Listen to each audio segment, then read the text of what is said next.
I got an atomic watch, so we're going to know.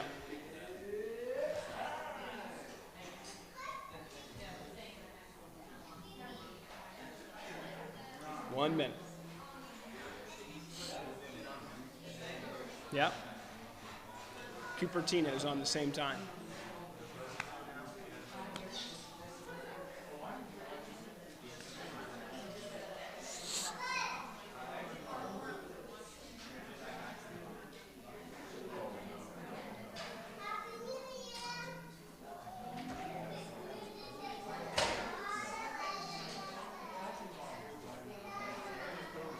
Thanks, Sean.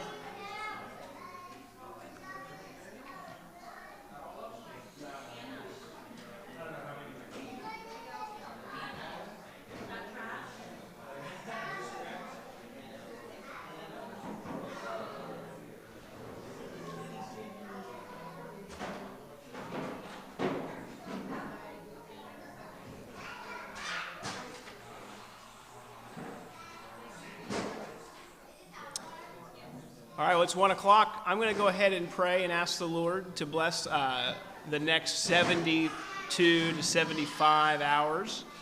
We're just super grateful you guys could be here. I need to turn this. Can you turn the audio on the far right off, John? It's the one that is over the Bluetooth.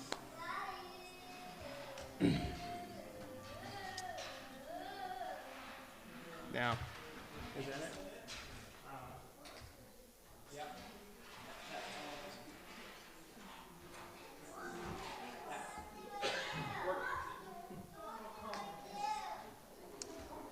All right.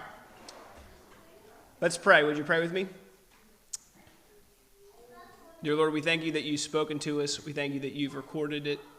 We thank you that you've made it available to us. We thank you that you've given us the space and the time to meet, to gather, to hear from you together. Lord, I pray for all the readers. I pray for all the listeners. I pray that you would move in our hearts and in our midst through this exercise. Thanks for bringing us to this point. We pray that you would direct us. We are your servants, and we're here ready to listen. In Jesus' name we pray. Amen. Jen? No, not yet. What's that? We're going to just write your initials up where you start. Mm-hmm. Okay. And then have your husband do the same. Sure. And then when you finish, kind of draw a line and... Okay. In the beginning, God created the heavens and the earth. The earth was without form and void, and darkness was over the face of the deep. And the Spirit of God was hovering over the face of the waters. And God said, "Let there be light." And there was light. And God saw that the light was good. And God separated the light from the darkness.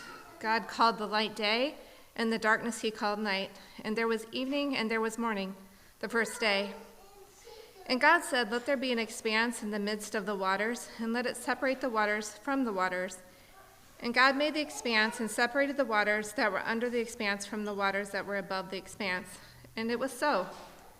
And God called the expanse heaven, and there was evening and there was morning, the second day. And God said, "Let the waters under the heavens be gathered together into one place, and let the dry land appear." And it was so. God called the dry land earth, and the waters were gathered together he called seas. And God saw that it was good. And God said, "Let the earth sprout vegetation, plants yielding seed, and fruit trees bearing fruit, in which is their seed, each according to its own kind on the earth." And it was so. The earth brought forth vegetation, plants yielding seed according to their own kinds, and trees bearing fruit, in which is their seed, each according to its kind. And God saw that it was good. And there was evening and there was morning, the third day. And God said, "Let there be lights in the expanse of the heavens to separate the day from the night. And let them be signs and for seasons and for days and years. And let them be lights in the expanse of the heavens to give light upon the earth." And it was so. And God made the two great lights, the greater light to rule the day and the lesser light to rule the night, and the stars. And God set them in the expanse of the heavens to give light on the earth, to rule over the day and over the night, and to separate the light from the darkness. And God saw that it was good. And there was evening and there was morning, the fourth day. And God said, "Let the waters swarm with swarms of living creatures, and let the birds fly above the earth across the expanse of the heavens." So God created the great sea creatures and every living creature that moves, with which the waters swarm according to their kinds, and every winged bird according to its kind. And God saw that it was good. And God blessed them, saying, "Be fruitful and multiply, and fill the waters in the seas, and let birds multiply on the earth." And there was evening and there was morning the fifth day. And God said, "Let the earth bring forth living creatures according to their kinds, livestock and creeping things and beasts of the earth according to their kinds." And it was so. And God made the beasts of the earth according to their kinds, and the livestock according to their kinds, and everything that creeps on the ground according to its kind. And God saw that it was good. Then God said, "Let us make man in our image, after our likeness. And let them have dominion over the fish of the sea, and over the birds of the heavens, and over the livestock, and over all the earth, and every creeping thing that creeps on the earth." So God created man in his own image. In the image of God he created him. Male and female he created them. And God blessed them and said to them, "Be fruitful and multiply, and fill the earth and subdue it, and have dominion over the fish of the sea, and over the birds of the heavens, and every other living thing that moves on the earth." And God said, "Behold, I have given you every plant yielding seed that is on the face of the earth, and every tree with seed in its fruit. You shall have them for food. And to every beast of the earth, and to every bird of the heavens, and to everything that creeps on the earth, everything that has breath of life, I have given every green plant for food." And it was so. And God saw everything that he had made, and behold, it was very good. And there was evening and there was morning the sixth day. Thus the heavens and the earth were finished, and all the hosts of them. And on the seventh day God finished his work that he had done, and he rested on the seventh day from his work that he had done. So God blessed the seventh day and made it holy, because on it God rested from all his work that he had done in creation. These are the generations of the heavens and earth when they were created, in the day that the Lord God made the earth and the heavens, when no bush of the field was yet in the land, and no small plant of the field had yet sprung up, for the Lord God had not caused it to rain on the land. And there was no man to work the ground, and a mist was going up from the land, and was watering the whole face of the ground. Then the Lord formed the man of dust from the ground, and breathed into his nostrils the breath of life, and the man became a living creature. And the Lord God planted a garden in Eden in the east, and there he put the man whom he had formed. And out of the ground the Lord God made to spring up every tree that is pleasant to the sight, and for good for food. The tree of life was in the midst of the garden, and the tree of the knowledge of good and evil. A river flowed out of Eden to water the garden, and there it divided and became 4 rivers. The name of the first is the Pishon. It is the one that flowed around the whole land of Havilah, where there is gold, and the gold of that land is good. Bdellium and onyx stone are there. The name of the second river is the Gihon. It is the one that flowed around the whole land of Cush. And the name of the third river is the Tigris, which flows east of Assyria. And the fourth river is the Euphrates. The Lord God took the man and put him in the Garden of Eden to work it and keep it. And the Lord God commanded the man, saying, "You may surely eat of every tree of the garden, but of the tree of the knowledge of good and evil you shall not eat, for in the day that you eat of it you shall surely die." Then the Lord God said, "It is not good that the man should be alone. I will make him a helper fit for him." Now out of the ground the Lord God had formed every beast of the field and every bird of the heavens, and brought them to the man to see what he would call them. And whatever the man called every living creature, that was its name. The man gave names to all the livestock, and to the birds of the heavens, and to every beast of the field. But for Adam there was not found a helper fit for him. So the Lord God caused a deep sleep to fall on the man, and while he slept took one of his ribs and closed its place with flesh. And the rib that the Lord God had taken from the man he made into a woman, and brought her to the man. Then the man said, "This at last is bone of my bones and flesh of my flesh. She shall be called woman, because she was taken out of man. Therefore a man shall leave his father and his mother, and hold fast to his wife, and they shall become one flesh." And the man and his wife were both naked and were not ashamed. Now the serpent was more crafty than the other beasts of the field that the Lord God had made. He said to the woman, Did God actually say, 'You shall not eat of any tree in the garden'?" And the woman said to the serpent, "We may eat of the fruit of the trees in the garden, but God said, 'You shall not eat of the fruit of the tree that is in the midst of the garden, neither shall you touch it, lest you die.' But the serpent said to the woman, 'You will not surely die, for God knows that when you eat of it, your eyes will be opened, and you will be like God, knowing good and evil.' So when the woman saw that the tree was good for food, and that it was a delight to the eyes, and the tree was to be desired to make one wise, she took of its fruit and ate, and she also gave some to her husband who was with her, and he ate. Then the eyes of both were opened, and they knew that they were naked. And they sewed fig leaves together and made themselves loincloths. And they heard the sound of the Lord God walking in the garden in the cool of the day. And the man and his wife hid themselves from the presence of the Lord God among the trees of the garden. But the Lord God called to the man and said to him, "Where are you?" And he said, "I heard the sound of you in the garden, and I was afraid because I was naked, and I hid myself." He said, "Who told you that you were naked? Have you eaten of the tree of which I commanded you not to eat?" The man said, "The woman whom you gave to be with me, she gave me fruit of the tree, and I ate." Then the Lord God said to the woman, "What is it that you have done?" The woman said, "The serpent deceived me, and I ate." The Lord God said to the serpent, "Because you have done this, cursed are you above all livestock, and above all beasts of the field. On your belly you shall go, and dust you shall eat all the days of your life. I will put enmity between you and the woman, and between your offspring and her offspring. He shall bruise your head, and you shall bruise his heel." To the woman he said, "I will surely multiply your pain in childbearing. In pain you shall bring forth children. Your desire shall be contrary to your husband, but he shall rule over you." And to Adam he said, "Because you have listened to the voice of your wife and have eaten of the tree of which I commanded you, you shall not eat of it. Cursed is the ground because of you. In pain you shall eat of it all the days of your life. Thorns and thistles it shall bring forth for you.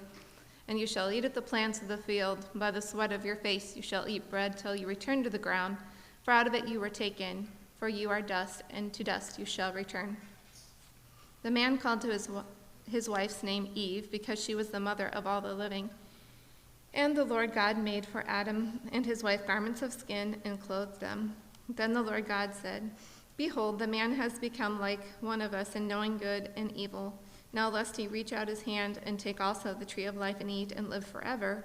Therefore the Lord God sent him out of the Garden of Eden to work the ground from which he was taken. He drove out the man, and at the east of the Garden of Eden he placed a cherubim and a flaming sword that turned every way to guard the way to the tree of life. Now Adam knew Eve, his wife, and she conceived and bore Cain, saying, "I have gotten a man with the help of the Lord." And again she bore his brother Abel. Now Abel was a keeper of sheep, and Cain a worker of the ground. In the course of time Cain brought to the Lord an offering of the fruit of the ground, and Abel also brought the firstborn of his flock and their fat portions. And the Lord had regard for Abel and his offering, but for Cain and his offering had no regard. So Cain was very angry, and his face fell. The Lord said to Cain, "Why are you angry, and why has your face fallen? If you do well, will you not be accepted? And if you do not do well, sin is crouching at the door. Its desire is contrary to you, but you must rule over it." Cain spoke to Abel his brother, and when they were in the field, Cain rose up against his brother Abel and killed him. Then the Lord said to Cain, "Where is Abel your brother?" He said, "I do not know. Am I my brother's keeper?" And the Lord said, "What have you done? The voice of your brother's blood is crying to me from the ground, and now you are cursed from the ground, which has opened its mouth to receive your brother's blood from your hand. When you work the ground, it shall no longer yield to you its strength. You shall be a fugitive and a wanderer on the earth." Cain said to the Lord, "My punishment is greater than I can bear.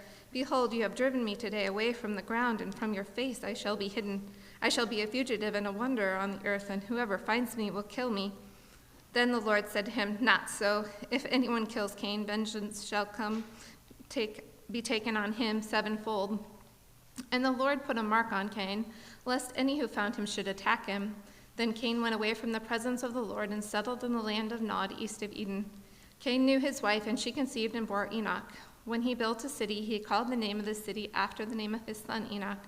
To Enoch was born Irad, and Irad fathered Mehuel, and Mehuel fathered Metsulia, and Metsulia fathered Lamech. And Lamech took 2 wives. The names of the one was Adah and the other Zillah. Adah bore Jabal. He was the father of those who dwell in tents and have livestock. His brother's name was Jubal. He was the father of all those who play the lyre and pipe. Zillah also bore Tubal-Cain. He was the forger of all instruments of bronze and iron. The sisters of Tubal-Cain was Naamah. Lamech said to his wives, Adah and Zillah, hear my voice. You wives of Lamech, listen to what I say. I have killed a man for wounding me, a young man for striking me. If Cain's revenge is 7-fold, then Lamech's is 77-fold. And Adam knew his wife again, and she bore a son and called his name Seth, for she said, God has appointed me another offspring instead of Abel, for Cain killed him. To Seth also a son was born, and he called his name Enosh. At that time, people began to call upon the name of the Lord. This is the book of generations of Adam. When God created man, he made him in the likeness of God. Male and female, he created them, and he blessed them and named them man when they were created. When Adam had lived 130 years, he fathered a son in his own likeness after his image and named him Seth. The days of Adam after he fathered Seth were 800 years, and he had other sons and daughters. Thus all the days that Adam lived were 930 years, and he died. When Seth had lived 105 years, he fathered Enosh. Seth lived after he fathered Enosh 807 years, and had other sons and daughters. Thus all the days of Seth were 912 years, and he died. When Enosh had lived 90 years, he fathered Canaan. Enosh lived after he fathered Canaan 815 years, and had other sons and daughters. Thus all the days of Enosh were 905 years, and he died. When Canaan had lived 70 years, he fathered Mahalalel. Canaan lived after he fathered Mahalalel 840 years, and had other sons and daughters. Thus all the days of Canaan were 910 years, and he died. When Mahalalel had lived 65 years, he fathered Jared. Mahalalel lived after he fathered Jared 830 years, and had other sons and daughters. Thus all the days of Mahalalel were 895 years, and he died.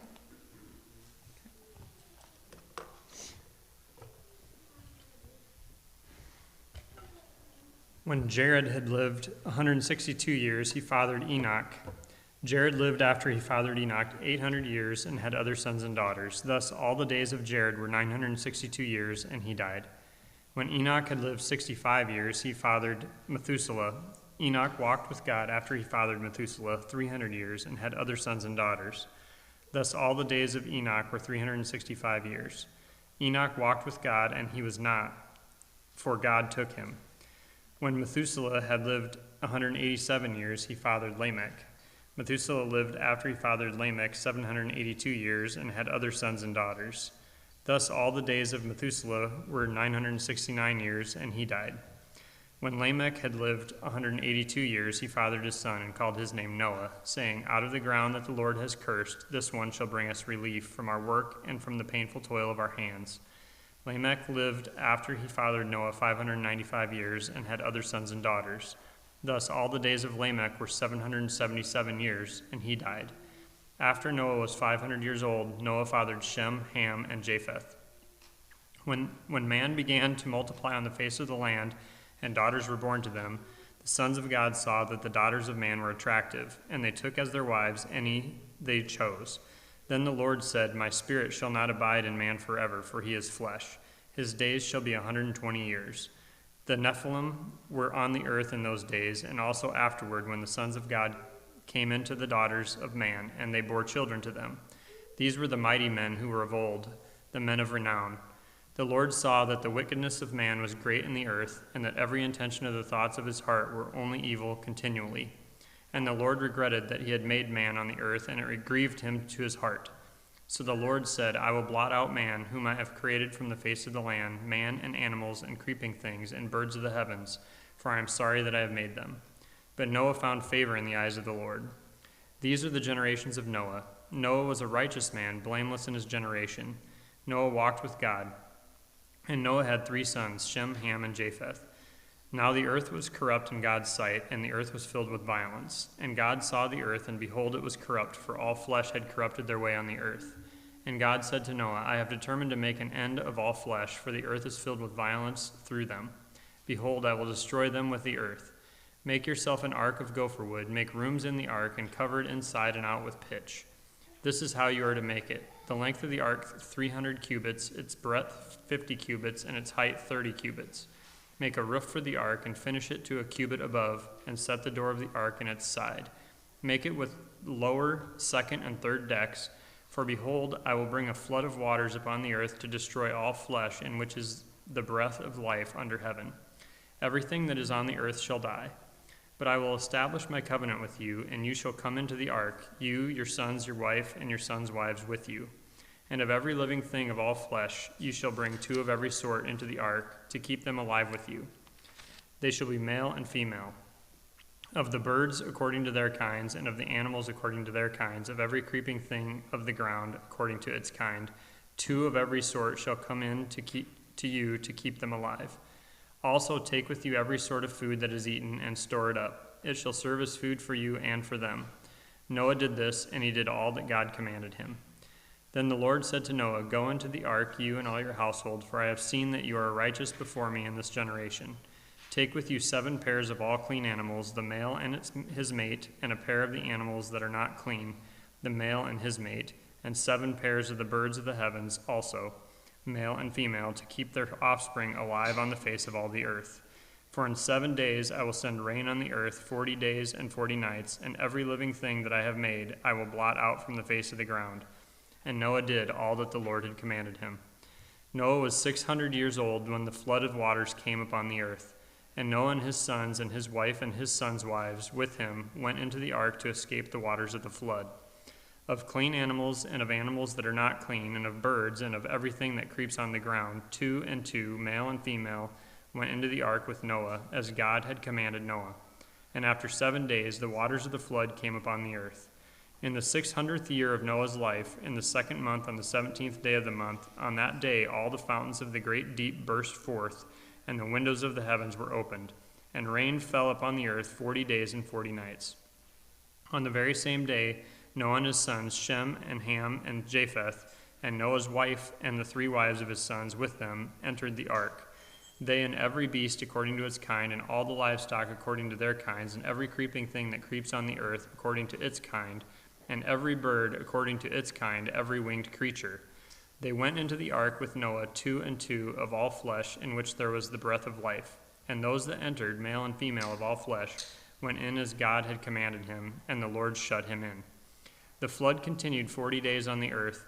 The waters increased and bore up the ark, and it rose high above the earth. The waters prevailed and increased greatly on the earth, and the ark floated on the face of the waters. And the waters prevailed so mightily on the earth that all the high mountains under the whole heaven were covered. The waters prevailed above them, the mountains, covering them 15 cubits deep. And all flesh died that moved on the earth, birds, livestock, beasts, and all swarming creatures that swarm on the earth, and all mankind. Everything on the dry land in whose nostrils was the breath of life died. He blotted out every living thing that was on the face of the ground, man and animals and creeping things and birds of the heavens. They were blotted out from the earth. Only Noah was left and those who were with him in the ark. And the waters prevailed on the earth 150 days. But God remembered Noah and all the beasts and all the livestock that were with him in the ark. And God made a wind blow over the earth, and the waters subsided. The fountains of the deep and the windows of the heavens were closed. The rain from the heavens was restrained, and the waters receded from the earth continually. At the end of 150 days the waters had abated, and in the 7th month, on the 17th day of the month, the ark came to rest on the mountains of Ararat. And the waters continued to abate until the 10th month. In the 10th month, on the 1st day of the month, the tops of the mountains were seen. At the end of 40 days, Noah opened the window of the ark that he had made and sent forth a raven. It went to and fro until the waters were dried up from the earth. Then he sent forth a dove from him to see if the waters had subsided from the face of the ground. But the dove found no place to set her foot, and she returned to him to the ark, for the waters were still on the face of the whole earth. So he put out his hand and took her and brought her into the ark with him.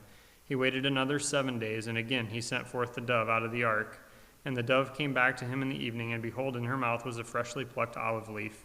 So Noah knew that the waters had subsided from the earth. Then he waited another 7 days and sent forth the dove, and she did not return to him any more. In the 601st year, in the first month, the first day of the month, the waters were dried from off the earth. And Noah removed the covering of the ark and looked, and behold, the face of the ground was dry. In the second month, on the 27th day of the month, the earth had dried out.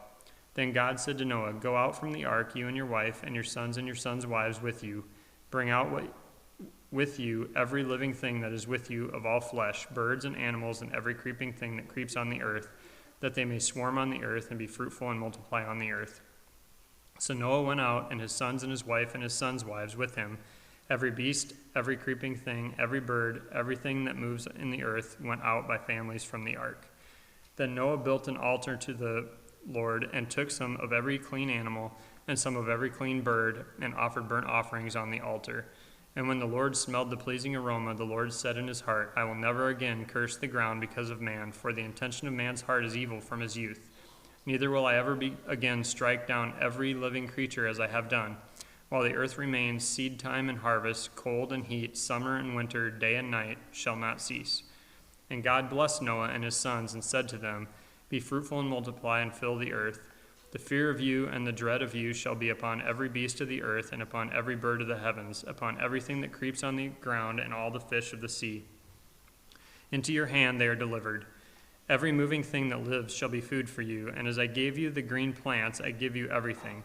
But you shall not eat flesh with its life, that is, its blood, and for your lifeblood I will require a reckoning. For every beast I will require it from man. From his fellow man I will require a reckoning for the life of man. Whoever sheds the blood of man, by man shall his blood be shed, for God made man in his own image. And you, be fruitful and multiply, increase greatly on the earth, and multiply in it." Then God said to Noah and to his sons with him, "Behold, I establish my covenant with you and your offspring after you, and with every living creature that is with you, the birds, the livestock, and every beast of the earth with you, as many as came out of the ark, it is for every beast of the earth. I establish my covenant with you, that never again shall all flesh be cut off by the waters of the flood, and never again shall there be a flood to destroy the earth." And God said, "This is the sign of the covenant that I make between me and you and every living creature that is with you for all future generations. I have set my bow in the cloud, and it shall be a sign of the covenant between me and the earth. When I bring clouds over the earth, and the bow is seen in the clouds, I will remember my covenant that is between me and you and every living creature of all flesh. And the waters shall never again become a flood to destroy all flesh. When the bow is in the clouds, I will see it and remember the everlasting covenant between God and every living creature of all flesh that is on the earth." God said to Noah, "This is the sign of the covenant that I have established between me and all flesh that is on the earth." The sons of Noah who went forth from the ark were Shem, Ham, and Japheth. Ham was the father of Canaan.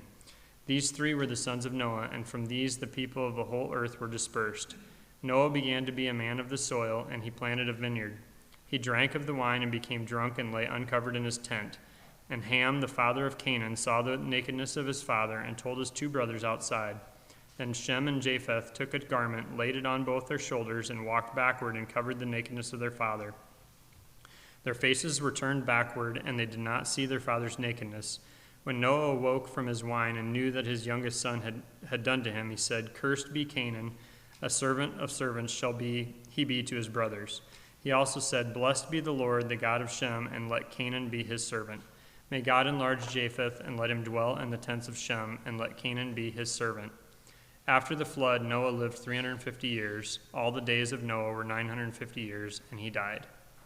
These are the generations of the sons of Noah, Shem, Ham, and Japheth. Sons were born to them after the flood. The sons of Japheth, Gomer, Magog, Madai, Javan, Tubal, Meshach, and Tiras. The sons of Gomer, Ashkenaz, Riphath, and Togarmah. The sons of Javan, Elisha, Tarshish, Kittim, and Dodanim. From those the coastland peoples spread in their lands, each with his own language by their clans and their nations. The sons of Ham, Cush, Egypt, Put, and Canaan. The sons of Cush, Seba, Havilah, Sabta, Rama, and Sabtika.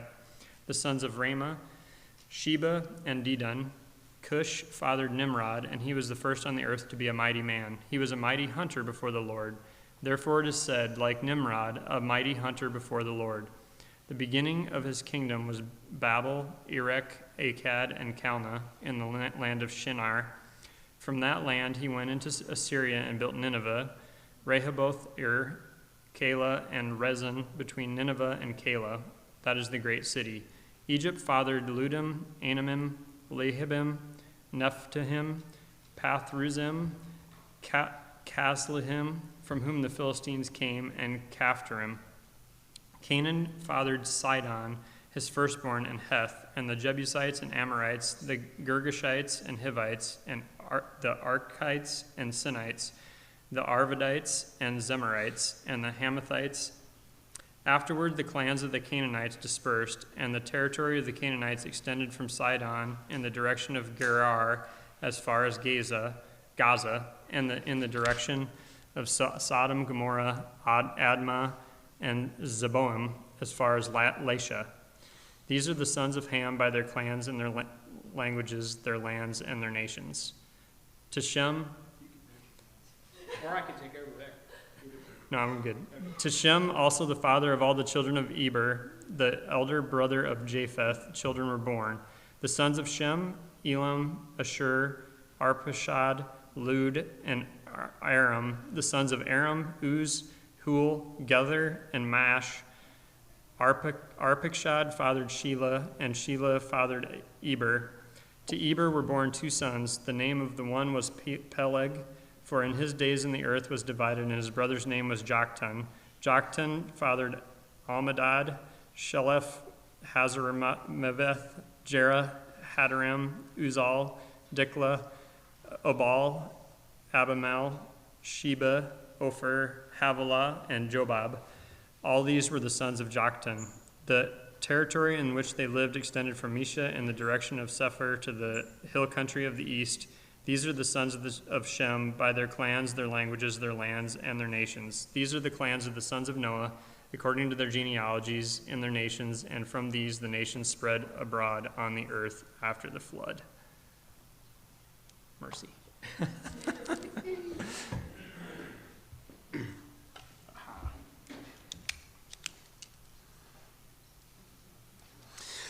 Now the whole earth had one language and the same words.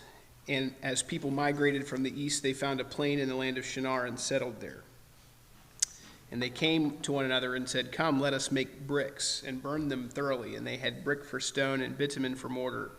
And they said, "Come, let us build ourselves a city and a tower with its top in the heavens, and let us make a name for ourselves, lest we be dispersed over the face of the whole earth." And the Lord came down to see the city and the tower which the children of man had built. And the Lord said, "Behold, they are one people, and they have one language, and this is only the beginning of what they will do. And nothing that they propose to do will be impossible for them. Come, let us go down there and confuse their language, so that they may not understand one another's speech." So the Lord dispersed them from there over the face of all of the earth, and they left off building the city. Therefore its name is called Babel, because there the Lord confused the language of all the earth. And from there the Lord dispersed them over the face of all the earth. These are the generations of Shem. When Shem was 100-year-old, he fathered Arpachshad 2 years after the flood. Shem lived after he fathered Arpachshad 500 years and had other sons and daughters. Arpachshad had lived 35 years. He fathered Shelah. And Arpachshad lived after he fathered Shelah 403 years and had other sons and daughters. And when Shelah had lived 30 years, he fathered Eber. And Shelah lived after he fathered Eber 403 years and had other sons and daughters.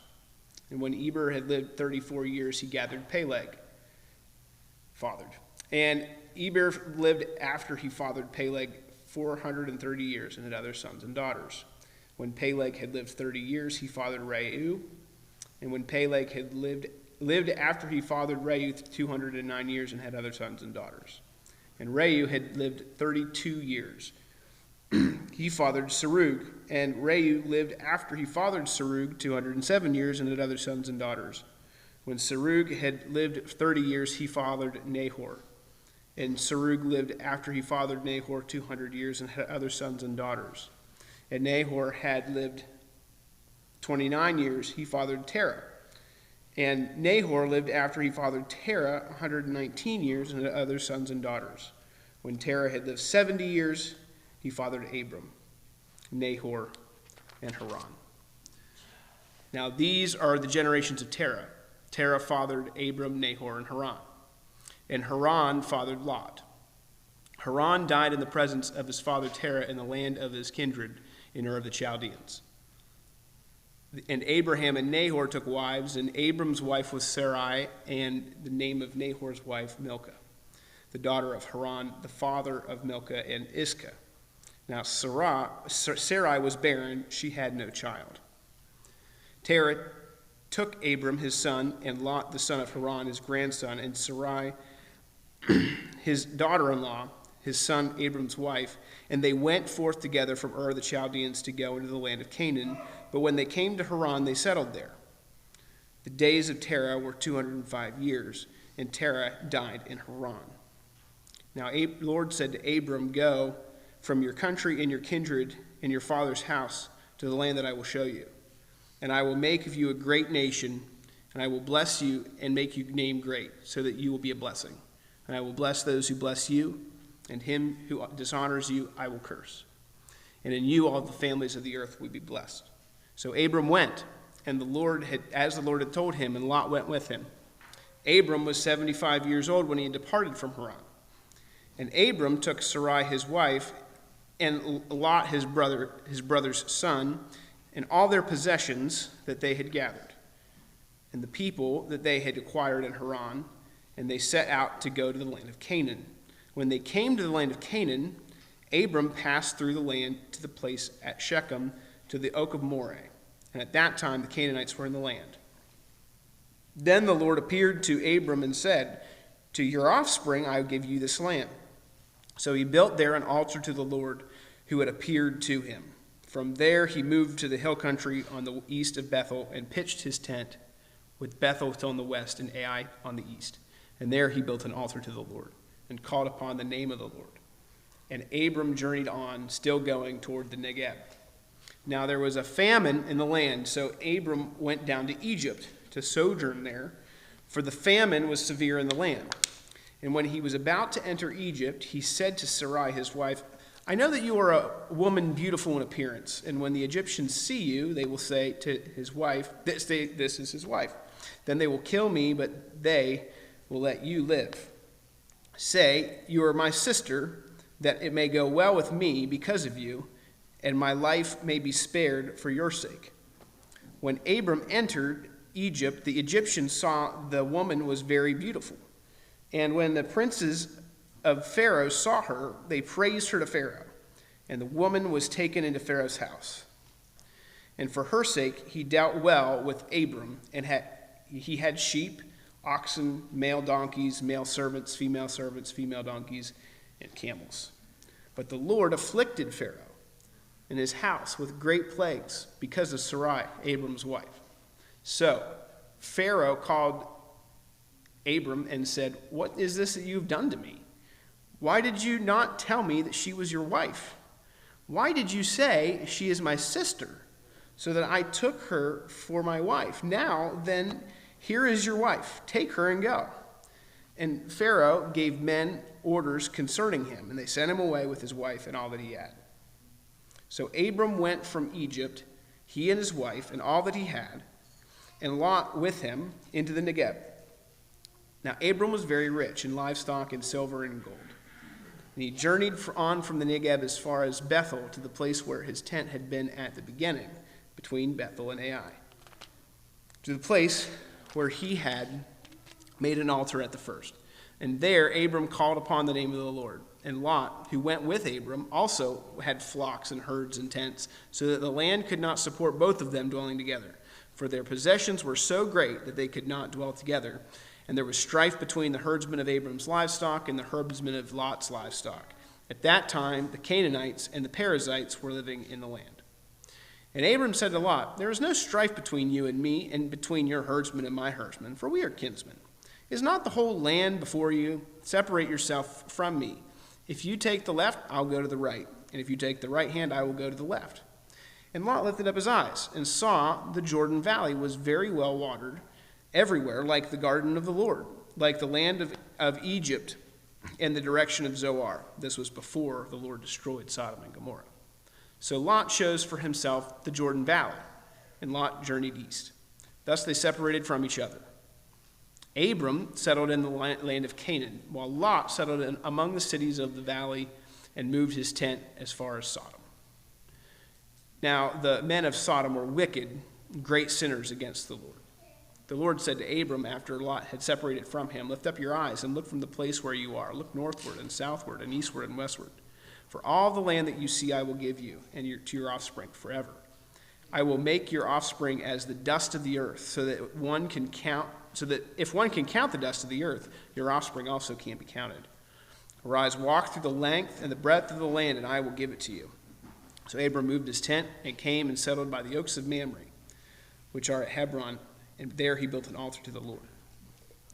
In the days of Amraphel, king of Shinar, Arioch, king of Elasar, Chedorlaomer, king of Elam, and Tidal, king of Goim. These kings made war with Bera, king of Sodom, and Bersha, king of Gomorrah, Shinab, king of Admah, and Shemember, king of Zeboim, and the king of Bela, that is Zoar. And all these joined forces in the valley of Siddim, that is the Salt Sea. 12 years they had served Chedorlaomer, but in the 13th year they rebelled. And in the 14th year, Chedorlaomer the king and the kings who were with him came and defeated the Rephaim in Ashtaroth, Karnaim, and Zumim in Ham, and Emim in that one, and the Horites in the hill country of Seir as far as El Paran on the border of the wilderness. Then they turned back and came to En Mishpat, that is Kadesh, and defeated all the country of the Amalekites and also the Amorites who were dwelling in Hazazon Tamar. Then the king of Sodom, the king of Gomorrah, the king of Admah, the king of Zeboim, and the king of Bela, that is in Zoar, went out, and they joined battle in the valley of Siddim with Chedorlaomer, the king of Elam, Tidal, king of Goim, Amraphel, king of Shinar, Arioch, king of Elasar, 4 kings against 5. Now the valley of Siddim was full of bitumen pits, as the kings of Sodom and Gomorrah fled. Some fell into them, and the rest fled into the hill country. So the enemy took all the possessions of Sodom and Gomorrah and all their provisions and went their way. They also took Lot, and the son of Abram's brother, who was dwelling in Sodom, and his possessions, and went their way. Then one who had escaped came and told Abram the Hebrew, who was living by the oaks of Mamre, the Amorite, brother of Eshcol and Er. These were allies of Abram. And Abram heard what his kinsman had been taken captive. He led forth his trained men born in his house, 318 of them, and went in pursuit as far as Dan. And he divided his forces against them by night, he and his servants, and defeated them and pursued them to Hobah, north of Damascus. Then he brought back all the possessions, and also brought back his kinsman Lot with his possessions, and the women and the people. And after his return from the defeat of Chedorlaomer and the kings who were with him, the king of Sodom went out to meet him at the valley of Seve, which is the king's valley. And Melchizedek, king of Salem, brought out bread and wine. He was priest of God the Most High. And he blessed him and said to him, "Blessed be Abram by God Most High, possessor of heaven and earth. Blessed be God Most High, who has delivered your enemies into your hand." And Abram gave him 1/10 of everything. And the king of Sodom said to Abram, give me the persons, but take the goods yourself." But Abram said to the king of Sodom, "I have lifted my hand to the Lord, God Most High, possessor of heaven and earth, that I would not take a thread or a sandal strap or anything that is yours, lest you should say, 'I have made Abram rich.' I will take nothing but what the young men have eaten and the share of the men who went with me. Let Ener, Eshcol, and Mamre take their share." After these things, the word of the Lord came to Abram in a vision. Fear not, Abram, I am your shield. Your reward shall be very great. But Abram said, O Lord God, what will you give me? For I continue childless, and the heir of my house is Eleazar of Damascus. And Abram said, Behold, you have given me no offspring, and a member of my household will be my heir. And behold, the word of the Lord came to him, This man shall not be your heir. Your very own son shall be your heir. And he brought him outside and said, Look toward the heaven and the number of the stars, if you are able to number them. Then he said to him, So shall be your offspring. And he believed the Lord, and he counted it to him as righteousness. And he said to him, I am the Lord, who brought you out of Ur of the Chaldeans to give you this land to possess. But he said, O Lord God, how am I to know that I shall possess it? He said to him, Bring me a heifer 3 years old, a female goat 3 years old, a ram 3 years old, a turtle dove, and a young pigeon. And he brought him all of these, cut them in half, and laid each over against the other. But he did not cut the birds in half. And when the birds of prey came down on the carcasses, Abram drove them away. As the sun was going down, a deep sleep fell upon Abram. And behold, dreadful and great darkness fell upon him. Then the Lord said to Abram, Know for certain that your offspring will be sojourners in a land that is not theirs, and will be servants there. But they will be afflicted for 400 years. But I will bring judgment on the nation that they serve, and afterward they shall come out with great possessions. As for you, you shall go with your fathers in peace. You shall be buried in a good old age, and they shall come back here in the fourth generation, for the iniquity of the Amorites is not yet complete. When the sun had gone down and it was dark, behold, a smoking firepot and a flaming torch passed between these pieces. On that day the Lord made a covenant with Abram, saying, To your offspring I give this land, from the river of Egypt to the great river, the river Euphrates, the land of the Kenites, the Kenizzites, the Cadmonites, the Hittites, the Perizzites, and the Rephaim, the Amorites, the Canaanites, the Girgashites, and the Jebusites. Now Sarai, Abram's wife, had borne no children. She had a female Egyptian servant whose name was Hagar. And Sarai said to Abram, Behold now, the Lord has prevented me from bearing children. Go in to my servant, that it may be that I shall obtain children by her. And Abram listened to the voice of Sarai. So Abram had lived 10 years in the land of Canaan. Sarai, Abram's wife, took Hagar, the Egyptian, her servant, and gave her to Abram, her husband, as a wife. And he went into Hagar, and she conceived. And when she saw that she had conceived, she looked with contempt on her mistress. And Sarai said to Abram, May the wrong you've done to me be on you. I gave my servant to your embrace, and when she saw that she had conceived, she looked at me with contempt. May the Lord judge between you and me. But Abram said to Sarai, Behold, your servant is in your power. Do to her as you please. And Sarai dealt harshly with her, and she fled from her. The angel of the Lord found her by a spring of water in the wilderness, the spring on the way to Shur. And he said, Hagar, servant of Sarai, where have you come from, and where are you going? She said, I'm fleeing from my mistress Sarai. The angel of the Lord said to her, Return to your mistress and submit to her. And the angel of the Lord also said to her, I will surely multiply your offspring so that they cannot be numbered for multitude. And the angel of the Lord said to her, Behold, you are pregnant, and you shall bear a son, and you shall call his name Ishmael, because the Lord listened to your affliction. He will be a wild donkey of a man, his hand against everyone, and everyone's hand against him. And he will dwell over against all his kinsmen. So she called the name of the Lord, who spoke to her, You are a God of seeing. For she said, Truly here I have seen him who looks after me. Therefore, the well was called Beer Lahai Roi. It lies between Kadesh and Bered. And Hagar bore Abram a son, and Abram called the name of his son, whom Hagar bore, Ishmael. Abram was 86 years old when Hagar bore Ishmael to Abraham.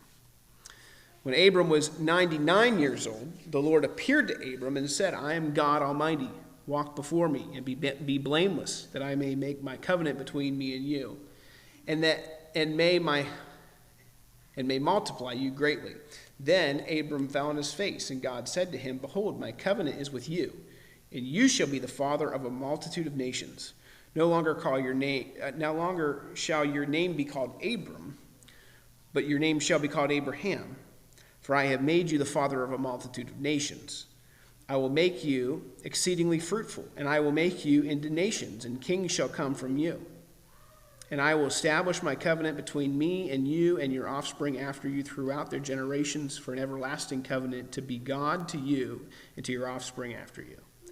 And I will give to you and to your offspring after you the land of your sojournings and all the land of Canaan for an everlasting possession, and I will be their God. And God said to Abraham, As for you, you shall keep my covenant, you and your offspring after you throughout their generations. This is my covenant, which you shall keep between me and you and your offspring after you. Every male among you shall be circumcised. You shall be circumcised in the flesh of your foreskins, and it shall be a sign of the covenant between me and you. He who is 8 days old among you shall be circumcised.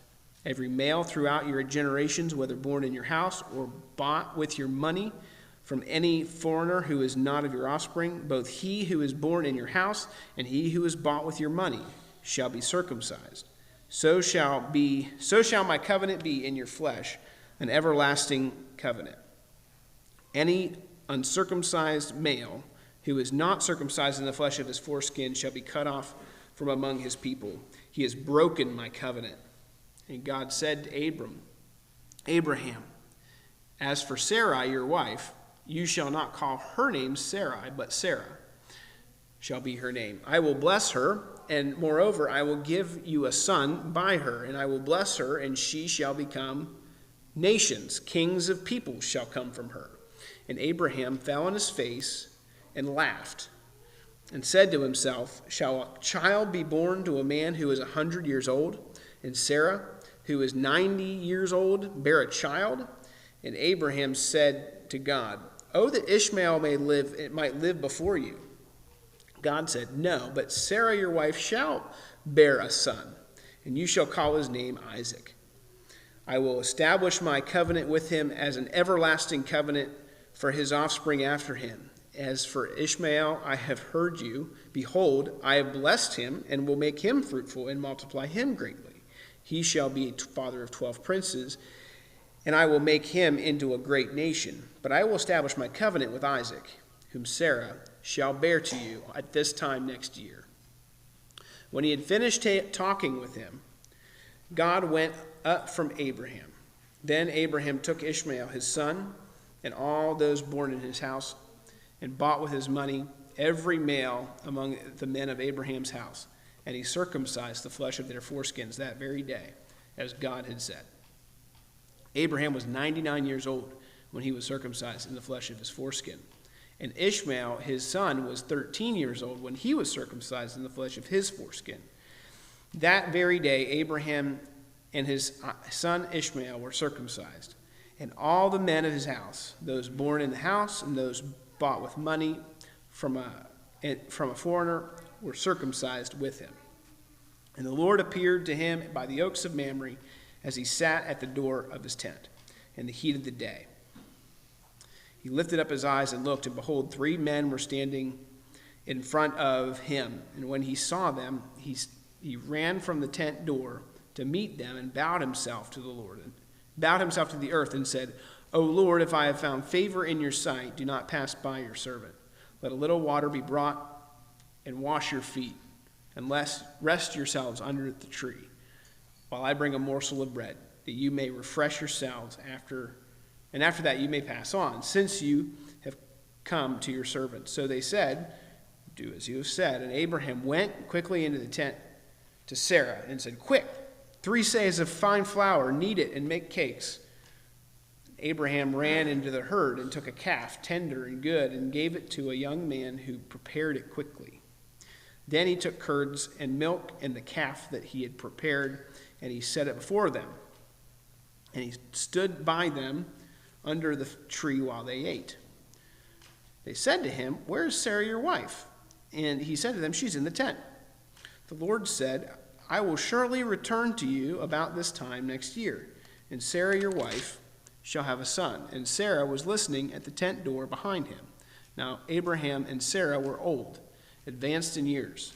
The way of women had ceased to be with Sarah. So Sarah laughed to herself, saying, After I am worn out and my Lord is old, shall I have pleasure?" The Lord said to Abraham, "Why did Sarah laugh and say, 'Shall I indeed bear a child now that I am old?' Is anything too hard for the Lord? At the appointed time I will return to you about this time next year, and Sarah shall have a son." But Sarah denied it, saying, "I did not laugh," for she was afraid. He said, "No, but you did laugh." Then the men set out from there, and they looked down toward Sodom.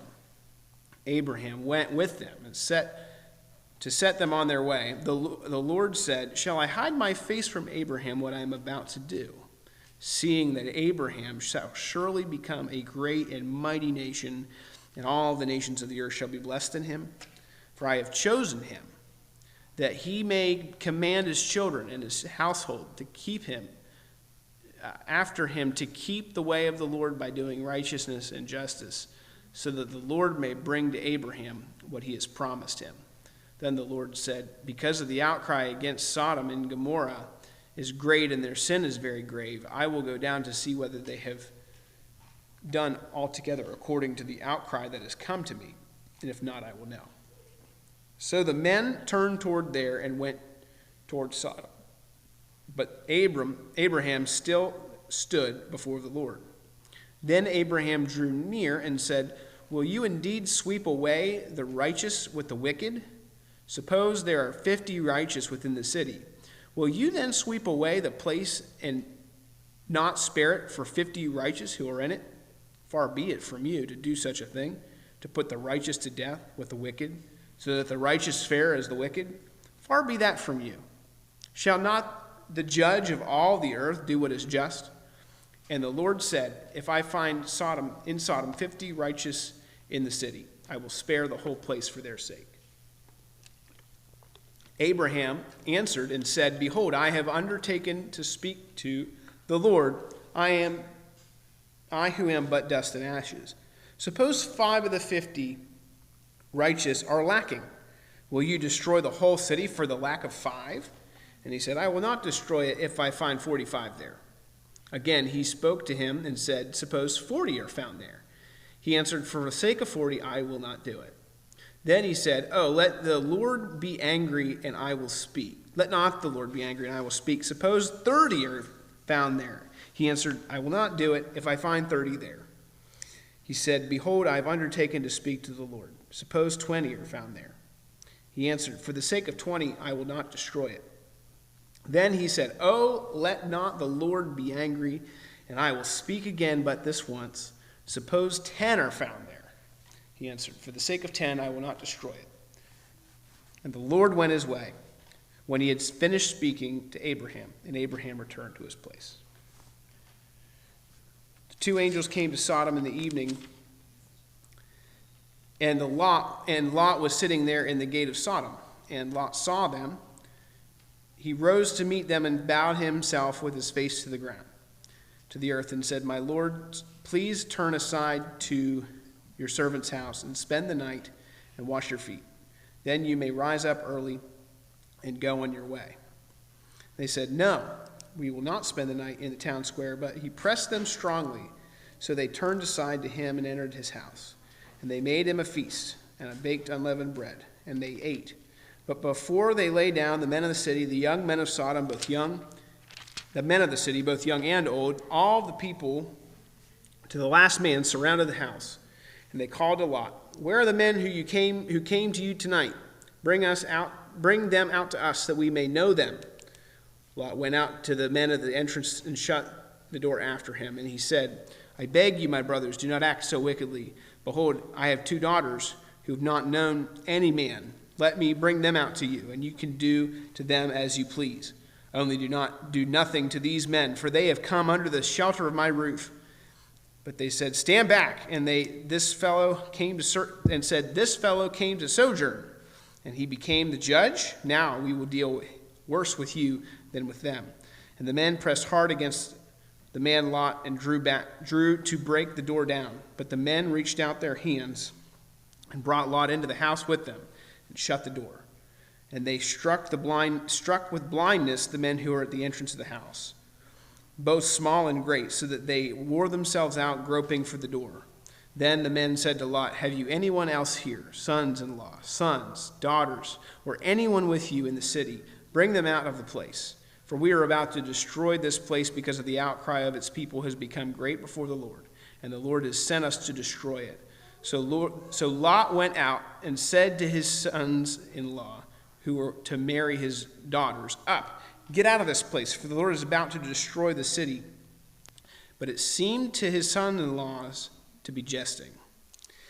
As morning dawned, the angels urged Lot, saying, "Up, take your wife and your 2 daughters who are here, lest you be swept away in the punishment of the city." And he lingered. But the men seized him and his wife and his 2 daughters by the hand, the Lord being merciful to him, and they brought him out and set him outside the city. As they brought him out, one said, "Escape for your life. Do not look back or stop anywhere in the valley. Escape to the hills, lest you be swept away." And Lot said to them, "Oh no, my lords. Behold, your servant has found favor in your sight, and you have shown me great kindness in saving my life. But I cannot escape to the hills, lest the disaster overtake me and I die. Behold, this city is near enough to flee to, and it is a little one. Let me escape there. Is it not a little one? And my life will be saved." But he said to him, "Behold, I grant you this favor also, that I will not overthrow the city to which you have spoken. Escape there quickly, for I can do nothing till you arrive there." Therefore, the name of the city is called Zoar. So you're just going to put your... I don't have a phone. It's okay. We'll let you know. Just put your initials in there.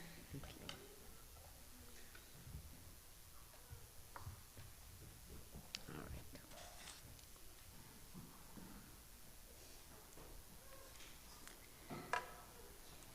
The sun had risen on the earth when Lot came to Zoar. Then the Lord rained on Sodom and Gomorrah sulfur and fire from the Lord out of heaven. And he overthrew those cities, and all the valley, and all the inhabitants of the cities, and what grew on the ground. But Lot's wife, behind him, looked back, and she became a pillar of salt. And Abraham went early in the morning to the place where he had stood before the Lord. And he looked down toward Sodom and Gomorrah, and toward all the land of the valley. And he looked, and behold, the smoke of the land went up like the smoke of a furnace. So it was that when God destroyed the cities of the valley, God remembered Abraham and sent Lot out of the midst of the overthrow when he overthrew the cities in which Lot had lived.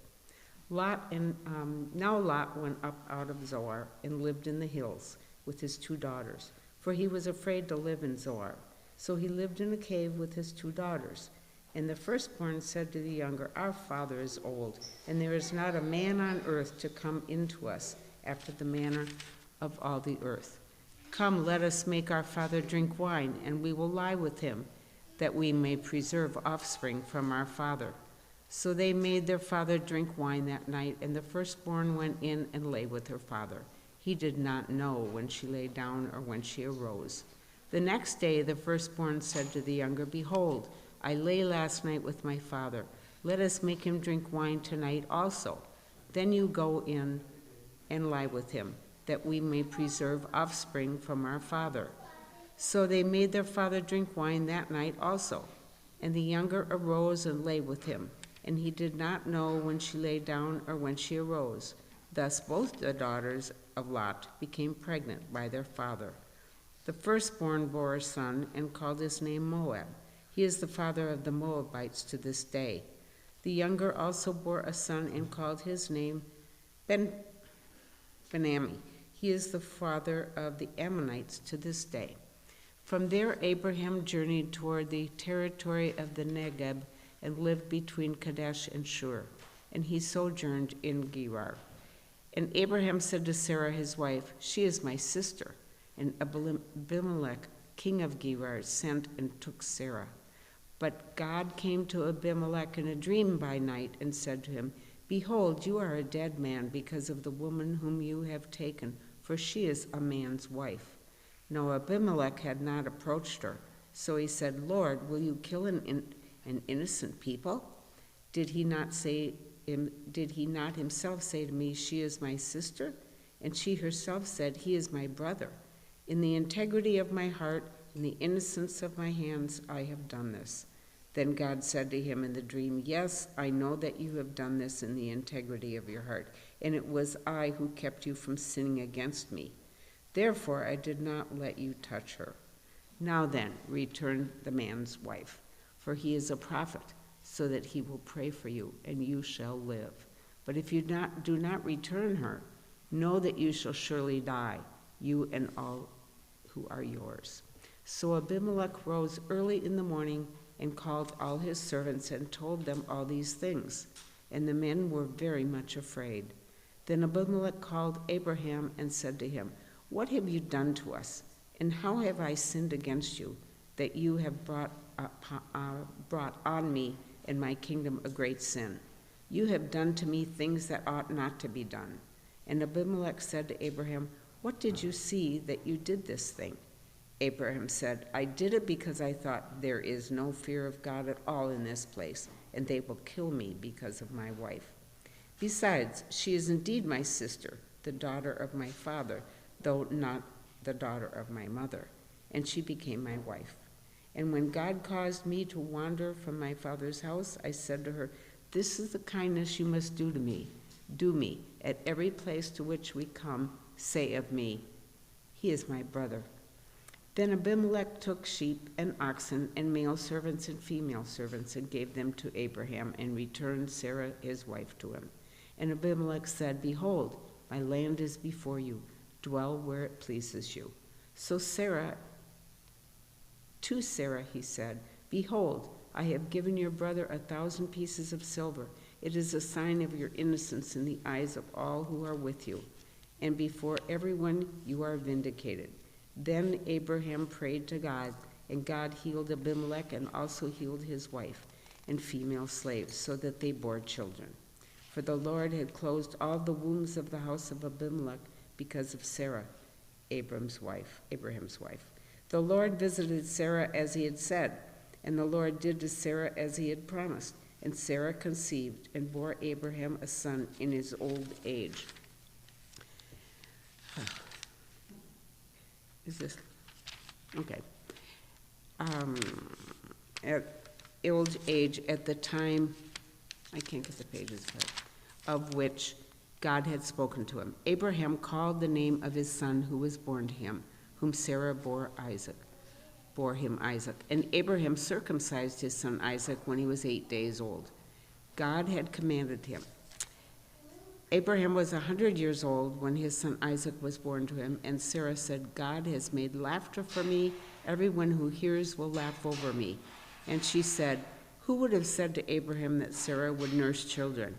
Yet I have borne him a son in his old age." And the child grew and was weaned, and Abraham made a great feast on the day that Isaac was weaned. But Sarah saw the son of Hagar, the Egyptian, whom she had borne to Abraham, laughing. So she said to Abraham, "Cast out this slave woman with her son, for the son of this slave woman shall not be heir with my son Isaac." And the thing was very displeasing to Abraham on account of his son. But God said to Abraham, "Be not displeased because of the boy and because of your slave woman. Whatever Sarah says to you, do as she tells you, for through Isaac shall your offspring be named. And I will make a nation of the son of the slave woman also, because he is your offspring." So Abraham rose early in the morning and took bread and a skin of water and gave it to Hagar, putting it on her shoulder along with the child, and sent her away. And she departed and wandered in the wilderness of Beersheba. When the water in the skin was gone, she put the child under one of the bushes. Then she went and sat down opposite him a good way off, about the distance of a bow shot. For she said, "Let me not look on the death of the child." And as she sat opposite him, she lifted up her voice and wept. And God heard the voice of the boy, and the angel of God called to Hagar from heaven and said to her, "What troubles you, Hagar? Fear not, for God has heard the voice of the boy where he is. Up, lift up the boy and hold him fast with your hand, for I will make him into a great nation." Then God opened her eyes, and she saw a well of water. And she went and filled the skin with water and gave the boy a drink. And God was with the boy, and he grew up. He lived in the wilderness and became an expert with the bow. He lived in the wilderness of Paran, and his mother took a wife for him from the land of Egypt. At that time, Abimelech and Phicol, the commander of his army, said to Abraham, "God is with you in all that you do. Now therefore, swear to me here by God that you will not deal falsely with me or with my descendants or with my posterity. But as I have dealt kindly with you, so you will deal with me and with the land where you have sojourned." And Abraham said, "I will swear." When Abraham reproved Abimelech about a well of water that Abimelech's servant had seized, Abimelech said, "I do not know who has done this thing. You did not tell me, and I have not heard of it until today." So Abraham took sheep and oxen and gave them to Abimelech, and the two men made a covenant. Abraham set 7 ewe lambs of the flock apart. And Abimelech said to Abraham, "What is the meaning of these 7 ewe lambs that you have set apart?"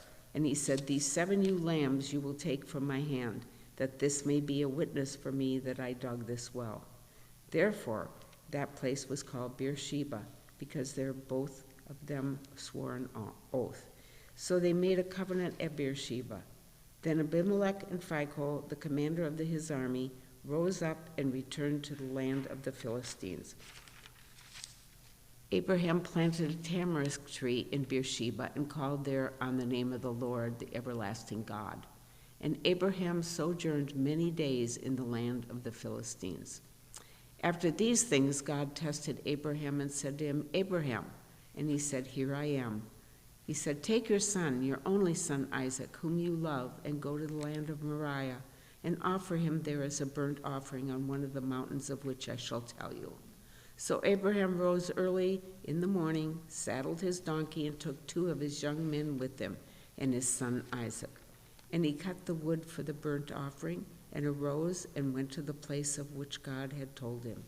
On the 3rd day, Abraham lifted up his eyes and saw the place from afar. Then Abraham said to his young men, "Stay here with the donkey. I and the boy will go over there and worship and come again to you." And Abraham took the wood of the burnt offering and laid it on Isaac his son. And he took in his hand the fire and the knife. So they went both of them together.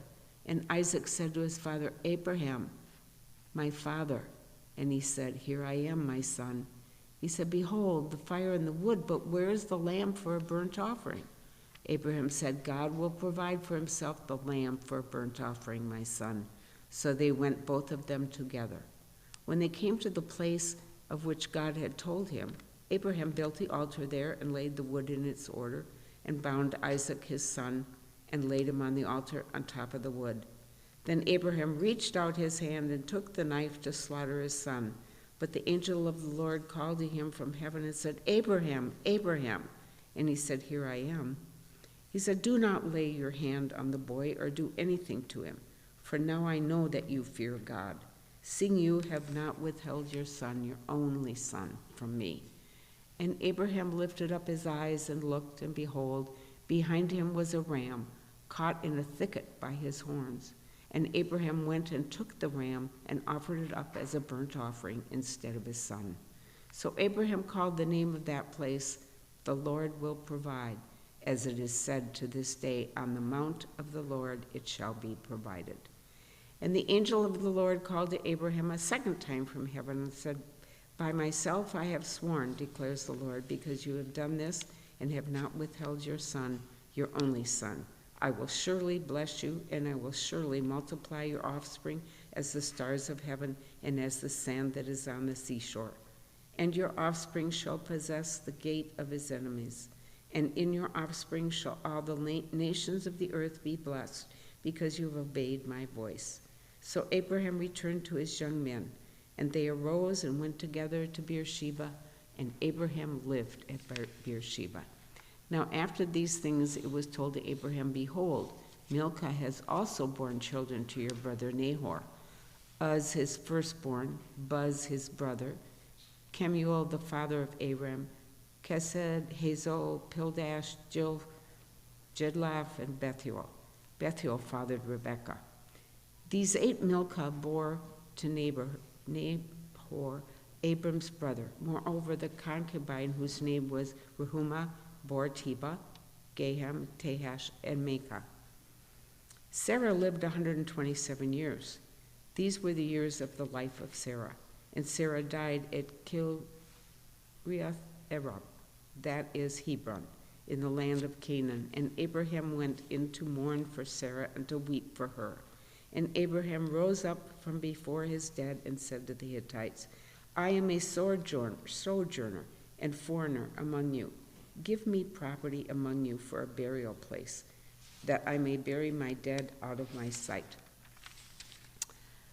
The Hittites answered Abraham, Hear us, my lord, you are a prince of God among us. Bury your dead in the choicest of our tombs. None of us will withhold from you his tomb to hinder you from burying your dead. Abraham rose and bowed to the Hittites, the people of the land. And he said to them, If you are willing that I should bury my dead out of my sight, hear me and entreat for me Ephron the son of Zohar, that he may give me the cave of Machpelah, which he owns.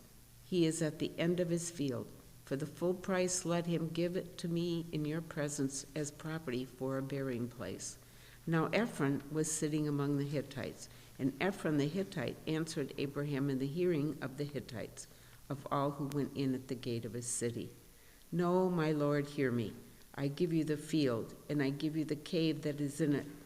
In the sight of the sons of my people I give it to you. Bury your dead. Then Abraham bowed down before the people of the land, and he said to Ephron in the hearing of the people of the land, But if you will hear me.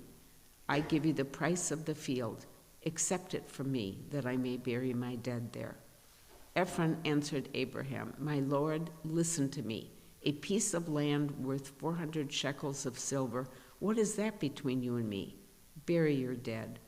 Abraham listened to Ephron, and Abraham weighed out for Ephron the silver that he had named in the hearing of the Hittites, 400 shekels of silver according to the weights current among the merchants.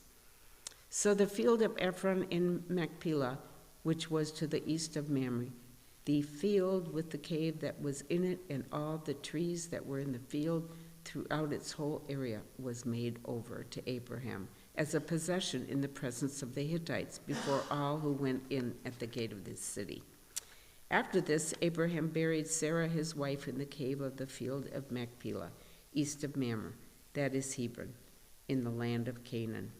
The field and the cave that is in it were made over to Abraham as property for a burying place by the Hittites. Now Abraham was old, well advanced in years, and the Lord had blessed Abraham in all these things. And Abraham said to his servant, the oldest of his household, who had charge of all that he had, Put your hand under my thigh, that I may make you swear by the Lord, the God of heaven and the God of earth, that you will not take a wife for my son from the daughter of the Canaanites among whom I dwell, but will go to my country and to my kindred, and take a wife for my son Isaac. The servant said to him, Perhaps the woman may not be willing to follow me to this land. Must I then take your son back to the land from which you came? Abraham said to him, See to it that you do not take my son back there. The Lord, the God of heaven, who took me from my father's house and from the land of my kindred, and who spoke to me and swore to me, To your offspring I will give this land. He will send his angel before you, and you shall take a wife for my son from there. But if the woman is not willing to follow you, then you will be free from this oath of mine. Only you must not take my son back there. So the servant put his hand under the thigh of Abraham, his master, and swore to him concerning this matter. Then the servant took 10 of his master's camels and departed, taking all sorts of choice gifts from his master. And he arose and went to Mesopotamia, to the city of Nahor. And he made the camels kneel down outside the city by the well of water at the time of evening, the time when women go out to draw water. And he said, O Lord, God of my master Abraham, please grant me success today and show steadfast love to my master Abraham. Behold, I am standing by the spring of water, and the daughters of the men of the city are coming out to draw water. Let the young woman to whom I shall say, please let down your jar that I may drink, and who shall say, drink, and I will water your camels. Let her be the one whom you have appointed for your servant Isaac. By this I shall know that you have shown steadfast love to my master. Before he had finished speaking, behold, Rebekah, who was born to Bethuel, the son of Milcah, the wife of Nahor, Abraham's brother, came out with her water jar on her shoulder. The young woman was very attractive in appearance, a maiden whom no man had known. She went down to the spring and filled her jar and came up. Then the servant ran to meet her and said, please, give me a little water to drink from your jar. She said, drink, my lord. And she quickly let down her jar upon her hand and gave him a drink. When she had finished giving him a drink, she said, I will draw water for your camels also, until they have finished drinking. So she quickly emptied her jar into the trough and ran again to the well to draw water, and she drew for all his camels. The man gazed at her in silence to learn whether the Lord had prospered his journey or not. When the camels had finished drinking, the man took a gold ring weighing a half shekel and 2 bracelets for her arms weighing 10 gold shekels, and said, please tell me whose daughter you are. Is there room in your father's house for us to spend the night? She said to him, I am the daughter of Bethuel, the son of Milcah, whom she bore to Nahor. She added, we have plenty of both straw and fodder and room to spend the night. The man bowed his head and worshipped the Lord and said, blessed be the Lord, the God of my master Abraham, who has not forsaken his steadfast love and his faithfulness toward my master. As for me, the Lord has led me in the way to the house of my master's kinsman. Then the young woman ran and told her mother's household about these things. Rebekah had a brother whose name was Laban. Laban ran out toward the man to the spring. As soon as he saw the ring and the bracelets on his sister's arms and heard the words of Rebekah, his sister, thus the man spoke to me. He went to the man. And behold, he was standing by the camels at the spring. He said, come in, O blessed of the Lord. Why do you stand outside? For I have prepared the house and a place for the camels. So the man came to the house and unharnessed the camels, and gave straw and fodder to the camels, and there was water to wash his feet and the feet of the men who were with him. Then food was set before him to eat, but he said, I will not eat until I have said what I have to say. He said, speak on. So he said, I am Abraham's servant. The Lord has greatly blessed my master, and he has become great. He has given him flocks and herds, silver and gold, male servants and female servants, camels and donkeys. And Sarah, my master's wife, bore a son to my master when she was old, and to him he has given all that he has.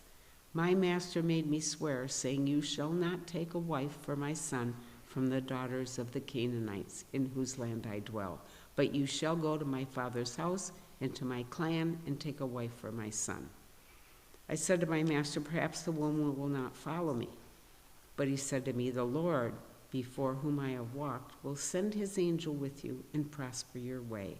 You shall take a wife for my son, for my clan, and for my father's house. Then you will be free from my oath when you come to my clan.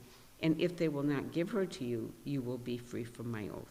I came today to the spring and said, O Lord, the God of my master Abraham, if now you are prospering the way that I go, behold, I am standing by the spring of water. Let the virgin who comes out to draw water, to whom I shall say, please give me a little water from your jar to drink, and who will say to me, drink, and I will draw for your camels also.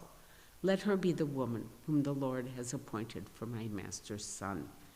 Before I had finished speaking in my heart, behold, Rebekah came out with her water jar on her shoulder. And she went down to the spring and drew water. I said to her, please let me drink. She quickly let down her jar from her shoulder and said, drink, and I will give your camels drink also. So I drank, and she gave the camels drink also. Then I asked her, whose daughter are you? She said, the daughter of Bethuel, Nahor's son, who might milk aboard him. So I put the ring in her nose, on her nose, and the bracelets on her arms. Then I bowed my head and worshiped the Lord and blessed the Lord, the God of my master Abraham, who had led me by the right way to take the daughter of my master's kinsman for his son. Now then, if you are going to show steadfast love and faithfulness to my master, tell me, and if not, tell me that I may turn to the right or to the left. Then Laban and Bethuel answered and said, the thing has come from the Lord. We cannot speak to you bad or good. Behold, Rebekah is before you. Take her and go, and let her be the wife of your master's son, as the Lord has spoken. When Abraham's servant heard their words, he bowed himself to the earth before the Lord. And the servant brought out jewelry of silver and of gold and garments and gave them to Rebekah. He also gave to her brother and to her mother costly ornaments. And he and the men who were with him ate and drank, and they spent the night there. When they arose in the morning, he said, send me away to my master. Her brother and her mother said, let the young woman remain with us a while. At least 10 days after that she may go. But he said to them, do not delay me, since the Lord has prospered my way. Send me away that I may go to my master. They said, let us call the young woman and ask her. And they called Rebekah and said to her, will you go with this man? She said, I will go. So they sent away Rebekah, their sister, and her nurse, and Abraham's servant and his men, and they blessed Rebekah and said to her, our sister, may you become thousands of 10,000s, and may your offspring possess the gate of those who hate him. Then Rebekah and her young woman arose and rode on the camels and followed the man. Thus the servant took Rebekah and went his way. Now Isaac had returned from Beer-lahai-roi and was dwelling in the Negeb. And Isaac went out to mediate in the field toward evening. And he lifted up his eyes and saw, and behold, there were camels coming. And Rebekah lifted up her eyes, and when she saw Isaac, she dismounted from the camel and said to the servant, who is that man walking in the field to meet us? The servant said, it is my master. So she took her veil and covered herself. And the servant told Isaac all the things that he had done. Then Isaac brought her into the tent of Sarah, his mother, and took Rebekah, and she became his wife, and he loved her. So Isaac was comforted after his mother's death. Abraham took another wife, whose name was Keturah. She bore him Zimran, Jokshan, Midian, Ishbak, and Shua. Jokshan fathered Sheba and Dedan. The sons of Dedan were Ashurim, Letushim, and Leu. Amen. The sons of Midian were Epav, Epher, Hanok, Abida, and Eldah. All these were the children of Keturah. Abraham gave all he had to Isaac, but to the sons of his concubines Abraham gave gifts, and while he was still living he sent them away from his son Isaac, eastward to the east country. These are the days of the years of Abraham's life, 175 years. Abraham breathed his last and died in a good old age, an old man and full of years, and was gathered to his people. Isaac and Ishmael, his sons, buried him in the cave of Machpelah, in the field of Ephron, the son of Zohar the Hittite, east of Mamre, the field that Abraham purchased from the Hittites. There Abraham was buried with Sarah his wife. After the death of Abraham, God blessed Isaac his son, and Isaac settled at Beer-lahai-roi. These are the generations of Ishmael, Abraham's son, whom Hagar the Egyptian, Sarah's servant, bore to Abraham. These are the names of the sons of Ishmael, named in the order of their birth.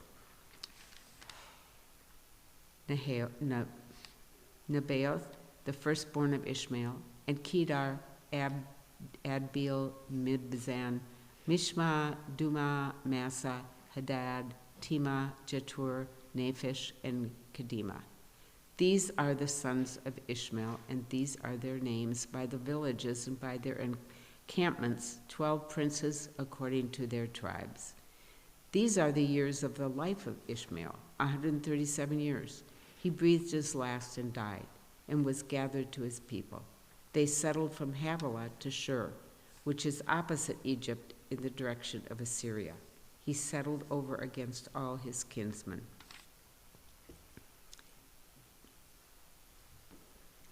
These are the generations of Isaac, Abraham's son.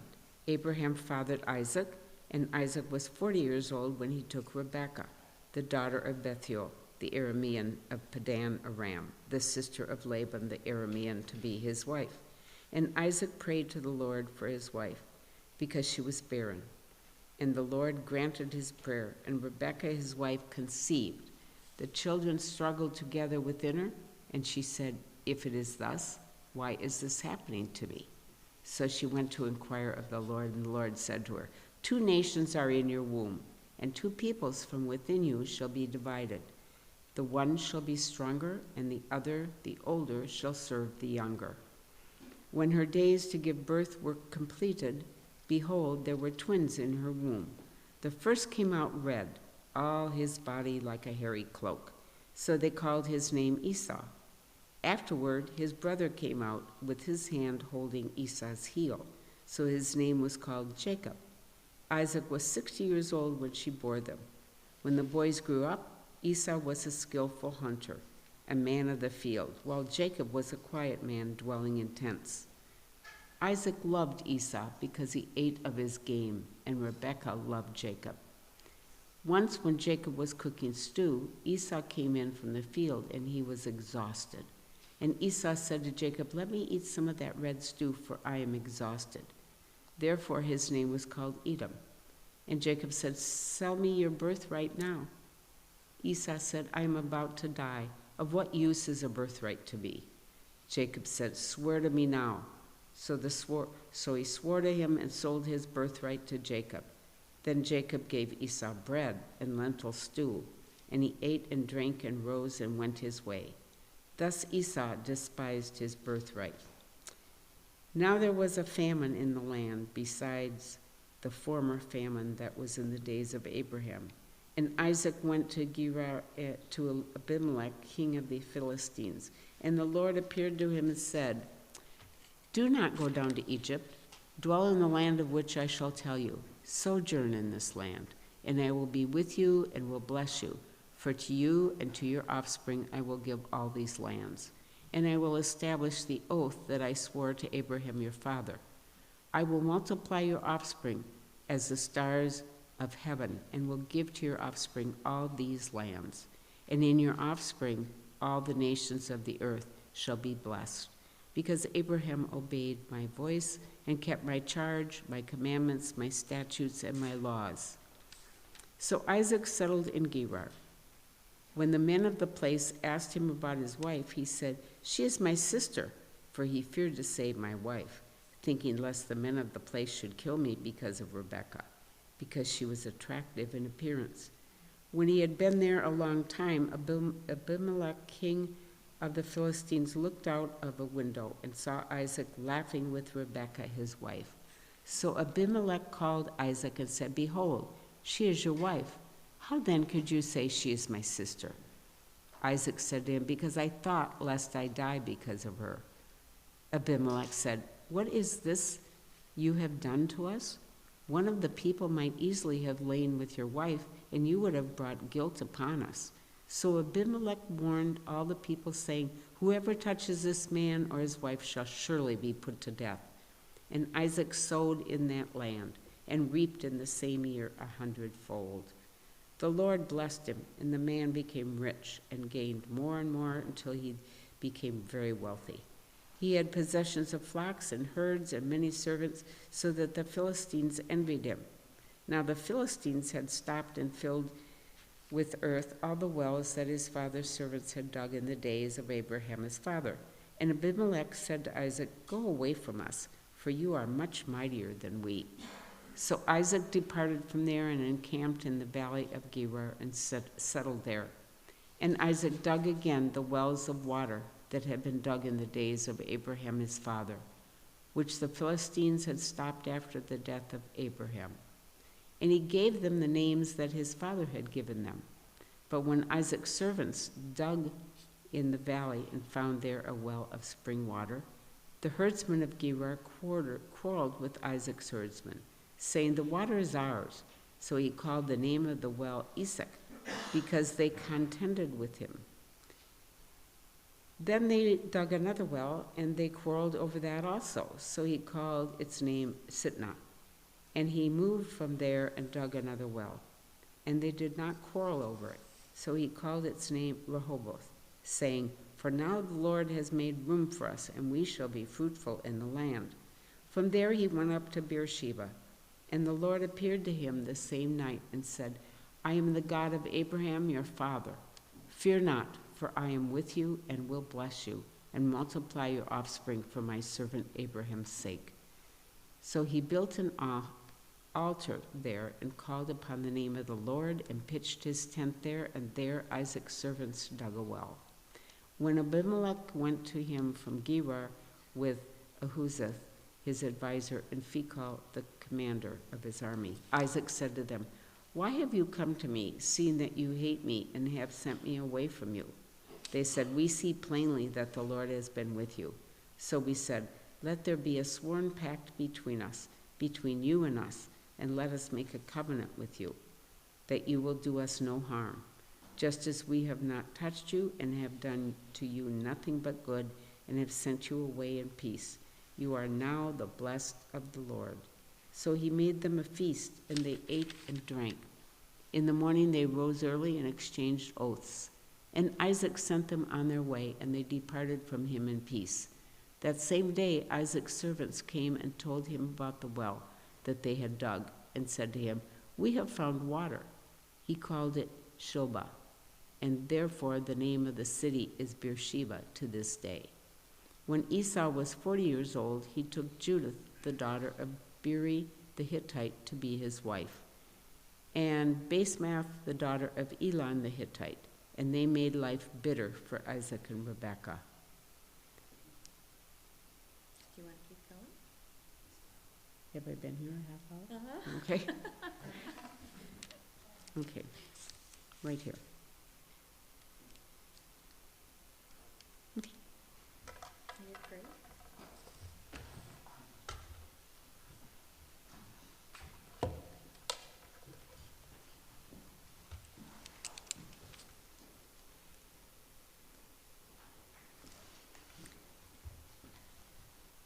When Isaac was old and his eyes were dim, so that he could not see, he called Esau, his older son, and said to him, "My son."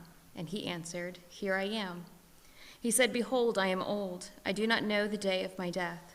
Now then, take your weapons, your quiver and your bow, and go out to the field and hunt game for me, and prepare for me delicious food such as I love, and bring it to me so that I might eat, that my soul may bless you before I die." Now Rebekah was listening when Isaac spoke to his son Esau. So when Esau went to the field to hunt for game and bring it, Rebekah said to her son Jacob, "I heard your father speak to your brother Esau. Bring me game and prepare for me delicious food, that I might eat it and bless you before the Lord before I die. Now therefore, my son, obey my voice as I command you. Go to the flock and bring to me 2 good young goats, that I might prepare for them delicious food for your father, such as he loves. And you shall bring it to your father to eat, so that he may bless you before he dies." But Jacob said to Rebekah his mother, "Behold, my brother Esau is a hairy man, and I am a smooth man. Perhaps my father will feel me, and I shall seem to be mocking him, and bring a curse upon myself and not a blessing." His mother said to him, "Let your curse be on me, my son. Only obey my voice, and go, bring them to me." So he went and took them and brought them to his mother, and his mother prepared delicious food such as his father loved. Then Rebekah took the best garments of Esau, her older son, which were with her in the house, and put them on Jacob, her younger son. and the skins of the young goats she put on his hands and the smooth part of his neck. And she put the delicious food and the bread which she had prepared into the hand of her son Jacob. So he went in to his father and said, "My father." And he said, "Here I am. Who are you, my son?" Jacob said to his father, "I am Esau, your firstborn. I have done as you have told me. Now sit up and eat of my game, that your soul may bless me." But Isaac said to his son, "How is it that you have found it so quickly, my son?" He answered, "Because the Lord your God granted me success." Then Isaac said to Jacob, "Please come near, that I may feel you, my son, to know whether you are really my son Esau or not." So Jacob went near to Isaac, his father, who felt him and said, "The voice is Jacob's voice, but the hands are the hands of Esau." And he did not recognize him, because his hands were hairy like his brother Esau's hands. So he blessed him. He said, "Are you really my son Esau?" He answered, "I am." Then he said, Bring it near to me, that I may eat my son's game and bless you." So he brought it near to him, and he ate. And he brought him wine, and he drank. Then his father Isaac said to him, "Come near and kiss me, my son." So he came near and kissed him. And Isaac smelled the smell of his garments and blessed him and said, "See, the smell of my son is as the smell of a field that the Lord has blessed. May God give you the dew of heaven, the fatness of the earth, and plenty of grain and wine. Let peoples serve you and nations bow down to you. Be Lord over your brothers, and may your mother's sons bow down to you. Cursed be everyone who curses you, and blessed be everyone who blesses you." As soon as Isaac had finished blessing Jacob, when Jacob had scarcely gone out from the presence of Isaac, his father, Esau, his brother, came in from his hunting. He also prepared delicious food and brought it to his father. And he said to his father, "Let my father arise and eat his son's game, that you may bless me." His father Isaac said to him, "Who are you?" He answered, "I am your son, your firstborn, Esau." Then Isaac trembled very violently and said, "Who was it then that hunted game and brought it to me, and I ate it all before you came, and I have blessed him? Yes, and he shall be blessed." As soon as Esau heard the words of his father, he cried out with an exceedingly great and bitter cry, and said to his father, "Bless me, even me also, O my father." But he said, "Your brother came deceitfully, and he has taken away your blessing." Esau said, "Is he not rightly named Jacob? For he has cheated me these 2 times. He took away my birthright, and behold, now he has taken away my blessing." Then he said, "Have you not reserved a blessing for me?" Isaac answered and said to Esau, "Behold, I have made him lord over you and all his brothers. I have given him for servants, and with the grain and wine I have sustained him. What then can I do for you, my son?" Esau said to his father, "Have you but one blessing, my father? Bless me, even also, O my father." And Esau lifted up his voice and wept. Then Isaac his father answered and said to him, "Behold, away from the fatness of the earth shall your dwelling be, and away from the dew of heaven on high. By your sword you shall live, and you shall serve your brother. But when you grow restless, you shall break his yoke from your neck." Now Esau hated Jacob because of the blessing with which his father had blessed him. And Esau said to himself, "The days of mourning for my father are approaching. Then I will kill my brother Jacob." But the words of Esau, her older son, were told to Rebekah. So she sent and called Jacob, her younger son, and said to him, "Behold, your brother Esau comforts himself about you by planning to kill you. Now therefore, my son, obey my voice. Arise, flee to Laban my brother in Haran, and stay with him a while, until your brother's fury turns away, until your brother's anger turns away from you, and he forgets what you have done to him. Then I will send and bring you from there. Why should I be bereft of you both in one day?" Then Rebekah said to Isaac, "I loathe my life because of the Hittite woman. If Jacob marries one of the Hittite women like these, one of the women of the land, what good would my life be to me?" Then Isaac called Jacob and blessed him and directed him, "You must not take a wife from the Canaanite women. Arise, go to Padan Aram at the house of Bethuel, your mother's father, and take as your wife from there one of the daughters of Laban, your mother's brother. God Almighty bless you and make you fruitful and multiply you. that you may become a company of peoples. May he give the blessing of Abraham to you and to your offspring with you, that you may take the possession of the land of your sojournings that God gave to Abraham. Thus Isaac sent Jacob away, and he went to Padan Aram to Laban, the son of Bethuel, the Aramean, and the brother of Rebekah, Jacob's and Esau's mother. Now Esau saw Isaac had blessed Jacob and sent him away to Padan Aram to take the wife from there, and that as he blessed him, he directed him, "You must not take a wife from the Canaanite women," and that Jacob had obeyed his father and his mother and had gone to Padan Aram. So when Esau saw that the Canaanite women did not please Isaac his father, Esau went to Ishmael and took as his wife, besides the wives he had, Mahalath, the daughter of Ishmael, Abraham's son, the sister of Nebaioth. Jacob left Beersheba and went to Haran, and he came to a certain place and stayed there at night, because the sun had set. Taking one of the stones of the place, he put it under his head and lay down in that place to sleep. And he dreamed, and behold, there was a ladder set up on the earth, and the top of it reached to heaven. And behold, the angels of God were ascending and descending on it. And behold, the Lord stood above it and said, "I am the Lord, the God of Abraham your father, and the God of Isaac. The land on which you lie I will give to you and to your offspring. Your offspring shall be like the dust of the earth, and you shall spread abroad to the west and to the east and to the north and to the south. And in you and your offspring shall all the families of the earth be blessed. Behold, I am with you, and will keep you wherever you go, and will bring you back to this land, for I will not leave you until I have done what I have promised you." Then Jacob awoke from his sleep, and said, "Surely the Lord is in this place, and I did not know it." And he was afraid, and said, "How awesome is this place! This is none other than the house of God, and this is the gate of heaven." So early in the morning, Jacob took the stone that he had put under his head and set it up for a pillar and poured oil on top of it. He called the name of that place Bethel, but the name of the city was Luz at the first. Then Jacob made a vow, saying, "If God be with me and will keep me in this way that I go, and will give me bread to eat and clothing to wear, so that I come again to my father's house in peace, then the Lord shall be my God. And this stone, which I have set up for a pillar, shall be God's house. And all that you give me, I will give a full tenth to you." Then Jacob went on his journey and came to the land of the people of the east. As he looked, he saw a well in the field, and behold, 3 flocks of sheep lying beside it. For out of that well the flocks were watered.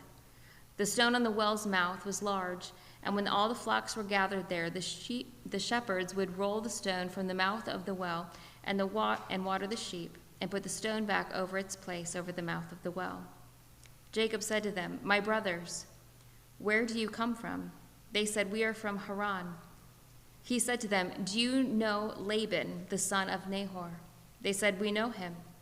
He said to them, "Is it well with him?" They said, "It is well. And see, Rachel, his daughter, is coming with the sheep."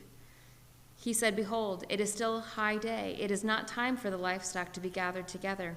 Water the sheep and go, pasture them." But they said, "We cannot until all the flocks are gathered together and the stone is rolled from the mouth of the well. Then we will water the sheep." While he was still speaking with them, Rachel came up with her father's sheep, for she was a shepherdess. Now as soon as Jacob saw Rachel, the daughter of Laban, his mother's brother, and the sheep of Laban, his mother's brother, Jacob came near and rolled the stone from the well's mouth and watered the flock of Laban, his mother's brother. Then Jacob kissed Rachel and wept aloud. And Jacob told Rachel that he was her father's kinsman and that he was Rebekah's son, and she ran and told her father. As soon as Laban heard the news about Jacob, his sister's son, he ran to meet him and embraced him and kissed him and brought him into his house. Jacob told Laban all these things, and Laban said to him, "Surely you are my bone and my flesh." He stayed with him a month. Then Laban said to Jacob, "Because you are my kinsman, should you therefore serve me for nothing? Tell me, what shall your wages be?" Now Laban had 2 daughters. The name of the older was Leah, and the other of the younger was Rachel. Leah's eyes were weak, but Rachel was beautiful in form and appearance.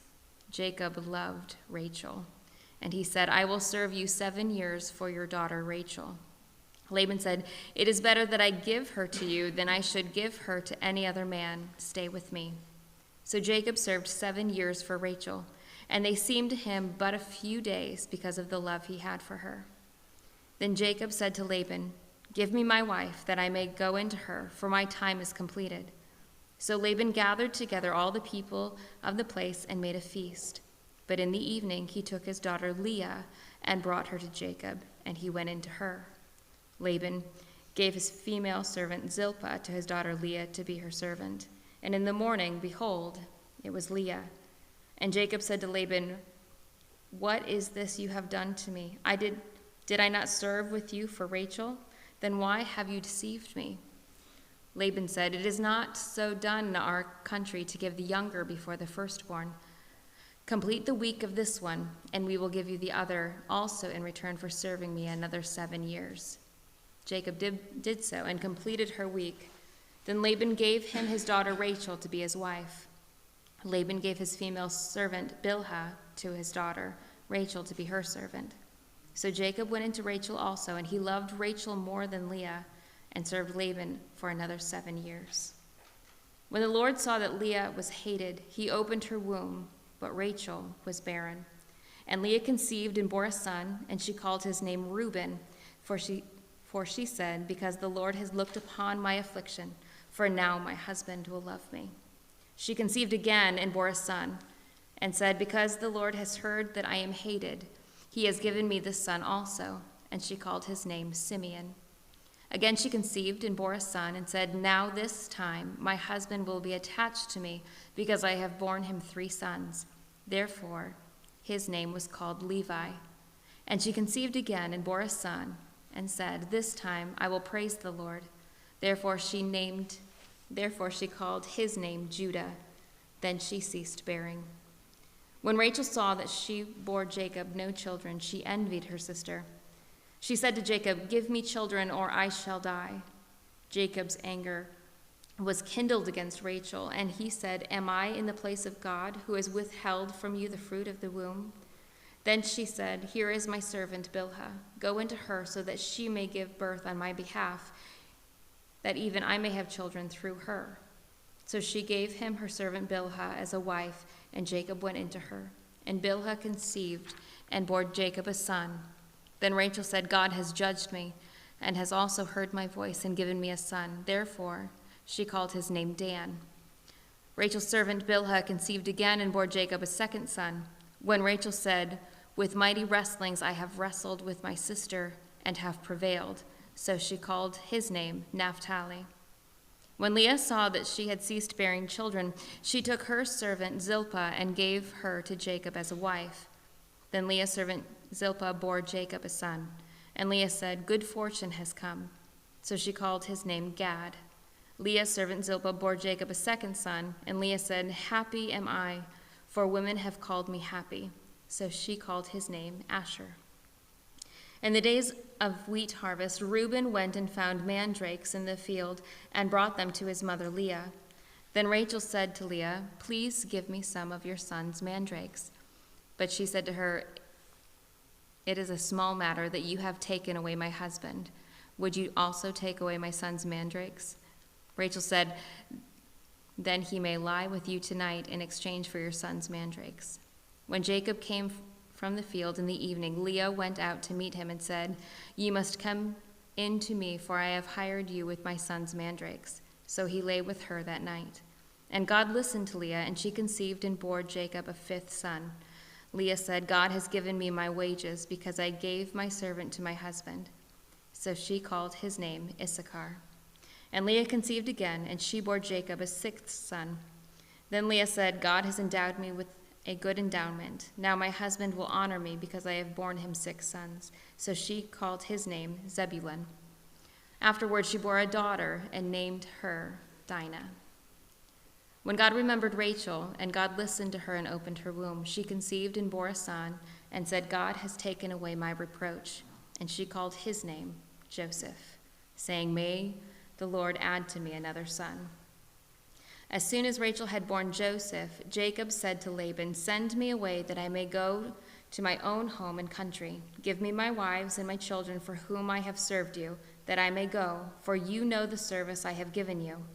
But Laban said to him, "If I have found favor in your sight, I have learned that by divination that the Lord has blessed me because of you. Name your wages, and I will give it."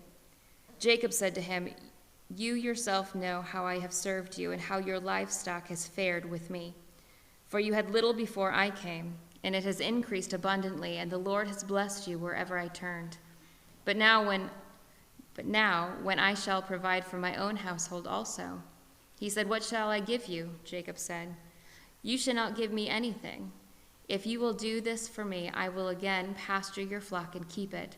Let me pass through all your flock today, removing from it every speckled and spotted sheep and every black lamb, and the spotted and speckled among the goats, and they shall be my wages. For my honesty will answer for me later, when you come to look into my wages with you. Every one that is not speckled and spotted among the goats and the black among the lambs, if found with me, shall be counted stolen." Laban said, "Good, let it be as you have said." But that day Laban removed the male goats that were striped and spotted, and all the female goats that were speckled and spotted, every one that had white on it, and every lamb that was black, and put them in charge of his sons. And he set distance of 3 days' journey between himself and Jacob pastured the rest of Laban's flock. Then Jacob took a fresh stick of poplar and almond and plane trees and peeled white streaks in them, exposing the white of the stick. He set the sticks that he had peeled in front of the flocks in the troughs, that is, the watering places where the flocks came to drink. And since they bred when they came to drink, the flocks bred in front of the sticks, and so the flocks brought forth striped, speckled, and spotted. And Jacob separated the lambs and set the faces of the flocks toward the striped, and all the black in the flock of Laban. He put his own droves apart and did not put them with Laban's flock. Whenever the stronger of the flock were breeding, Jacob would lay the sticks on the troughs before the eyes of the flock, that they might breed among the sticks. But for the feebler of the flock, he would not lay them there. So the feebler would be Laban's, and the stronger would be Jacob's. Thus the man increased greatly and had large flocks, female servants, male servants, and camels and donkeys. Now Jacob heard that the sons of Laban were saying, "Jacob has taken all that was our father's, and from what was our father's he has gained all this wealth." And Jacob saw that Laban did not regard him with favor as before. Then the Lord said to Jacob, "Return to the land of your fathers and to your kindred, and I will be with you." So Jacob sent and called Rachel and Leah into the field where the flock was, and said to them, "I see that your father does not regard me with favor as he did before, but the God of my father has been with me. You know that I have served your father with all my strength, yet your father has cheated me and changed my wages 10 times. But God did not permit him to harm me. If he said, 'The spotted shall be your wages,' then all the flock bore spotted. And if he said, 'The striped shall be your wages,' then all the flock bore striped. Thus God has taken away the livestock of your father and given them to me. In the breeding season of the flock, I lifted up my eyes and saw in a dream that the goats that were mated with the flock were striped, spotted, and mottled. Then the angel of God said to me in the dream, 'Jacob,' and I said, 'Here I am.' And he said, 'Lift up your eyes and see. All the goats that mate with the flock are striped, spotted, and mottled, for I have seen all that Laban is doing to you. I am the God of Bethel, where you appointed a pillar and made a vow to me. Now arise, go out from this land, and return to the land of your kindred.' Then Rachel and Leah answered him and said to him, 'Is there any portion or inheritance left to us in our father's house? Are we not regarded by him as foreigners? For he has sold us, and he has indeed devoured our money. All the wealth that God has taken away from our father belongs to us and to our children. Now then, whatever God has said to you, do.' So Jacob arose and set his sons and wives on camels. He drove away all the livestock, all his property that he had gained, the livestock in his possession that he had acquired in Padan Aram, to go to the land of Canaan to his father Isaac. Laban had gone to shear his sheep, and Rachel stole her father's household gods, and Jacob tricked Laban the Aramean by by not telling him that he intended to flee. He fled all that he had and arose and crossed the Euphrates and set his face towards the hill country of Gilead. When it was told Laban on the third day that Jacob had fled, he took his kinsmen with him and pursued him for 7 days and followed close after him to the hill country of Gilead. But God came to Laban, the Aramean, in a dream by night and said to him, "Be careful not to say anything to Jacob, either good or bad." And Laban overtook Jacob. Now Jacob had pitched his tent in the hill country, and Laban with his kinsmen pitched tents in the hill country of Gilead. And Laban said to Jacob, "What have you done that you have tricked me and driven away my daughters like captives of the sword? Why did you flee secretly and trick me and did not tell me, so that I might have sent you away with mirth and songs and tambourine and lyre?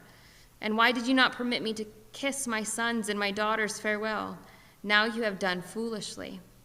It is in my power to do you harm, but the God of your father spoke to me last night, saying, 'Be careful not to say anything to Jacob, either good or bad.' And now you have gone away because you longed greatly for your father's house. But why did you steal my gods?" Jacob answered and said to Laban, "Because I was afraid, for I thought that you would take your daughters from me by force. Anyone with whom you find your God shall not live. In the presence of our kinsmen, point out what I have that is yours and take it." Now Jacob did not know that Rachel had stolen them. So Laban went into Jacob's tent and into Leah's tent and into the tent of the other 2 female servants, but he did not find them. And he went out of Leah's tent and entered Rachel's. Now Rachel had taken the household gods and put them in the camel's saddle and sat on them. Laban felt all about the tent, but did not find them. And she said to her father, "Let not my lord be angry that I cannot rise before you, for the way of women is upon me." So he searched, but did not find the household gods. Then Jacob became angry and berated Laban.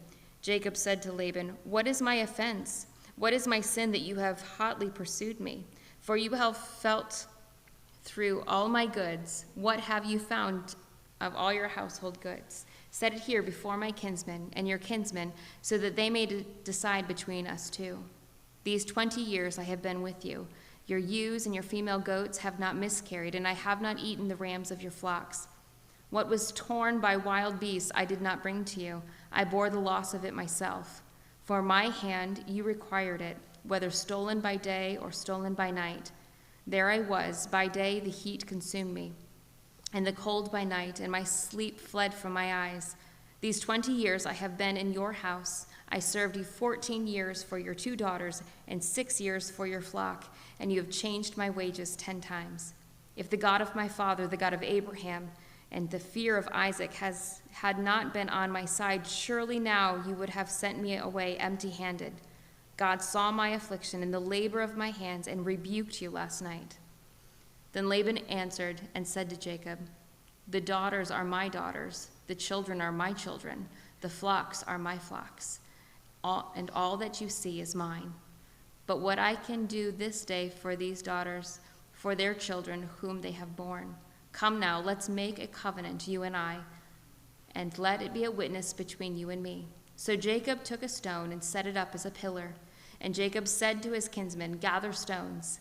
And they took stones and made a heap, and they ate there by the heap. Laban called it Jegar Sahadutha, but Jacob called it Gilead. Laban said, "This heap is a witness between you and me today." Therefore he named it Gilead. And Mizpah, for he said, "The Lord watch between you and me when we are out of one another's sight. If you oppress my daughters or you take wives beside my daughters, although no one is with us, see, God is witness between you and me." Then Laban said to Jacob, "See this heap and the pillar which I have set between you and me? This heap is a witness, and the pillar is witness, that I will not pass over this heap to you, and you will not pass over this heap and this pillar to me, to do harm. The God of Abraham and the God of Nahor, the God of their father, judge between us." So Jacob swore by the fear of his father Isaac, and Jacob offered a sacrifice on the hill country and called his kinsmen to eat bread. They ate bread and spent the night in the hill country. Early in the morning, Laban arose and kissed his grandchildren and his daughters and blessed them. Then Laban departed and returned home.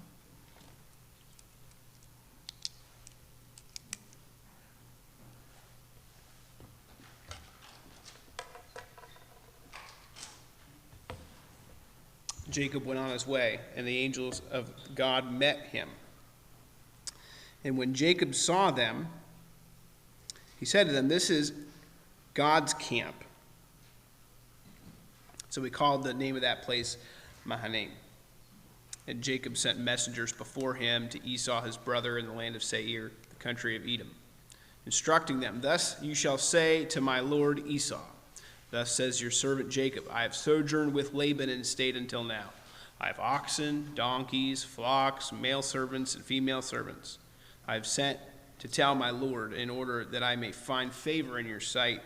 And the messengers were returned to Jacob, saying, "We came to your brother Esau, and he is coming to meet you, and there are 400 men with him." That Jacob was greatly afraid and distressed. He divided the people who were with him and the flocks and herds and camels into 2 camps, thinking, if Esau comes to the one camp and attacks it, then the other camp will escape. Jacob said, "O God of my father Abraham and God of my father Isaac, O Lord, who said to me, return to your country and go to your kindred, that I may do good. I am not worthy of the least of all the deeds of the steadfast love and the faithfulness that you have shown to your servant. For you, with only my staff, I crossed this Jordan, and now I have become 2 camps. Please deliver me from the hand of my brother, from the hand of Esau, for I fear him, that he may come and attack me, the mothers with the children." And you said, "I will surely do good and make your offspring as the sand of the sea, which cannot be numbered for multitude." So he stayed there that night, and from what he had with him, he took a present for his brother Esau, 200 female goats and 20 male goats, 200 ewes and 20 rams, 30 milking camels, and their calves, 40 cows and 10 bulls, 20 female donkeys and 10 male donkeys. And he handed over to his servants every drove by itself, and said to his servants, "Pass on ahead of me and put a space between drove and drove." And he instructed the first, "When my brother Esau meets you, ask him, 'To whom do you belong, and where are you going?' And to those ahead of you, 'And whose are these ahead of you?' Then you shall say, 'These belong to your servant Jacob. They are a present sent to my lord Esau, and moreover he is behind us.' He likewise instructed the second and the third, and all who followed the droves. You shall say the same thing to Esau when you find him. And you shall say, 'Moreover, your servant Jacob is behind us.' For he thought, I may appease him with the present that goes ahead of me, and afterward I shall see his face. Perhaps he will accept me." But the present passed on ahead of him. So the present passed on ahead of him, and he himself stayed that night in the camp. The same night he arose and took his 2 wives, his 2 female servants, and his 11 children, and crossed the ford of the Jabbok. He took them and sent them across the stream, and everything else that he had. And Jacob was left alone. And a man with him wrestled with him until the breaking of the day. When the man saw that he did not prevail against Jacob, he touched his hip socket, and Jacob's hip was put out of joint as he wrestled with him. And he said, "Let me go, for the day is broken." But Jacob said, "I will not let you go unless you bless me." And he said to him, "What is your name?" And he said, "Jacob." Then he said, "Your name shall no longer be called Jacob, but Israel, for you have striven with God and with men and have prevailed." Then Jacob asked him, "Please tell me your name." But he said, "Why is it that you ask my name?" And there he blessed him. So Jacob called the name of the place Peniel, saying, "For I have seen God face to face, and yet my life has been delivered." The sun rose upon him, and he passed Penuel, limping because of his hip. Therefore, to this day, the people of Israel do not eat at the sinew of the thigh that is on the hip socket, because he touched the socket of Jacob's hip on the sinew of the thigh. And Jacob lifted up his eyes and looked, and behold, Esau was coming, and 400 men with him. So he divided the children among Leah and Rachel and the 2 female servants. And he put the servants with their children in front. Then Leah with her children, and Rachel and Joseph last of all. He himself went on before them, bowing himself to the ground 7 times until he came near to his brother. But Esau ran and met to meet him and embraced him and fell on his neck and kissed him, and they wept. And when Esau lifted up his eyes and saw the women and the children, he said, "Who are these with you?" Jacob said, "The children whom God has graciously given your servant." Then the servants drew near, they and their children, and bowed down. Leah likewise and her children drew near and bowed down. And last, Joseph and Rachel drew near, and they bowed down. Esau said, "What do you mean by all this company that I meet?" Jacob answered, "To find favor in the sight of my Lord." But Esau said, "I have enough, my brother. Keep what you have for yourself." Jacob said, "No, please, if I have found favor in your sight, then accept my present from my hand.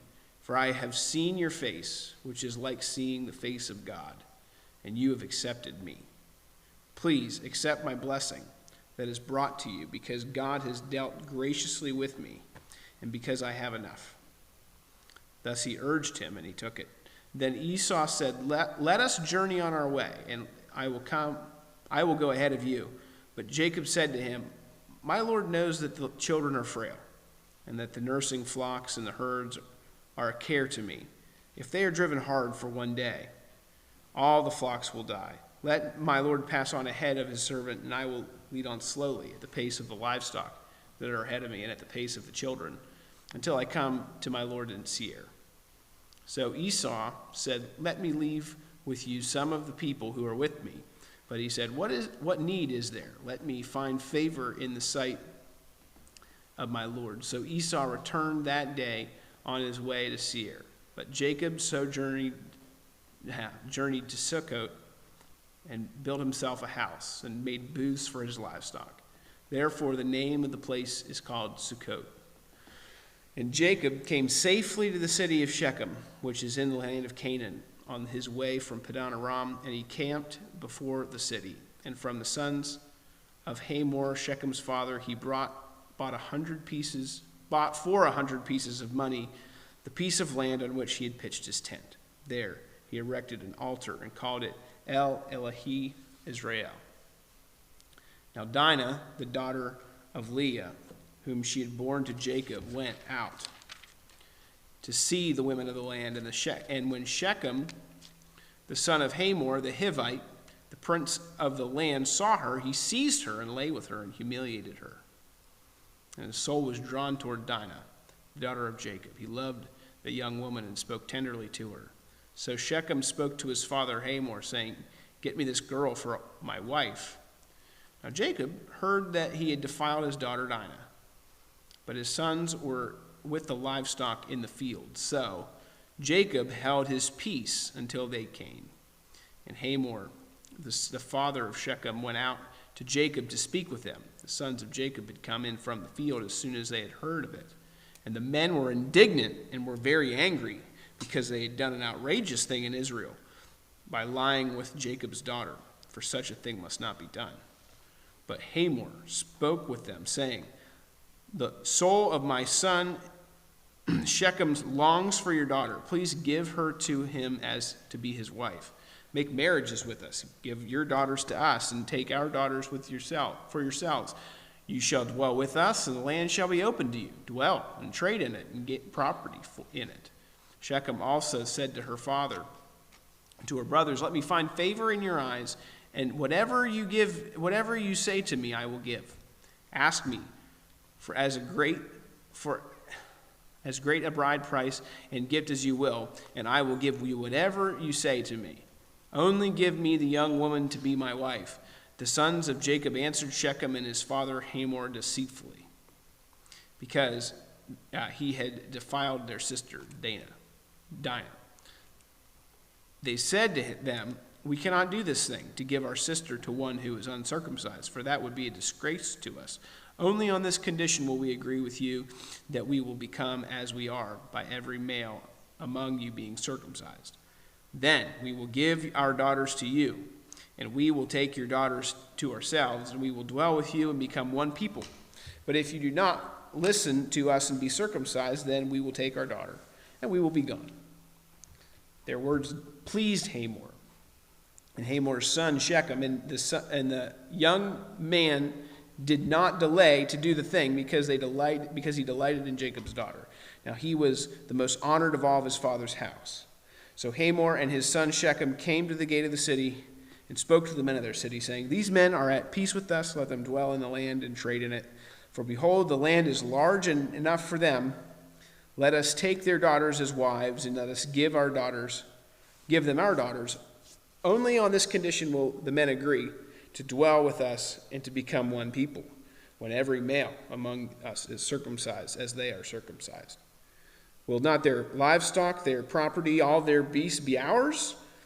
Only let us agree with them, and they will dwell with us." And all who went out of the gate of his city listened to Hamor and the sons of Shechem, and every male was circumcised, all who went out of the gate. On the third day, when they were sore, two of the sons of Jacob, Simeon and Levi, Dinah's brothers, took their swords and came against the city while it felt secure, and killed all the males. They killed Hamor and his son Shechem with the sword, and took Dinah out of Shechem's house and went away. The sons of Jacob came upon the slain and plundered the city, because they had defiled their sister. They took their flocks and their herds, their donkeys, and whatever was in the city in the field. And all their wealth, all their little ones, their wives, all that was in their houses, they captured and plundered. And Jacob said to Simeon and Levi, "You have brought trouble on me by making me stink in the inhabitants of the land, to the inhabitants of the land, the Canaanites and the Perizzites. My numbers are few, and if they gather themselves against me and attack me, I will be destroyed, both I and my household." But they said, "Should he treat our sister like a prostitute?" God said to Jacob, "Arise, go to Bethel and dwell there. Make an altar there to the God who appeared to you when you fled from your brother Esau." So Jacob said to his household and to all who were with him, "Put away the foreign gods that are among you. Purify yourselves and change your garments, and let us arise and go to Bethel, so that I might make an altar to the Lord, to the God who answers me in the day of my distress and has been with me wherever I have gone." And so they gave to Jacob all the foreign gods that they had, and the rings that were in their ears. Jacob hid them under the terebinth tree that is near Shechem. And as they journeyed, a terror from God fell upon the cities that were around them, so that they did not pursue the sons of Jacob. And Jacob came to Luz, that is Bethel, which is in the land of Canaan, he and all the people who were with him. And there he built an altar and called the place El Bethel, because there God had revealed himself to him when he fled from his brother. And Deborah, Rebekah's nurse, died, and she was buried under the oak called below Bethel. So he called its name Elon Bakuth. God appeared to Jacob again, and when he came from Padan Aram and blessed him, and God said to him, "Your name is Jacob. No longer shall your name be called Jacob, but Israel shall be your name." For he called his name Israel. And God said to him, "I am God Almighty. Be fruitful and multiply. A nation and a company of nations shall come from you, and kings shall come from your own body. The land that I gave to Abraham and Isaac I will give to you, and I will give the land to your offspring after you." Then God went up from him in the place where he had spoken with him. And Jacob set up a pillar in the place where he had spoken with him, and a pillar of stone, and poured out a drink offering on it, and poured oil on it. So Jacob called the name of the place where God had spoken with him Bethel. Then they journeyed from Bethel. When they came, they were still some distance from Ephrath. Rachel went into labor, and she had a hard labor. And when her labor was at its hardest, the midwife said, "Do not fear, for you have another son." And as her soul was departing, for she was dying, she called out his name Ben-Oni. But his father called him Benjamin. So Rachel died, and she buried him on the way to Ephrath, that is, Bethlehem. And Jacob set up a pillar over her tomb. It is the pillar of Rachel's tomb, which is there to this day. Israel journeyed on and pitched his tent beyond the tower of Adair. While Israel lived in the land, Reuben went and lay with Bilhah, his father's concubine, and Israel heard of it. Now the sons of Jacob were 12.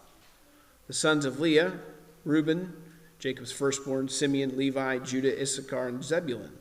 The sons of Rachel, Joseph and Benjamin. The sons of Bilhah, Rachel's servant, Dan and Naphtali. And the sons of Zilpah, Leah's servant, Gad and Asher. These were the sons of Jacob, whom were born to him in Padan Aram.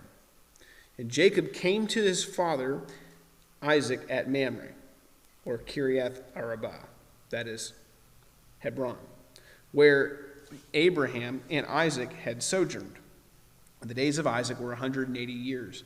And Isaac breathed his last, and he died. And he was gathered to his people, old and full of days.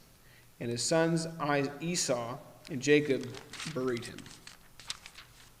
These are the generations of Esau, that is Edom.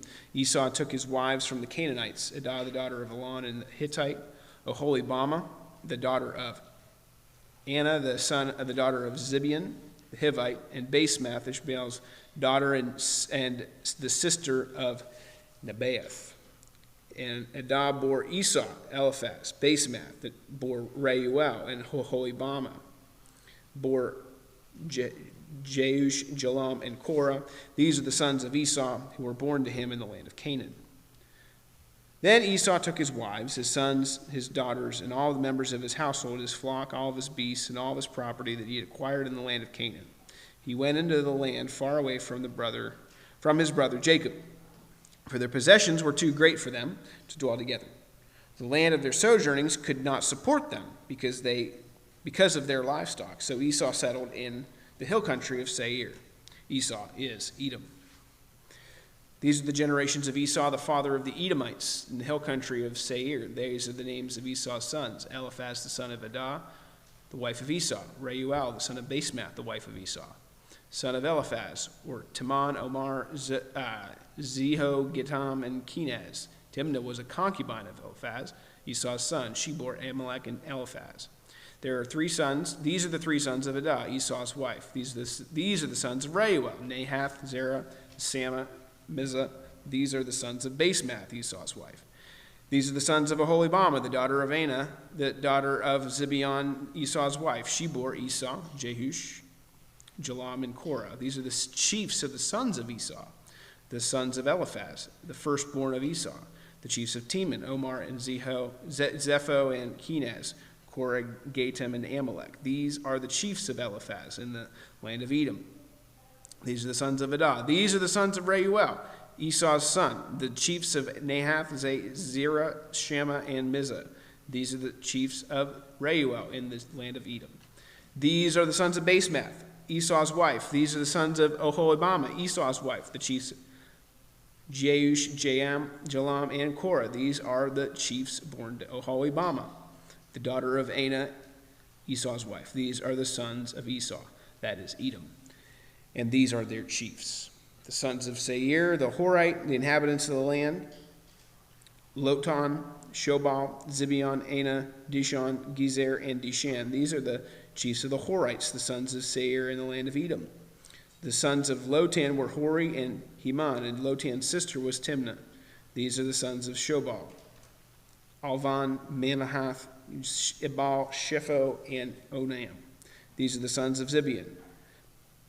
Those 2. He is the Anah who found the hot springs in the wilderness as he pastured the donkeys of Zibeon his father.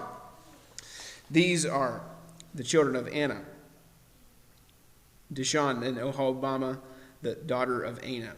These are the sons of Dishon: Hemdan, Eshban, Ithron, and Sharon. These are the sons of Ezer: Bilhan, Zavan, and Akan. These are the sons of Dishon, Uz, and Aran. These are the chiefs of the Horites, the chiefs of Lotan, Shobal, Zibeon, Anna, Dishon, Ezer, and Dishon. These are the chiefs of the Horites, the chief by chief in the land of Seir. These are the kings who reigned in the land of Edom, before any king reigned over the Israelites. Bela the son of Beor reigned in Edom, the name of the city being Dinhaba. Bela died, and Jobab the son of Zerah and Bozrah reigned in his place. Jobab died, and Husham, the land of the Temanites, reigned in his place. Husham died, and Hadad, the son of Bedad, who defeated Midian in the country of Moab, reigned in his place, and the name of his city was Avith. Hadad died, and Samlah and Masrekah reigned in his place. Samlah died, and Shel and of Reboth on the Euphrates reigned in his place. Shaul died, and Balhanan, the son of Akbor, reigned in his place. Balhanan, the son of Akbor, died, and Hadar reigned in his place, the name of his city being Pau. His wife's name was Mehetabel, and the daughter of Matred, the daughter of Mizahab. These are the names of the chiefs of Esau, according to their clans and their dwelling places. By their names, the chiefs Timnah, Ava, Japheth, Oholibama, Elah, Pinon, Kenaz, Teman, Midzar, Magdiel, and Iram. These are the chiefs of Edom, that is Esau, the father of Edom, according to their dwelling places in the land of their possession. Jacob lived in the land of his father's sojournings in the land of Canaan. These are the generations of Jacob. Joseph, being 17 years old, was pasturing the flock of his brothers. He was a boy with the sons of Bilhah and Zilpah, his father's wives. Joseph brought a bad report from them to their father. Now, Israel loved Joseph more than any of the other of his sons, because he was the son of his old age. And he made him a robe of many colors. But when his brothers saw that their father loved him more than all of his brothers, they hated him and could not speak peacefully to him. Now Joseph had a dream. And when he told it to his brothers, they hated him even more. And he said to them, "Hear this dream that I have dreamed. Behold, we were binding sheaves in the field, and behold, my sheaf arose and stood upright. And behold, your sheaves gathered around it and bowed down to my sheaf." His brothers said to him, "Are you indeed to reign over us, or are you indeed to rule over us?" So they hated him even more for his dreams and his words. Then he dreamed another dream and told it to his brothers and said, "Behold, I have dreamed another dream. Behold, the sun, the moon, and 11 stars were bowing down to me." But when he told it to his father and to his brothers, his father rebuked him and said, "What is this dream that you have dreamed? Shall I and your mother and your brothers indeed come to bow ourselves to the ground before you?" And his brothers were jealous of him, but his father kept the saying in his mind. Now his brothers went from the pasture to pasture their father's flock near Shechem. And Israel said to Joseph, "Are not your brothers pasturing the flock at Shechem? Come, I will send you to them." And he said to them, "Here I am." So he said to them, "Go now, see if it is well with your brothers and with the flock, and bring me word." So he sent them from the valley of Hebron and came to Shechem. And a man found him wandering in the fields. And the man asked him, "What are you seeking?" He said, "I'm seeking my brothers." He said, "Tell me, please, where are they pasturing the flock?" And the man said, "They have gone away, for I have heard them say, 'Let us go down to Dothan.'" So Joseph went after his brothers and found them at Dothan. They saw him coming from afar, and behold, and before he came near to them, they conspired against him to kill him. They said to one another, "Here comes this dreamer. Come now, let us kill him and throw him into one of the pits. Then we will say that a fierce animal has devoured him, and we will see what will become of his dreams." And when Reuben heard it, he rescued him out of their hands, saying, "Let us not take his life." And Reuben said to them, "Shed no blood, throw him into this pit here in the wilderness, but do not lay a hand on him, that he may rescue him from their hand and restore him to his father." So when Joseph came to his brothers, they stripped him of his robe, the robe of many colors that he wore, and they took him and they threw him into a pit. The pit was empty. There was no water in it. Then they sat down to eat. And looking up, they saw a caravan of Ishmaelites coming from Gilead, with their camels bearing gum, balm, and myrrh on their way to carry it down to Egypt. Then Judah said to his brothers, "What profit is it if we kill our brother and conceal his blood? Come, let us sell him to the Ishmaelites, and let not our hand be upon him, for he is our brother, our own flesh."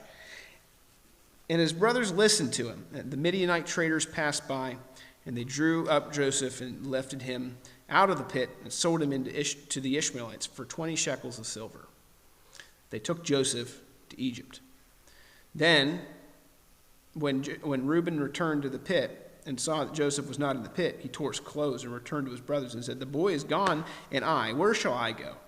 Then they took Joseph's robe and slaughtered a goat and dipped the robe in the blood, and they sent the robe of many colors and brought it to their father and said, "This we have found. Please identify whether it is your son's robe or not." And he identified it and said, "This is my son's robe. A fierce animal has devoured him. Joseph is without a doubt torn to pieces." Then Jacob tore his garments and put sackcloth on his loins and mourned for his sons many days. All of his sons and all of his daughters rose up to comfort him, but he refused to be comforted and said, "No, I shall go down to Sheol to my son mourning." Thus his father wept for him. Meanwhile, the Midians had sold him in Egypt to Potiphar, an officer of Pharaoh, the captain of the guard. I got a lot of pens up here. You're supposed to put your initial start right there. Yeah, right above 38. Yeah, I think this one I brought up. I think that's yours.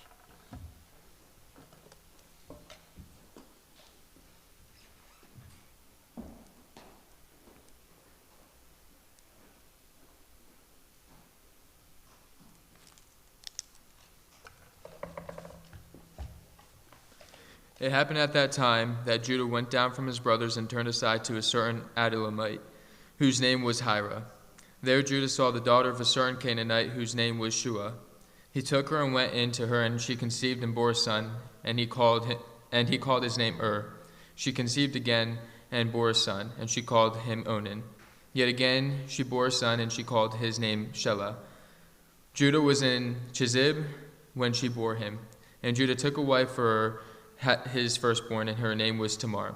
But Judah's firstborn, was wicked in the sight of the Lord, and the Lord put him to death. Then Judah said to Onan, "Go in to your brother's wife, and perform the duty of your brother-in-law to her, and raise up offspring for your brother." But Onan knew that the offspring would not be his.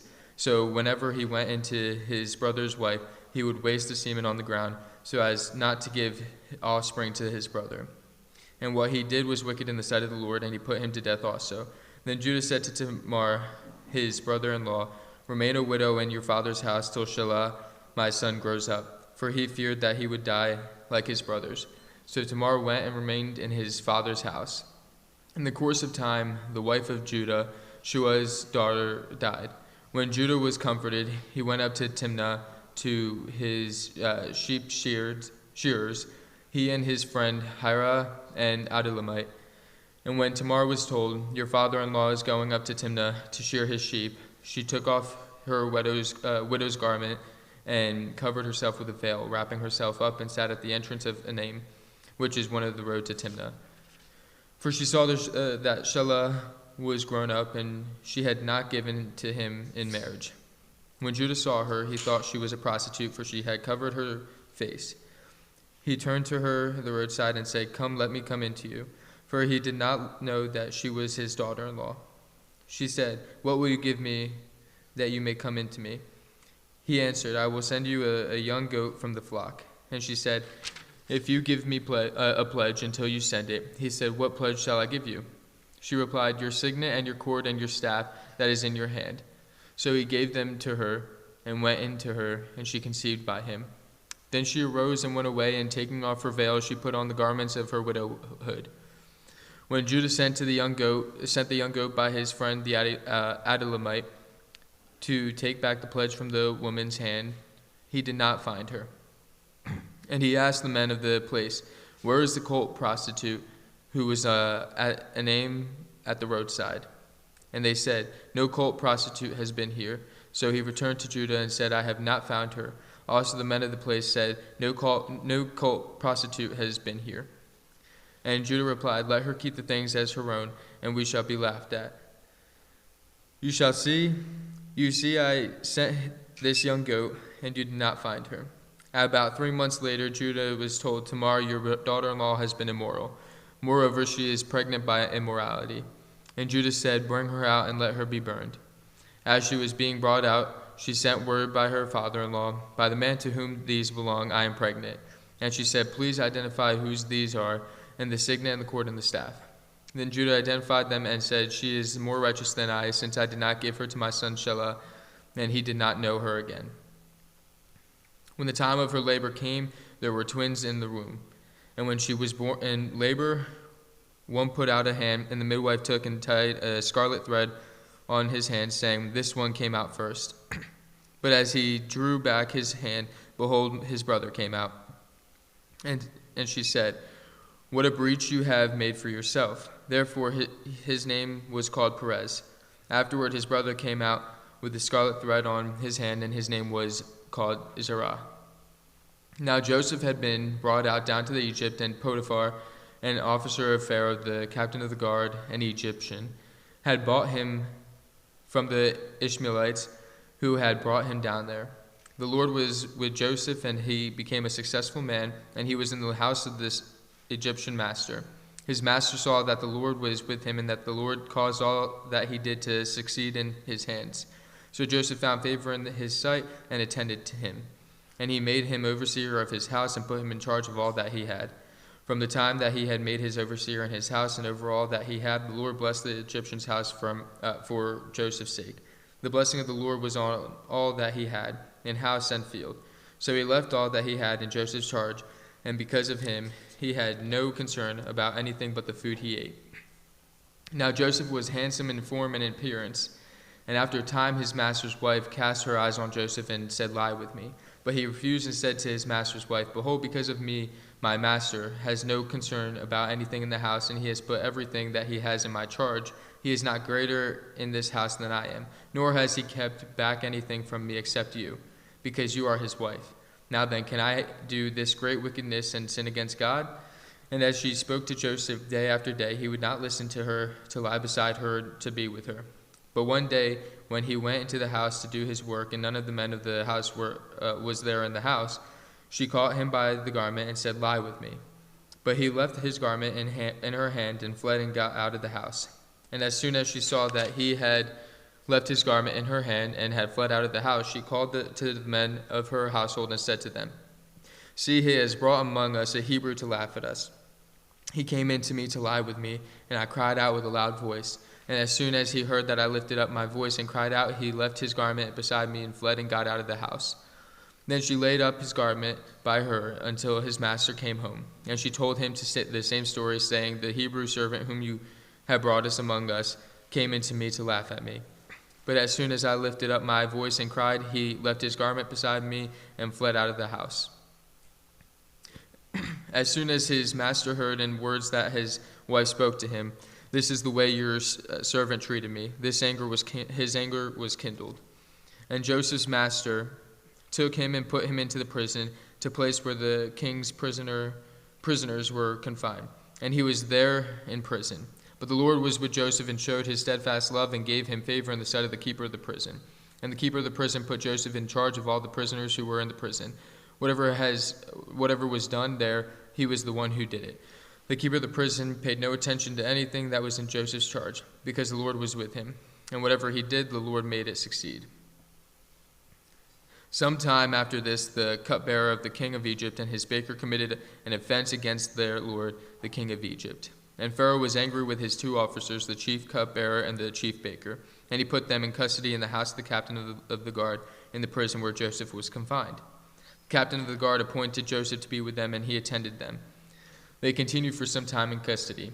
And one night they both dreamed, and the cupbearer and the baker of the king of Egypt, who were confined in the prison, each his own dream, and each dream with its own interpretation. When Joseph came to them in the morning, he saw that they were troubled. So he asked Pharaoh's officers who were with them in custody in his master's house, "Why are your faces downcast today?" They said to him, "We have had dreams, and there is no one to interpret them." And Joseph said to them, "Do not interpretations belong to God? Please tell them to me." So the chief cupbearer told his dream to Joseph and said to him, "In my dream there was a vine before me, and on the vine there were 3 branches. As soon as it budded, its blossoms shot forth, and the clusters ripened into grapes. Pharaoh's cup was in my hand, and I took the grapes and pressed them into Pharaoh's cup and placed the cup into Pharaoh's hands." Then Joseph said to him, "This is its interpretation. The 3 branches are 3 days. In the 3 days Pharaoh will lift up your head and restore you to your office, and you shall place Pharaoh's cup in his hand as formerly when you were his cupbearer. Only remember me when it is well with you, and please do me the kindness to mention me to Pharaoh, and so get me out of this house. For I was indeed stolen out of the land of the Hebrews, and here also I have done nothing that they should put me into the pit." When the chief baker saw that the interpretation was favorable, he said to Joseph, "I also had a dream. There was 3 cake baskets on my head, and in the uppermost basket there were all sorts of baked food for Pharaoh, but the birds were eating out of the basket on my head." And Joseph answered and said, "This is its interpretation. The 3 baskets are 3 days. In 3 days Pharaoh will lift up your head from you and hang you on a tree, and the birds will eat the flesh from you." On the 3rd day, which was Pharaoh's birthday, he made a feast for all his servants and lifted up the head of the chief cupbearer and the head of the chief baker among his servants. He restored the chief cupbearer to his position, and he placed the cup in Pharaoh's hands.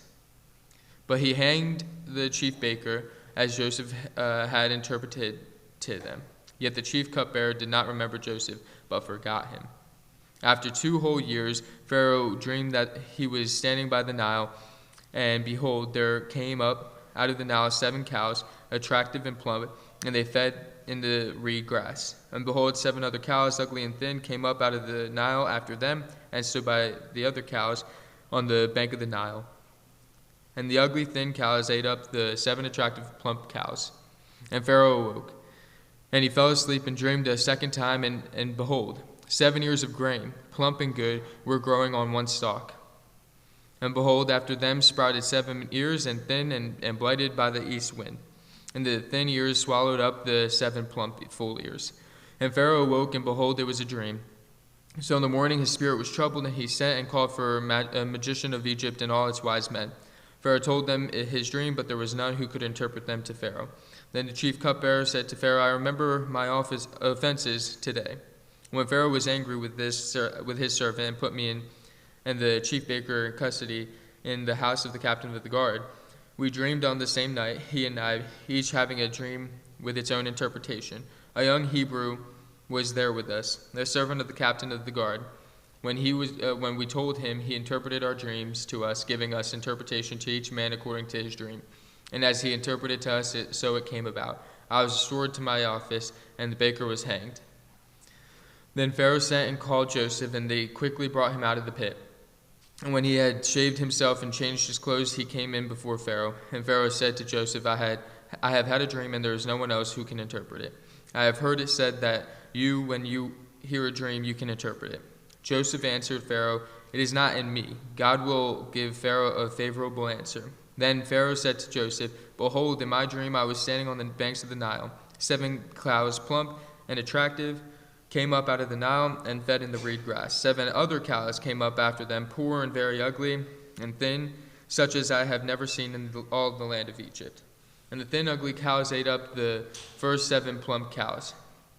But when they had eaten them, no one would have known that they had eaten them, for they were still as ugly as the beginning. Then I awoke. I also saw in my dream 7 ears growing on one stalk, full and good. 7 ears withered, thin, and blighted by the east wind sprouted after them, and the thin ears swallowed up the 7 good ears. And I told it to the magicians, but there was no one else who could explain it to me." Then Joseph said to the Pharaoh, "The dreams of the Pharaoh are one. God has revealed to Pharaoh that what he is about to do.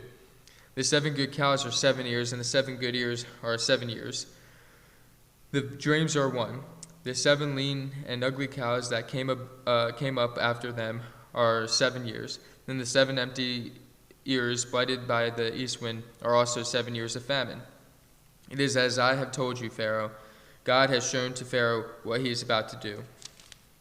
There will come 7 years of great plenty throughout all land of Egypt, and after them there will arise 7 years of famine, and all the plenty will be forgotten in the land of Egypt. The famine will consume the land, and the plenty will be unknown in the land by the reason of the famine that will follow, for it will be very severe. And the doubling of Pharaoh's dreams means that the thing is fixed by God, and God will shortly bring it about. Now therefore let Pharaoh select a discerning and wise man, and set him over the land of Egypt.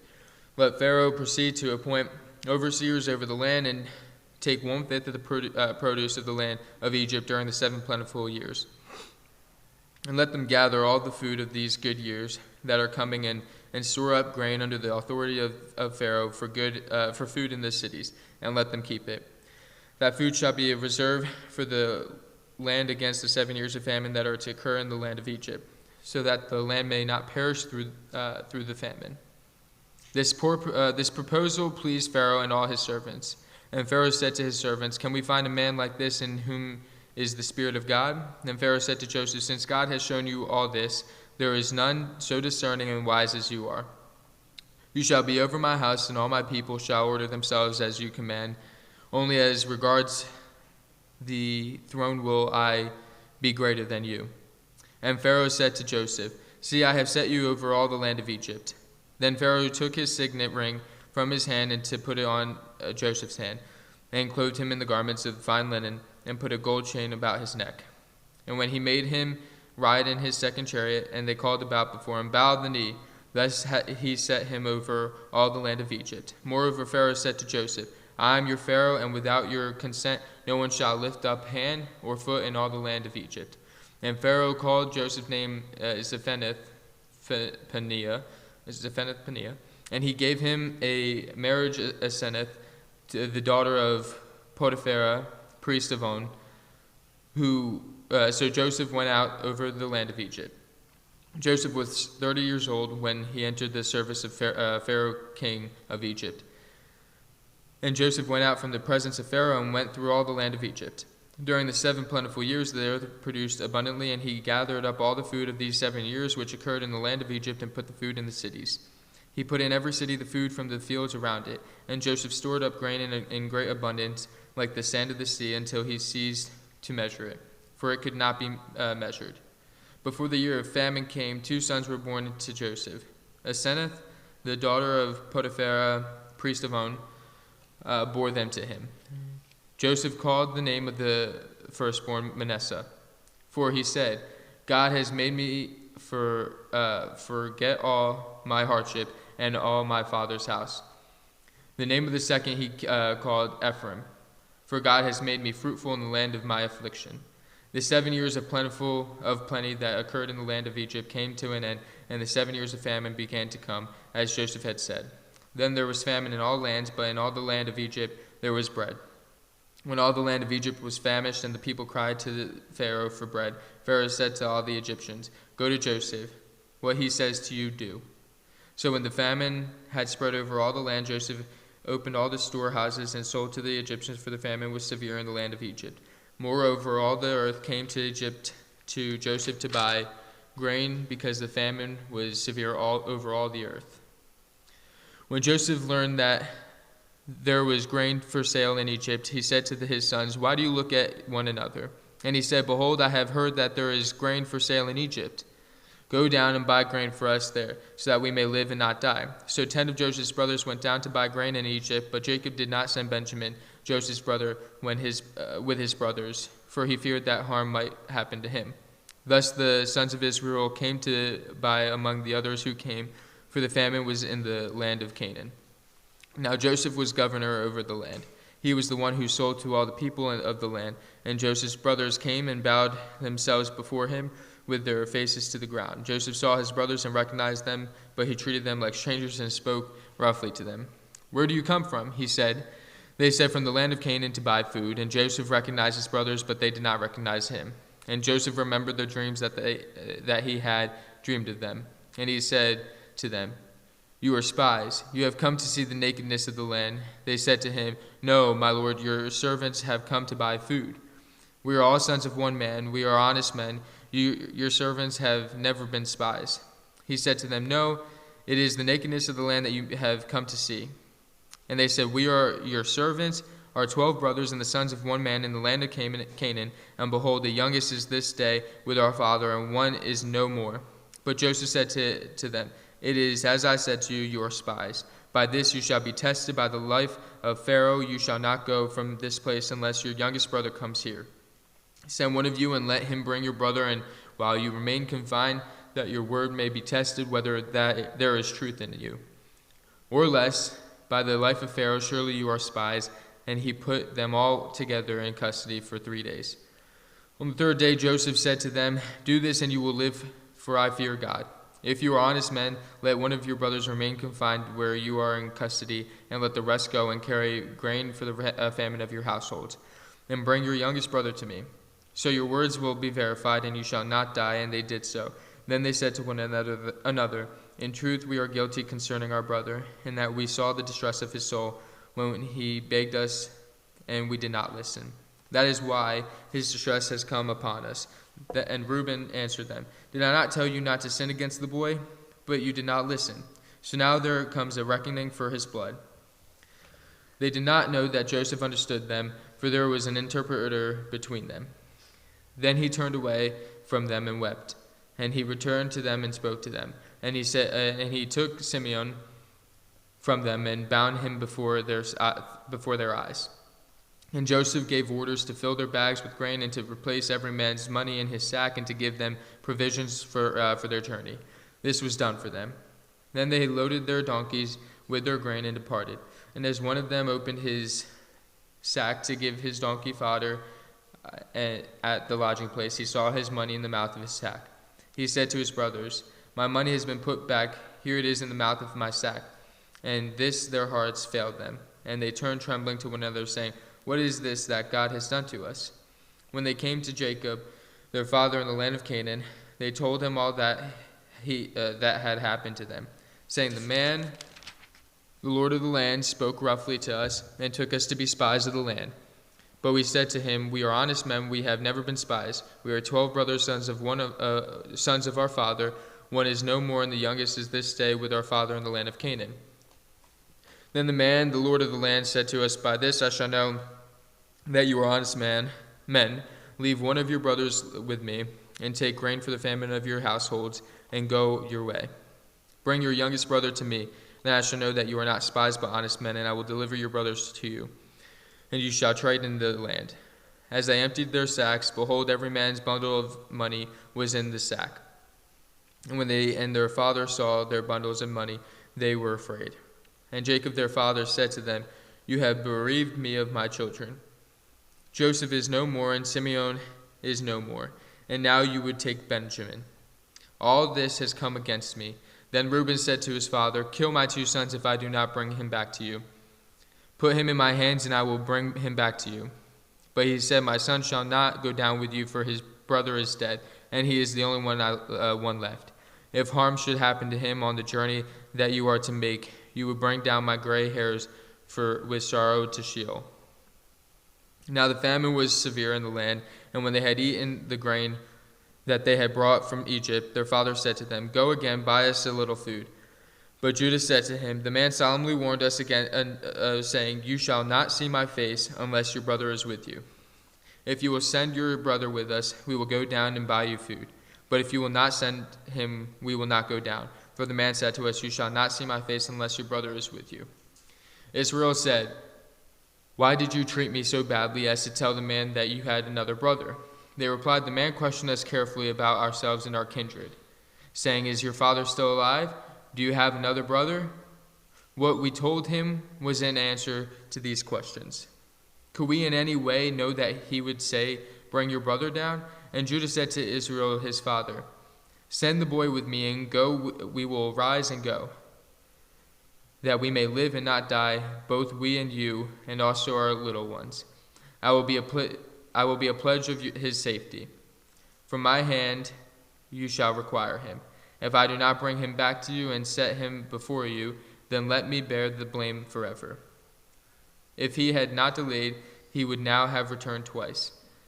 Then their father Israel said to them, "If I must be so, then do this. If it must be, take some of the choice fruits of the land in your bags, and carry a present down to the man, a little balm and a little honey, gum, myrrh, pistachio nuts, and almonds. Take double the money with you. Carry back with you the money that was returned in the mouth of your sacks. Perhaps it was an oversight. Take also your brother, and arise, go again to the man. May God Almighty grant you mercy before the man, and may he send back your other brother and Benjamin. And as for me, if I am bereaved of my children, I am bereaved." So the men took his present, and they took double the money with them and Benjamin.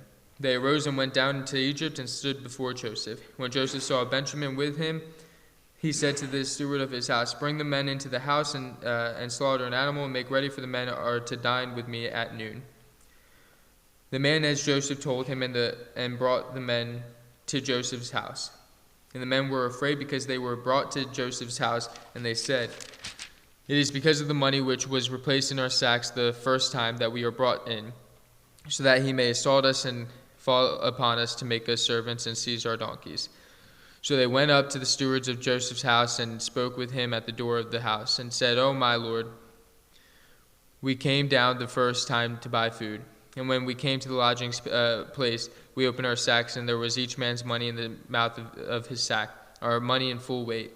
So we have brought it again with us, and we have brought other money down with us to buy food. We do not know who put our money in our sacks." He replied, "Peace to you, do not be afraid. Your God and the God of our father has put treasure in our sacks for you. I received your money." Then he brought Simeon out to them. And when the man had brought the man into Joseph's house and given them water, and they had washed their feet, and when he had given their donkeys fodder, they prepared the present for Joseph's coming at noon, for they heard that they should eat bread there. When Joseph came home, they brought into the house to the present that they had with them, and bowed down to them to the ground. And he inquired about their welfare, and said, "Is your father well, the old man of whom you speak? Is he still alive?" They said, "Your servant, our father, is well. He is still alive." And they bowed their heads and prostrated themselves. And he lifted up his eyes and saw his brother Benjamin, his mother's son, and said, "Is this your youngest brother, of whom you spoke to me? God be gracious to you, my son." Then Joseph hurried out, for his compassion grew warm for his brother, and he sought a place to weep. And he entered his chamber and went there and wept there. Then he washed his face and came out, and controlling himself, he said, "Serve the food." They served him by himself, and them by themselves, and the Egyptians who ate with him by themselves, because the Egyptians could not eat with the Hebrews, for that an abomination to the Egyptians. Then they sat before him, the firstborn according to his birthright, and the youngest according to his youth. And the men looked at one another in amazement.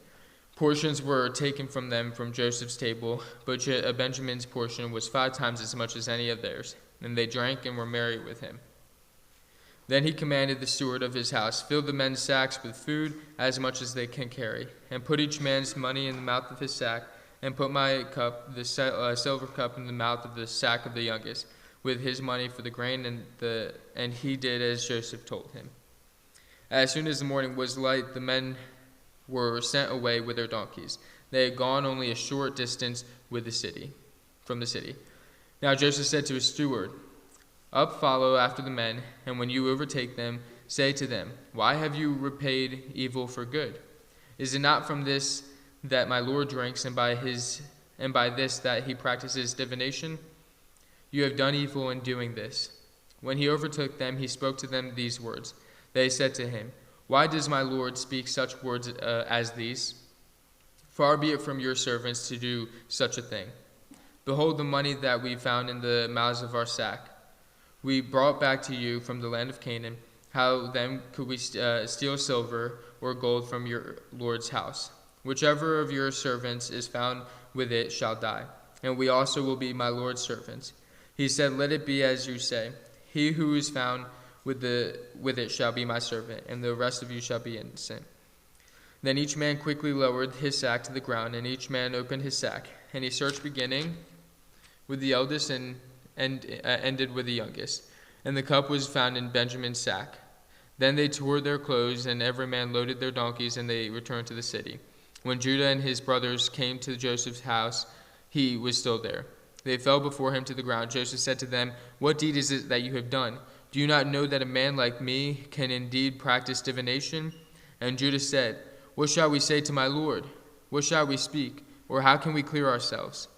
God has found out the guilt of our servants. Behold, we are my Lord's servants, both we and he is also in whose hand the cup has been found." But he said, "Far be it from me that I should do so. Only man in whose hand the cup was found shall be my servant. But as for you, go up in peace to your father." Then Judah went up to him and said, "O my Lord, please let your servant speak a word in my Lord's ears, and let not your anger burn against your servant, for you are like Pharaoh against him." My Lord asked his servants, saying, "Have you a father or a brother?" And we said to my Lord, "We have a father and an old man, a young brother, the child of his old age. His brother is dead, and he alone is left of his mother's children, and his father loves him." Then you said to your servants, "Bring him down to me, and that I may set my eyes on him." We said to my Lord, "The boy cannot leave his father, for if he should leave his father would die."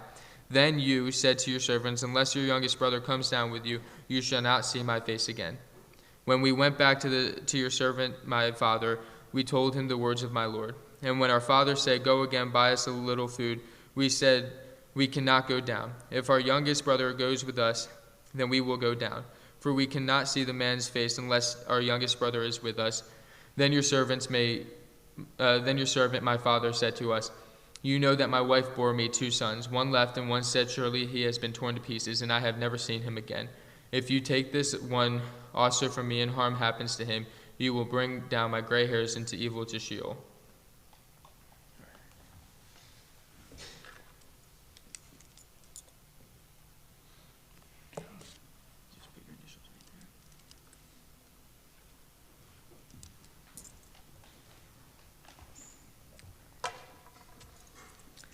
Now therefore, as soon as I come to your servant my father, and the boy is not with us, then as his life is bound up in the boy's life, as soon as he sees that the boy is not with us, he will die, and your servants will bring down the gray hairs of your servant to our father with sorrow to Sheol. For your servant became a pledge of safety for the boy to my father, saying, "If I do not bring him back to you, then I shall bear the blame before my father all my life. Now therefore, please let your servant remain instead of the boy as a servant to my Lord, and let the boy go back with his brothers. For how can I go back to my father if the boy is not with me? I fear to see the evil that would find my father." Then Joseph could not control himself before all those who stood by him. He cried, "Make everyone go out from me." So no one stayed with him when Joseph made himself known to his brothers. And he wept aloud so that the Egyptians heard it, and the household of Pharaoh heard it. And Joseph said to his brothers, "I am Joseph. Is my father still alive?" But his brothers could not answer him, for they were dismayed at his presence.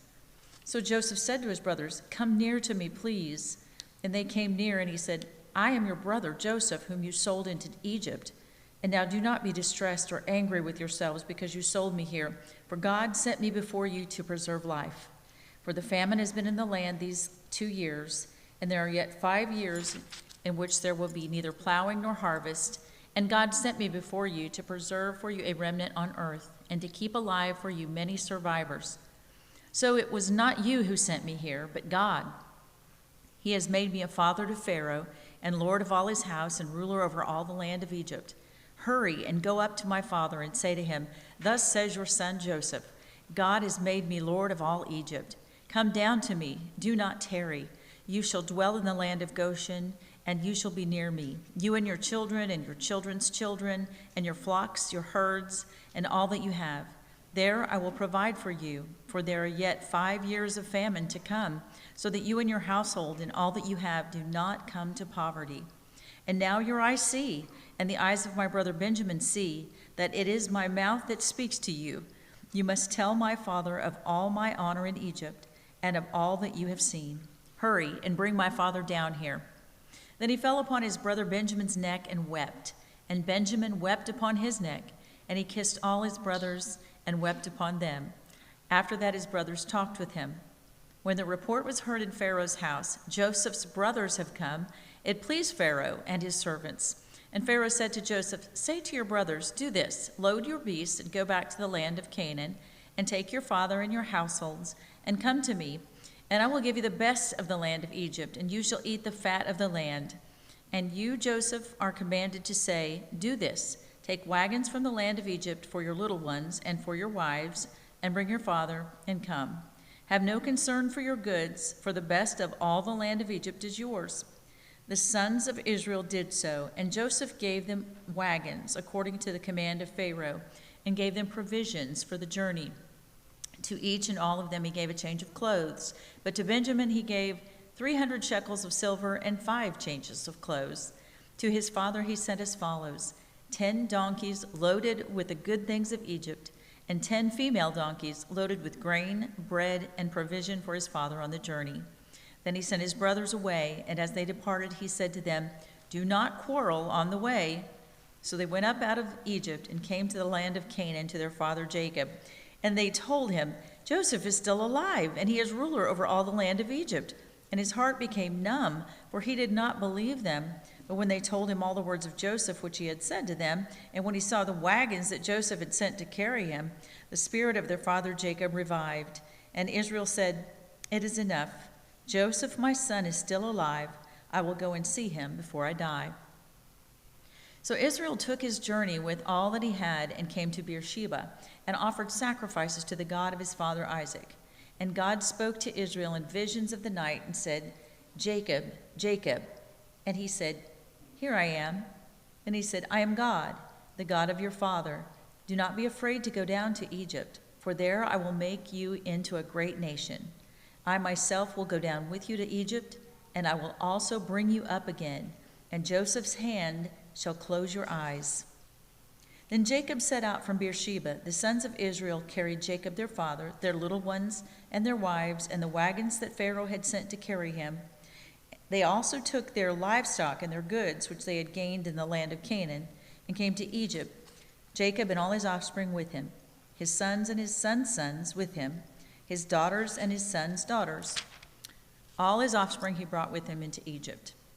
Now these are the names of the descendants of Israel who came into Egypt, Jacob and his sons: Reuben, Jacob's firstborn, the sons of Reuben, Hanok, Palu, Hezron, and Carmi, the sons of Simeon, Jemuel, Jamin, Ohad, Jachin, Johar, and Shaul, the sons of a Canaanite woman, the sons of Levi, Gershon, Kohath, and Merari, the sons of Judah, Onan, Shelah, Perez, and Zerah, but Er and Onan died in the land of Canaan, and the sons of Perez were Hezron and Hamul, the sons of Issachar, Tola, Puva, Yob, and Shimron, the sons of Zebulun, Sered, Elon, and Jaleel. These were the sons of Leah, whom she bore to Jacob in Paddan Aram, together with his daughter Dinah. Altogether his sons and daughters numbered 33.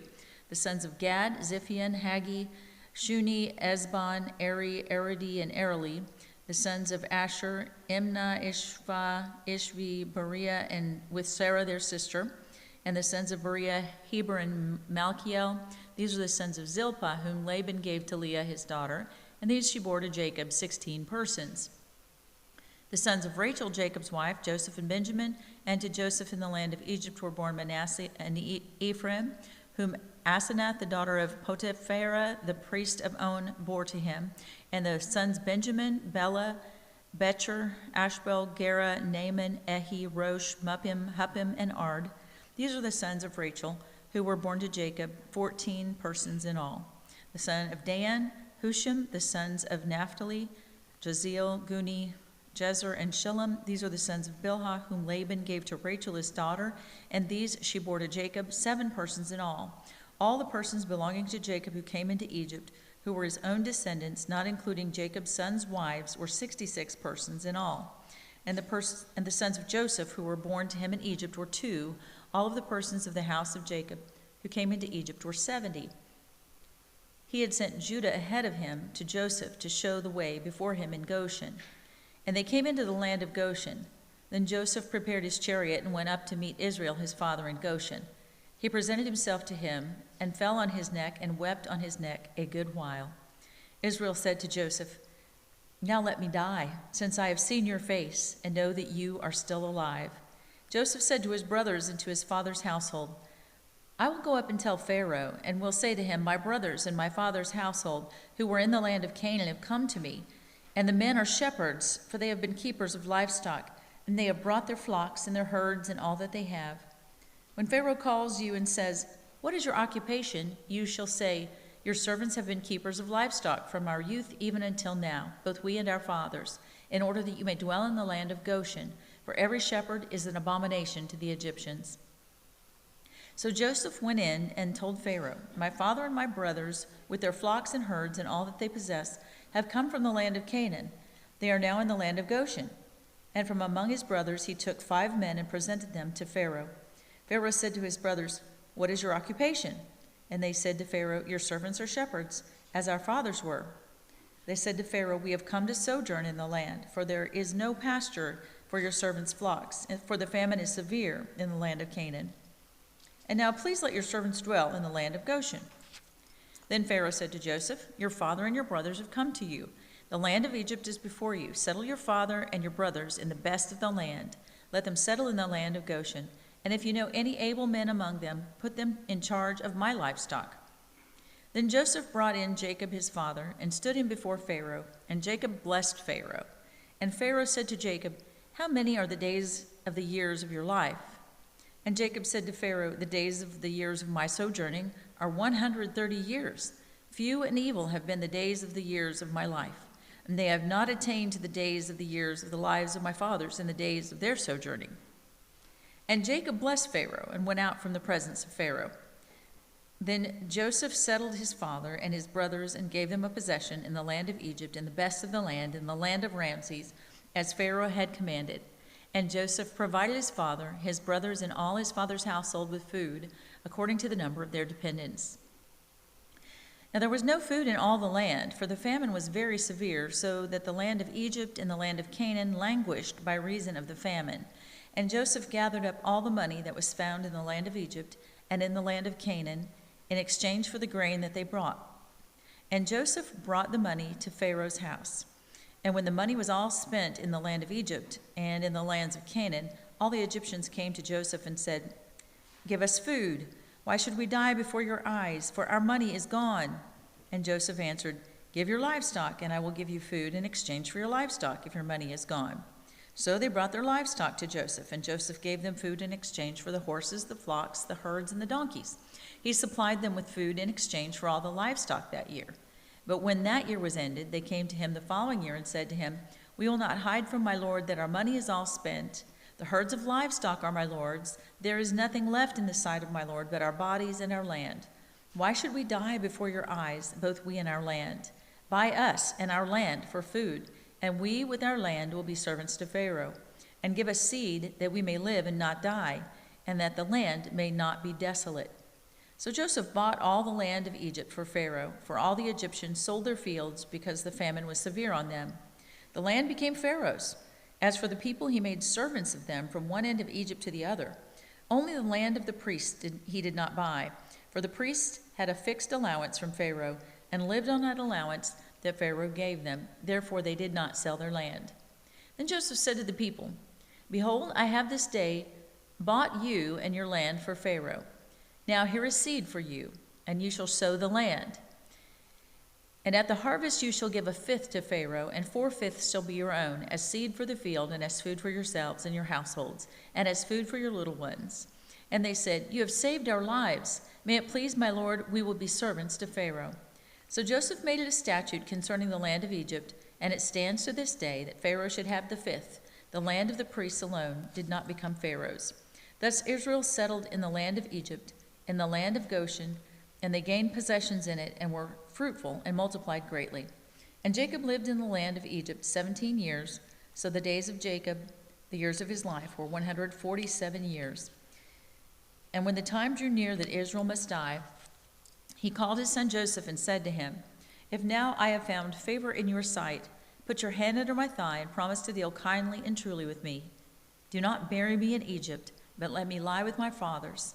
Carry me out of Egypt and bury me in their burying place." He answered, "I will do as you have said." And he said, "Swear to me." And he swore to him. Then Israel bowed himself upon the head of his bed.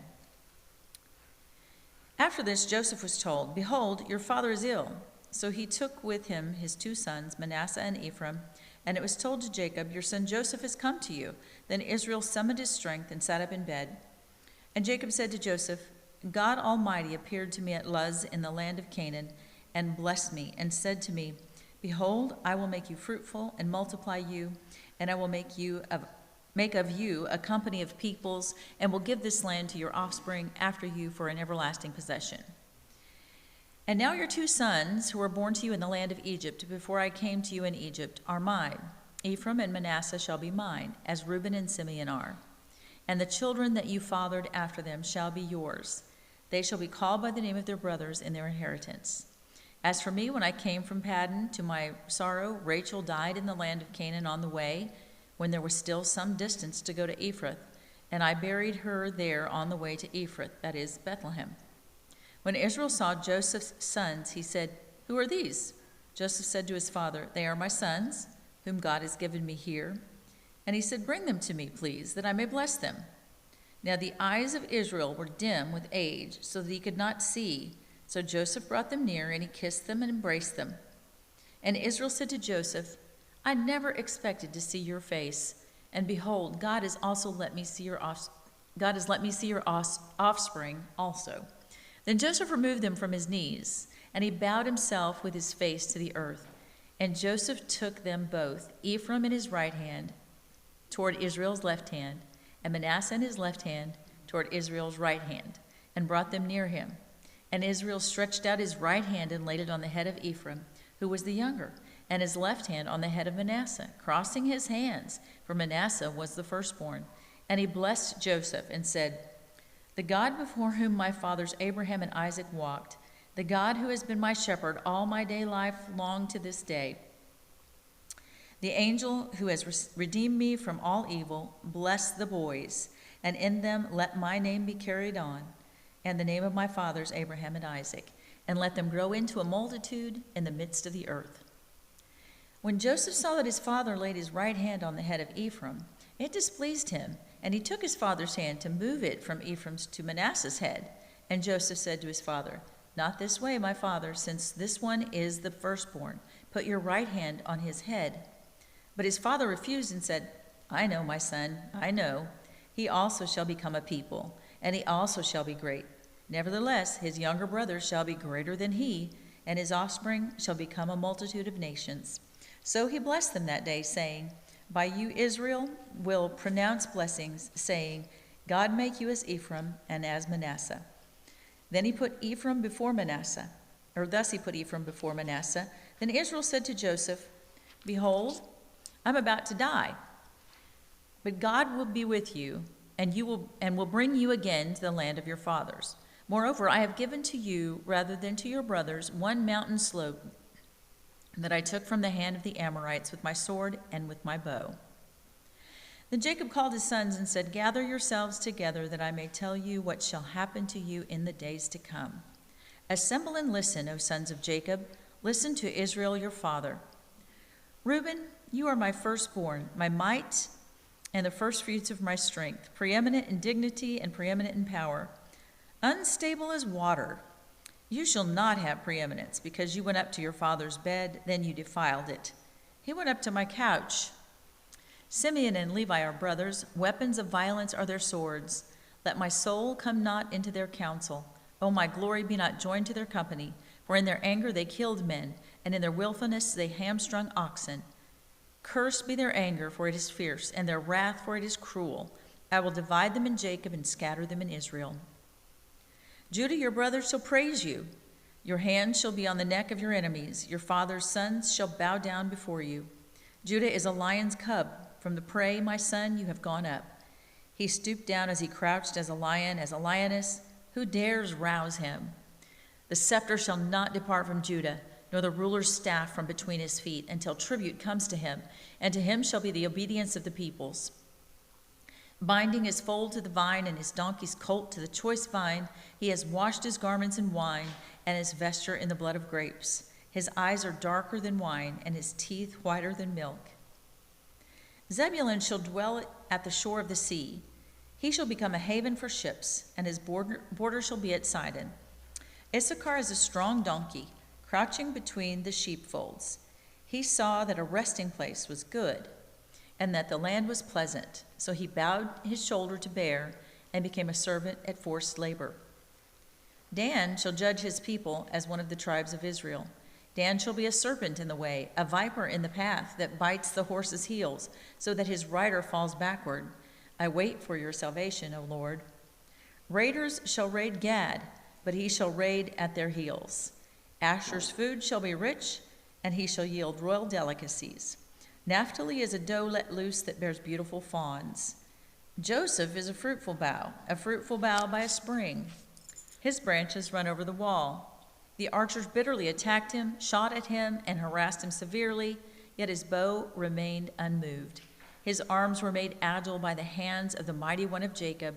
From there is the shepherd, the stone of Israel. By the God of your father who will help you, by the Almighty who will bless you with blessings of heaven above, blessings of the deep that crouches beneath, blessings of the breast and of the womb. The blessings of your father are mighty beyond the blessings of my parents, up to the bounties of the everlasting hills. May they be on the head of Joseph and on the brow of him who was set apart from his brothers. Benjamin is a ravenous wolf, in the morning devouring the prey, and at evening dividing the spoil. All these are the 12 tribes of Israel. This is what their father said to them as he blessed them, blessing each with a blessing suitable to him. Then he commanded them and said to them, I am to be gathered to my people. Bury me with my fathers in the cave that is in the field of Ephron the Hittite, in the cave that is in the field at Machpelah, to the east of Mamre, in the land of Canaan, where Abraham bought with the field from Ephron the Hittite to possess as a burying place. There he buried Abraham and Sarah his wife. There they buried Isaac and Rebekah his wife. And there I buried Leah. In the field and the cave that is in it were bought from the Hittites. When Jacob finished commanding his sons, he drew up his feet into the bed and breathed his last and was gathered to his people. Then Joseph fell on his father's face and wept over him and kissed him. And Joseph commanded his servants, the physicians, to embalm his father. So the physicians embalmed Israel. 40 days were required for it, for that is how many are required for embalming. And the Egyptians wept for him 70 days. And when the days of weeping for him were past, Joseph spoke to the household of Pharaoh, saying, If now I have found favor in your eyes, please speak in the ears of Pharaoh, saying, My father made me swear, saying, I am about to die. In my tomb that I hewed out for myself in the land of Canaan, there shall you bury me. Now therefore let me please go up and bury my father, and then I will return. And Pharaoh answered, Go up and bury your father as he made you swear. So Joseph went up to bury his father. With him went up all the servants of Pharaoh, the elders of his household, and all the elders of the land of Egypt, as well as all the household of Joseph, his brothers, and his father's household. Only their children, their flocks, and their herds were left in the land of Goshen. And there went up with him both chariots and horsemen. It was a very great company. When they came to the threshing floor of Atad, which is beyond the Jordan, they lamented there with a very great and grievous lamentation, and he made a mourning for his father 7 days. When the inhabitants of the land, the Canaanites, saw the mourning on the threshing floor of Atad, they said, This is a grievous mourning by the Egyptians. Therefore the place was named Abel Mizraim. It is beyond the Jordan. Thus his sons did for him as he had commanded them, for his sons carried him to the land of Canaan and buried him in the cave of the field at Machpelah to the east of Mamre, which Abraham bought with the field from Ephron the Hittite to possess as a burying place. After he had buried his father, Joseph returned to Egypt with his brothers and all who had gone up with him to bury his father. When Joseph's brothers saw that their father was dead, they said, It may be that Joseph will hate us and pay us back for all the evil that we did to him. So they sent a message to Joseph saying, Your father gave us this command before he died. Say to Joseph, Please forgive the transgression of your brothers and their sin, because they did evil to you. And now, please forgive the transgression of the servants of the God of your father. Joseph wept when they spoke to him. His brothers also came down and fell before him and said, "Behold, we are your servants." But Joseph said to them, "Do not fear, for am I in the place of God? As for you, you meant evil against me, but God meant it for good, to bring it about that many people should be kept alive as they are today. So do not fear, I will provide for you and your little ones." Thus he comforted them and spoke kindly to them. So Joseph remained in Egypt. He and his father's house lived 110 years, or Joseph lived 110 years, and Joseph saw Ephraim's children of the third generation. The children also of Machir, the son of Manasseh, were counted as Joseph's own. And Joseph said to his brothers, "I am about to die, but God will visit you and bring you up out of this land to the land that he swore to Abraham and to Isaac and to Jacob." Then Joseph made the sons of Israel swear, saying, "God will surely visit you, and you shall carry up my bones from here." So Joseph died, being 110 years old. They embalmed him, and he was put in a coffin in Egypt.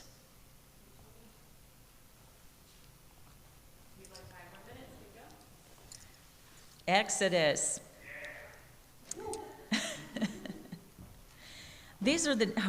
names. These are the names of the sons of Israel who came to Egypt with Jacob, each with his household: Reuben, Simeon, Levi, and Judah, Issachar, Zebulun, and Benjamin, Dan and Naphtali, Gad, and Asher.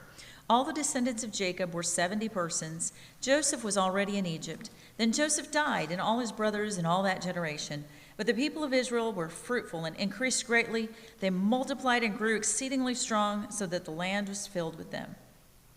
Now there arose a new king over Egypt, who did not know Joseph, and he said to his people, "Behold, the people of Israel are too many and too mighty for us. Come, let us deal shrewdly with them, lest they multiply. And if war breaks out, they join our enemies and fight against us and escape from the land." Therefore they set taskmasters over them to afflict them with heavy burdens. They built for Pharaoh store cities, Pithom and Ramses. But the more they were oppressed, the more they multiplied, and the more they spread abroad. And the Egyptians were in dread of the people of Israel. So they ruthlessly made the people of Israel work as slaves, and they made their lives bitter with hard service in mortar and brick, and in all kinds of work in the field. In all their work they ruthlessly made them work as slaves. Then the king of Egypt said to the Hebrew midwives, one of whom was named Shiphrah, and the other Puah, "When you serve as midwife to the Hebrew women, and see them on the birth stool, if it is a son, you shall kill him, but if it is a daughter, she shall live." But the midwives feared God and did not do as the king of Egypt commanded them, but let the male children live. So the king of Egypt called the midwives and said to them, "Why have you done this, and let the male children live?" The midwives said to Pharaoh, "Because the Hebrew women are not like the Egyptian women, for they are vigorous and give birth before the midwife comes to them." So God dealt well with the midwives, and the people multiplied and grew very strong. And because the midwives feared God, he gave them families. Then Pharaoh commanded all his people, "Every son that is born to the Hebrews you shall cast into the Nile, but you shall let every daughter live." Now a man from the house of Levi went and took his wife, a Levite woman. The woman conceived and bore a son, and when she saw that he was a fine child, she hid him 3 months. When she could hide him no longer, she took for him a basket made of bulrushes and daubed it with bitumen and pitch. She put the child in it and placed it among the reeds by the river bank. And his sister stood at a distance to know what would be done to him. Now the daughter of Pharaoh came down to bathe at the river, while her young women walked beside the river. She saw the basket among the reeds and sent her servant woman, and she took it. When she opened it, she saw the child, and behold, the baby was crying. She took pity on him and said, "This is one of the Hebrews' children." Then his sister said to Pharaoh's daughter, "Shall I go and call you a nurse from the Hebrew women to nurse the child for you?" And Pharaoh's daughter said to her, "Go." So the girl went and called the child's mother. And Pharaoh's daughter said to her, "Take this child away and nurse him for me, and I will give you your wages." So the woman took the child and nursed him. When the child grew older, she brought him to Pharaoh's daughter, and he became her son. She named him Moses because she said, "I drew him out of the water." One day when Moses had grown up, he went out to his people and looked on their burdens, and he saw an Egyptian beating a Hebrew, one of his people. He looked this way and that, and seeing no one, He struck down the Egyptian and hid him in the sand. When he went out the next day, behold, 2 Hebrews were struggling together, and he said to the man in the wrong, "Why do you strike your companion?" He answered, "Who made you a prince and a judge over us? Do you mean to kill me as you killed the Egyptian?" Then Moses was afraid and thought, "Surely the thing is known." When Pharaoh heard of it, he sought to kill Moses. But Moses fled from Pharaoh and stayed in the land of Midian, and he sat down by a well. Now the priests of Midian had 7 daughters, and they came and drew water and filled the troughs to water their father's flock. The shepherds came and drove them away, but Moses stood up and saved them and watered their flock. When they came home to their father Reuel, he said, "How is it that you have come home so soon today?" They said, "An Egyptian delivered us out of the hand of the shepherds and even drew water for us and watered the flock." He said to his daughters, "Then where is he? Why have you left the man? Call him that he may eat bread." And Moses was content to dwell with the man, and he gave Moses his daughter Zipporah. She gave birth to a son, and he called his name Gershom, for he said, "I have been a sojourner in a foreign land." During those many days the king of Egypt died, and the people of Israel groaned because of their slavery and cried out for help. Their cry for rescue from slavery came up to God, and God heard their groaning, and God remembered his covenant with Abraham, with Isaac, and with Jacob. God saw the people of Israel, and God knew. God knew.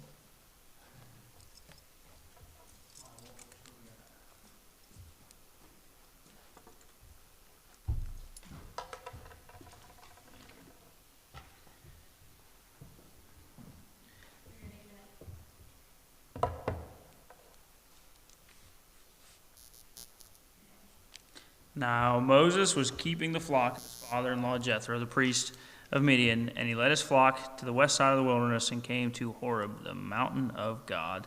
And the angel of the Lord appeared to him in a flame of fire out of the midst of a bush, and looked, and behold, the bush was burning, yet it was not consumed. And Moses said, "I will turn aside to see this great sight, why the bush is not burned."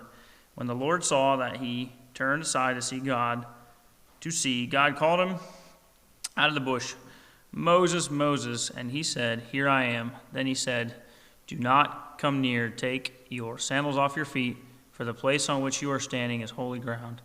And he said, "I am the God of your father, the God of Abram, the God of Isaac, and the God of Jacob." And Moses hid his face, for he was afraid to look at God. Then the Lord said, "I have surely seen the affliction of my people who are in Egypt, and I have heard their cry because of their taskmasters.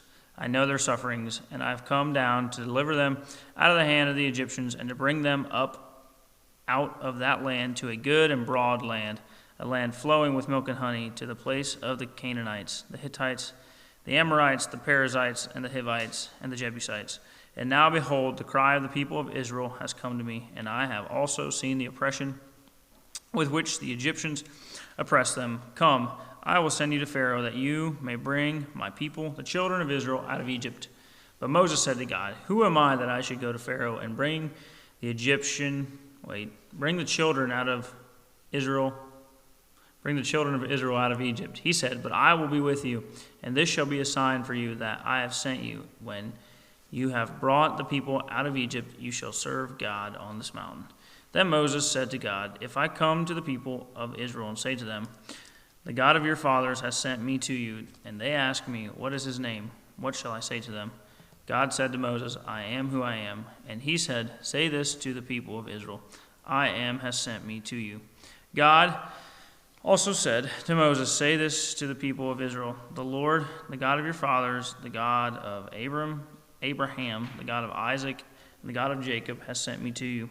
This is my name forever, and thus I am to be remembered throughout all generations. Go and gather the elders of Israel together and say to them, 'The Lord, the God of your fathers, the God of Abraham, the God of Isaac, and of Jacob, has appeared to me, saying, I have observed you and what has been done to you in Egypt. And I promise that I will bring you up out of the affliction of Egypt to the land of the Canaanites, the Hittites, the Amorites, the Perizzites, the Hivites, and the Jebusites, a land flowing with milk and honey. And they will listen to your voice, and you and the elders of Israel shall go to the king of Egypt and say to him, the Lord, the God of the Hebrews, has met with us. And now, please let us go a 3 days' journey into the wilderness, that we may sacrifice to the Lord our God. But I know that the king of Egypt will not let you go unless compelled by a mighty hand. So I will stretch out my hand and strike Egypt with all the wonders that I will do in it. After that he will let you go.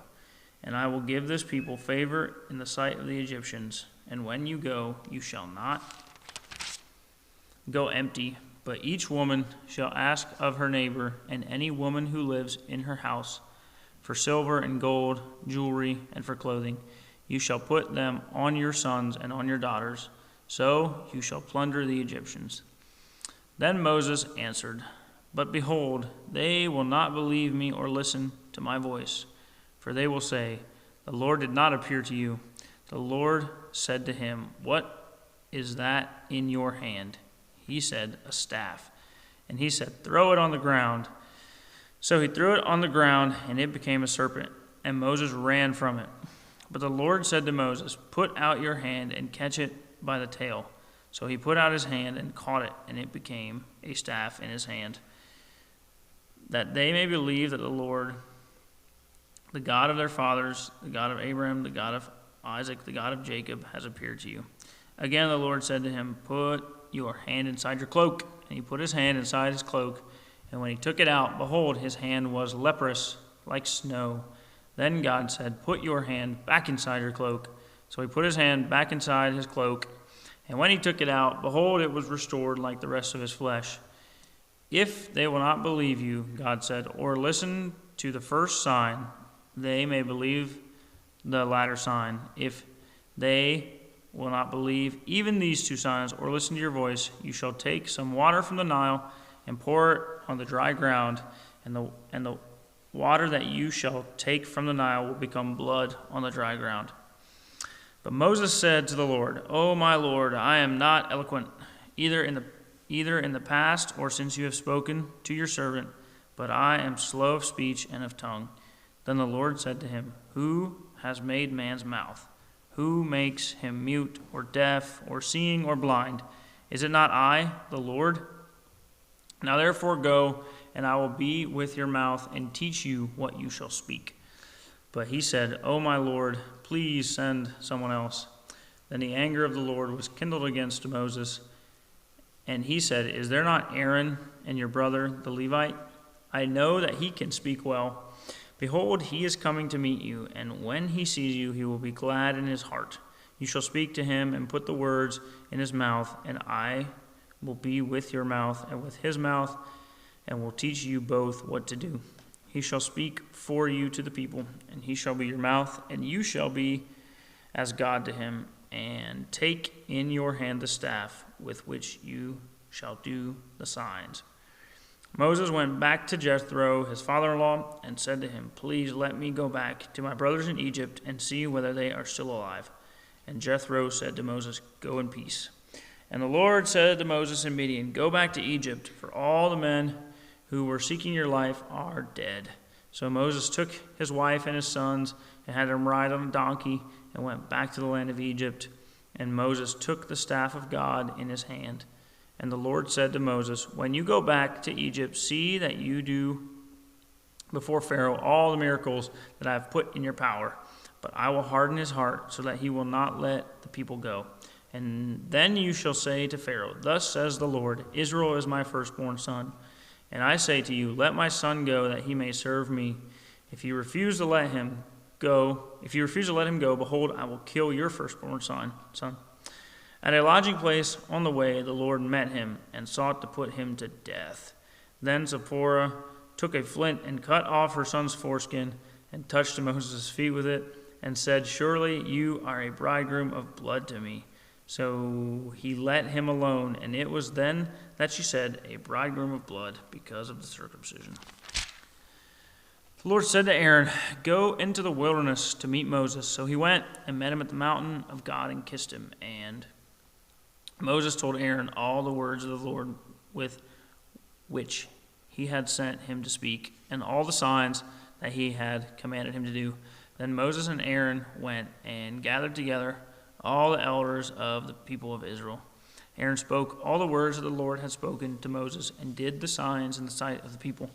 And the people believed. And when they heard that the Lord had visited the people of Israel and that he had seen their affliction, they bowed their heads and worshipped. Afterward, Moses and Aaron went and said to Pharaoh, "Thus says the Lord, the God of Israel, let my people go, that they may hold a feast to me in the wilderness." But Pharaoh said, "Who is the Lord that I should obey his voice and let Israel go? I do not know the Lord, and moreover I will not let Israel go." Then they said, "The God of the Hebrews has met with us. Please let us go a 3 days' journey into the wilderness, that we may sacrifice to the Lord our God, lest he fall upon us with pestilence or with sword." But the king of Egypt said to them, "Moses and Aaron, why do you take the people away from their work? Get back to your burdens." And Pharaoh said, "Behold, the people of the land are now many, and you make them rest from their burdens." The same day Pharaoh commanded the taskmasters of the people and their foremen, "You shall no longer give the people straw to make bricks, as in the past. Let them go and gather straw for themselves. But the number of bricks that they made in the past you shall impose on them. You shall by no means reduce it, for they are idle." Therefore they cry, "Let us go and offer sacrifice to our God. Let heavier work be laid on the men, that they may labor at it and pay no regard to lying words." So the taskmasters and the foremen of the people went out and said to the people, "Thus says Pharaoh, I will not give you straw. Go and get your straw yourselves wherever you can find it, but your work will not be reduced in the least." So the people were scattered throughout all the land of Egypt to gather stubble for straw. The taskmasters were urgent, saying, "Complete your work, your daily task each day, as when there was straw." And the foremen of the people of Israel, whom Pharaoh's taskmasters had set over them, were beaten and were asked, "Why have you not done all your task of making bricks today and yesterday, as in the past?" Then the foreman of the people of Israel came and cried to Pharaoh, "Why do you treat your servants like this? No straw is given to your servants, yet they say to us, 'Make bricks.' And behold, your servants are beaten, but the fault is in your own people." But he said, "You are idle, you are idle. That is why you say, 'Let us go and sacrifice to the Lord.' Go now and work. No straw will be given you, but you must still deliver the same number of bricks." The foreman of the people of Israel saw that they were in trouble when they said, "You shall by no means reduce your number of bricks, your daily task each day." They met Moses and Aaron, who were waiting for them as they came out from Pharaoh, and they said to them, "The Lord look on you and judge, because you have made us stink in the sight of Pharaoh and his servants, and have put a sword in their hand to kill us." Then Moses turned to the Lord and said, "O Lord, why have you done evil to this people? Why did you ever send me? For since I came to Pharaoh to speak in your name, he has done evil to this people, and you have not delivered your people at all." But the Lord said to Moses, "Now you shall see what I will do to Pharaoh, for with a strong hand he will send them out, and with a strong hand he will drive them out of his hand." God spoke to Moses and said to him, "I am the Lord. I appeared to Abraham, to Isaac, and to Jacob as God Almighty, but by my name, the Lord, I did not make myself known to them.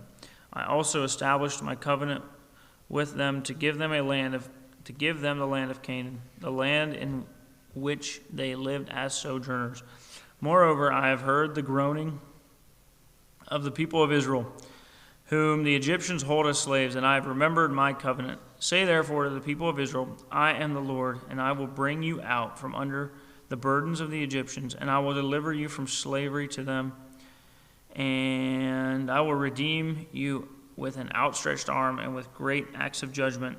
I will take you to be my people, and I will be your God, and you shall know that I am the Lord your God, who has brought you out from under the burdens of the Egyptians. I will bring you into the land that I swore to give to Abraham, to Isaac, and to Jacob, and I will give it to you for a possession. I am the Lord.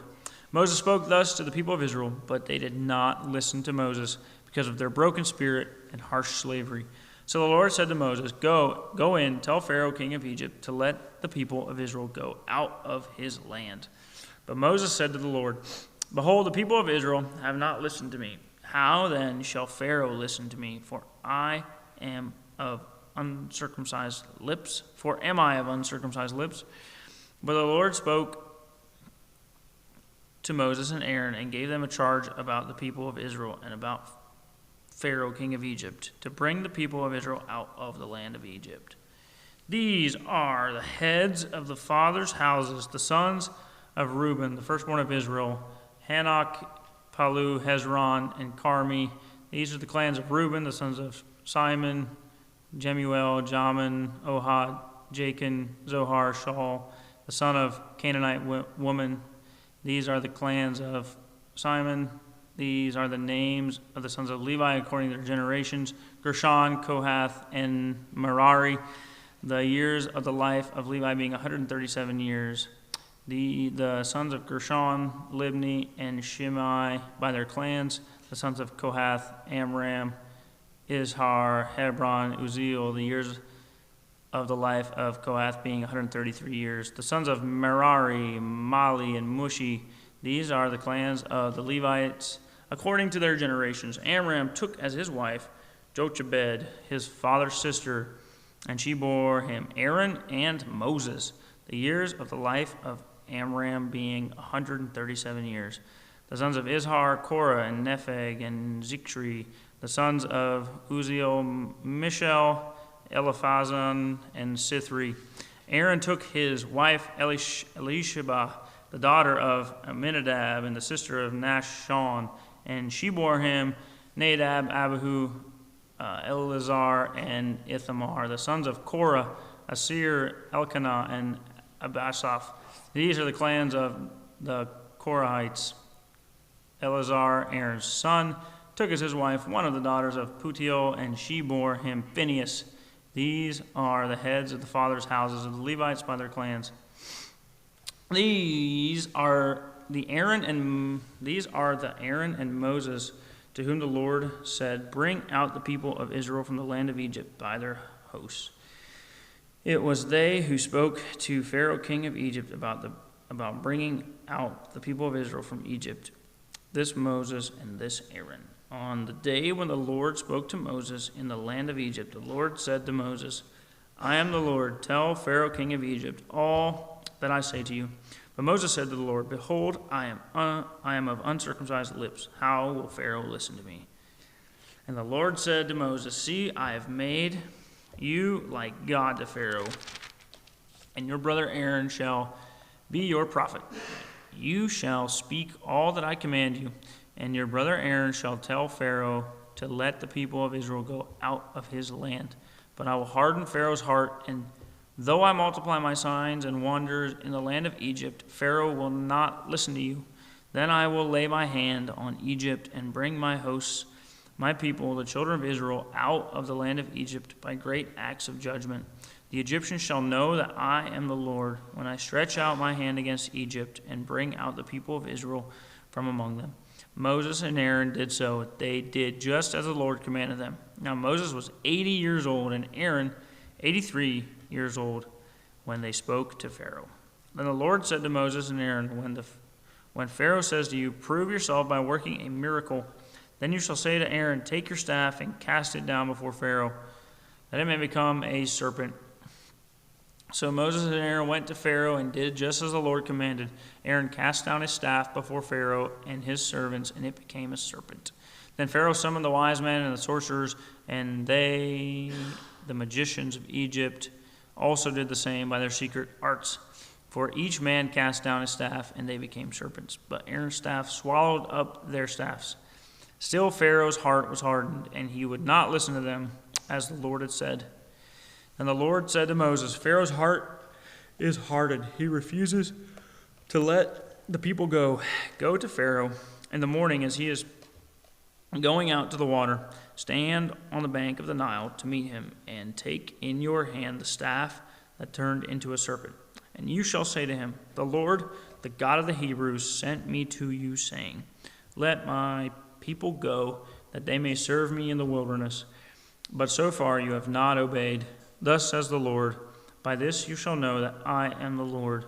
Behold, with the staff that is in my hand, I will strike the water that is in the Nile, and it shall turn into blood. The fish in the Nile shall die, and the Nile will stink, and the Egyptians will grow weary of drinking water from the Nile. And the Lord said to Moses, Say to Aaron, Take your staff and stretch out your hand over the waters of Egypt, over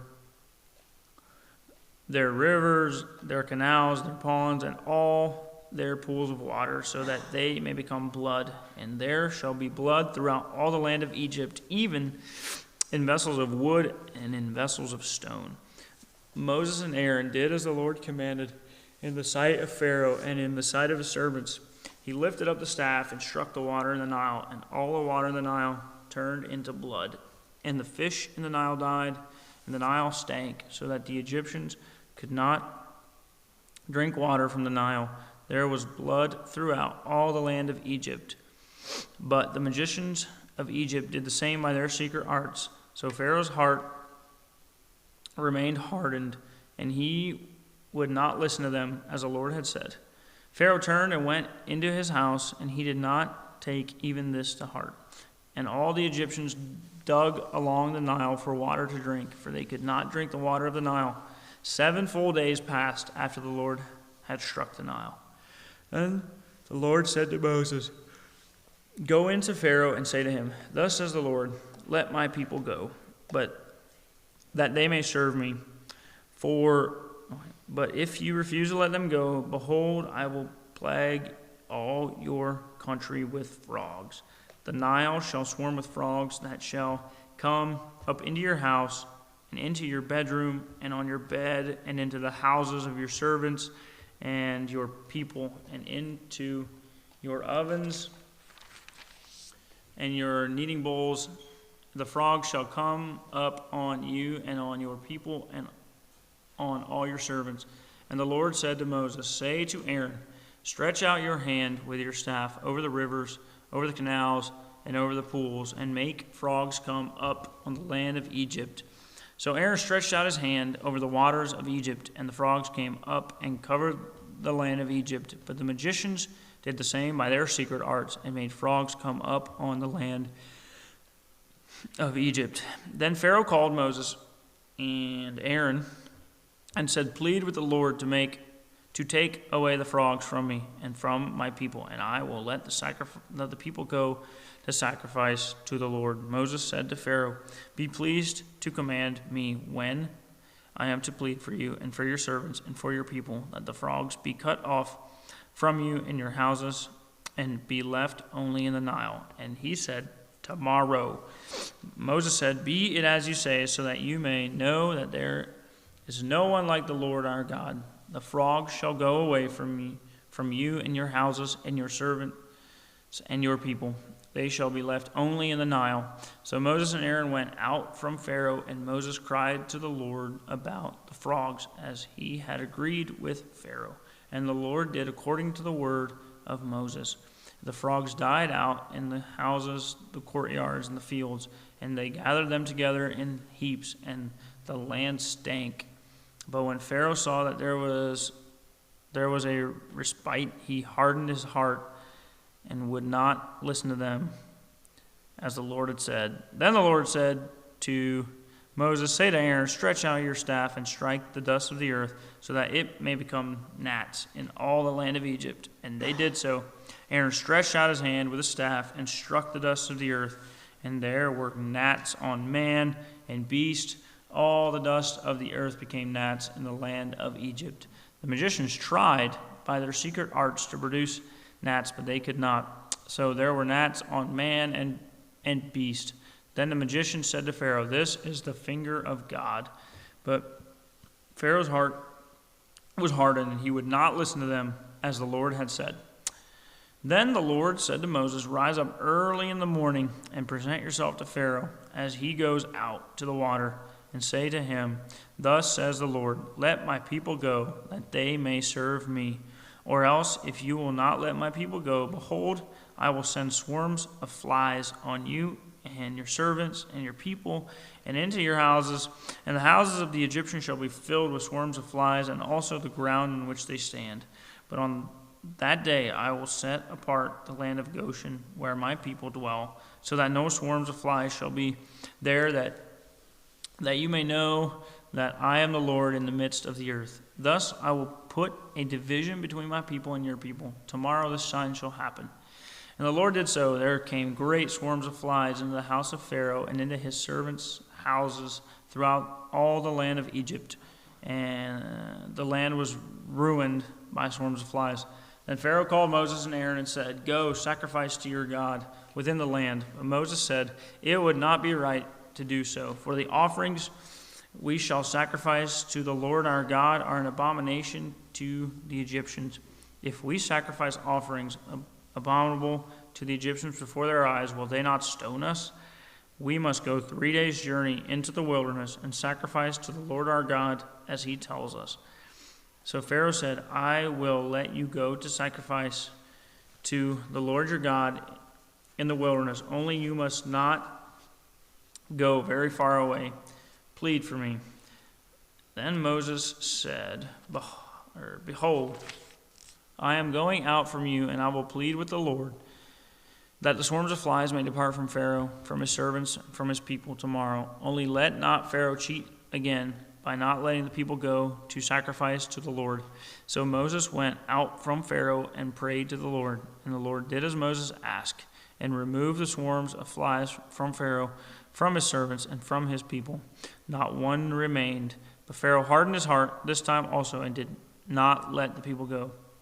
Then the Lord said to Moses, Go into Pharaoh and say to him, Thus says the Lord, the God of the Hebrews, Let my people go, that they may serve me. For if you refuse to let them go and still hold them, behold, the hand of the Lord will fall with a very severe plague upon your livestock that are in the field, the horses, the donkeys, the camels, the herds, and the flocks. But the Lord will make a distinction between the livestock of Israel and the livestock of Egypt, so that nothing of all that belongs to the people of Israel shall die. And the Lord set a time, saying, Tomorrow the Lord will do this thing in the land. And the next day the Lord did this thing. All the livestock of the Egyptians died, but not one of the livestock of the people of Israel died. And Pharaoh sent, and behold, not one of the livestock of Israel was dead. But the heart of Pharaoh was hardened, and he did not let the people go. Then the Lord said to Moses and Aaron, Take handfuls of soot from the kiln, and let Moses throw them in the air in the sight of Pharaoh.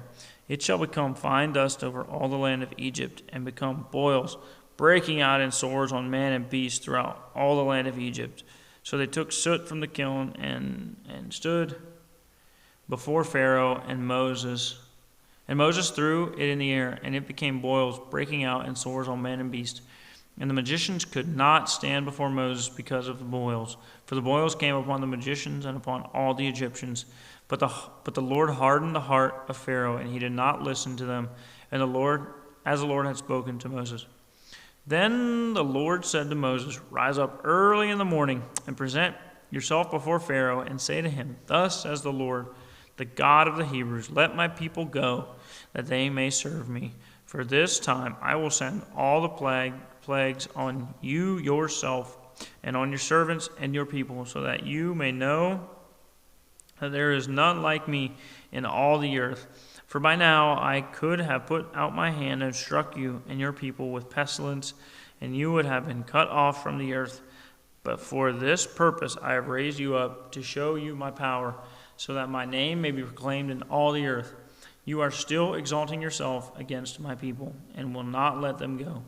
Behold, about this time tomorrow I will cause very heavy hail to fall, such as never has been in Egypt from the day it was founded until now.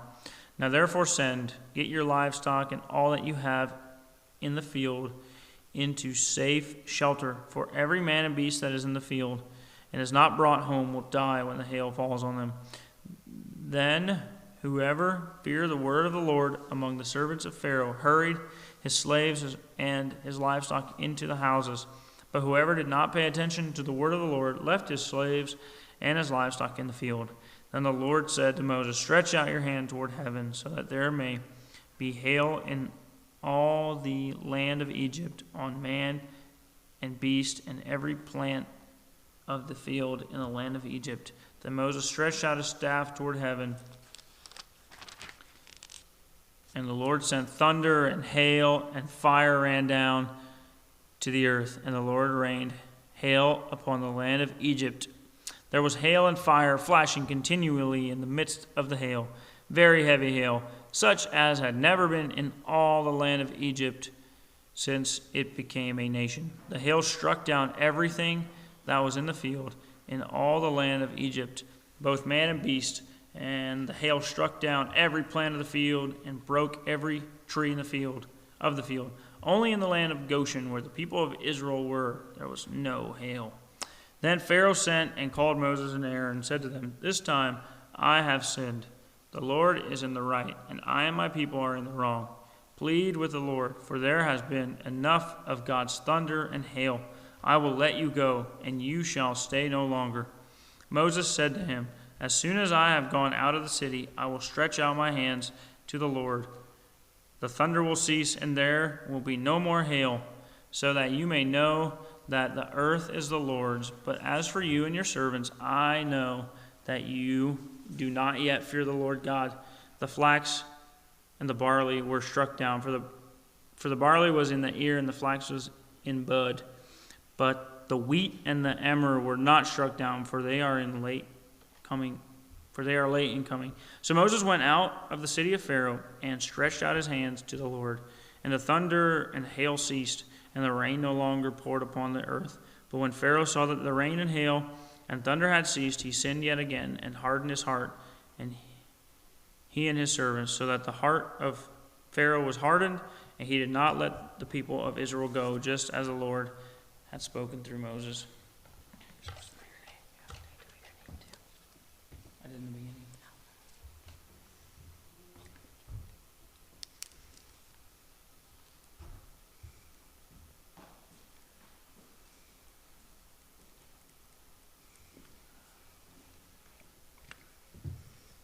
Then the Lord said to Moses, "Go unto Pharaoh, for I have hardened his heart and the heart of his servants, that I may show these signs of mine among them, and that you may tell in the hearing of your son and of your grandson how I have dealt harshly with the Egyptians and what signs I have done among them, that you may know that I am the Lord." So Moses and Aaron went into Pharaoh and said to him, "Thus says the Lord, the God of the Hebrews, how long will you refuse to humble yourselves before me? Let my people go, that they may serve me. For if you refuse to let my people go, behold, tomorrow I will bring locusts into your country, and they shall cover the face of the land, so that no one can see the land.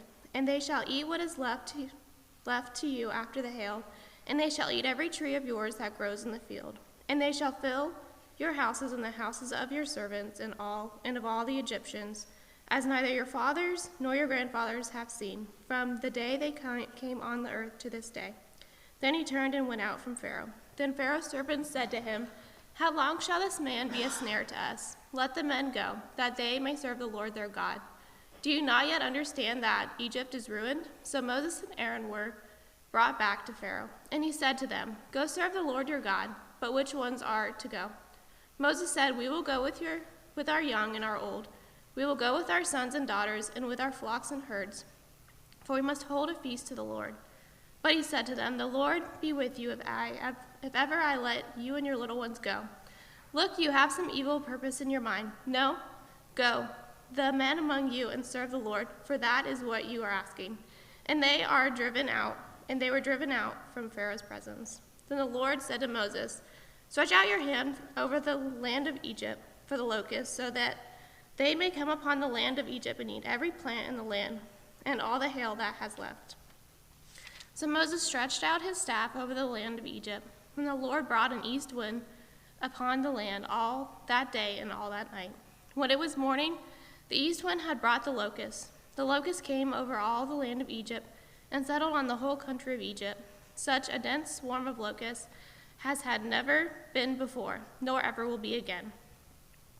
They covered the face of the whole land, so that the land was darkened, and they ate all the plants in the land and all the fruit of the trees that the hail had left. Not a green thing remained, neither tree nor plant of the field through all the land of Egypt. Then Pharaoh hastily called Moses and Aaron and said, I have sinned against the Lord your God and against you. Now therefore forgive my sin. Please only this once, and plead with the Lord your God, only to remove this death from me. So he went out from Pharaoh and pleaded with the Lord.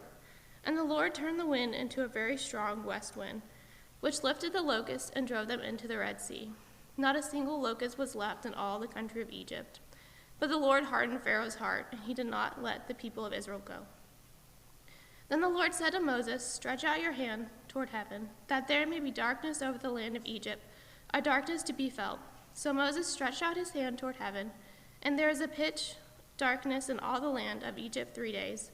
They did not see one another, nor did anyone rise from his place for 3 days. But all the people of Israel had light where they lived. Then Pharaoh called Moses and said, Go serve the Lord, your little ones also may go with you. Only let your flocks and your herds remain behind. But Moses said, You must also let us have sacrifices and burnt offerings, that we may sacrifice to the Lord our God. Our livestock also must go with us. Not a hoof shall be left behind, for we must take of them to serve the Lord our God, and we do not know with what we must serve the Lord until we arrive there. But the Lord hardened Pharaoh's heart, and he would not let them go.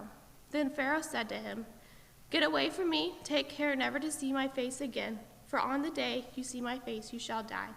Moses said, As you say, I will not see your face again. The Lord said to Moses, Yet one plague more I will bring upon Pharaoh and upon Egypt. Afterward he will let you go from here. When he lets you go, he will drive you away completely. Speak now in the hearing of the people that they ask, every man of his neighbor and every woman of her neighbor, for silver and gold jewelry. And the Lord gave the people favor in the sight of the Egyptians. Moreover, the man Moses was very great in the land of Egypt, in the sight of Pharaoh's servants and in the sight of the people. So Moses said, Thus says the Lord, About midnight I will go out in the midst of Egypt, and every firstborn in the land of Egypt shall die. From the firstborn of Pharaoh who sits on his throne, even to the firstborn of the slave girl who is behind the handmill, and all the firstborn of the cattle. There shall be a great cry throughout all the land of Egypt, such as there has never been, nor ever will be again. But not a dog shall growl against any of the people of Israel, either man or beast, that you may know that the Lord makes a distinction between Egypt and Israel. And all these your servants shall come down to me, and bow to me, saying, Get out, you and all the people who follow you. And after that I will go out. And he went out from Pharaoh in hot anger. Then the Lord said to Moses, Pharaoh will not listen to you, that my wonders may be multiplied in the land of Egypt. Moses and Aaron did all these wonders before Pharaoh, and the Lord hardened Pharaoh's heart, and he did not let the people of Israel go out of his land. The Lord said to Moses and Aaron in the land of Egypt, This month shall be for you the beginning of months. It shall be the first month of the year for you. Tell all the congregation of Israel that on the 10th day of this month every man shall take a lamb according to their father's houses, a lamb for a household. And if the household is too small for a lamb, then he and his nearest neighbor shall take according to the number of persons. According to what each can eat, you shall make your account for the lamb. Your lamb shall be without blemish, a male, a year old. You may take it from the sheep or from the goats. You shall keep it until the 14th day of this month, when the whole assembly of the congregation of Israel shall kill their lambs at twilight. Then they shall take some of the blood and put it on the 2 doorposts of the lintel of the houses in which they eat it. They shall eat the flesh that night, roasted on the fire, with unleavened bread and bitter herbs they shall eat it. Do not eat any of it raw or boiled in water, but roasted, its head with its legs and its inner parts, and you shall let none of it remain until the morning. Anything that remains until the morning you shall burn. In this manner you shall eat it, with your belt fastened, your sandals on your feet, and your staff in your hand. And you shall eat it in haste. It is the Lord's Passover. For I will pass through the land of Egypt that night, and I will strike all the firstborn in the land of Egypt, both man and beast, and on all the gods of Egypt I will execute judgments. I am the Lord. The blood shall be a sign for you on the houses where you are. And when I see the blood, I will pass over you, and no plague will befall you to destroy you when I strike the land of Egypt. This day shall be for you a memorial day, and you shall keep it as a feast to the Lord. Throughout your generations as a statute forever, you shall keep it as a feast. 7 days you shall eat unleavened bread. On the first day you shall remove leaven out of your houses, for if anyone eats what is leavened from the first day until the 7th day, that person shall be cut off from Israel. On the first day you shall hold an assembly, and on the 7th day a holy assembly. No work shall be done on those days, but what everyone needs to eat, that alone may be prepared by you. And you shall observe the feast of unleavened bread, for on this very day I brought your hosts out of the land of Egypt. Therefore you shall observe this day throughout your generations as a statute forever. In the first month, from the 14th day of the month at evening, you shall eat unleavened bread until the 21st day of the month at evening. For 7 days no leaven is to be found in your houses. If anyone eats what is leavened, that person will be cut off from the congregation of Israel, whether he is a sojourner or a native of the land. You shall eat nothing leavened in all your dwelling places. You shall eat unleavened bread. Then Moses called all the elders of Israel and said to them, Go and select lambs for yourselves, according to your clans, and kill the Passover lamb. Take a bunch of hyssop and dip it in the blood that is in the basin, and touch the lintel and the 2 doorposts with the blood that is in the basin. None of you shall go out of the door of his house until the morning. For the Lord will pass through to strike the Egyptians, and when he sees the blood on the lintel and on the 2 doorposts, the Lord will pass over the door and will not allow the destroyer to enter your houses to strike you. You shall observe this rite as a statute for you and for your sons forever. And when you come to the land that the Lord will give you, as he has promised, you shall keep this service. And when your children say to you, What do you mean by this service? You shall say, It is the sacrifice of the Lord's Passover. For he passed over the houses of the people of Israel in Egypt when he struck the Egyptians, but spared our houses. And the people bowed their heads and worshipped. And the people of Israel went and did so. As the Lord had commanded Moses and Aaron, so they did. At midnight the Lord struck down all the firstborn in the land of Egypt, from the firstborn of Pharaoh who sat on his throne, to the firstborn of the captive who was in the dungeon, and all the firstborn of the livestock. And Pharaoh rose up in the night, he and all his servants and all the Egyptians. And there was a great cry in Egypt, for there was not a house where someone was not dead. Then he summoned Moses and Aaron by night and said, Up, go out from among my people, both you and the people of Israel, and go serve the Lord as you have said. Take your flocks and your herds, as you have said, and be gone and bless me also. The Egyptians were urgent with the people to send them out of the land in haste, for they said, We shall all be dead. So the people took their dough before it was leavened, and their kneading bowls being bound up in their cloaks on their shoulders. The people of Israel had also done as Moses told them, for they had asked the Egyptians for silver and gold jewelry and for clothing. And the Lord had given the people favor in the sight of the Egyptians, so that they let them have what they asked. Thus they plundered the Egyptians. And the people of Israel journeyed through from Ramses to Succoth, about 600,000 men on foot, besides women and children. A mixed multitude also went up with them, and very much livestock, both flocks and herds, and they baked unleavened cakes of the dough that they had brought out of Egypt, for it was not leavened, because they were thrust out of Egypt and could not wait, nor had they prepared any provision for themselves. The time that the people of Israel lived in Egypt was 430 years. At the end of 430 years, on that very day, all the hosts of the Lord went out from the land of Egypt. It was a night of watching by the Lord to bring them out of the land of Egypt. So this same night is a night of watching kept to the Lord by all the people of Israel throughout their generations. And the Lord said to Moses and Aaron, This is the statute of Passover. No foreigner shall eat of it. But every slave that is bought for money may eat of it after you have circumcised him. No foreigner or hired worker may eat of it. It shall be eaten in one house. You shall not take any of the flesh outside the house, and you shall not break any of its bones. All the congregation of Israel shall keep it. If a stranger shall sojourn with you and would keep the Passover to the Lord, let all his males be circumcised. Then he may come near and keep it. He shall be as a native of the land. But no uncircumcised person shall eat of it. There shall be one law for the native and for the stranger who sojourns among you.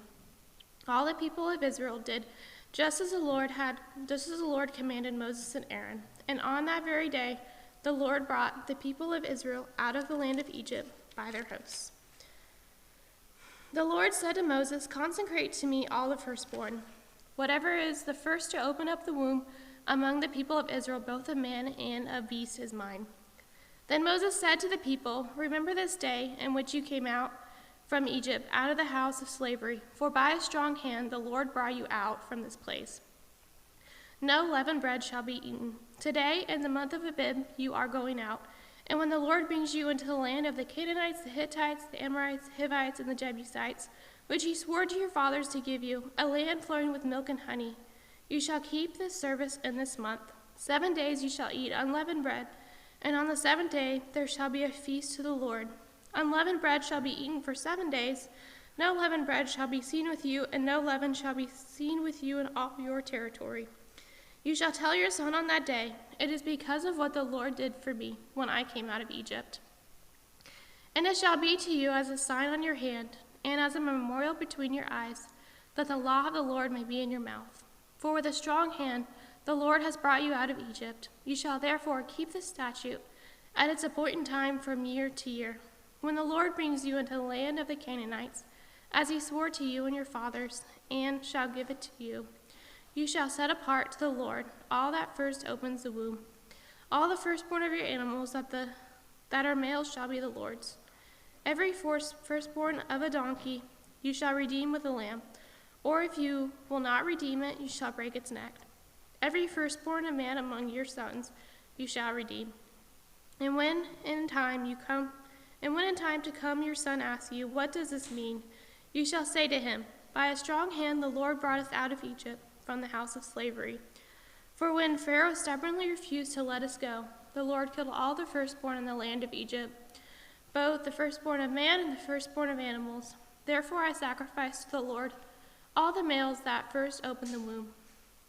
But all the firstborn of my sons I redeem. It shall be as a mark on your hand or frontals between your eyes. For by a strong hand the Lord brought us out of Egypt." When Pharaoh let the people go, God did not lead them by the way of the land of the Philistines, although that was near. For God said, "Lest the people change their minds when they see war and return to Egypt." But God led the people around by the way of the wilderness toward the Red Sea. And the people of Israel went up out of the land of Egypt equipped for battle. Moses took the bones of Joseph with him, for Joseph had made the sons of Israel solemnly swear, saying, "God will surely visit you, and you shall carry up my bones with you from here."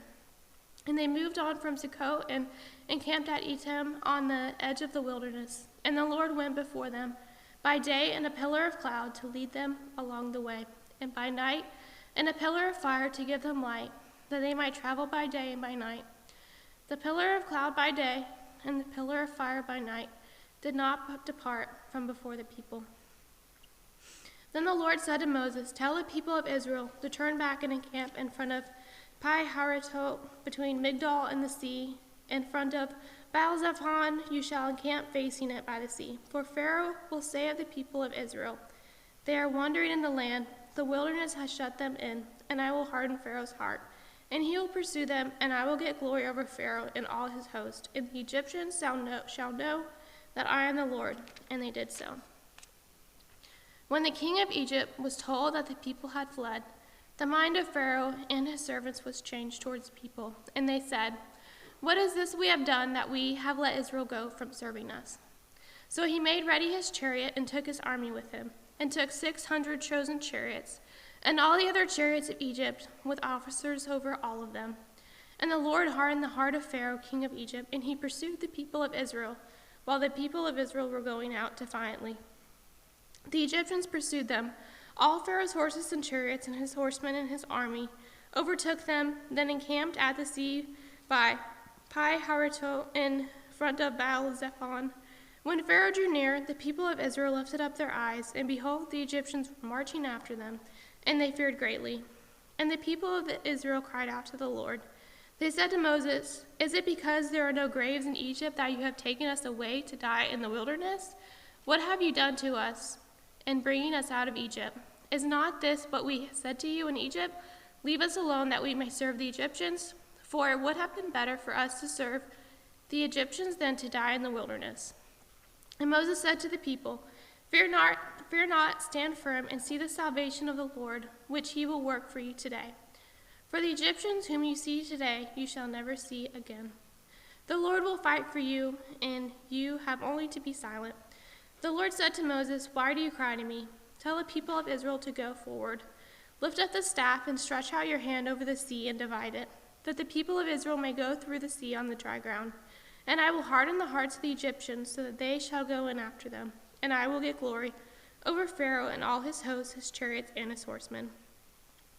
And the Egyptians shall know that I am the Lord, when I have gotten glory over Egypt, over Pharaoh, his chariots, and his horsemen."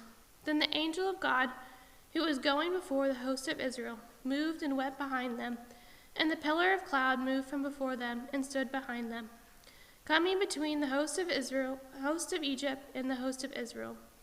And there was the cloud and the darkness, and it lit up the night, without one coming near the other all night. Then Moses stretched out his hand over the sea, and the Lord drove the sea back by a strong east wind all night, and made the sea dry land, and the waters were divided. And the people of Israel went out into the midst of the sea on dry ground, the waters being a wall to them on their right hand and on their left. The Egyptians pursued and went in after them into the midst of the sea, all Pharaoh's horses, his chariots, and his horsemen. And in the morning watch, the Lord in the pillar of fire and of cloud looked down on the Egyptian forces and threw the Egyptian forces into a panic, clogging their chariot wheels so that they drove heavily. And the Egyptians said, "Let us flee from before Israel, for the Lord fights for them against the Egyptians." Then the Lord said to Moses, "Stretch out your hand over the sea, that the water may come back upon the chariots, upon the Egyptians, upon their chariots, and upon their horsemen." So Moses stretched out his hand over the sea, and the sea returned to its normal course when the morning appeared. And as the Egyptians fled into it, the Lord threw the Egyptians into the midst of the sea. The waters returned and covered the chariots and the horsemen of all the hosts of Pharaoh that had followed them into the sea.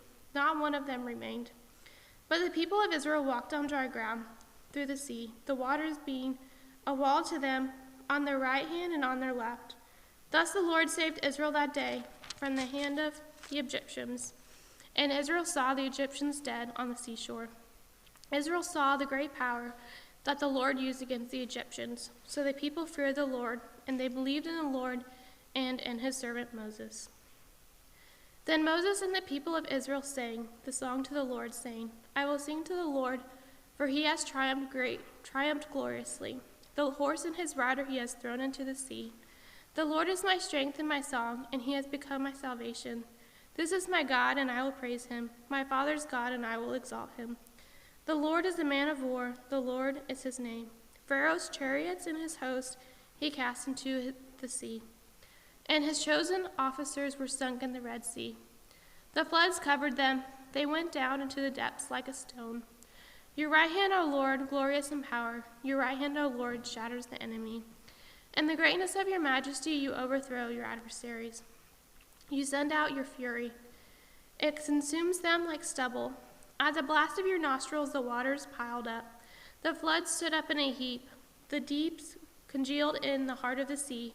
The enemy said, I will pursue, I will overtake, I will divide the spoil. My desire shall have its fill of them. I will draw my sword, my hand shall destroy them. You blew with your wind, the sea covered them. They sank like lead in the mighty waters. Who is like you, O Lord, among the gods? Who is like you, majestic in holiness, awesome in glorious deeds, doing wonders? You stretched out your right hand. The earth swallowed them. You have led in your steadfast love the people whom you have redeemed. You have guided them by your strength to your holy abode. The peoples have heard, they tremble. Pangs have seized the inhabitants of Philistia. Now are the chiefs of Edom dismayed. Trembling seizes the leaders of Moab. All the inhabitants of Canaan have melted away. Terror and dread fall upon them because of the greatness of your arm. They are still as a stone till your people, O Lord, pass by. Till the people pass by whom you have purchased. You will bring them in and plant on them your own mountain, the place, O Lord, which you have made for your abode. The sanctuary, O Lord, which your hands have established. The Lord will reign forever and ever. For when the horses of Pharaoh with his chariots and his horsemen went into the sea, the Lord brought back the waters of the sea upon them. But the people of Israel walked on dry ground in the midst of the sea. Then Miriam the prophetess, the sister of Aaron, took a tambourine in her hand, and all the women went out after her with tambourines and dancing. And Miriam sang to them, "Sing to the Lord, for he has triumphed gloriously. The horse and his rider he has thrown into the sea." Then Moses made Israel set out from the Red Sea, and they went into the wilderness of Shur. They went 3 days in the wilderness and found no water. When they came to Marah, they could not drink the water of Marah because it was bitter. Therefore it was named Marah. And the people grumbled against Moses, saying, "What shall we drink?" And he cried to the Lord. And the Lord showed him a log, and he threw it into the water, and the water became sweet. There the Lord made for them a statute and a rule, and there he tested them, saying, "If you will diligently listen to the voice of the Lord your God, and do what is right in his eyes, and give ear to his commandments, and keep all his statutes, I will put none of the diseases on you that I put on the Egyptians, for I am the Lord your healer." Then they came to Elim, where there were 12 springs of water and 70 palm trees, and they camped there by the water. They set out from Elim, and all the congregation of the people of Israel came to the wilderness of Sin, which is between Elim and Sinai, on the 15th day of the 2nd month after they had departed from the land of Egypt. And the whole congregation of the people of Israel grumbled against Moses and Aaron in the wilderness. And the people of Israel said to them, Would that we had died by the hand of the Lord in the land of Egypt, when we sat by the meat pots and ate bread to the full. For you have brought us out into the wilderness to kill this whole assembly with hunger." Then the Lord said to Moses, "Behold, I am about to rain bread from heaven for you, and the people shall go out and gather a day's portion every day, that I may test them, whether they will walk in my law or not. On the 6th day, when they prepare what they bring in, it will be twice as much as they gather daily." So Moses and Aaron said to all the people of Israel, "At evening you shall know that it was the Lord who brought you out of the land of Egypt, and in the morning you shall see the glory of the Lord, because he has heard your grumbling against the Lord. For what are we that you grumble against us?" And Moses said, "When the Lord gives you in the evening meat to eat, and the morning bread to the full, because the Lord has heard your grumbling that you grumble against him, what are we? Your grumbling is not against us, but against the Lord." Then Moses said to Aaron, "Say to the whole congregation of the people of Israel, Come near before the Lord, for he has heard your grumbling." And as soon as Aaron spoke to the whole congregation of the people of Israel, they looked toward the wilderness, and behold, the glory of the Lord appeared in the cloud. And the Lord said to Moses, "I have heard the grumblings of the people of Israel. Say to them, At twilight you shall eat meat, and in the morning you shall be filled with bread.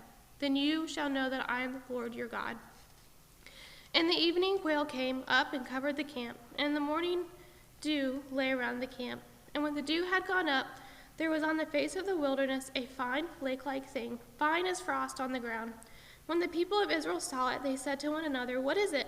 For they did not know what it was. And Moses said to them, "It is the bread that the Lord has given you to eat. This is what the Lord has commanded. Gather of it, each one of you, as much as he can eat. You shall take an omer, according to the number of the persons that each of you has in his tent." And the people of Israel did so. They gathered some more, some less. But when they measured it with an omer, whoever gathered much had nothing left over, and whoever had gathered little had no lack. Each of them gathered as much as he could eat. And Moses said to them, "Let no one leave any of it over until the morning." But they did not listen to Moses. Some left part of it till the morning, and it bred worms and stank. And Moses was angry with them. Morning by morning they gathered it, each as much as he could eat. But when the sun grew hot, it melted. On the 6th day they gathered twice as much bread, 2 omers each. And when all the leaders of the congregation came and told Moses, he said to them, "This is what the Lord has commanded. Tomorrow is a day of solemn rest, a holy Sabbath to the Lord. Bake what you will bake, and boil what you will boil, and all that is left over lay aside to be kept till the morning." So they lay it aside till the morning, as Moses commanded them, and it did not stink, and there were no worms in it. Moses said, "Eat it today, for today is a Sabbath to the Lord. Today you will not find it in the field." 6 days you shall gather it, but on the seventh day, which is a Sabbath, there will be none. On the seventh day, some of the people went out to gather, but they found none. And the Lord said to Moses, how long will you refuse to keep my commandments and my laws? See, the Lord has given you the Sabbath. Therefore, on the sixth day, he gives you bread for 2 days. Remain each of you in his place. Let no one go out of his place on the seventh day. So the people rested on the seventh day. Now the house of Israel called its name manna. It was like coriander seed, white, and the taste of it like wafers made with honey. Moses said, this is what the Lord has commanded. Let an omer of it be kept throughout your generations, so that they may see the bread with which I fed you in the wilderness, when I brought you out of the land of Egypt. And Moses said to Aaron, take a jar and put an omer of manna in it, and place it before the Lord to be kept throughout your generations, as the Lord commanded Moses. So Aaron placed it before the testimony to be kept. The people of Israel ate the manna 40 years till they came to a habitable land. They ate the manna till they came to the border of the land of Canaan. An omer is the 10th part of an ephah.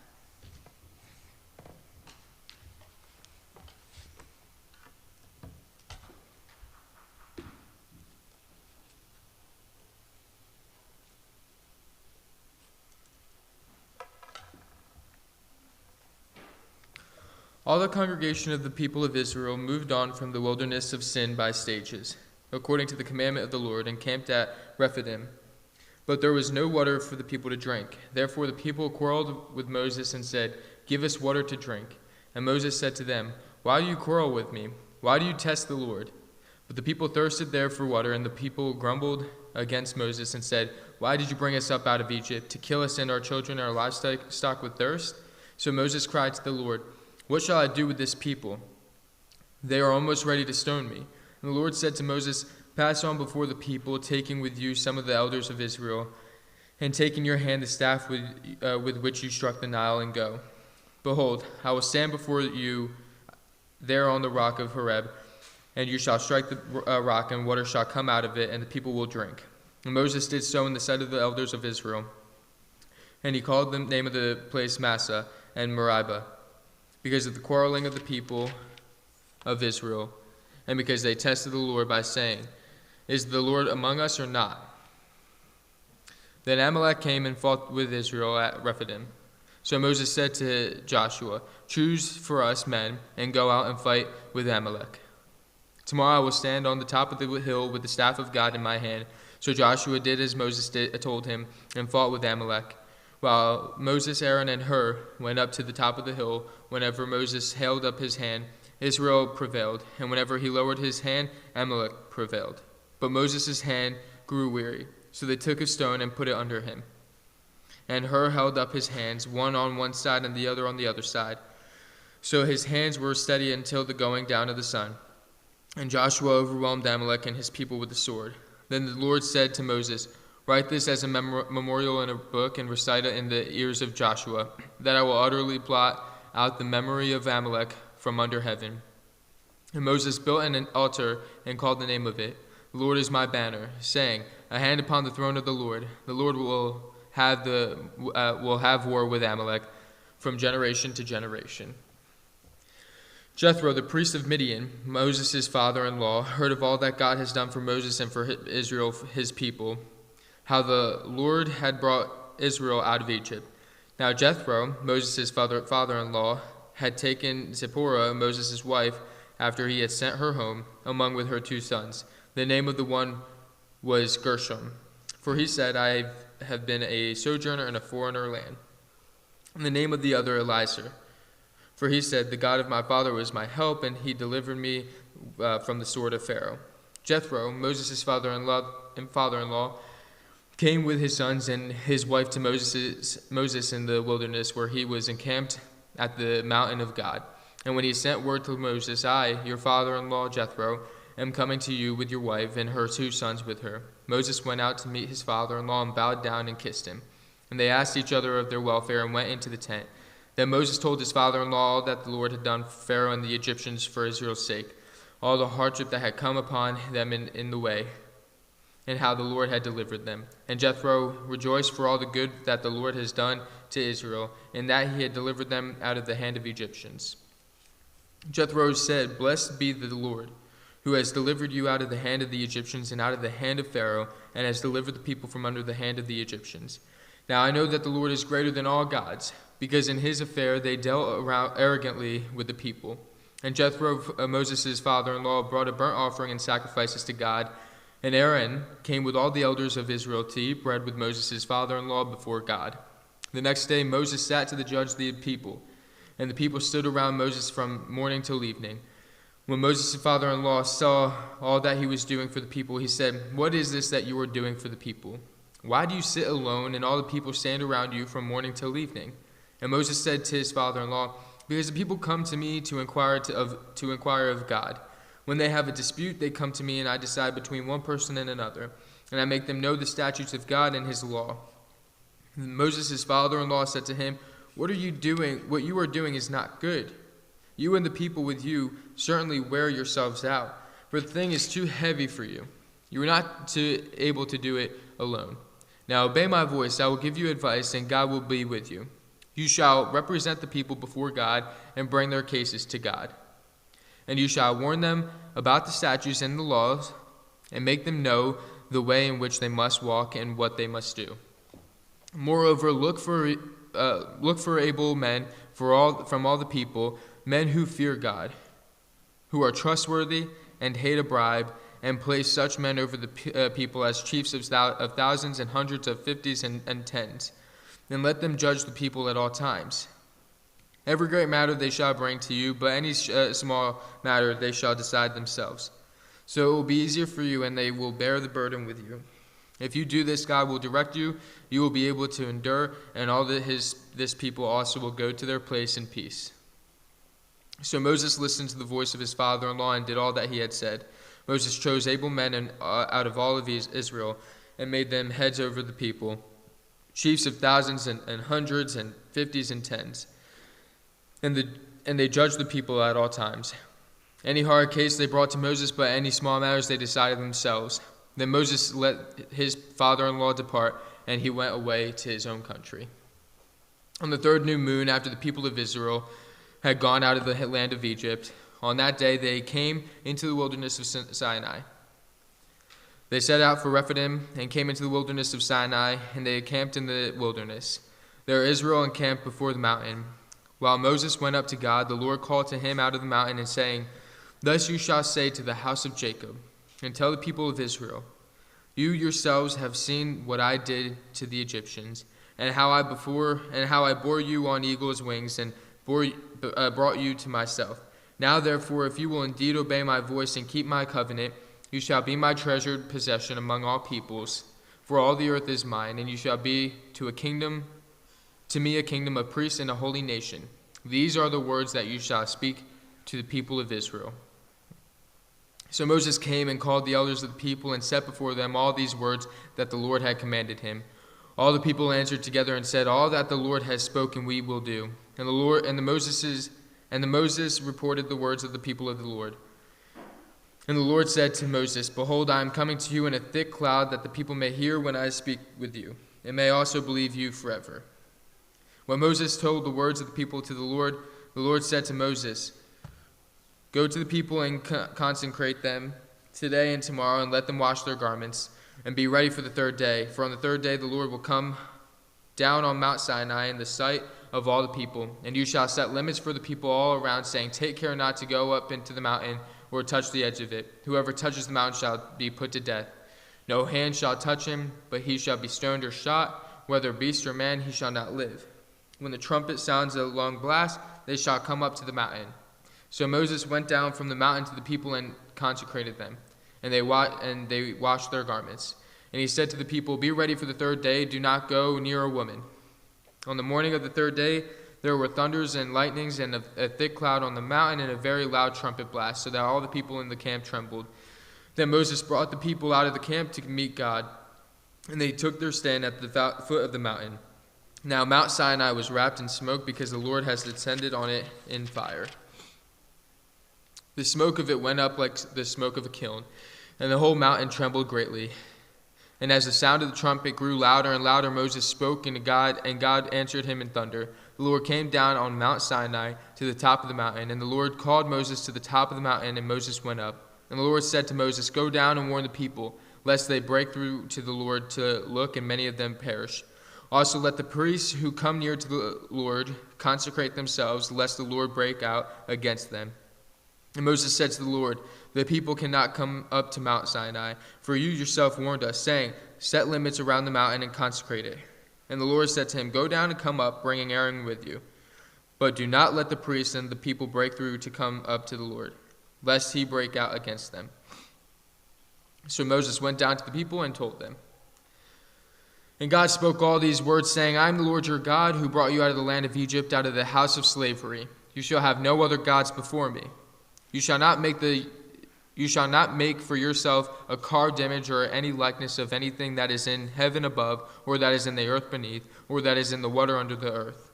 You shall not bow down to them or serve them, for I, the Lord your God, am a jealous God, visiting the iniquities of the fathers on the children to the third and the fourth generation of those who hate me, but showing steadfast love to thousands of those who love me and keep my commandments. You shall not take the name of the Lord your God in vain, for the Lord will not hold him guiltless who takes his name in vain. Remember the Sabbath day to keep it holy. 6 days you shall labor and do all your work, but the seventh day is a Sabbath to the Lord your God. On it you shall not do any work, you or your son or your daughter, your female servant or your male servant or your female servant, or your livestock or your sojourner who is within your gates. For in 6 days the Lord made heaven and earth, the sea, and all that is in them, and rested on the seventh day. Therefore the Lord blessed the Sabbath day and made it holy. Honor your father and your mother, that your days may be long in the land that the Lord your God is giving you. You shall not murder. You shall not commit adultery. You shall not steal. You shall not bear false witness against your neighbor. You shall not covet your neighbor's house. You shall not covet your neighbor's wife, or his male servant, or his female servant, or his ox, or his donkey, or anything that is your neighbor's." Now when all the people saw the thunder and the flashes of lightning and that sound of the trumpet and the mountain smoking, the people were afraid and trembled. And they stood far off and said to Moses, "You speak to us, we will listen. But do not let God speak to us, lest we die." Moses said to the people, "Do not fear, for God has come to test you, that the fear of him may be before you, that you may not sin." The people stood far off while Moses drew near to the thick darkness where God was. And the Lord said to Moses, "Thus you shall say to the people of Israel, 'You have seen for yourselves that I have talked with you from heaven. You shall not make gods of silver to be with me, nor shall you make for yourselves gods of gold.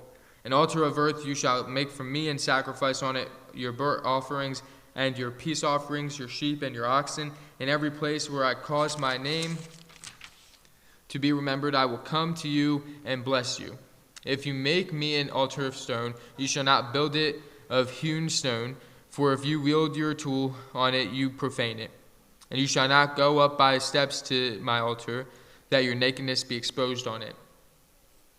Now these are the rules that you shall set before them. When you buy a Hebrew slave, he shall serve 6 years, and then in the 7th year shall go out free for nothing.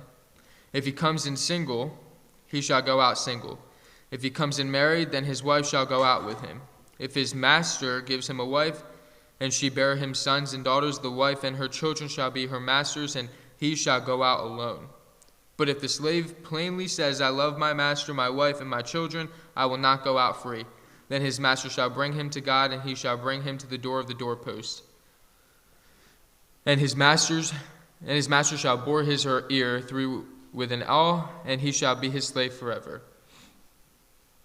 When a man sells his daughter as a slave, she shall not go out as the male slaves do. If she does not please her master, who has designated her for himself, then he shall let her be redeemed. He shall have no right to sell her to a foreign people, since he has broken faith with her. If he designates her for his son, he shall deal with her as a daughter. If he takes another wife to himself, he shall not diminish her food, her clothing, or her marital rights. And if he does not do these 3 things for her, she shall go out for nothing, without payment of money. Whoever strikes a man so that he dies shall be put to death. But if he did not lie in wait for him, but God let him fall into his hand, then I will appoint for you a place to which he may flee. But if a man willfully attacks another to kill him by cunning, you shall take him from my altar, and that he may die. Whoever strikes his father or his mother shall be put to death. Whoever steals a man and sells him, and anyone found in possession of him, shall be put to death. Whoever curses his father or his mother shall be put to death. When men quarrel, or one strikes the other with a stone, or with his fist, and the man does not die, but takes to his bed, then if the man rises again and walks out the door with his staff, he who struck him shall be clear. Only he shall pay for the loss of his time, and shall have him thoroughly healed. When a man strikes his slaves, male or female, with a rod, and the slave dies under his hand, he shall be avenged. But if the slave survives a day or two, he is not to be avenged, for the slave is his money. When men strive together and hit a pregnant woman, so that her children come out, but there is no harm, then one who hit her shall surely be fined, as the woman's husband shall impose on him, and he shall pay on the judges determine. But if there is harm, then you shall pay life for life, eye for eye, tooth for tooth, hand for hand, foot for foot, burn for burn, wound for wound, stripe for stripe. When a man strikes the eye of his slave, male or female, and destroys it, he shall let the slave go free because of his eye. If he knocks out the tooth of his slave, male or female, he shall let the slave go free because of his tooth. When an ox gores a man or a woman to death, the ox shall be stoned, and its flesh shall not be eaten, but the owner of the ox shall not be liable. But if the ox has been accustomed to gore in the past, and its owner has been warned but has not kept it in, and it kills a man or a woman, the ox shall be stoned, and the owner also shall be put to death. If a ransom is imposed on him, then he shall give for the redemption of his life whatever is imposed on him. If it gores a man's son or daughter, he shall be dealt with according to this same rule. If the ox gores a slave, male or female, the owner shall give to their master 30 shekels of silver, and the ox shall be stoned. When a man opens a pit, or when a man digs a pit, and does not cover it, and an ox or a donkey falls into it, the owner of the pit shall make restoration. He shall give money to its owner, and to the dead beast shall be his. When one man's ox butts another's, so that it dies, then they shall sell the live ox and share its price, and the dead beast also they shall share. Or if it is known that the ox has been accustomed to gore in the past, and its owner has not kept it in, he shall repay ox for ox, and the dead beast shall be his. If a man steals an ox or a sheep, and kills it or sells it, he shall repay 5 oxen for an ox, and 4 sheep for a sheep. If a thief is found breaking in, and it struck so that he dies, there shall be no blood guilt for him. But if the sun has risen on him, there shall be a blood guilt for him. He shall surely pay. If he has nothing, then he shall be sold for his theft. If the stolen beast is found alive in his possession, whether it is an ox or a donkey or sheep, he shall be paid double.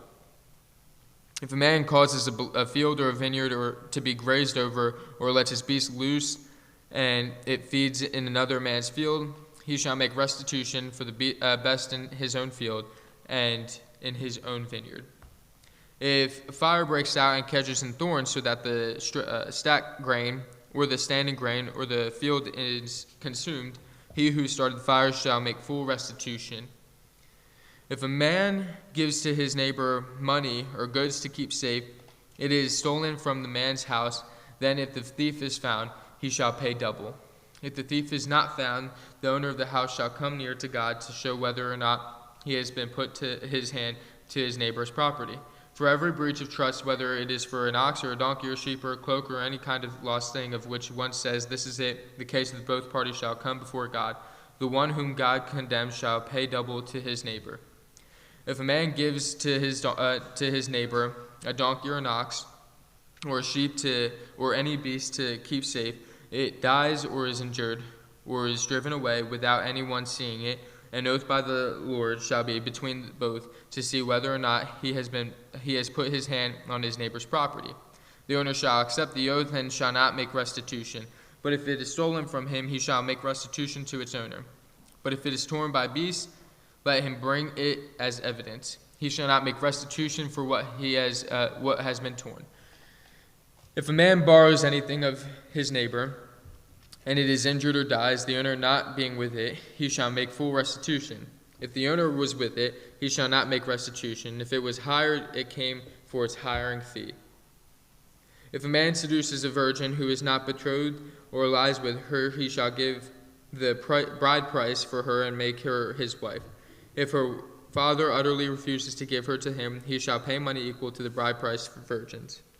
You shall not permit a sorceress to live. Whoever lies with an animal shall be put to death. Whoever sacrifices to any god other than the Lord alone shall be devoted to destruction. You shall not wrong a sojourner or oppress him, for you were sojourners in the land of Egypt. You shall not mistreat any widow or fatherless child. If you do mistreat them, and they cry out to me, I will surely hear their cry, and my wrath will burn, and I will kill you with the sword, and your wives shall become widows, and your children fatherless. If you lend money to any of my people with you who is poor, you shall not be like a moneylender to them, and you shall not exact interest from him. If ever you take your neighbor's cloak in pledge, you shall return it to him before the sun goes down, for that is his only covering, and it is his cloak for his body. And what else shall he sleep? But if he cries out to me, I will hear, for I am compassionate. You shall not revile God, nor curse a ruler of your people. You shall not delay to your offer from the fullness of your harvest, and from the outflow of your presses. The firstborn of your sons you shall give to me. You shall do the same with your oxen and with your sheep. 7 days it shall be with its mother, and on the 8th day you shall give it to me. You shall be consecrated to me. Therefore you shall not eat any flesh that is torn by beasts in the field. You shall throw it to the dogs. You shall not spread a false report. You shall not join hands with a wicked man to be a malicious witness. You shall not fall in with the many to do evil, nor shall you bear witness in a lawsuit, siding with many so as to pervert justice, nor shall you be partial to a poor man in his lawsuit. If you meet your enemy's ox or his donkey going astray, you shall bring it back to him. If you see the donkey of one who hates you lying down under its burden, you shall refrain from leaving him with it. You shall rescue it with him. You shall not pervert the justice due to your poor in his lawsuit. Keep far from a false charge, and do not kill the innocent and righteous. For I will not acquit the wicked. And you shall take no bribe, for a bribe blinds the clear-sighted and subverts the cause of those who are in the right. You shall not oppress the sojourner. You know the heart of a sojourner, for you were sojourners in the land of Egypt. For 6 years you shall sow your land and gather in its yield. But the 7th year you shall let it rest and lie fallow, that the poor of your people may eat. And what they leave the beasts of the field you may eat. You shall do likewise with your vineyard and with your olive orchard. 6 days you shall do your work, but on the 7th day you shall rest, that your ox and your donkey may have rest, and the son of your servant woman and the alien may be refreshed. Pay attention to all that I have said to you, and make no mention of the names of other gods, nor let it be heard on your lips. 3 times in the year you shall keep a feast to me. You shall keep the feast unleavened bread, as I commanded you, and you shall eat unleavened bread for 7 days at the appointed time in the mouth of Abib, for in it you came out of Egypt. None shall appear before me empty-handed. You shall keep the feast of harvest of the first fruits of your labor, of what you sow in the field. You shall keep the feast of the ingathering of the end of the year, when you gather in from the field of the fruit of your labor. 3 times in the year shall all your males appear before the Lord God. You shall not offer the blood of my sacrifice with anything leavened, or let the fat of my feast remain until the morning. The best of the first fruits of your ground you shall bring into the house of the Lord of your God. You shall not boil a young goat in its mother's milk. Behold, I send an angel before you to guard you on the way and to bring you to the place that I have prepared. Pay careful attention to him and obey his voice. Do not rebel against him, for he will not pardon your transgression, for my name is in him. But if you carefully obey his voice and do all that I say, then I will be an enemy to your enemies and an adversary to your adversaries. When my angel goes before you and brings you to the Amorites, or to the Hittites, or to the Perizzites, and to the Canaanites, to the Hivites, and to the Jebusites, and I blot them out, you shall not bow down to your gods, nor serve them, nor do as they do. But you shall utterly overthrow them and break their pillars in pieces. You shall serve the Lord your God, and he will bless your bread and your water, and I will take sickness away from among you. None shall miscarry or be barren in your land. I will fulfill the number of your days. I will send my terror before you and will throw into confusion all the people against you, whom you shall come, and I will make all your enemies turn their backs to you. And I will send hornets before you, which shall drive out to the Hivites, the Canaanites, and the Hittites from before you. I will not drive them out from before you in 1 year, lest the land become desolate and the wild beasts multiply against you. Little by little I will drive them out from before you until you have increased and possessed the land. And I will set your border from the Red Sea to the Sea of the Philistines, and from the wilderness to the Euphrates. For I will give the inhabitants of the land into your hand, and you shall drive them out before you. You shall make no covenant with them and their gods. They shall not dwell in your land, lest they make you sin against me. For if you serve their gods, it will surely be a snare to you. Then he said to Moses, come up to the Lord, and you and Aaron, Nadab and Abihu, and 70 of the elders of Israel, and worship from afar. Moses alone shall come near to the Lord, but the others shall not come near, and the people shall not come up with him. Moses came and told the people all the words of the Lord and all the rules. And all the people answered with one voice and said, all the words that the Lord has spoken we will do. And Moses wrote down all the words of the Lord. He rose early in the morning and built an altar in the foot of the mountain, and 12 pillars according to the 12 tribes of Israel. And he sent young men of the people of Israel, who offered burnt offerings and sacrificed peace offerings of oxen to the Lord. And Moses took half of the blood and put it in basins, and half of the blood he threw against the altar. Then he took the book of the covenant and read it into the hearing of the people, and they said, all that the Lord has spoken we will do, and we will be obedient. And then Moses said and took the blood and threw it on the people, and said, behold, the blood of the covenant that the Lord has made with you, in accordance with all these words.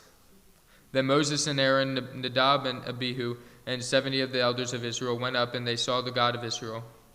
There was under his feet, as it were, a pavement of sapphire stone, like the very heaven for clearness. And he did not lay his hand on the chief men of the people of Israel. They beheld God and ate and drank. The Lord said to Moses, come up to me on the mountain and wait there, that I may give you the tablets of stone with the law and the commandment, which I have written for their instruction. So Moses rose with his assistant Joshua, and Moses went up into the mountain of God. And he said to the elders, wait here for us until we return to you. And behold, Aaron and Hur are with you. Whoever has a dispute, let him go with them. Then Moses went up on the mountain, and the cloud covered the mountain. The glory of the Lord dwelt on Mount Sinai, and the cloud covered it 6 days. And on the 7th day he called to Moses and out of the midst of the cloud. Now the appearance of the glory of the Lord was like a devouring fire on top of the mountain in the sight of the people of Israel. Moses entered the cloud and went up on the mountain, and Moses was on the mountain 40 days and 40 nights. The Lord said to Moses, speak to the people of Israel that they take from me a contribution. For every man whose heart moves him, you shall receive the contribution from me. And this is the contribution that you shall receive from them: gold, silver, and bronze, blue and purple and scarlet yarns, and fine twined linen, goat's hair, tanned ram skins, goat skins, acacia wood, oil for the lamps, spices for the anointing oil, and for the fragrant incense, onyx stones and stones for setting, for the ephod and for the breastpiece, and let them make me a sanctuary, that I may dwell in their midst. Exactly as I show you concerning the pattern of the tabernacle and of all its furniture, so you shall make it. They shall make an ark of acacia wood. 2 cubits and a half shall be its length, 1 cubit and a half its breadth, and 1 cubit and a half its height. You shall overlay it with pure gold, inside and outside shall you overlay it, and you shall make it on a molding of gold around it. You shall cast for 4 rings of gold for it and put them on its 4 feet. 2 rings on the one side of it and 2 rings on the other side of it. You shall make poles of acacia wood and overlay them with gold.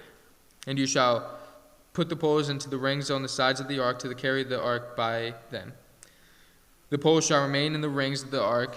They shall not be taken from it. And you shall put in the ark the testimony that I shall give you. You shall make a mercy seat of pure gold. 2 cubits and a half shall be its length, and 1.5 cubits its breadth. And you shall make 2 cherubim of gold, and hammered work shall you make them on the 2 ends of the mercy seat. Make 1 cherub on the one end, and 1 cherub on the other end. Of 1 piece with the mercy seat shall you make the cherubim on its 2 ends. The cherubim shall spread out their wings above, overshadowing the mercy seat with their wings, their faces one to another. Toward the mercy seat shall the faces of the cherubim be. And you shall put the mercy seat on the top of the ark, and in the ark you shall put the testimony that I shall give you. There I will meet with you, and from above the mercy seat, from between the 2 cherubim that are on the ark of the testimony, I will speak with you about all that I will give you in commandment for the people of Israel. You shall make a table of acacia wood. 2 cubits shall be its length, 1 cubit its breadth, and 1.5 cubits its height. You shall overlay it with pure gold, and make a molding of gold around it. And you shall make a rim around it with a handbreadth width, and a molding of gold around the rim. And you shall make for it 4 rings of gold, and fasten the rings to the 4 corners of its 4 legs. Close to the frame, the rings shall lie as holders for the poles to carry the table. You shall make the poles of acacia wood and overlay them with gold, and the table shall be carried with these. And you shall make its plates and dishes for incense, and its flagons and bowls with which to pour drink offerings. You shall make them pure of gold. And you shall set the bread of the presence on the table before them regularly.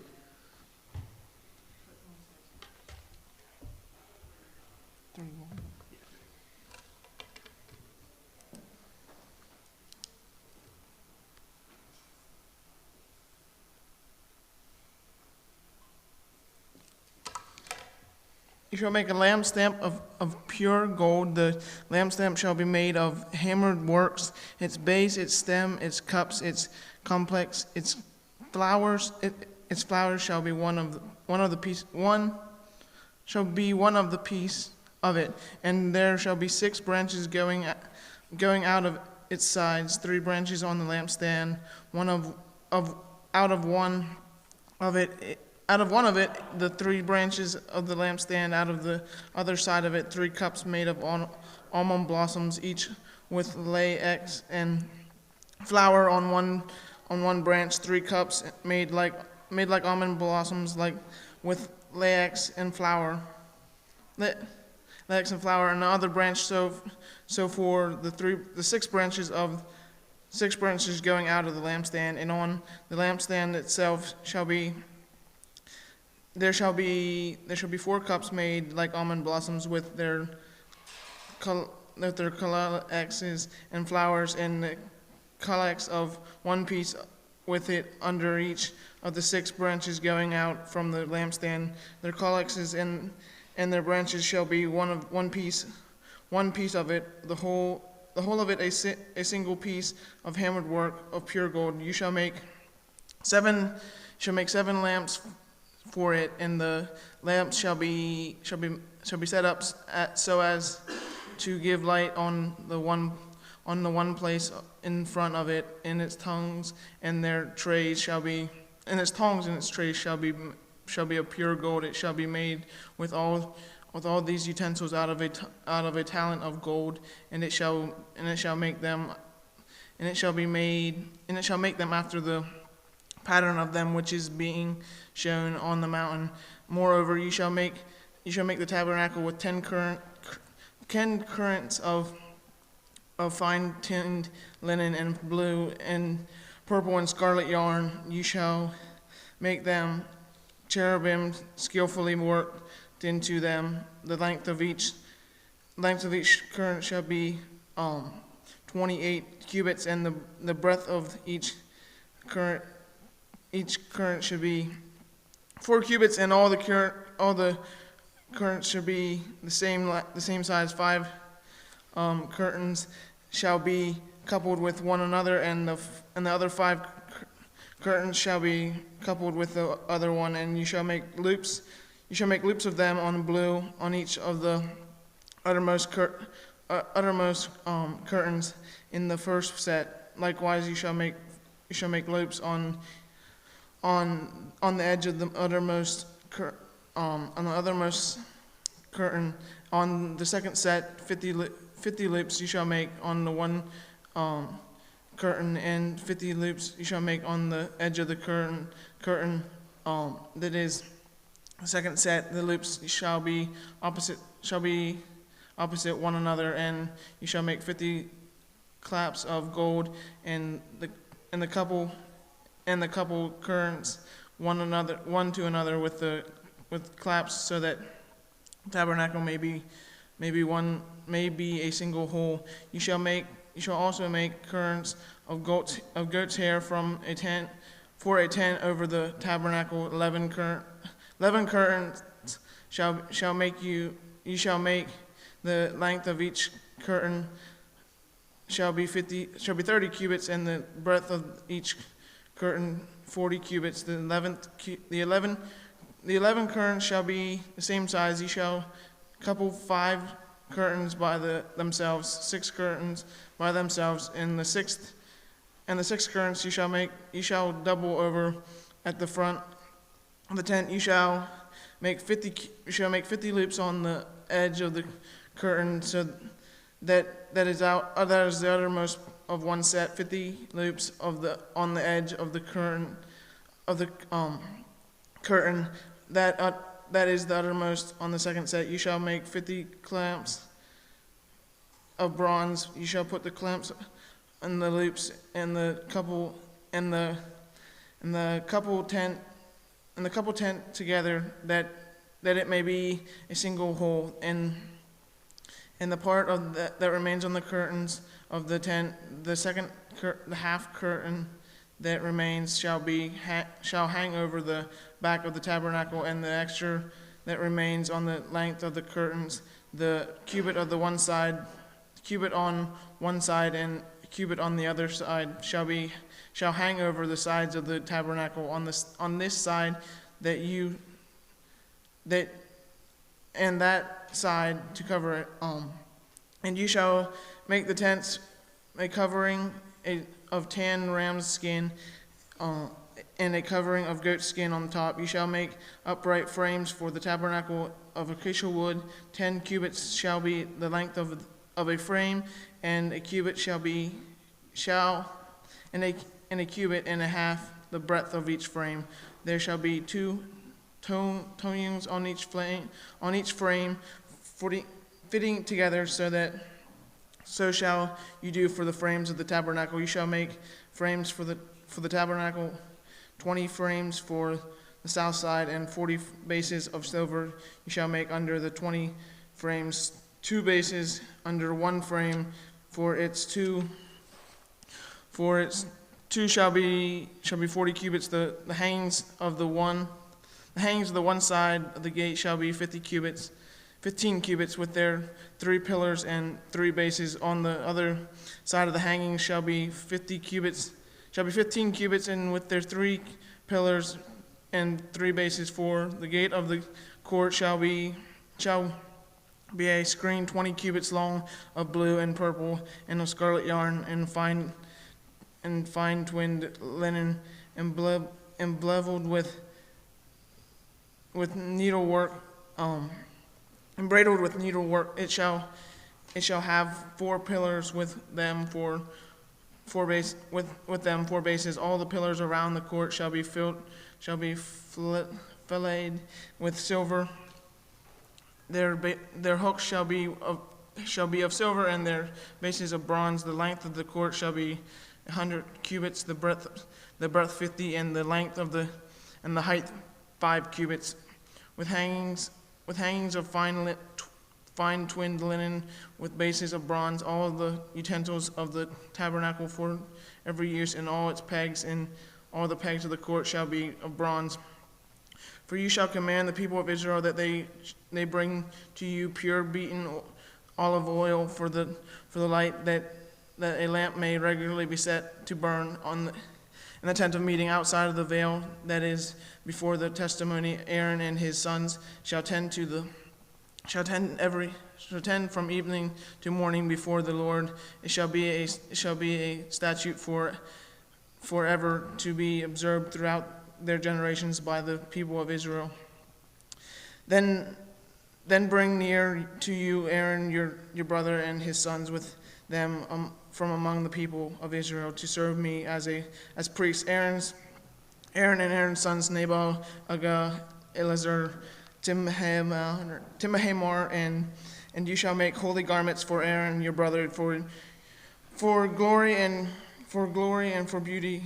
For you shall speak to all the skillful whom I have filled with a spirit of skill, that they may make Aaron's garments to consecrate him for his priesthood. These are the garments that you shall make: a breastplate of an ephod,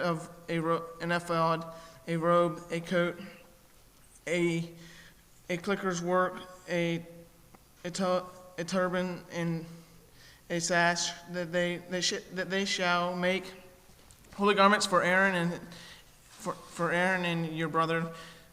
So, and to his sons to serve me as priests, they shall receive gold, blue, purple, and scarlet yarn, fine twinned linen, and they shall make an ephod. They shall make an ephod of gold, of blue, and of purple, and of scarlet yarn, and of fine twinned linen. Skillful work it shall be. It shall have 2 shoulder pieces attached to its 2 edges, so that it may be joined together. And a skillful woven band on it shall be made like it, and of one piece of it of gold, blue, and purple, and scarlet yarn, and of fine twinned linen. You shall make 2 onyx stones, and engrave them on the names of the sons of Israel, 6 of their names on the one stone, and the names of the remaining 6 on the other stone, in order of their birth. As a jeweler engroves signets, so shall you engrove the 2 stones with their names of the sons of Israel. You shall enclose them with settings of gold for fees, and you shall set the 2 stones on the shoulder pieces of the ephod as stones of remembrance for the sons of Israel, and Aaron shall bear their names before the Lord on his 2 shoulders for remembrance. You shall make settings of gold. You shall make settings of gold fees, and 2 chains of gold, of pure gold, twisted like cord, and you shall attach the corded chains to the settings. You shall make a breastplate of judgment in skilled work, in a style of an ephod, and you shall make it of gold, blue, and purple, and scarlet yarn, and fine twinned linen. You shall make it. It shall be squared and doubled. A span its length, and a span of its breadth. You shall set in it in 4 rows of stones, a row of Sodon and Tomaz, and a cabone shall be in the first row, and the second row will be an emerald, sapphire, and a diamond. In the third row, a jacinth, and agate, and a amethyst. In the fourth row, of a row of amber, onyx, jasper shall be set on in a gold phalange. There shall be 20 stones in their names according to the names of the sons of Israel. There shall be 12 stones in the names of this according to the names of Israel, names of the sons of Israel. There shall be like signets, each engraved with its name for the 12 tribes. For you shall make a breastplate wrapped chains like cords of pure gold, and you shall make for the breastplate 2 rings of gold, and you shall put 2 rings on the edge of the breastplate, and you shall put 2 cords of gold in the rings at the edge of the breastplate, and the 2 ends of the cords you shall attach to the 2 settings of the phalange and attach it in the front of the shoulder of the shoulder pieces of the ephod. You shall make 2 rings of gold and put them at the ends of the breastplate in its inside's edge next to the ephod. You shall make 2 rings of gold and attach them in front of the lower part of the 2 shoulder pieces of the ephod, and at its seams above the skillful woven band of the ephod, and they shall band the breastplate by its rings to the rings of the ephod at the lace of blue, so that they may lie on skillful woven bands in the ephod, so that the breastplate shall not come loose from the ephod. So Aaron shall bear the names of the sons of Israel on the breastplate of judgment and on his heart when he goes into the holy place to bring them regular remembrance before the Lord. In the breastplate of judgment you shall put the emerald in the Tehumim, and they shall be on Aaron's heart that when he goes in before the Lord. Thus Aaron shall bear the people of Israel on his heart before the Lord regularly. You shall make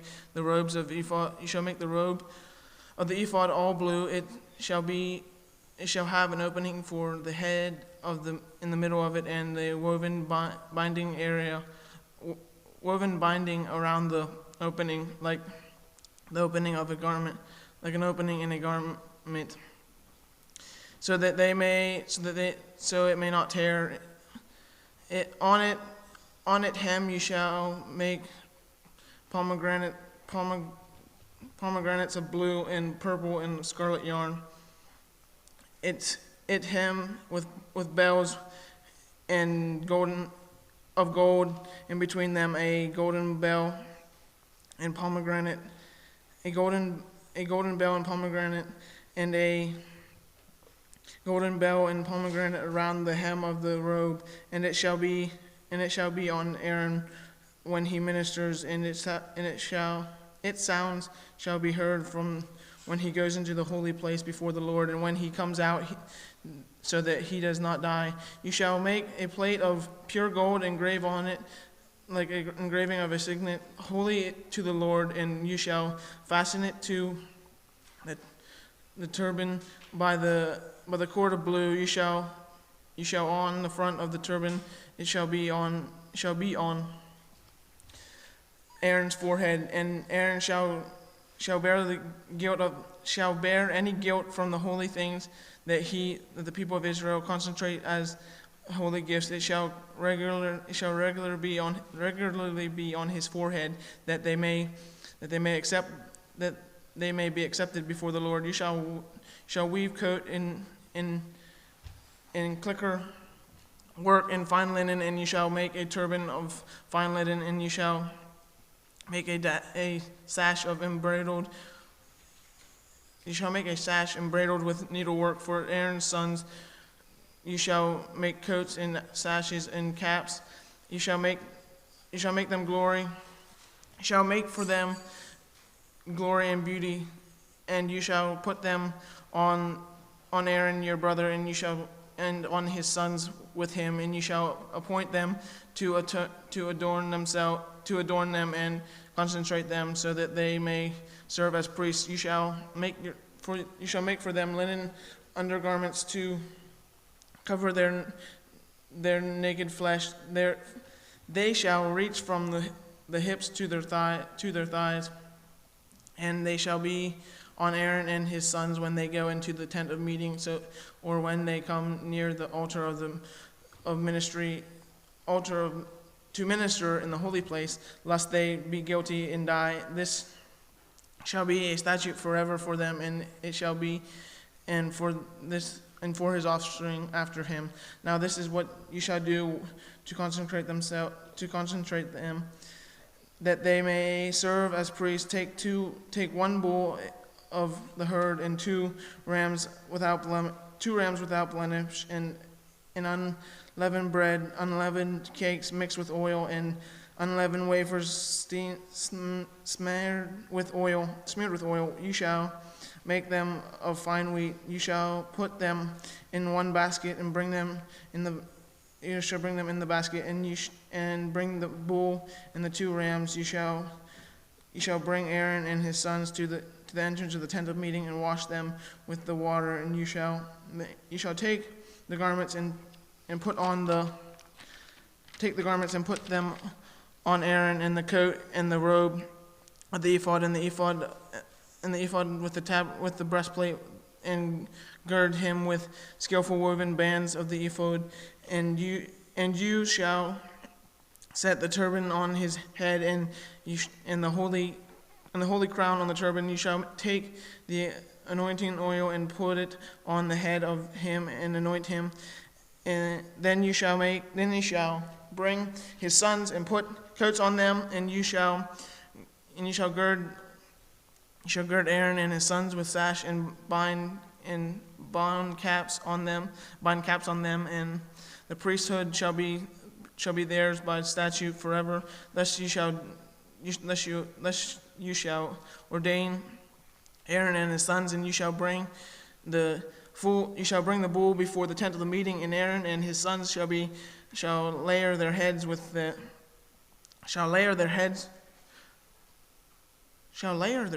the head of the bull. Shall lay their heads on the heads of the bull, and then you shall kill the bull before the Lord at the entrance of the tent of meeting, and they shall put of the blood and the bull, and put it on the horns of the altar with your fingers, and the rest of the blood you shall pour out at the base of the altar. And you shall take all the fat that covers the entrails, and the long lobe of the liver, and the 2 kidneys with the fat on that is on them, and burn them on the altar. Put the flesh of the bull and its skins and its dung you should burn with fire outside the camp. It is a sin offering. You shall take one of the rams and Aaron. You shall take one of the rams, and Aaron and his sons. You shall lay their heads on the heads of the ram, and you shall kill the ram, and you shall take its blood and throw it against the sides of the altar. And then you shall cut the ram into pieces, and wash its entrails and its legs, and put them on with its pieces and its head, and burn the whole ram on the altar. It's a burnt offering to the Lord. It is a pleasing aroma to a food offering to the Lord. You shall take the other ram, and Aaron and his sons, and lay their hands on the head of the ram, and you shall kill the ram, and take the parts of its blood, and put it on the tips of the right ear of Aaron, and the tips of the right ears of his sons, and the thumbs of their right hands, and on the great toe of their right foot, and the rest of the blood against the sides of the altar. Then you shall take the parts of the blood that is on the altar, and in its anointing oil, and sprinkle it on Aaron and his garments, and his sons and his sons' garments, on his sons and his sons' garments with him, and he and his garments shall be holy, and his sons' garments with him. You shall also take the fat from the ram, and the fat of the fat tail, and the fat that covers the entrails, and the long lobe of the liver, and the 2 kidneys with the fat that is on them, and the right thigh, for it is a ram of ordination, and 1 loaf of bread, and 1 cake of bread made with oil, and 1 wafer of the basket of unleavened bread that is before the Lord. You shall put all these in the palms of Aaron and the palms of his sons, and wave them for a wave offering before the Lord. Then you shall take them from their hands, and burn them on the altar on top of a burning on the top of a burnt offering, a pleasing aroma before the Lord. It is a food offering to the Lord. You shall take the breast of the ram of Aaron's ordination and wave it for a wave offering before the Lord, and it shall be your portion, and you shall concentrate the breast of the wave offering that is waved on the thigh of the priest's portion that is contributed from the ram of ordination, for what was Aaron and his sons, it shall be for Aaron and his sons as a perpetual due from the people of Israel. For it is a contribution; it shall be a contribution from the people of Israel from their peace offerings, their contribution to the Lord. The holy garments of Aaron shall be for his sons after him. They shall be appointed in them and ordained in them. And the sons succeed as priests. The son who succeeds him as priest, who comes into the tent of meeting to minister in the holy place, shall wear them 7 days. You shall take the ram of ordination and boil it in the holy place, and Aaron and his sons shall eat the flesh of the ram. Eat the flesh of the ram and eat the bread that is in the basket of the entrance of the tent of meeting. They shall eat these things. They shall eat these things with which atonement was made at their ordination and consecration.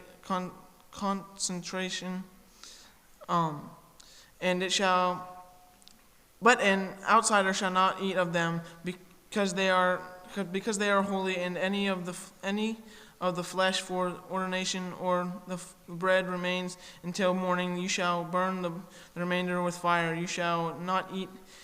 It shall not be eaten, because it is holy. Thus you shall do to Aaron and his sons according to all that I have commanded you. Through 7 days you shall ordain them, and every day you shall offer a bull as a sin offering for atonement. You shall also purify the altar. Purify the altar when you make an atonement for it. When you make atonement for it, you shall anoint it to concentrate it. And 7 days you shall make atonement for the altar and concentrate it, and the altar shall be most holy. Whatever touches the altar shall become holy. Now, this is what you shall do. This is what you shall offer on the altar: 2 lambs, a year old, day by day, regularly. 1 lamb you shall make an offering in the morning, and the other lamb you shall make an offering at twilight. And with the first lamb, a 10th measure of fine flour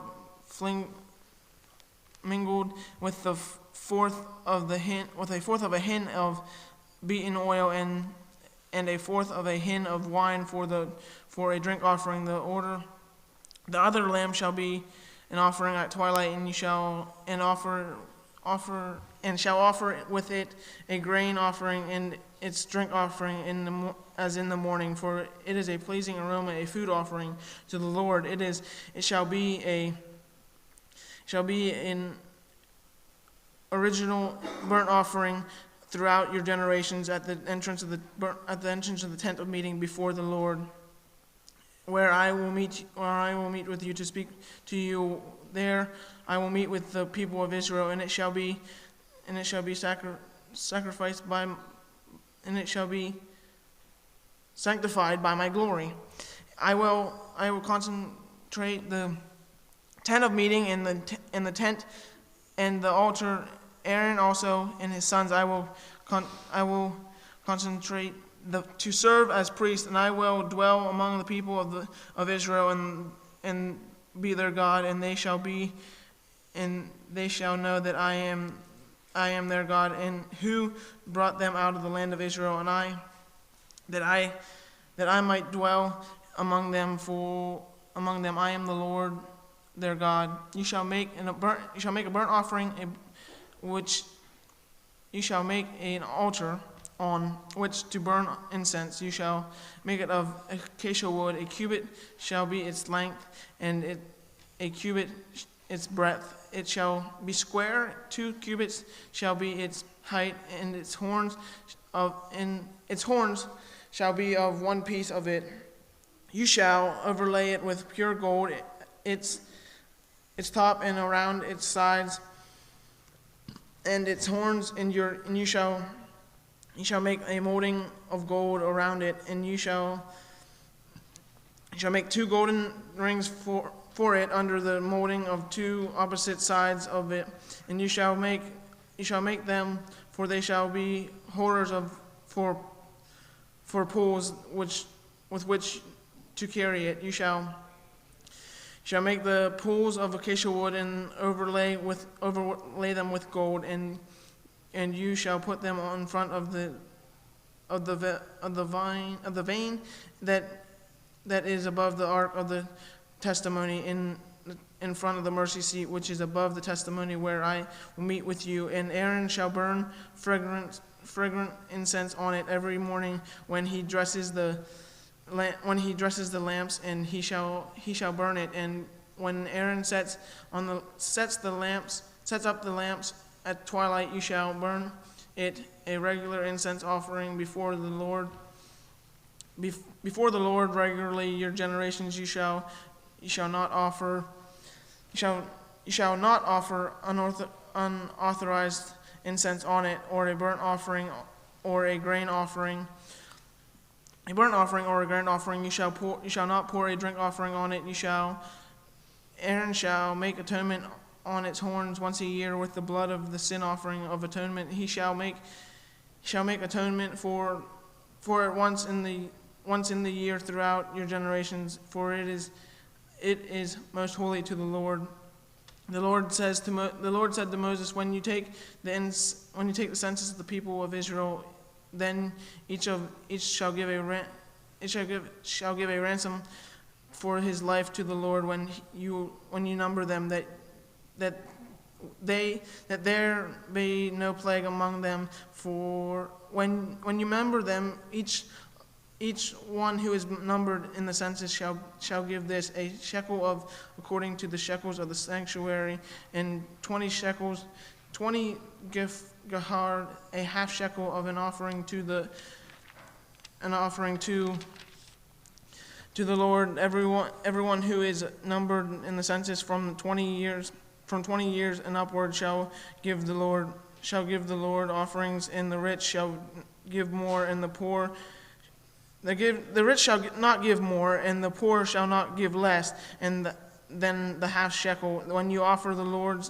When you give the Lord's offering to make atonement for your life, you shall take the atonement money from the people of Israel, and you shall give it to the service of the tent of meeting, that it may bring the people of Israel to remembrance before the Lord, so that they make atonement for your lives.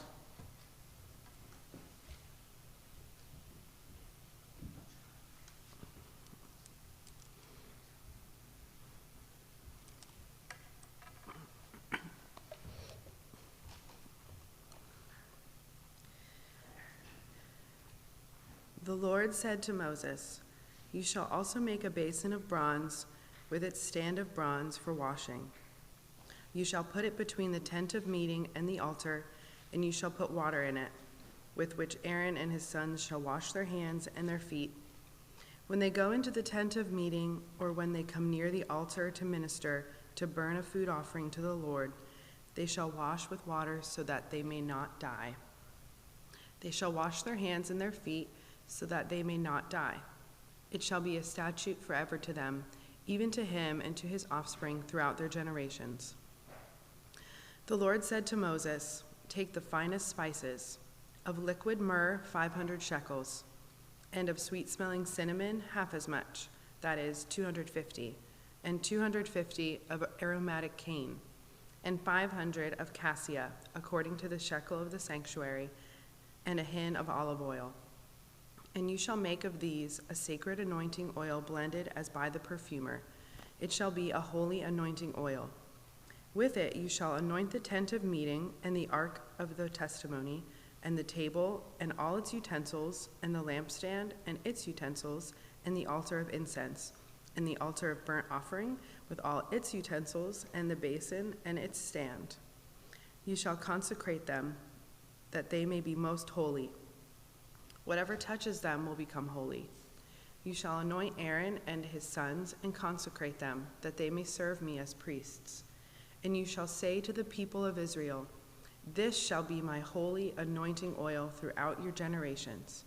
It shall not be poured on the body of an ordinary person, and you shall make no other like it in composition.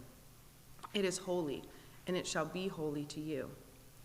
Whoever compounds any like it, or whoever puts any of it on an outsider, shall be cut off from his people. The Lord said to Moses, take sweet spices, stacked, and onca, and galbanum, sweet spices with pure frankincense, of each shall there be an equal part.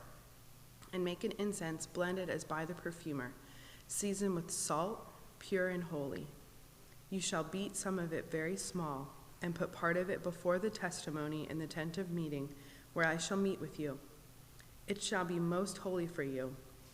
And the incense that you shall make according to its composition, you shall not make for yourselves. It shall be for you holy to the Lord. Whoever makes any like it to use as perfume shall be cut off from his people. The Lord said to Moses, see, I have called by name Bezalel, the son of Uri, son of Hur, of the tribe of Judah. And I have filled him with the Spirit of God, with ability and intelligence, with knowledge and all craftsmanship, to devise artistic designs, to work in gold, silver, and bronze, in cutting stones for setting, and in carving wood to work in every craft. And behold, I have appointed with him Oholiab, the son of Ahisamach, of the tribe of Dan. And I have given to all able men ability, that they may make all that I have commanded you, the tent of meeting, and the ark of the testimony, and the mercy seat that is on it, and all the furnishings of the tent, the table and its utensils, and the pure lampstand with all its utensils, and the altar of incense, and the altar of burnt offering with all its utensils, and the basin and its stand, and the finely worked garments, the holy garments for Aaron the priest, and the garments of his sons for their service as priests, and the anointing oil and the fragrant incense for the holy place. According to all that I have commanded you, they shall do. And the Lord said to Moses, you are to speak to the people of Israel and say, above all, you shall keep my Sabbaths, for this is a sign between me and you throughout your generations, that you may know that I, the Lord, sanctify you. You shall keep the Sabbath because it is holy for you. Everyone who profanes it shall be put to death. Whoever does any work on it, that soul shall be cut off from among his people. 6 days shall work be done, but the seventh day is a Sabbath of solemn rest, holy to the Lord. Whoever does any work on the Sabbath day shall be put to death. Therefore the people of Israel shall keep the Sabbath, observing the Sabbath throughout their generations as a covenant forever. It is a sign forever between me and the people of Israel that in 6 days the Lord made heaven and earth, and on the seventh day he rested and was refreshed. And he gave to Moses, when he had finished speaking with him on Mount Sinai, the 2 tablets of the testimony, tablets of stone, written with the finger of God. When the people saw that Moses delayed to come down from the mountain, the people gathered themselves together to Aaron and said to him, up, make us gods who shall go before us. As for this Moses, the man who brought us up out of the land of Egypt, we do not know what has become of him. So Aaron said to them, take off the rings of gold that are in the ears of your wives, your sons, and your daughters, and bring them to me. So all the people took off the rings of gold that were in their ears and brought them to Aaron. And he received the gold from their hand and fashioned it with a graving tool and made a golden calf. And they said, these are your gods, O Israel, who brought you up out of the land of Egypt. When Aaron saw this, he built an altar before it. And Aaron made a proclamation and said, "Tomorrow shall be a feast to the Lord." And they rose up early the next day and offered burnt offerings and brought peace offerings. And the people sat down to eat and drink and rose up to play. And the Lord said to Moses, "Go down, for your people whom you brought up out of the land of Egypt have corrupted themselves. They have turned aside quickly out of the way that I commanded them. They have made for themselves a golden calf and have worshipped it and sacrificed to it and said, 'These are your gods, O Israel, who brought you up out of the land of Egypt.'" And the Lord said to Moses, "I have seen this people, and behold, it is a stiff-necked people. Now, therefore, let me alone, that my wrath may burn hot against them, and I may consume them, in order that I may make a great nation of you." But Moses implored the Lord his God, and said, "O Lord, why does your wrath burn hot against your people, whom you have brought out of the land of Egypt with great power and with a mighty hand? Why should the Egyptians say, 'With evil intent did he bring them out, to kill them in the mountains and to consume them from the face of the earth'? Turn from your burning anger and relent from this disaster against your people. Remember Abraham, Isaac, and Israel, your servants, to whom you swore by your own self and said to them, 'I will multiply your offspring as the stars of heaven, and all this land that I have promised I will give to your offspring, and they shall inherit it forever.' And the Lord relented from the disaster that he had spoken of bringing on his people. Then Moses turned and went down from the mountain with the 2 tablets of the testimony in his hand, tablets that were written on both sides, on the front and on the back they were written. The tablets were the work of God, and the writing was the writing of God engraved on the tablets. When Joshua heard the noise of the people as they shouted, he said to Moses, "There is a noise of war in the camp." But he said, "It is not the sound of shouting for victory or the sound of the cry of defeat, but the sound of singing that I hear." And as soon as he came near the camp and saw the calf and the dancing, Moses' anger burned hot, and he threw the tablets out of his hands and broke them at the foot of the mountain. He took the calf that they had made and burned it with fire and ground it to powder and scattered it on the water and made the people of Israel drink it. And Moses said to Aaron, "What did this people do to you, that you have brought such a great sin upon them?" And Aaron said, "Let not the anger of my Lord burn hot. You know the people, that they are set on evil. For they said to me, 'Make us gods who shall go before us.' As for this Moses, the man who brought us up out of the land of Egypt, we do not know what has become of him." So I said to them, 'Let any who have gold take it off.' So they gave it to me, and I threw it into this fire, and out came this calf." And when Moses saw that the people had broken loose, for Aaron had let them break loose to the derision of their enemies, then Moses stood in the gate of the camp and said, "Who is on the Lord's side? Come to me." And all the sons of Levi gathered around him. And he said to them, "Thus says the Lord God of Israel, put your sword on your side, each of you, and go to and fro from gate to gate throughout the camp, and each of you kill his brother and his companion and his neighbor." And the sons of Levi did according to the word of Moses. And that day about 3,000 men of the people fell. And Moses said, "Today you have been ordained for the service of the Lord, each one at the cost of his son and of his brother, so that he might bestow a blessing upon you this day." The next day Moses said to the people, "You have sinned a great sin. And now I will go up to the Lord. Perhaps I can make atonement for your sin." So Moses returned to the Lord and said, "Alas, this people have sinned a great sin. They have made for themselves gods of gold. But now, if you will forgive their sin, but if not, please blot me out of your book that you have written." But the Lord said to Moses, "Whoever has sinned against me, I will blot out of my book. But now go, lead the people to the place about which I have spoken to you. Behold, my angel shall go before you. Nevertheless, in the day when I visit, I will visit their sin upon them." Then the Lord sent a plague on the people because they made the calf, the one that Aaron made. The Lord said to Moses, "Depart, go up from here, you and the people whom you have brought up out of the land of Egypt, to the land of which I swore to Abraham, Isaac, and Jacob, saying, to your offspring I will give it. I will send an angel before you, and I will drive out the Canaanites, the Amorites, the Hittites, the Perizzites, the Hivites, and the Jebusites. Go up to a land flowing with milk and honey, but I will not go up among you, lest I consume you on the way, for you are a stiff-necked people. When the people heard this disastrous word, they mourned, and no one put on his ornaments.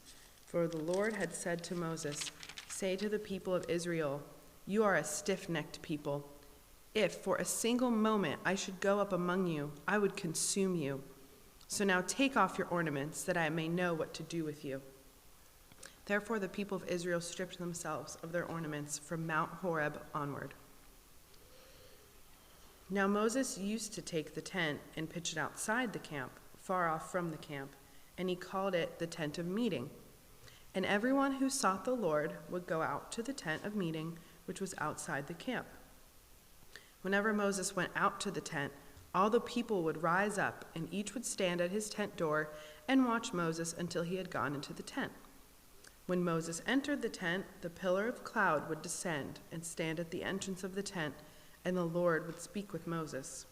And when all the people saw the pillar of cloud standing at the entrance of the tent, all the people would rise up and worship, each at his tent door.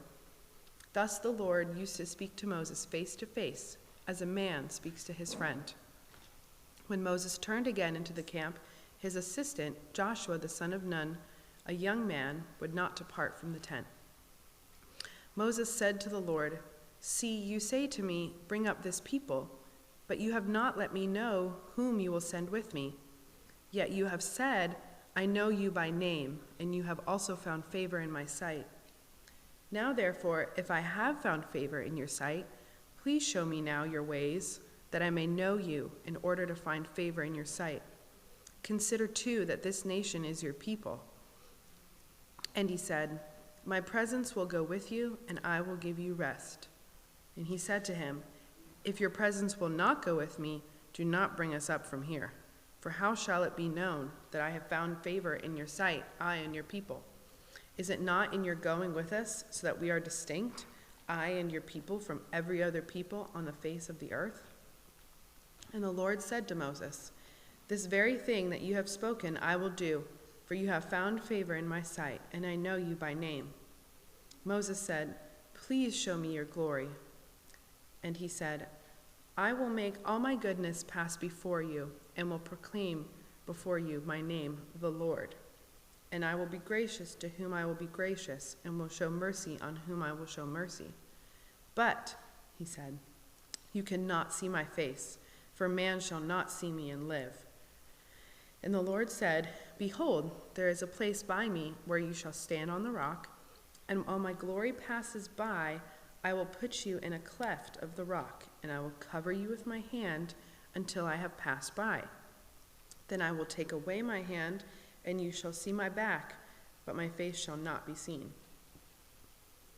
The Lord said to Moses, cut for yourself 2 tablets of stone like the first, and I will write on the first tablets the words that were on the first tablets, which you broke.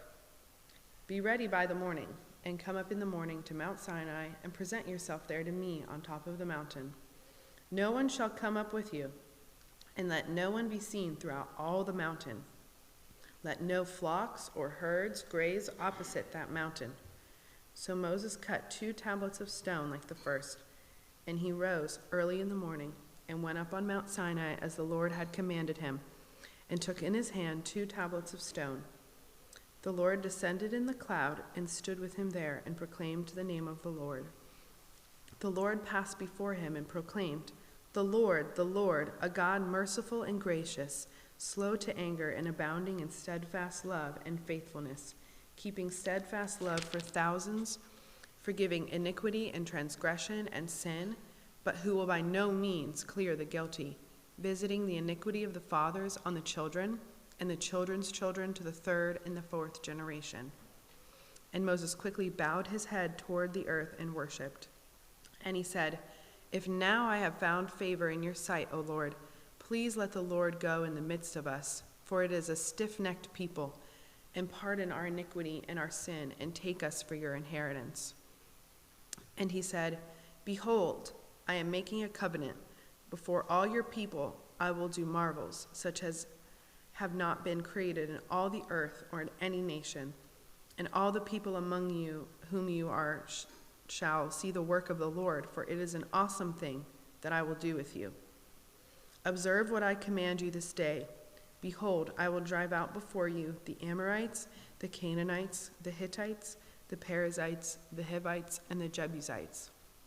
Take care, lest you make a covenant with the inhabitants of the land to which you go, lest it become a snare in your midst. You shall tear down their altars and break their pillars and cut down their Asherim, for you shall worship no other God, for the Lord, whose name is jealous, is a jealous God.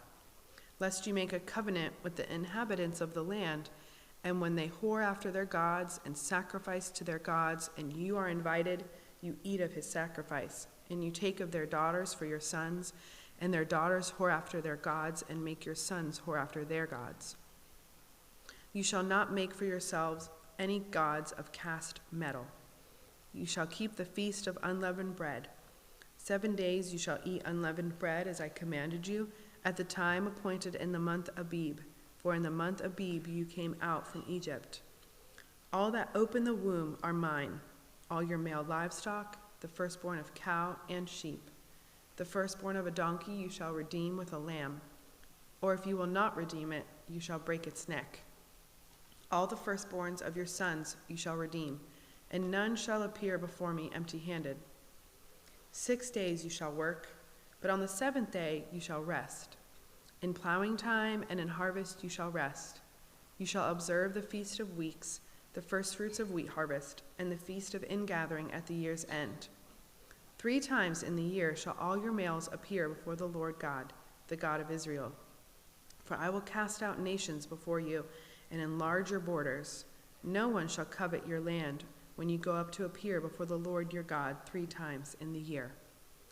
You shall not offer the blood of my sacrifice with anything leavened, or let the sacrifice of the feast of the Passover remain until the morning. The best of the firstfruits of your ground you shall bring to the house of the Lord your God. You shall not boil a young goat in its mother's milk.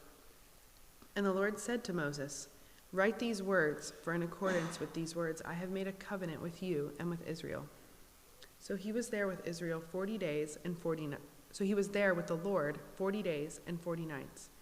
He neither ate bread nor drank water, and he wrote on the tablets the words of the covenant, the 10 commandments.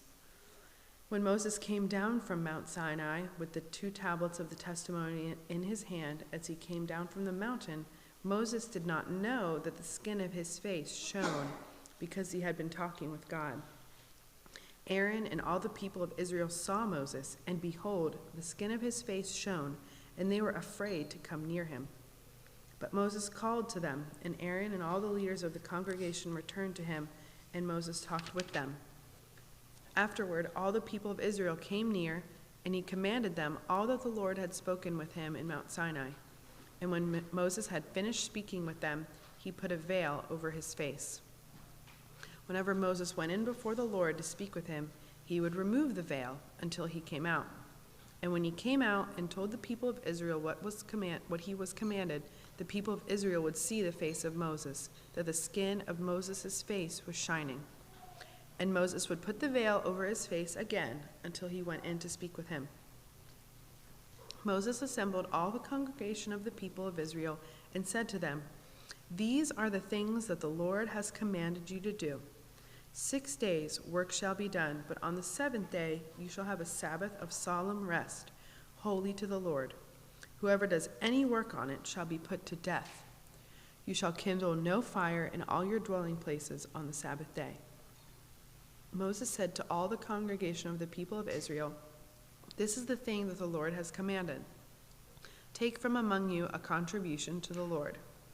Whoever is of a generous heart, let him bring the Lord's contribution, gold, silver, and bronze, blue and purple and scarlet yarns, and fine twined linen, goats' hair, tanned rams' skins, and goat skins, acacia wood, oil for the light, spices for the anointing oil and for the fragrant incense, and onyx stones and stones for setting, for the ephod and for the breastpiece.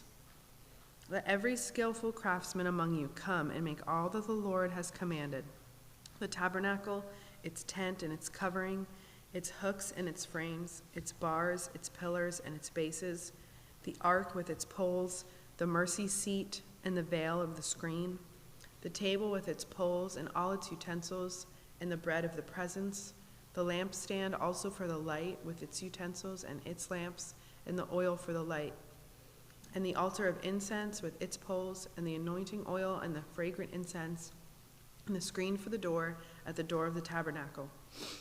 The altar of burnt offering with its grating of bronze, its poles and all its utensils, the basin and its stand, the hangings of the court, its pillars and its bases, and the screen for the gate of the court, the pegs of the tabernacle and the pegs of the court and their cords, the finely worked garments for ministering in the holy place, the holy garments for Aaron the priest, and the garments of his sons for their service as priests. Then all the congregation of the people of Israel departed from the presence of Moses. And they came, everyone whose heart stirred him, and everyone whose spirit moved him, and brought the Lord's contribution to be used for the tent of meeting, and for all its service, and for the holy garments. So they came, both men and women. All who were of a willing heart brought brooches and earrings and signet rings and armlets, all sorts of gold objects, every man dedicating an offering of gold to the Lord. And everyone who possessed blue or purple or scarlet yarns, or fine linen, or goats' hair, or tanned rams' skins, or goat skins brought them. Everyone who could make a contribution of silver or bronze brought it as the Lord's contribution. And everyone who possessed acacia wood of any use in the work brought it. And every skillful woman spun with her hands, and they all brought what they had spun in blue and purple and scarlet yarns and fine twined linen. All the women whose hearts stirred them to use their skill spun the goats' hair. And the leaders brought onyx stones and stones to be set for the ephod and for the breastpiece, and spices and oil for the light, and for the anointing oil, and for the fragrant incense. All the men and women, the people of Israel, whose heart moved them to bring anything for the work that the Lord had commanded by Moses to be done, brought it as a freewill offering to the Lord. Then Moses said to the people of Israel, "See, the Lord has called by name Bezalel the son of Uri, son of Hur, of the tribe of Judah, and he has filled him with the Spirit of God, with skill, with intelligence, with knowledge, and with all craftsmanship, to devise artistic designs to work in gold and silver and bronze, in cutting stones for setting, and in carving wood for work in every skilled craft. And he has inspired him to teach, both him and Oholiab, the son of Ahisamach, of the tribe of Dan. He has filled them with skill to do every sort of work done by an engraver, or by a designer, or by an embroiderer in blue and purple and scarlet yarns and fine twined linen, or by a weaver, by any sort of workman or skilled designer. Bezalel and Oholiab and every craftsman in whom the Lord has put skill and intelligence to know how to do any work in the construction of the sanctuary shall work in accordance with all that the Lord has commanded." And Moses called Bezalel and Oholiab and every craftsman in whose mind the Lord had put skill, everyone whose heart stirred him up to come do the work. And they received from Moses all the contribution that the people of Israel had brought for doing the work on the sanctuary. They still kept bringing him freewill offerings every morning, so that all the craftsmen who were doing every sort of task on the sanctuary came, each from the task that he was doing, and said to Moses, "The people bring much more than enough for doing the work that the Lord has commanded us to do." So Moses gave command, and word was proclaimed throughout the camp, "Let no man or woman do anything more for the contribution for the sanctuary." So the people were restrained from bringing, for the material they had was sufficient to do all the work and more. And all the craftsmen among the workmen who made the tabernacle with 10 curtains. They were made of fine twined linen and blue and purple and scarlet yarns, with cherubim skillfully worked. The length of each curtain was 28 cubits, and the breadth of each curtain 4 cubits. All the curtains were the same size. He coupled 5 curtains to one another, and the other 5 curtains he coupled to one another. He made loops of blue on the edge of the outermost curtain of the first set. Likewise, he made them on the edge of the outermost curtain of the second set. He made 50 loops on the one curtain, and he made 50 loops on the edge of the curtain that was in the second set. The loops were opposite one another. And he made 50 clasps of gold and coupled the curtains one to the other with clasps. So the tabernacle was a single whole. He also made curtains of goat's hair for a tent over the tabernacle. He made 11 curtains. The length of each curtain was 30 cubits, and the breadth of each curtain was 4 cubits. The 11 curtains were the same size. He coupled 5 curtains by themselves and 6 curtains by themselves, and he made 50 loops on the edge of the outermost curtain of the one set, and 50 loops on the edge of the other connecting curtain. And he made 50 clasps of bronze to couple the tent together so that it might be a single whole. And he made for the tent a covering of tanned ram's skins and goat skins. Then he made the upright frames for the tabernacle of acacia wood. 10 cubits was the length of a frame, and 1.5 cubits the breadth of each frame. Each frame had 2 tenons for fitting together. He did this for all the frames of the tabernacle.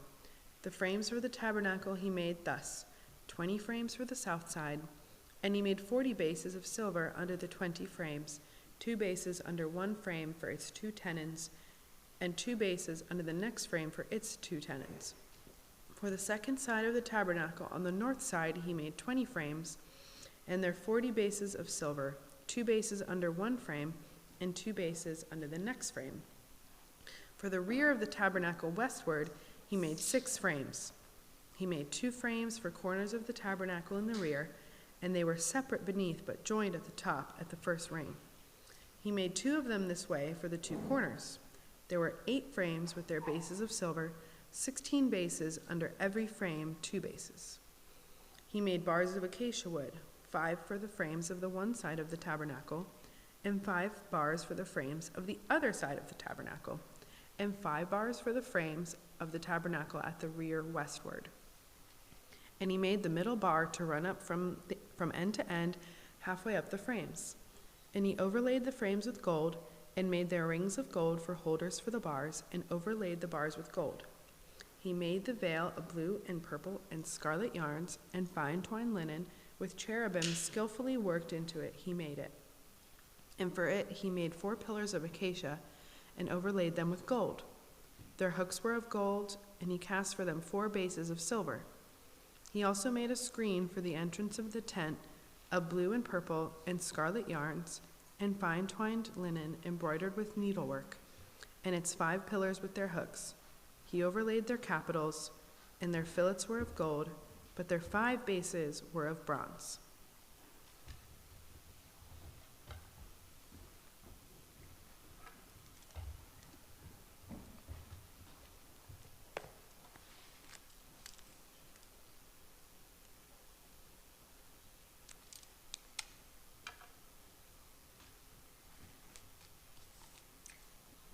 Bezalel made the ark of acacia wood. 2.5 cubits was its length. 1.5 cubits was its breadth, and 1.5 cubits its height. And he overlaid it with pure gold inside and outside, and made a molding of gold around it. And he cast it 4 rings, and of gold for its 4 feet, and 2 rings on its one side, and 2 rings on its other side. And he made poles of acacia wood, and overlaid them with gold. And he put the poles into the rings on the sides of the ark to carry the ark. And he made a mercy seat of pure gold. 2.5 cubits was its length, and 1.5 cubits its breadth. And he made 2 cherubim of gold. He made them of hammered work on the 2 ends of the mercy seat, 1 cherub on the one end, and 1 cherub on the other end. Of one piece with the mercy seat, he made the cherubim on its 2 ends. The cherubim spread out their wings above, overshadowing the mercy seat with their wings, with their faces one to another. Toward the mercy seat were the faces of the cherubim.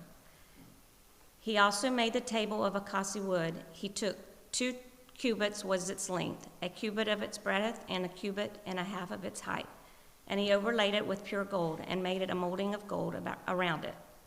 And he made a rim around it, and it a handbreadth wide, and made a molding of gold around the rim. He cast for it 4 rings of gold, and fastened the rings to the 4 corners at its 4 legs. Close to the frame were the rings as holders for the poles to carry the table. He made the poles of acacia wood to carry the table, and overlaid them with gold.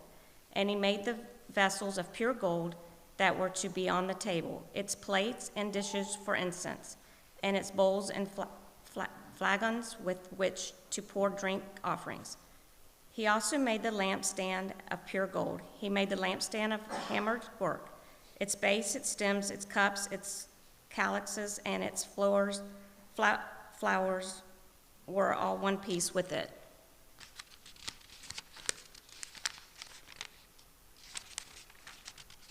I think I'm missing a page.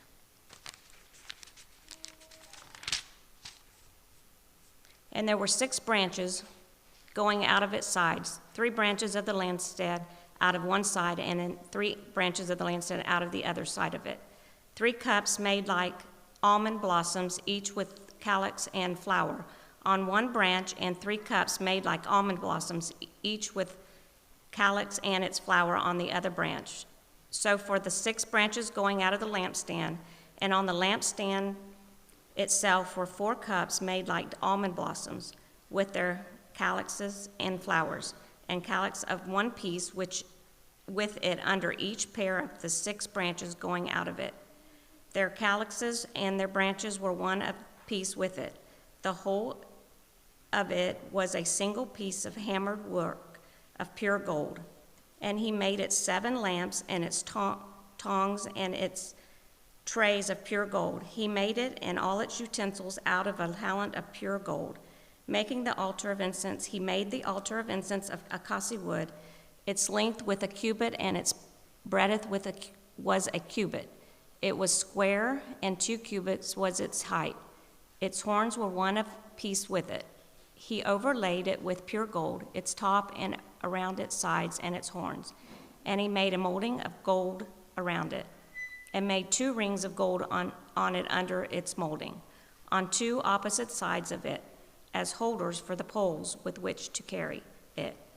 And he made the poles of acacia wood, and overlaid them with gold. He made the holy anointing oil also, and the pure fragrant incense, blended as by the perfumer. He made the altar of burnt offering of acacia wood. 5 cubits was its length, and 5 cubits its breadth. It was square, and 3 cubits was its height.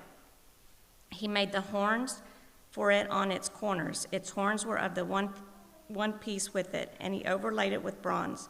And he made it with utensils of altar, the pots, the shovels, the basins, the forks, and the fire pans.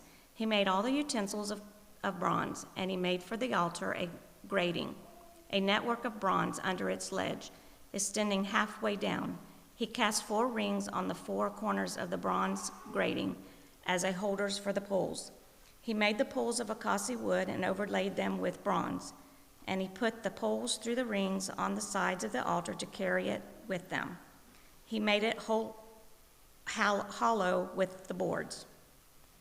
He made the basin of bronze and its stand of bronze from the mirrors of the ministering women who ministered in the entrance of the tent of meeting. And he made the court for the south side of the hangings of the court were of fine twined linen, 100 cubits. Their 20 pillars and their 20 basins were of bronze. But the hooks of the pillars and their fillets were of silver, and for the north side there were hangings of 100 cubits. Their 20 pillars and their 20 basins were of bronze, but the hooks of the pillars and their fillets were all silver. And for the west side were hangings of 50 cubits, their 10 pillars and their 10 bases. The hooks of the pillars and the fillets were silver, and for the front to the east 50 cubits. The hangings for one side of the gate were 15 cubits, which were 3 pillars and 3 bases, and so for the other side, on both sides of the gate of the court were hangings of 15 cubits with their 3 pillars and their 3 bases. All of the hangings around the court were of fine twined linen, and the bases for the pillars were bronze, but the hooks of the pillars of their fillets were of silver. The overlaying of their capitals was also of silver, and all their pillars of the court were filleted with silver, and the screen of the gate for the gate of the court was embroidered with needlework in blue and purple and scarlet yarns and fine twined linen. It was 20 cubits long and 5 cubits high in its breadth, and corresponding to the hangings of the court, and their pillars were 4 in number. Their 4 bases were of bronze, their hooks of silver, and their overlaying of their capitals, and their fillets of silver, and all the pegs for the tabernacle and for the court all around were bronze. These are the records of the tabernacle of the testimony, as they were recorded at the commandment of Moses. The responsibility of the Levites under the direction of Ithamar, the son of Aaron the priest, Bezalel, the son of Uri, son of Hur, of the tribe of Judah, made all that the Lord commanded Moses, and with him as was Aholiab, the son of Ishmaach, of the tribe of Dan, an engraver and a designer and an embroiderer in the blue, purple, and scarlet yarns and fine twined linen. All of the gold that was used for the work and all the construction of the sanctuary, the gold from the offering was 29 talents and 730 shekels, but the shekel of the sanctuary, by the shekel of the sanctuary.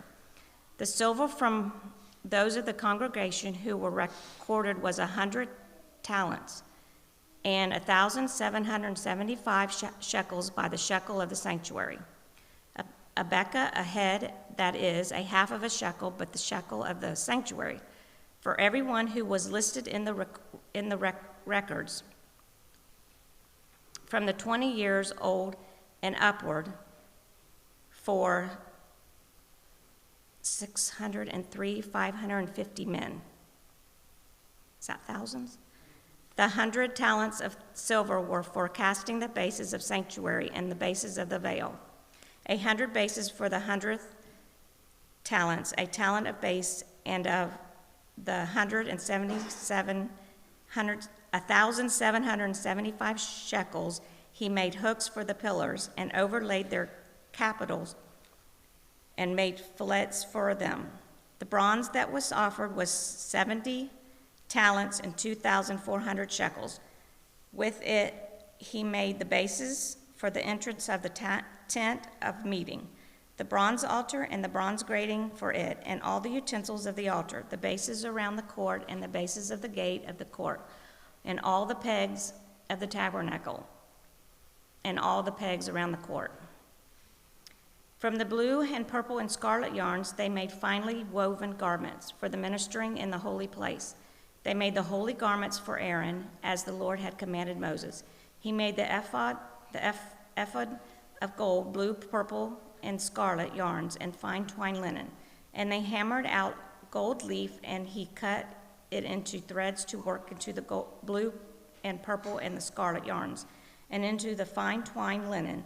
In skilled design, they made for the ephod attaching shoulder pieces joined to it at the 2 edges, and the skillfully woven band on it was of one piece with it, and made like it, of gold, blue, and purple, and scarlet yarns, and fine twined linen, as the Lord had commanded Moses.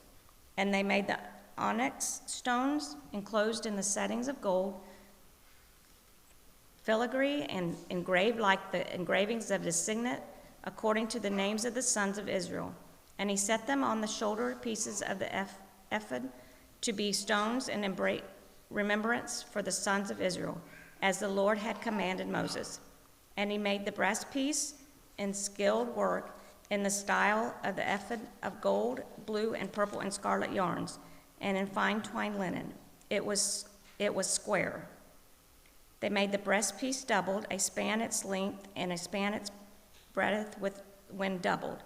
And they set it they set in it 4 rows of stones, a row of sardius, topaz, and carbuncle with the first row, and on the second row an emerald, sapphire, and a diamond, and the third row a jacinth, and an agate, and an amethyst, and the fourth row a beryl, an onyx, and a jasper, and they were enclosed in the settings of gold filigree.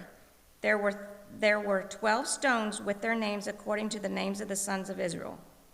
They were like signets, each engraved with its name for the 12 tribes. And they made on the breastpiece twisted chains like cords of pure gold. And they made 2 settings of gold filigree and 2 gold rings, and put the 2 rings on the 2 edges of the breastpiece. And they put the 2 cords of gold and the 2 rings at the edges of the breastpiece. They attached the 2 ends of the 2 cords to the 2 settings of the filigree. Thus they attached it in front to the shoulder pieces of the ephod.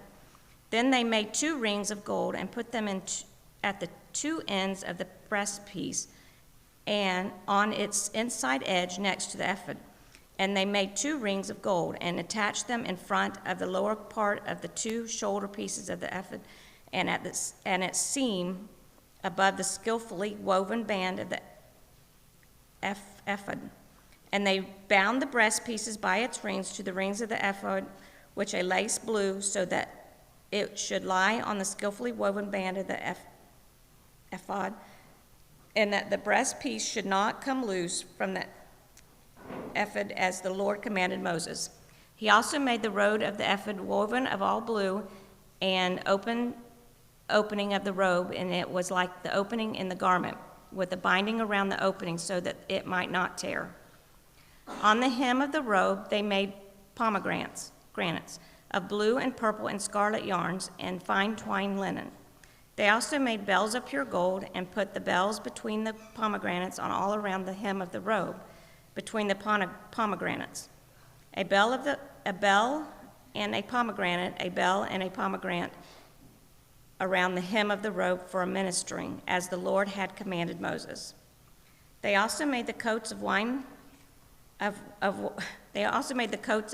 of fine linen for Aaron and his sons, and the turban of fine linen, and the caps of fine linen, and the linen undergarments of fine twined linen, and the sash of fine twined linen, and the blue and purple and scarlet yarns embroidered with needlework, as the Lord had commanded Moses.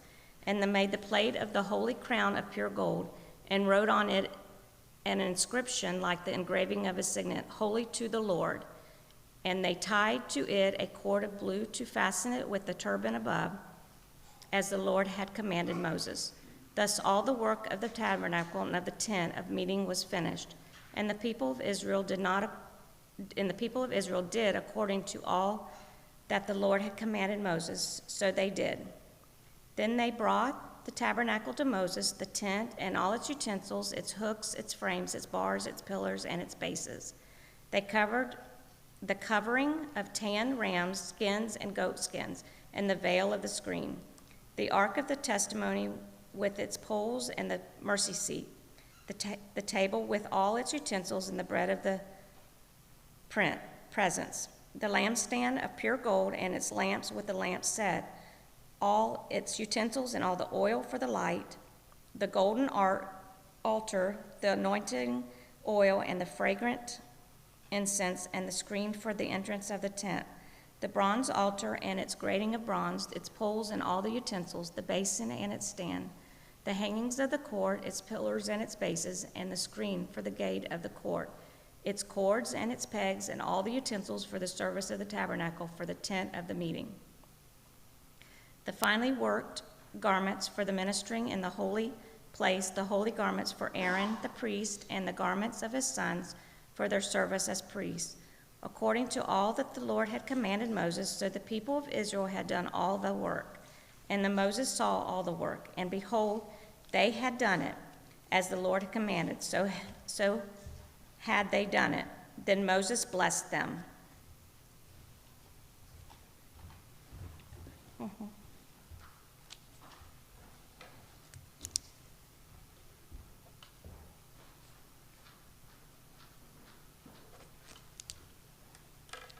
The Lord spoke to Moses, saying, On the first day of the first month you shall erect the tabernacle of the tent of meeting, and you shall put it in the ark of the testimony, and you shall screen the ark with the veil, and you shall bring in the table and arrange it, and you shall bring in the lampstand and set up its lamps, and you shall put the golden altar for incense before the ark of the testimony, and set up the screen for the door of the tabernacle. You shall set the altar of burnt offering before the door of the tabernacle of the tent of meeting, and place the basin between the tent of meeting and the altar, and put water in it. And you shall set up the court all around, and hang up the screen for the gate of the court. Then you shall take the anointing oil and anoint the tabernacle and all that is in it, consecrate it, and all its furniture, so that it may become holy. You shall also anoint the altar of burnt offering and all its utensils, and consecrate the altar, so that the altar may become most holy. You shall also anoint the basin and its stand, and consecrate it. Then you shall bring Aaron and his sons to the entrance of the tent of meeting, and shall wash them with water, and put on Aaron the holy garments, and you shall anoint him and consecrate him, that he may serve me as a priest. You shall bring his sons also, and put coats on them, and anoint them as you anointed their father, that they may serve me as priests. And their anointing shall admit them to a perpetual priesthood throughout their generations. This Moses did, according to all that the Lord commanded him, so he did. In the first month, in the second year, on the first day of the month, the tabernacle was erected. Moses erected the tabernacle. He laid its bases, and set up its frames, and put in its poles, and raised up its pillars. And he spread the tent over the tabernacle, and put the covering of the tent over it, as the Lord had commanded Moses. He took the testimony, and put it into the ark, and put the poles on the ark, and set the mercy seat above on the ark. And he brought the ark into the tabernacle, and set up the veil of the screen, and the ark of the testimony, as the Lord had commanded Moses. He put the table in the tent of meeting on the north side of the tabernacle outside the veil, and arranged the bread on it before the Lord, as the Lord had commanded Moses. He put the lampstand in the tent of meeting opposite the table on the south side of the tabernacle, and set up the lamps before the Lord, as the Lord had commanded Moses. He put the golden altar in the tent of meeting before the veil, and burnt fragrant incense on it, as the Lord had commanded Moses. He put in place the screen for the door of the tabernacle, and he set the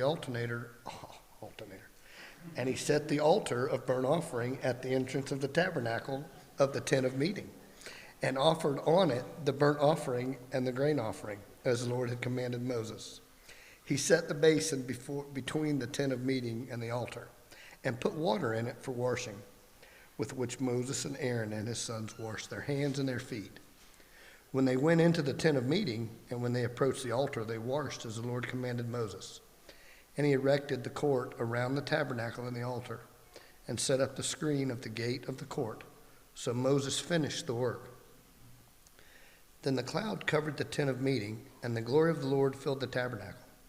And Moses was not able to enter the tent of meeting because the cloud settled on it.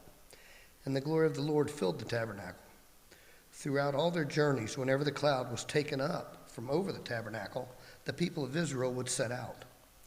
But if the cloud was not taken up, then they did not set out till the day that it was taken up. For the cloud of the Lord was on the tabernacle by day, and fire was in it by night, in the sight of all the house of Israel throughout all their journeys. Leviticus. The Lord called Moses and spoke to him from the tent of meeting, saying, Speak to the people of Israel and say to them, When any one of you brings an offering to the Lord, you shall bring your offering of livestock from the herd or from the flock. If his offering is a burnt offering from the herd, he shall offer a male without blemish. He shall bring it to the entrance of the tent of meeting, then he may be accepted before the Lord. He shall lay his hand on the head of the burnt offering, and it shall be accepted for him to make atonement for him. Then he shall kill the bull before the Lord, and Aaron's sons, the priests, shall bring the blood and throw the blood against the sides of the altar that is at the entrance of the tent of meeting. Then he shall flay the burnt offering and cut it into pieces. And the sons of Aaron, the priest, shall put fire on the altar and arrange wood on the fire. And Aaron's sons, the priests, shall arrange the pieces, the head and the fat on the wood that is on the fire on the altar. But its entrails and its legs he shall wash with water. And the priest shall burn all of it on the altar as a burnt offering, a food offering with a pleasing aroma to the Lord. If his gift for a burnt offering is from the flock, from the sheep or goats, he shall bring a male without blemish, and he shall kill it on the north side of the altar before the Lord. And Aaron's sons, the priests, shall throw its blood against the sides of the altar, and he shall cut it into pieces, with its head and its fat, and the priest shall arrange them on the wood that is on the fire on the altar.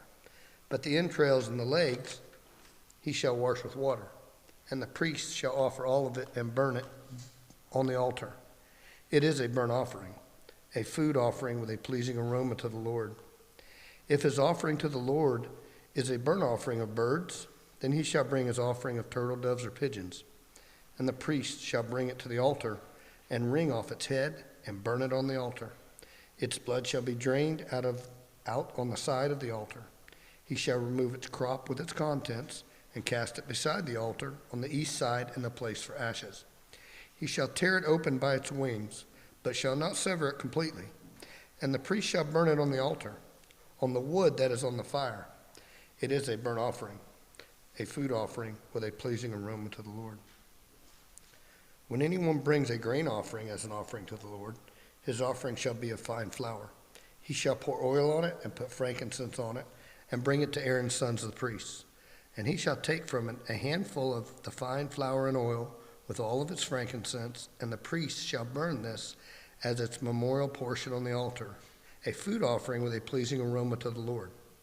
But the rest of the grain offering shall be for Aaron and his sons. It is a most holy part of the Lord's food offerings. When you bring a grain offering baked in the oven as an offering, it shall be unleavened loaves of fine flour, mixed with oil, or unleavened wafers smeared with oil. And if your offering is a grain offering baked on a griddle, it shall be of fine flour, unleavened, mixed with oil. You shall bring it in pieces and pour oil on it. It is a grain offering. And if your offering is a grain offering cooked in a pan, it shall be made of fine flour with oil. And you shall bring the grain offering that is made of these things to the Lord. And when it is presented to the priest, he shall bring it to the altar. And the priest shall take from the grain offering its memorial portion and burn this on the altar, a food offering with a pleasing aroma to the Lord. But the rest of the grain offering shall be for Aaron and his sons. It is a most holy part of the Lord's food offerings. No grain offering that you bring to the Lord shall be made with leaven, for you shall burn no leaven nor any honey as a food offering to the Lord. As an offering of first fruits, you may bring them to the Lord, but they shall not be offered on the altar for a pleasing aroma. You shall season all your grain offerings with salt. You shall not let the salt of the covenant with your God be missing from your grain offering. With all your offerings you shall offer salt. If you offer a grain offering of first fruits to the Lord, you shall offer for the grain offering of your first fruits fresh ears roasted with fire, crushed new grain. And you shall put oil on it and lay frankincense on it. It is a grain offering. And the priest shall burn as its memorial portion some of the crushed grain, some of the oil, with all of its frankincense. It is a food offering to the Lord. If his offering is a sacrifice of peace offering, if he offers an animal from the herd, male or female, he shall offer it without blemish before the Lord. And he shall lay his hand on the head of his offering and kill it at the entrance of the tent of meeting. And Aaron's sons, the priests, shall throw the blood against the sides of the altar. And from the sacrifice of the peace offering, as a food offering to the Lord, he shall offer the fat covering the entrails, and all the fat that is on the entrails, and the 2 kidneys with the fat that is on them at the loins, and the long lobe of the liver that he shall remove with the kidneys. Then Aaron's sons shall burn it on the altar on top of the burnt offering, which is on the wood on the fire. It is a food offering with a pleasing aroma to the Lord. If his offering for a sacrifice of peace offering to the Lord is an animal from the flock, male or female, he shall offer it without blemish. If he offers a lamb for his offering, then he shall offer it before the Lord. Lay his hand on the head of his offering and kill it in front of the tent of meeting, and Aaron's sons shall throw its blood on the sides of the altar. Then from the sacrifice of the peace offering he shall offer as a food offering to the Lord its fat. He shall remove the whole fat tail, cut off close to the backbone, and the fat that covers the entrails, and all the fat that is on the entrails, and the 2 kidneys with the fat that is on them at the loins, and the long lobe of the liver, that he shall remove with the kidneys. And the priest shall burn it on the altar as a food offering to the Lord. If his offering is a goat, then he shall offer it before the Lord and lay his hand on it and kill it in front of the tent of meeting. And the sons of Aaron shall throw its blood against the sides of the altar. Then he shall offer from it as his offering for a food offering to the Lord, the fat covering the entrails, and all the fat that is on the entrails, and the 2 kidneys with the fat that is on them at the loins, and the long lobe of liver that he shall remove with the kidneys. And the priest shall burn them on the altar as a food offering with a pleasing aroma. All fat is the Lord's. It shall be a statute forever throughout your generations. In all your dwelling places, that you eat neither fat nor blood. And the Lord spoke to Moses, saying, Speak to the people of Israel, saying, If anyone sins unintentionally in any of the Lord's commandments about things not to be done, and does any one of them, if it is the anointed priest who sins, thus bringing guilt on the people, then he shall offer for the sin that he has committed a bull from the herd without blemish to the Lord for a sin offering. He shall bring the bull to the entrance of the tent of meeting before the Lord, and lay his hand on the head of the bull, and kill the bull before the Lord. And the anointed priest shall take some of the blood of the bull, and bring it into the tent of meeting. And the priest shall dip his finger in the blood, and sprinkle part of the blood 7 times before the Lord in front of the veil of the sanctuary. And the priest shall put some of the blood on the horns of the altar of fragrant incense before the Lord that is in the tent of meeting. And all the rest of the blood of the bull he shall pour out at the base of the altar of burnt offering that is at the entrance of the tent of meeting. And all the fat of the bull of the sin offering he shall remove from it, the fat that covers the entrails, and all the fat that is on the entrails, and the 2 kidneys with the fat that is on them at the loins, and the long lobe of the liver that he shall remove with the kidneys, just as these are taken from the ox of the sacrifice of the peace offerings. And the priest shall burn them on the altar of burnt offering. But the skin of the bull and all its flesh, with its head, its legs, its entrails, and its dung, all the rest of the bull he shall carry outside to the camp, to a clean place, to the hash heap, and shall burn it up on a fire of wood. On the ash heap it shall be burned up. If the whole congregation of Israel sins unintentionally, and the thing is hidden from the eyes of the assembly, and they do any one of the things that by the Lord's commandments ought not to be done, and they realize their guilt, when the sin which they have committed becomes known, the assembly shall offer a bull from the herd for a sin offering and bring it in front of the tent of meeting. And the elders of the congregation shall lay their hands on the head of the bull before the Lord, and the bull shall be killed before the Lord. Then the anointed priest shall bring some of the blood of the bull into the tent of meeting. And the priest shall dip his finger in the blood and sprinkle it 7 times before the Lord in front of the veil. And he shall put some of the blood on the horns of the altar that is in the tent of meeting before the Lord. And the rest of the blood he shall pour out at the base of the altar of burnt offering that is at the entrance of the tent of meeting. And all its fat he shall take from it and burn on the altar. Thus he shall do with the bull as he did with the bull of the sin offering. So shall he do with this, and the priest shall make atonement for them, and they shall be forgiven. And he shall carry the bull outside the camp and burn it up as he burned the first bull. It is the sin offering for the assembly.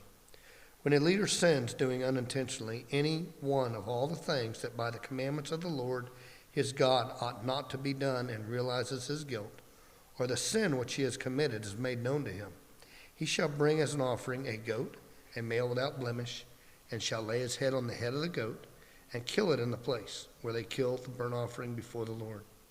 It is a sin offering. Then the priest shall take some of the blood of the sin offering with his finger, and put it on the horns of the altar of burnt offerings, and pour out the rest of its blood at the base of the altar of burnt offering. And all its fat he shall burn on the altar, like the fat of the sacrifice of peace offerings. So the priest shall make atonement for him for his sin, and he shall be forgiven. If any of the common people sins unintentionally in doing any one of the things that by the Lord's commandments ought not to be done, and realizes his guilt, or the sin which he has committed is made known to him, he shall bring for his offering a goat, a female without blemish, for his sin which he has committed. And he shall lay his hand on the head of the sin offering, and kill the sin offering in the place of burnt offering. And the priest shall take some of its blood with his finger, and put it on the horns of the altar of burnt offering, and pour out all the rest of its blood at the base of the altar. And all its fat he shall remove, as the fat is removed from the peace offerings, and the priest shall burn it on the altar for a pleasing aroma to the Lord, and the priest shall make atonement for him, and he shall be forgiven.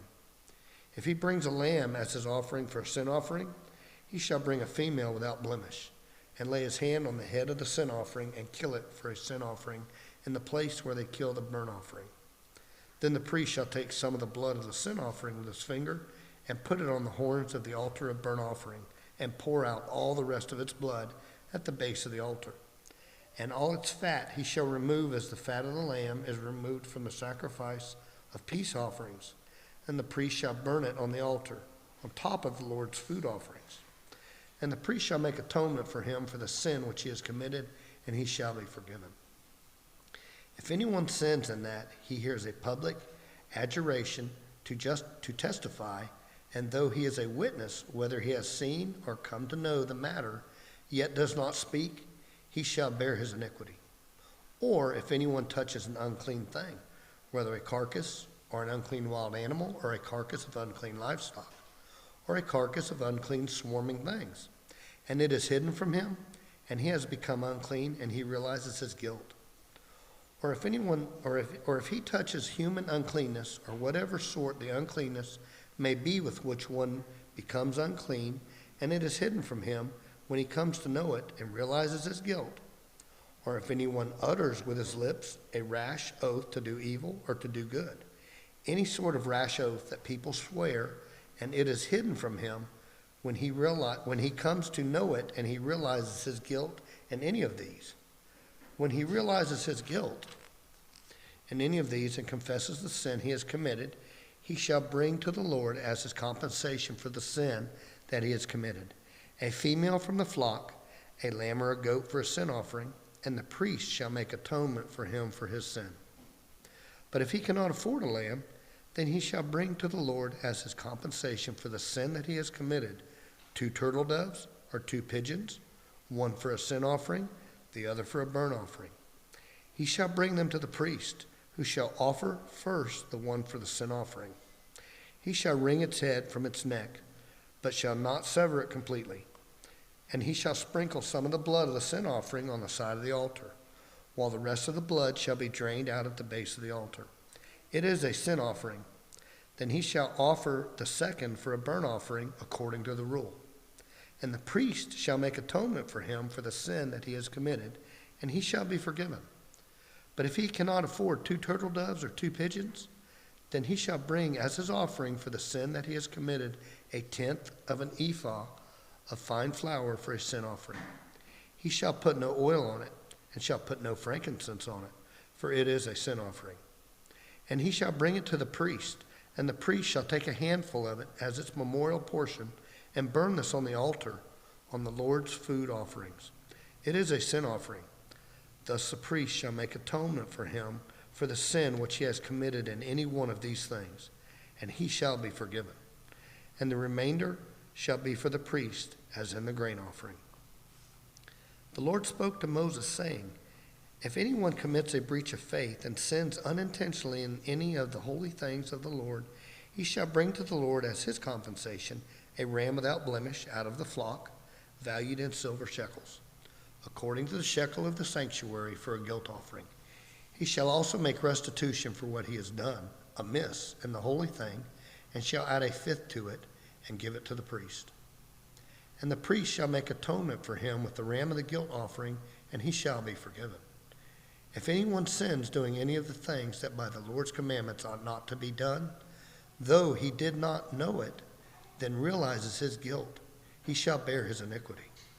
He shall bring to the priest a ram without blemish out of the flock, or its equivalent, for a guilt offering, and the priest shall make atonement for him for the mistake that he made unintentionally. And he shall be forgiven. It is a guilt offering. He has indeed incurred guilt before the Lord. The Lord spoke to Moses, saying, if anyone sins and commits a breach of faith against the Lord by deceiving his neighbor in a matter of deposit or security, or through robbery, or if he has oppressed his neighbor, or has found something lost and lied about it, swearing falsely, in any of all the things that people do and sin thereby. If he has sinned and he has realized his guilt and will restore what he took by robbery, or what he got by oppression, or the deposit that was committed to him, or the lost thing that he found, or anything about which he has sworn falsely, he shall restore it in full, and shall add a fifth to it, and give it to him to whom it belongs on the day he realizes his guilt. And he shall bring to the priest as his compensation to the Lord a ram without blemish out of the flock, or its equivalent, for a guilt offering. And the priest shall make atonement for him before the Lord, and he shall be forgiven for any of the things that one may do and thereby become guilty. The priests and the offerings. The Lord spoke to Moses, saying, command Aaron and his sons, saying, this is the law of the burnt offering.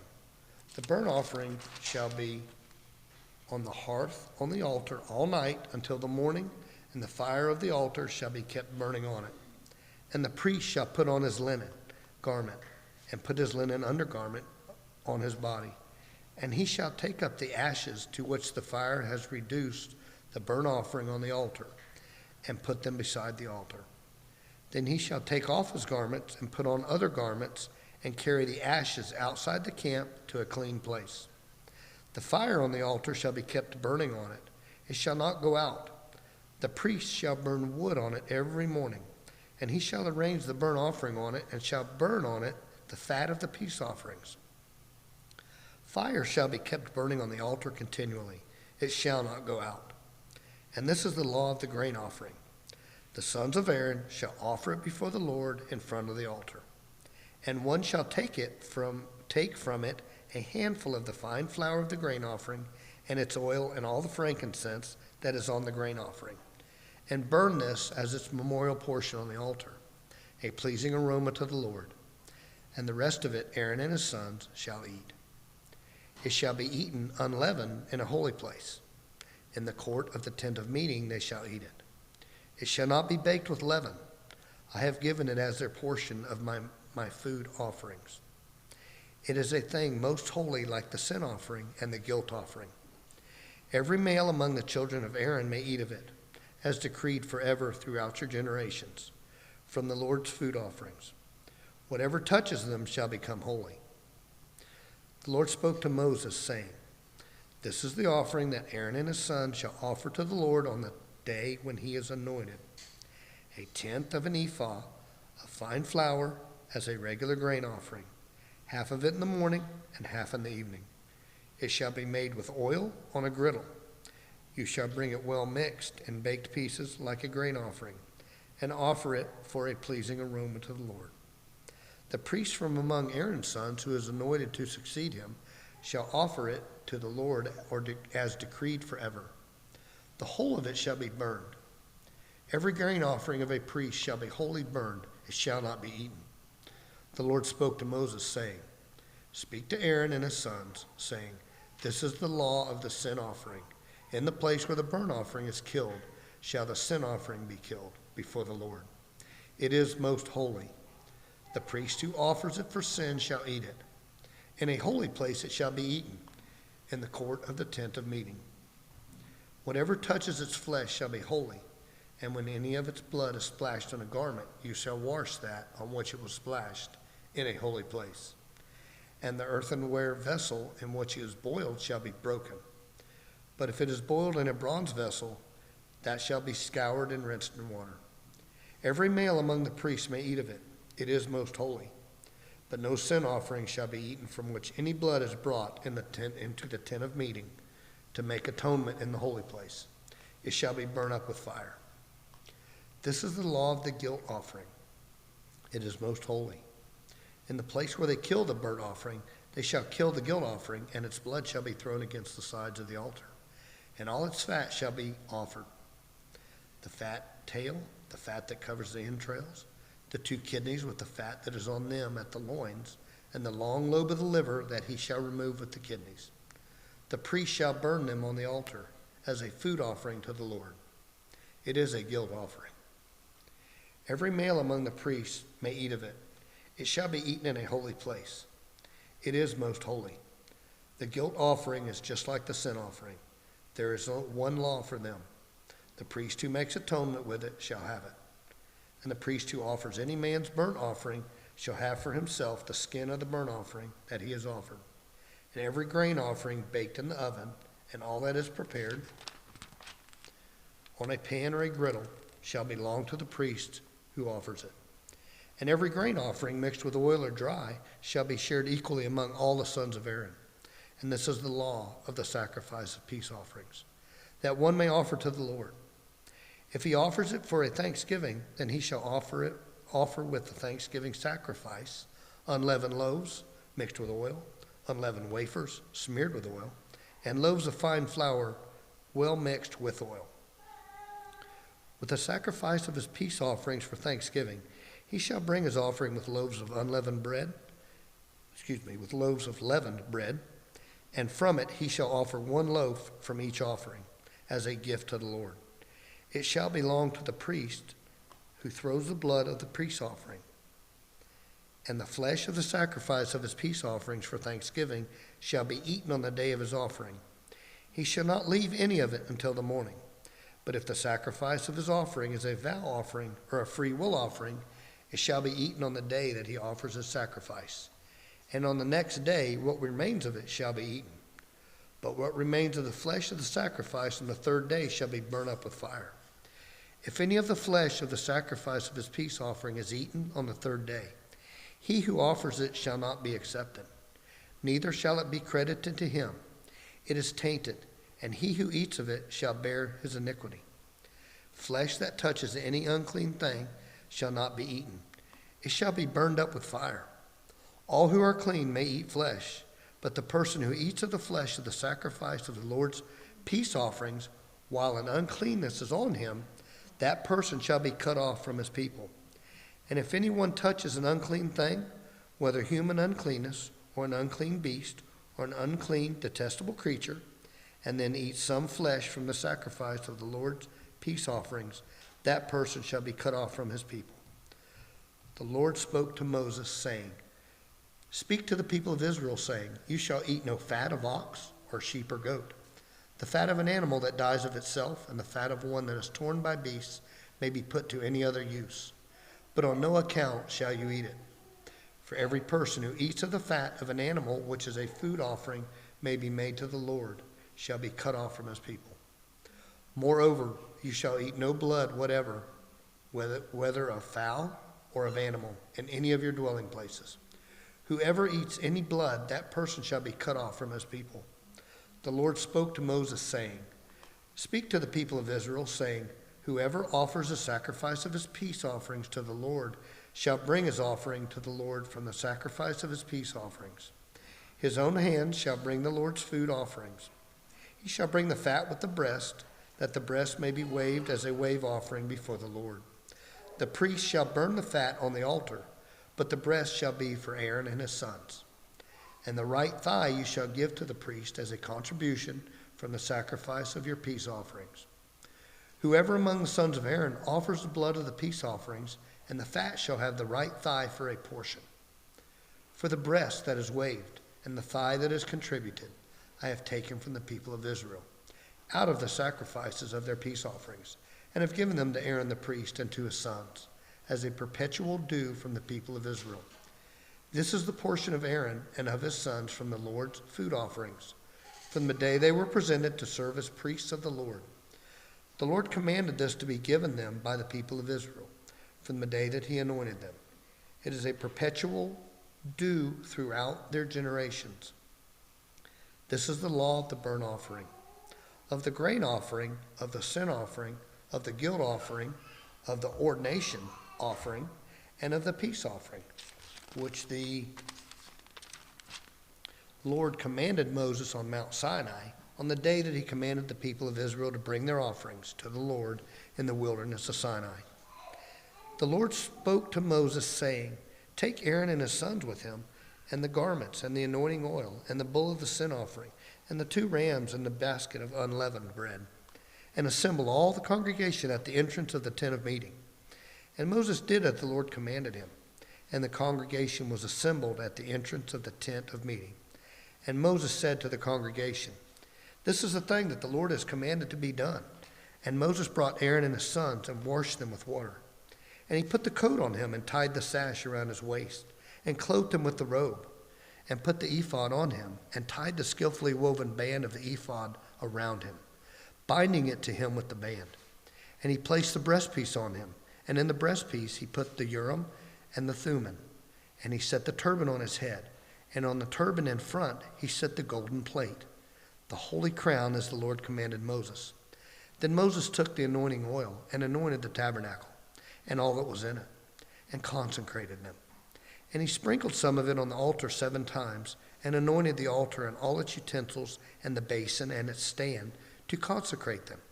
And he poured some of the anointing oil on Aaron's head, and anointed him to consecrate him. And Moses brought Aaron's sons, and clothed them with coats, and tied sashes around their waists, and bound caps on them, as the Lord commanded Moses. Then he brought the bull of the sin offering, and Aaron and his sons laid their hands on the head of the bull of the sin offering, and he killed it.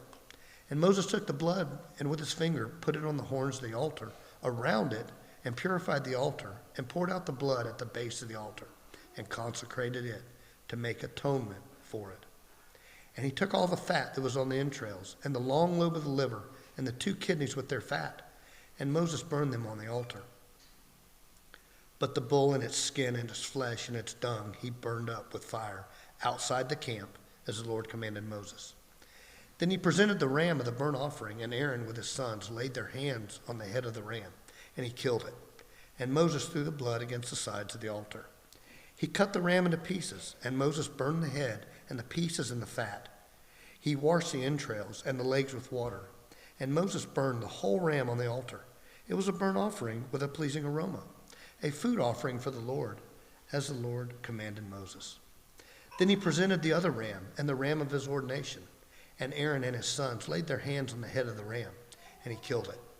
And Moses took some of its blood and put it on the lobe of Aaron's right ear, and on the thumb of his right hand, and on the big toe of his right foot.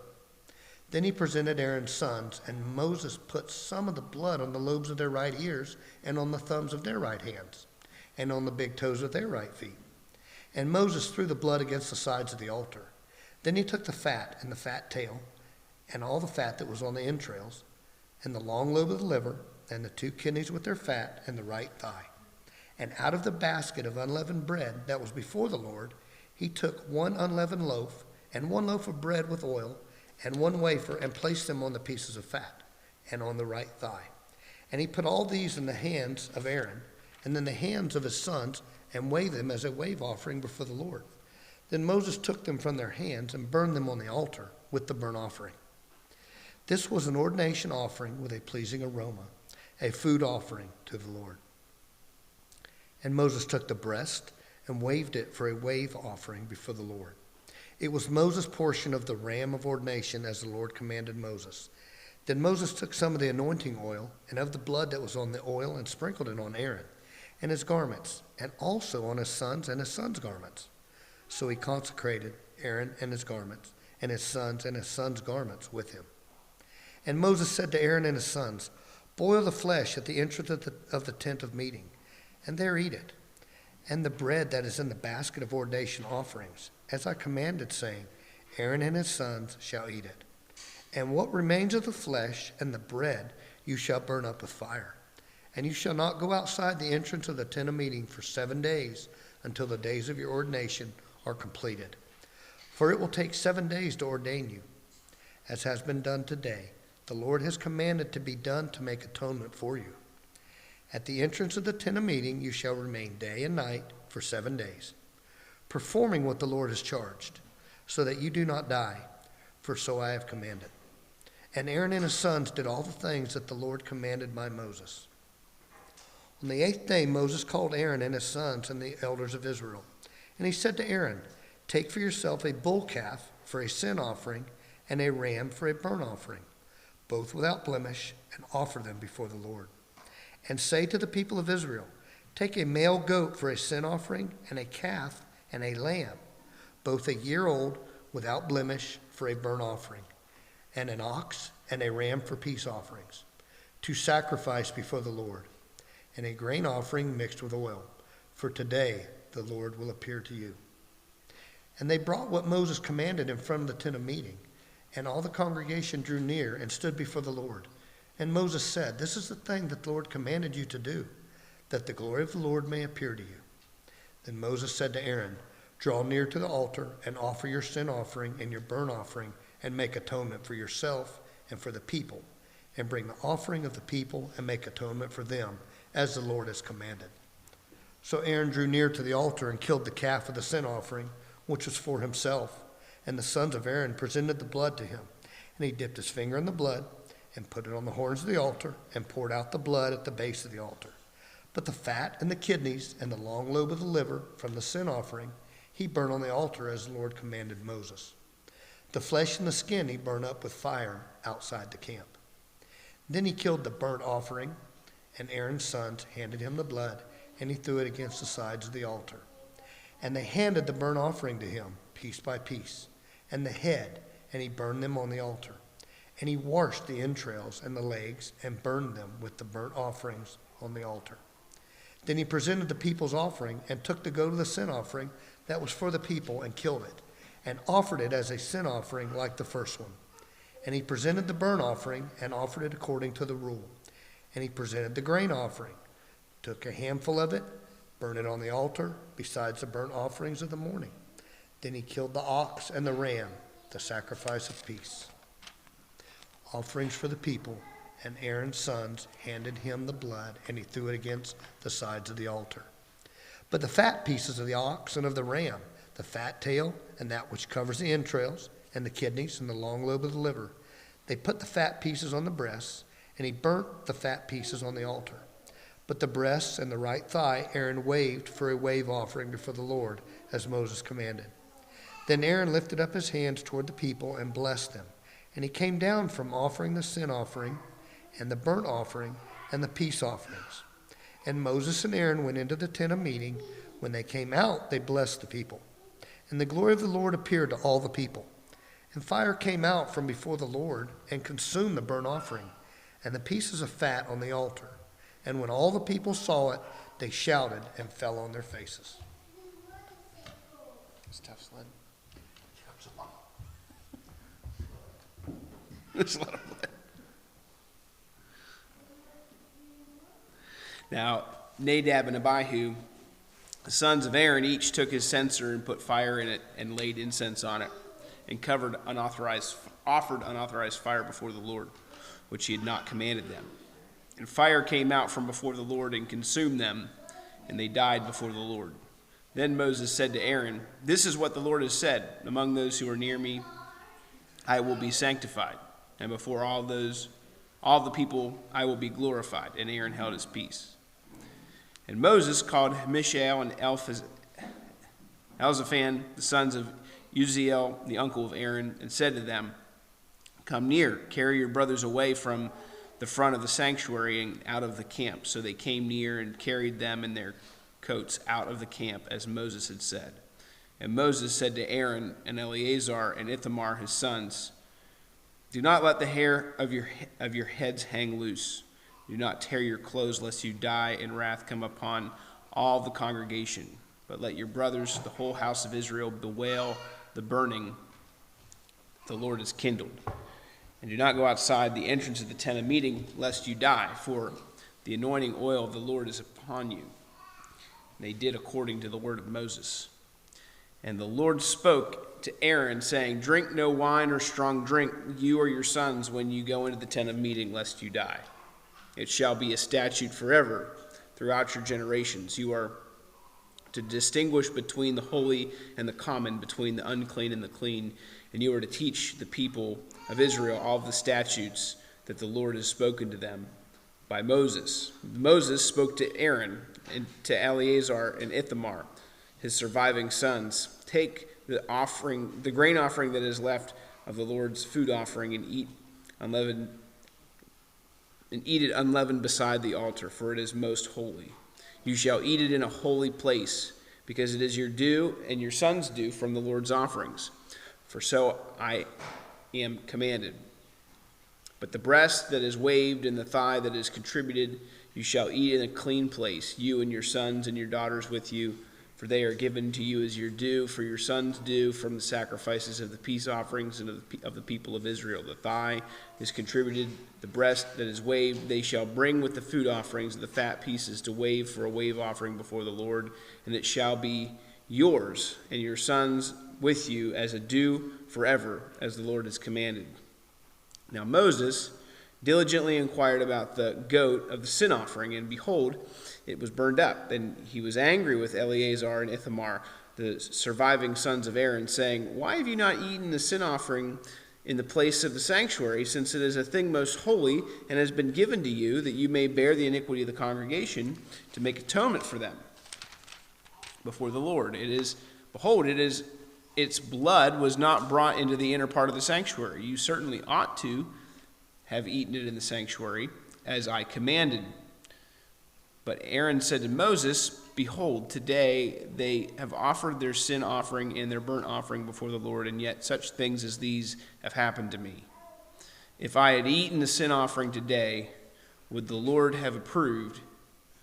And when Moses heard that, he approved. And the Lord spoke to Moses and Aaron, saying to them, Speak to the people of Israel, saying, These are the living things that you may eat among all the animals that are of the earth. Whatever parts the hoof and is cloven-footed and chews the cud among the animals you may eat. Nevertheless, among those that chew the cud or part the hoof, you shall not eat these. The camel, because it chews the cud but does not part the hoof, is unclean to you. And the rock badger, because it chews the cud but does not part the hoof, is unclean to you. The hare, because it chews the cud but does not part the hoof, is unclean to you. The pig, because it parts the hoof and is cloven-footed but does not chew the cud, is unclean for you. You shall not eat any of their flesh, and you shall not touch their carcasses. They are unclean to you. These you may eat. Of all that are in the waters, everything in the waters that has fins and scales, whether in the seas or the rivers, you may eat. But anything in the seas or the rivers that does not have fins and scales, of the swarming creatures in the waters and of the living creatures that are in the waters, is detestable to you. You shall have no regard. You shall regard them as detestable. You shall not eat of any of their flesh, for you shall detest their carcasses. Everything in the waters that does not have fins and scales is detestable to you. And these you shall detest among the birds. They shall not be eaten. They are detestable. The eagle, the bearded vulture, the black vulture, the kite, the falcon of any kind, every raven of any kind, the ostrich, the nighthawk, the seagull, the hawk of any kind, the little owl, the cormorant, the short-eared owl, the barn owl, the tawny owl, the carrion vulture, the stork, the heron of any kind, the hoopoe, and the bat. All winged insects that go on all fours are detestable to you, yet among the winged insects that go on all fours you may eat. Those have jointed legs above their feet, with which they can hop on the ground. Of them you may eat the locust of any kind, the bald locust of any kind, the cricket of any kind, the grasshopper of any kind. But all of the winged insects that have 4 feet are detestable to you. And by these you shall become unclean. Whoever touches the carcasses of any unclean, and it shall be unclean until evening. And whoever carries a part of their carcasses shall wash his clothes and shall be unclean until evening. Every animal that parts the hoof, but is not cloven-footed or does not chew the cud, is unclean to you. Every one who touches them shall be unclean. And all that walk on their paws among the animals that go on all fours are unclean to you. Whoever touches the carcass shall be unclean until evening, and whoever carries their carcass shall wash their clothes and be unclean until evening. They are unclean for you. And these are the unclean to you among the swarming things that swarm on the ground: the mole rat, the mouse, the great lizard of any kind, the gecko, the monitor lizard, the sand lizard, and the chameleon. These are unclean to you among all that swarm. Whoever touches them when they are dead shall be unclean until evening, and anything on which any of them falls when they are dead shall be unclean, whether it is an article of wood or a garment or a skin or a sack or an article that is used for any purpose. It must be put into water, and it shall be unclean until the evening, then it shall be clean. And if any of them falls into any earthenware vessel, all that is in it shall be unclean, and you shall break it. Any food in it that could be eaten, on which water comes, shall be unclean. And all drink that could be drunk from every such vessel shall be unclean. And everything on which any part of their carcasses falls shall be unclean. Whether oven or stove, it shall be broken in pieces. They are unclean and shall remain unclean for you. Nevertheless, a spring or a cistern holding water shall be clean, but whoever touches a carcass in them shall be unclean. And if any part of their carcasses falls upon any seed grain that is to be sown, it is clean. But if water is put on the seed and any part of their carcasses falls on it, it is unclean to you. And if any animal which you may eat dies, whoever touches its carcasses shall be unclean until evening, and whoever eats of its carcass shall wash his clothes and be unclean until evening, and whoever carries the carcass shall wash his clothes and be unclean until evening. Every swarming thing that swarms on the ground is detestable. It shall not be eaten. Whatever goes on its belly, whatever goes on all fours, or whatever has many feet, any swarming thing that swarms on the ground, you shall not eat, for they are detestable. You shall not make for yourselves detestable with any swarming thing that swarms, and you shall not defile yourself with them and become unclean through them. For I am the Lord your God. Consecrate yourselves therefore and be holy, for I am holy. You shall not defile yourselves with any swarming things that crawls on the ground, for I am the Lord your God, who brought you up out of the land of Egypt to be your God. You shall therefore be holy, for I am holy. This is the law about beast and bird and every living creature that moves through the waters and every creature that swarms on the ground, to make a distinction between unclean and clean, and between a living creature that may be eaten and the living creature that may not be eaten. The Lord spoke to Moses, saying, Speak to the people of Israel, saying, If a woman conceives and bears a male child, then she shall be unclean 7 days. At the time of her menstruation she shall be unclean, and on the 8th day the flesh of the foreskin shall be circumcised. Then she shall continue for 33 days in the blood of her purifying. She shall not touch anything holy, nor come into the sanctuary until the days of her purifying are complete. But if she bears a female child, then she shall be unclean 2 weeks, as in her menstruation, and she shall continue in the blood of her purifying 66 days.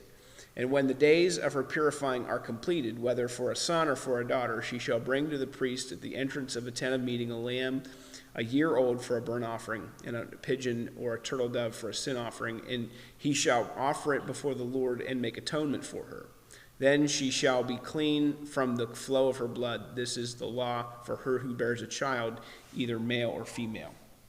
And if she cannot afford a lamb, then she shall take 2 turtle doves or 2 pigeons, one for a burnt offering and one for a sin offering, and the priest shall make atonement for her, and she shall be clean. The Lord spoke to Moses and Aaron, saying, If a person has on the skin of his body a swelling or an eruption or a spot, and it turns in that case to be leprous disease on the skin of his body, then he shall be brought to Aaron the priest, or to one of the sons of the priest, and the priest shall examine the diseased area of the skin on his body. And if the hair in the diseased area is turned white, and the disease appears to be deeper than the skin of his body, it is a case of leprous disease. But when the priest has examined him, he shall pronounce him unclean. But if the spot is white in the skin of his body, and appears no deeper than the skin, and the hair in it has not turned white, then the priest shall shut up the diseased person for 7 days. The priest shall examine him on the 7th day, and if in his eyes the disease is checked, and the disease is not spread in the skin, then the priest shall shut him up for another 7 days. And the priest shall examine him again on the seventh day, and if the disease area is faded and the disease is not spread in the skin, then the priest shall pronounce him clean. It is only an eruption. And he shall wash his clothes and be clean. And the eruption but if the eruption heals in the skin after he has shown himself to the priest for his cleansing, he shall appear again before the priest. And the priest shall look, and if the eruption is spread in the skin, then the priest shall pronounce him unclean. It is a leprous disease. When a man is afflicted with a leprous disease, he shall be brought to the priest, and the priest shall look. And if there is a white swelling in the skin that has turned the hair white, and the raw flesh is in the swelling, it is a chronic leprous disease in the skin of his body. And the priest shall pronounce him unclean. He shall not shut him up, for he is unclean. And if the leprous disease breaks out in the skin, so that the leprous disease covers all the skin of the diseased person from head to foot, so far as the priest can see, then the priest shall look, and the leprous disease has covered all of his body, then he shall pronounce him unclean of the disease. It has all turned white, and he is clean. And when raw flesh appears on him, he shall be unclean. And the priest shall examine the raw flesh and pronounce him unclean. Raw flesh is unclean, for it is leprous disease. But if the raw flesh recovers and turns white again, then he shall come to the priest, and the priest shall examine him, and if the disease has turned white, then the priest shall pronounce the diseased person clean. He is clean. If there is in the skin of one's body a boil, and it heals, and in the place of the boil where there comes a white swelling or a reddish white spot, then it shall be shown to the priest. And the priest shall look, and if it appears deeper than the skin, and if its hairs has turned white, then the priest shall pronounce him unclean. It is a case of leprous disease that has broken out in the boil. But if the priest examines it, and there is no white hair in it, and it is not deeper than the skin, but is faded, then the priest shall shut him up 7 days. And if it spreads in the skin, then the priest shall pronounce him unclean, if it is a disease. But if the spot remains in one place and does not spread, it is the scar of the boil, and the priest shall pronounce him clean. Or when the body has a burn on the skin, and when the raw flesh of the burn becomes a spot, reddish white or white, the priest shall examine it. And if the hair in the spot has turned white, and it appears deeper than the skin, then it is a leprous disease. It is broken out in the burn, and the priest shall pronounce him unclean. It is a case of leprous disease. But if the priest examines it, and there is no white hair in the spot, and it is no deeper than the skin, but is faded, the priest shall shut him up for 7 days, and the priest shall examine him on the seventh day.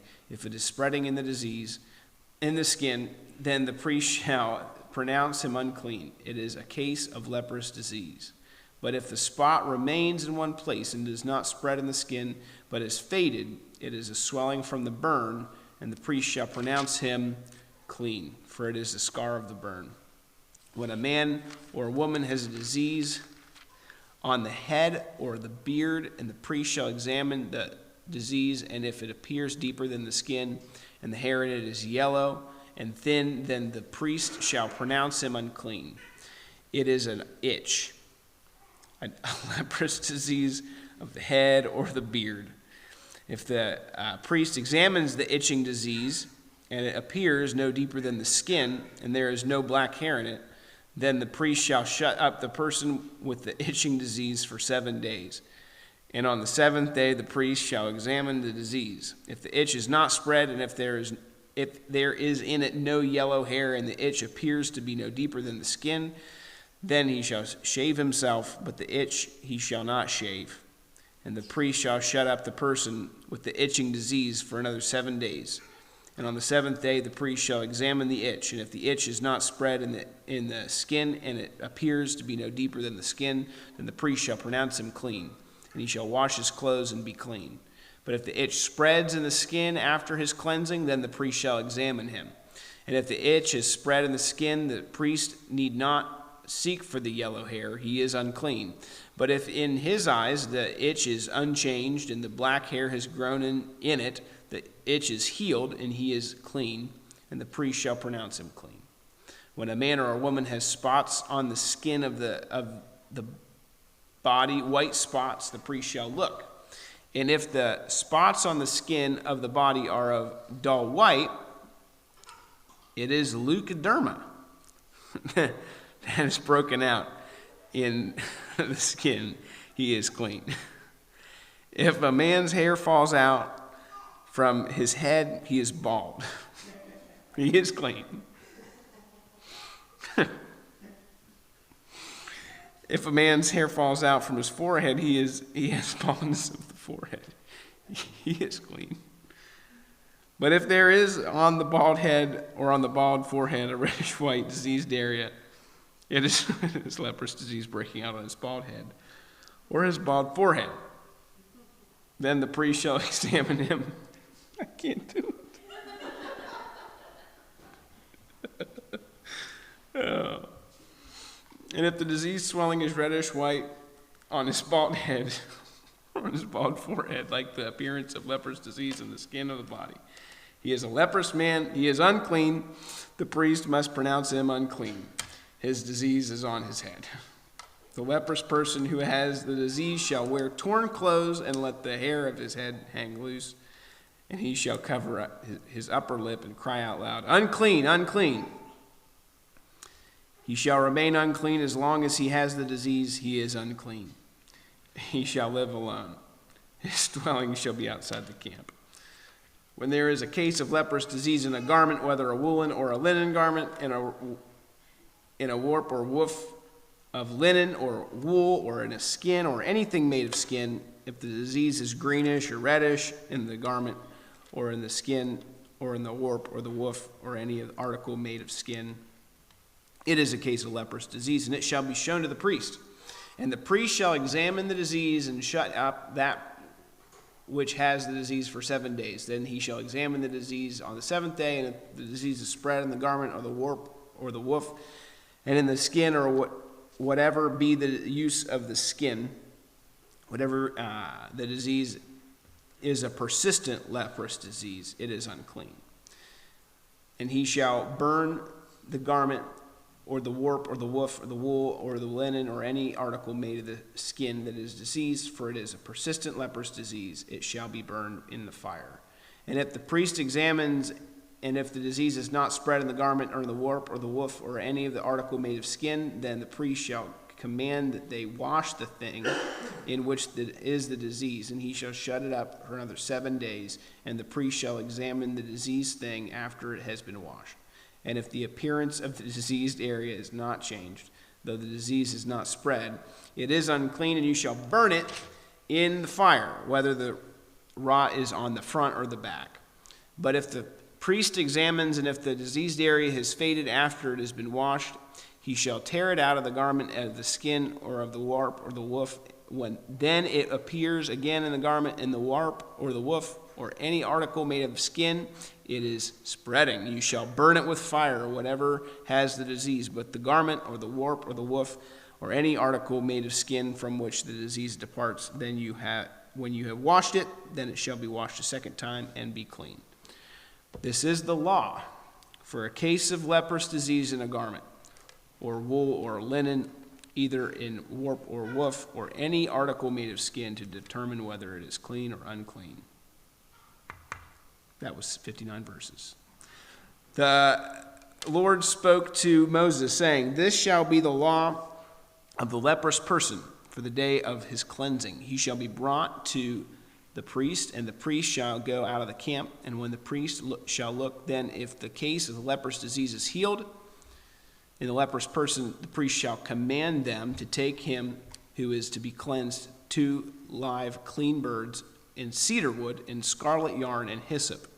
And the priest shall command them to kill one of the birds in an earthenware vessel over fresh water. And he shall take the live bird with cedar wood and the scarlet yarn and hyssop, and dip the live bird in the blood of the bird that was killed over the fresh water. And he shall sprinkle it 7 times on him who is to be cleansed of the leprous disease. Then he shall pronounce him clean, and shall let the living bird go into the open field. And he who is cleansed shall wash his clothes and shave off all his hair and bathe himself in water, and he shall be clean. And after that he may come into the camp, but live outside his tent 7 days. And on the 7th day he shall shave off all of his hair from his head, his beard, and his eyebrows. And he shall shave off all of his hair, and he shall wash his clothes and bathe his body in water, and he shall be clean. And on the 8th day he shall take 2 male lambs without blemish, and 1 ewe lamb, a year old without blemish, and a grain offering, and 3/10 of an ephah of fine flour mixed with oil, and 1 log of oil.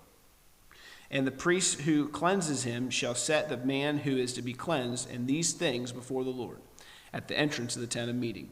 And the priest shall take 1 of the male lambs and offer it for a guilt offering, along with the log of oil, and wave them before a wave offering before the Lord. And he will kill the lamb in the place where they killed the sin offering, and in the burnt offering in the place of the sanctuary. For the guilt offering, like the sin offering, belongs to the priest; it is most holy. The priest shall take some of the blood of the guilt offering, and the priest shall put on it the lobe of the right ear of him who is to be cleansed, and on the thumb of his right hand, and on the big toe of his right foot. Then the priest shall take some of the log of oil and pour it into the palm of his own left hand, and dip his right finger in the oil that is in his left hand, and sprinkle some of the oil with his finger 7 times before the Lord. And some of the oil that remains in his hand the priest shall put on the lobe of the right ear of him who is to be cleansed, and on the thumb of his right hand, and on the big toe of his right foot, on top of the blood of the guilt offering. And the rest of the oil that is in the priest's hand shall be put on the head of him who is to be cleansed. Then the priest shall make atonement for him before the Lord. The priest shall offer sin offering to make atonement for him who is to be cleansed from his uncleanliness. And afterward he shall kill the burnt offering, and the priest shall offer the burnt offering and the grain offering on the altar. Thus the priest shall make atonement for him, and he shall be clean. But if he is poor and cannot afford so much, then he shall take 1 male lamb for a guilt offering to be waved to make atonement for him, and 1/10 of an ephah of fine flour mixed with oil for a grain offering, and a log of oil. Also 2 turtle doves or 2 pigeons, whichever he can afford. The one shall be a sin offering, and the other a burnt offering. And on the 8th day he shall bring them for his cleansing to the priest, to the entrance of the tent of meeting before the Lord. And the priest shall take the lamb of the guilt offering and the log of oil, and the priest shall wave them for a wave offering before the Lord. And he shall kill the lamb of the guilt offering. And the priest shall take some of the blood of the guilt offering and put it on a lobe of the right ear of him who is to be cleansed, and on the thumb of his right hand, and on the big toe of his right foot. And the priest shall pour some of the oil into the palm of his own left hand, and shall sprinkle with his right finger some of the oil that is in the left hand of the 7 times before the Lord. And the priest shall put some of the oil that is in his right hand on the lobe of the right ear of him who is to be cleansed, and on the thumb of his right hand, and on the big toe of his right foot, and in the place where the blood of the guilt offering was put. The rest of the oil that is in the priest's hand he shall put on the head of him who is to be cleansed, to make an atonement for him before the Lord. And he shall offer of the turtle doves or pigeons, whichever he can afford, 1 for a sin offering and for a burnt offering, along with the grain offering. And the priest shall make atonement before the Lord for him who is being cleansed. This is the law for him who is a case of leprous disease, who cannot afford the offerings for his cleansing. The Lord spoke to Moses and Aaron, saying, when you come into the land of Canaan, I will give you a possession, and I put a case of leprous disease in a house in the land of your possession. Then he who owns the house shall come and tell the priest, there seems to me to be some case of disease in my house. Then the priest shall command that they empty the house before the priest goes to examine the disease, lest all that is in the house be declared unclean. And afterward the priest shall go in and see the house, and he shall examine the disease. And if the disease is in the walls of the house with the greenish or reddish spots, and if it appears to be deeper than the surface, then the priest shall go out of the house to the door of the house and shut up the house for 7 days.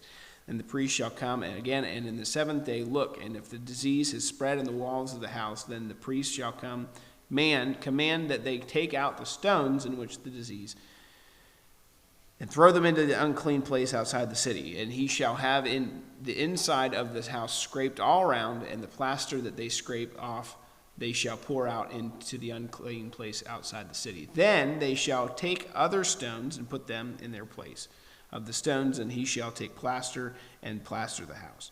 If the disease breaks out again in the house after he has taken out the stones and scraped the house with plastered it, then the priest shall go and look. And if the disease has spread in the house, it is a persistent leprous disease. In the house it is unclean. And he shall break down the house, its stones and timber and the plaster of the house, and he shall carry them out of the city to an unclean place. Moreover, whoever enters the house while it is shut up shall be unclean until the evening, and whoever sleeps in the house shall wash his clothes. Whoever eats in the house shall wash his clothes. But if the priest comes and looks, and if the disease is not spread in the house after the house is plastered, then the priest shall pronounce the house clean, for the disease is healed. And the cleansing of the house he shall take 2 small birds with cedar wood and scarlet yarn and hyssop, and shall kill one of the birds in the earthenware vessel over the fresh water, and shall take the cedar wood and the hyssop and the scarlet yarn along with the live bird, and dip them in the blood of the bird that was killed and in the fresh water, and sprinkle the house 7 times. Then he shall cleanse the house with the blood of the bird and the fresh with the fresh water and the live bird, and with the live bird and with the cedar wood and the hyssop and the scarlet yarn. And he shall let the live bird go out of the city into the open country. So he shall make atonement for the house, and it shall be clean. This is the law for any case of leprous disease: an itch, for leprous disease in a garment or in a house, for a swelling, for an eruption, a spot, to show when it is unclean and when it is clean. This is the law for leprous disease. The Lord spoke to Moses and Aaron, saying, "Speak to the people of Israel and say to them, when any man has a discharge from his body, his discharge is unclean. And this is the law of uncleanness for a discharge. Whether his body runs with the discharge or whether his body is blocked up by his discharge, it is uncleanness. Every bed on which the one with the discharge lies shall be unclean, and everything on which he sits shall be unclean. And anyone who touches his bed shall wash his clothes and bathe himself in water, and shall be unclean until the evening. And whoever sits on anything on which the one who with the discharge has sat shall wash his clothes and bathe himself in water, and be unclean until evening. And whoever touches the body of the one with the discharge shall wash his clothes and bathe himself in water, and be unclean until the evening. And if the one with the discharge spits on someone who is clean, then he shall wash his clothes and bathe himself in water, and be unclean until the evening. And any saddle in which the person with the discharge rides shall be unclean. Anyone who touches anything that was under him shall be unclean until evening. Anyone who carries things, such things, shall wash his clothes and bathe himself in water, and be unclean until evening. Anyone with whom the discharge touches without having rinsed his hands in water shall wash his clothes and bathe himself in the water, and be unclean until the evening. And the earthenware vessel that one with the discharge touches shall be broken, and every vessel of wood shall be rinsed with water. And when the one with the discharge is cleansed of his discharge, then he shall count for himself 7 days for his cleansing, and wash his clothes. Then he shall bathe his body with fresh water and be clean. And on the 8th day he shall take 2 turtle doves and 2 pigeons, and come before the Lord to the entrance of the tent of meeting, and give them to the priest. And the priest shall use them, one for a sin offering and the other for a burnt offering, and the priest shall make atonement for him before the Lord for his discharge. If any man has an emission of semen, he shall bathe in water his whole body in water, and be unclean until the evening. And every garment and every skin on which the semen comes shall be washed with water, and shall be unclean until evening. If a man lies with a woman and has an emission of semen, both of them shall bathe themselves in water, and be unclean until evening. When a woman has a discharge, and the discharge of her body is blood, she shall be in her menstrual impurity for 7 days, and whoever touches her shall be unclean until evening. And everything on which she lies during her menstrual impurity shall be unclean. Everything also on which she sits shall be unclean. And whoever touches her bed shall wash his clothes and bathe himself in water and be unclean until evening. And whoever touches anything on which she sits shall wash his clothes and bathe himself in water and be unclean until evening. Whether it is the bed or anything on which she sits, when she touches it, he shall be unclean until the evening. And if any man lies with her during and her menstrual impurity comes upon him, he shall be unclean 7 days, and every bed on which he lies shall be unclean. If a woman has a discharge of blood for many days, not at the time of her menstrual impurity, or if she has a discharge beyond the time of her impurity, all the days of the discharge she has shall continue in uncleanness. In the days of her impurity she is unclean. Every bed on which she lies, all the days of her discharge shall be to her as the bed of every impurity. And everything on which she sits shall be unclean, as in the uncleanness of her menstrual impurity. And whoever touches these things shall be unclean, and shall wash his clothes and bathe himself in water and be unclean until evening. But if she is cleansed of her discharge, she shall count for herself 7 days. After that she shall be clean. And on the 8th day she shall take 2 turtle doves or 2 pigeons and bring them to the priest to the entrance of the tent of meeting. And the priest shall use one for a sin offering and the other for a burnt offering. And if the priest shall make atonement for her before the Lord for her unclean discharge, thus you shall keep the people of Israel separate from their uncleanness, lest they die in their uncleanness by defiling my tabernacle, which is in their midst. This is the law for him who has a discharge and him who has an emission of semen becoming unclean, thereby also for her who is unwell with her menstrual impurity, that is, for anyone male or female, who has a discharge, and for the woman who lies with a woman who is unclean. You want to take over the good part?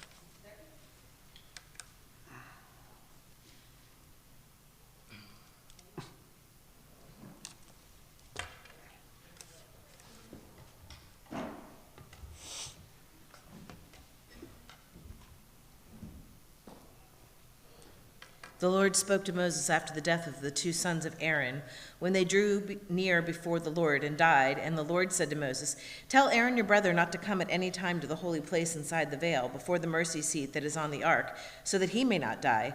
For I will appear in the cloud over the mercy seat. But in this way Aaron shall come into the holy place with a bull from the herd for a sin offering and a ram for a burnt offering. He shall put the holy linen coat and shall have the linen undergarment on his body, and he shall tie the linen sash around his waist and wear the linen turban. These are the holy garments. He shall bathe his body in water and then put them on. He shall take from the congregation of the people of Israel 2 male goats for a sin offering and 1 ram for a burnt offering. Aaron shall offer the bull as a sin offering for himself, and shall make atonement for himself and for his house. Then he shall take 2 goats and set them before the Lord at the entrance of the tent of meeting, and Aaron shall cast lots over the 2 goats, 1 lot for the Lord and the other lot for Azazel. And Aaron shall present the goat on which the lot fell for the Lord and use it as a sin offering. But the goat which fell to the lot for Azazel shall be presented alive before the Lord to make atonement over it, so that it may be sent away into the wilderness to Azazel. Aaron shall present the bull as a sin offering for himself, and shall make an atonement for himself for his house. He shall kill the bull as a sin offering for himself, and he shall take the censer full of coals from the fire from the altar before the Lord, and 2 handfuls of sweet incense beaten small, and he shall bring it inside the veil and put the incense on the fire before the Lord, and the cloud of incense may cover the mercy seat that is over the testimony, so that he does not die.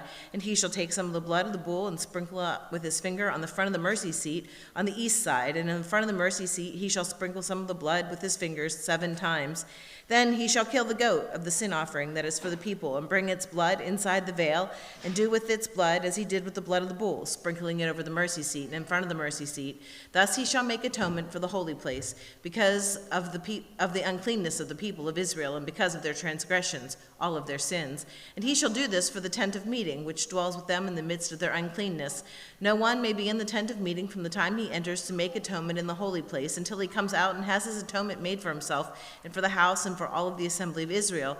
Then he shall go out to the altar that is before the Lord and make atonement for it, and he shall take some of the blood from the bull, some of the blood from the goat, and put it on the horns of the altar and all around. He shall sprinkle some of the blood on it with his finger 7 times, and cleanse it and consecrate it from the uncleanness of the people of Israel. And when he has made an end of the atoning of the holy place, and the tent of meeting and the altar, he shall present the live goat. And Aaron shall lay both of his hands on the head of the live goat, confess over it all the iniquities of the people of Israel, and all of their transgressions, and all of their sins. And he shall put them on the head of the goat, and send it away into the wilderness by the hand of a man who is in readiness. The goat shall bear all of their iniquities on itself to a remote place, and he shall let the goat go free in the wilderness. Then Aaron shall come to the tent of meeting, and shall take off the linen garments that he put on when he went into the holy place, and he shall leave them there. And he shall bathe his body in water in a holy place, and put on his garments, and come out and offer his burnt offering and the burnt offering of the people, to make atonement for himself and for the people. And the fat of the sin offering he shall burn on the altar. And he who lets the goat go to Azazel will wash his clothes and bathe his body with water, and afterward he may come into the camp. And the bull for the sin offering and the goat for the sin offering, whose blood was brought in to make atonement for the holy place, shall be carried outside of the camp. Their skin and their flesh and their dung shall be burned up with fire. And he who burns them shall wash his clothes and bathe his body in water, and afterwards he may come into the camp. And it shall be a statute for you forever, that in the seventh month, on the 10th day of the month, you shall afflict yourselves and do no work, neither the native nor stranger who sojourns among you. For on this day you shall atonement be made for you to cleanse you. You shall be clean before the Lord for all of your sins. It is a Sabbath of solemn rest for you, and you shall afflict yourself. It is a statute forever. And the priest who is anointed and consecrated as a priest in his father's place shall make atonement, wearing the holy linen garments. He shall make an atonement for the holy sanctuary, and he shall make an atonement for the tent of meeting and for the altar. He shall make an atonement for the priests and for all of the people of the assembly. And this shall be a statute forever for you. That atonement may be made for the people of Israel once in the year because of all their sins. And Aaron did as the Lord commanded Moses. The Lord spoke to Moses, saying, Speak to Aaron and his sons and to all the people of Israel, and say to them, This is the thing that the Lord has commanded. If anyone of the house of Israel kills an ox or a lamb or a goat in the camp, or kills it outside the camp, and does not bring it into the entrance of the tent of meeting to offer it as a gift to the Lord in front of the tabernacle of the Lord, blood guilt shall be imputed to that man. He has shed blood, and that man shall be cut off from among his people.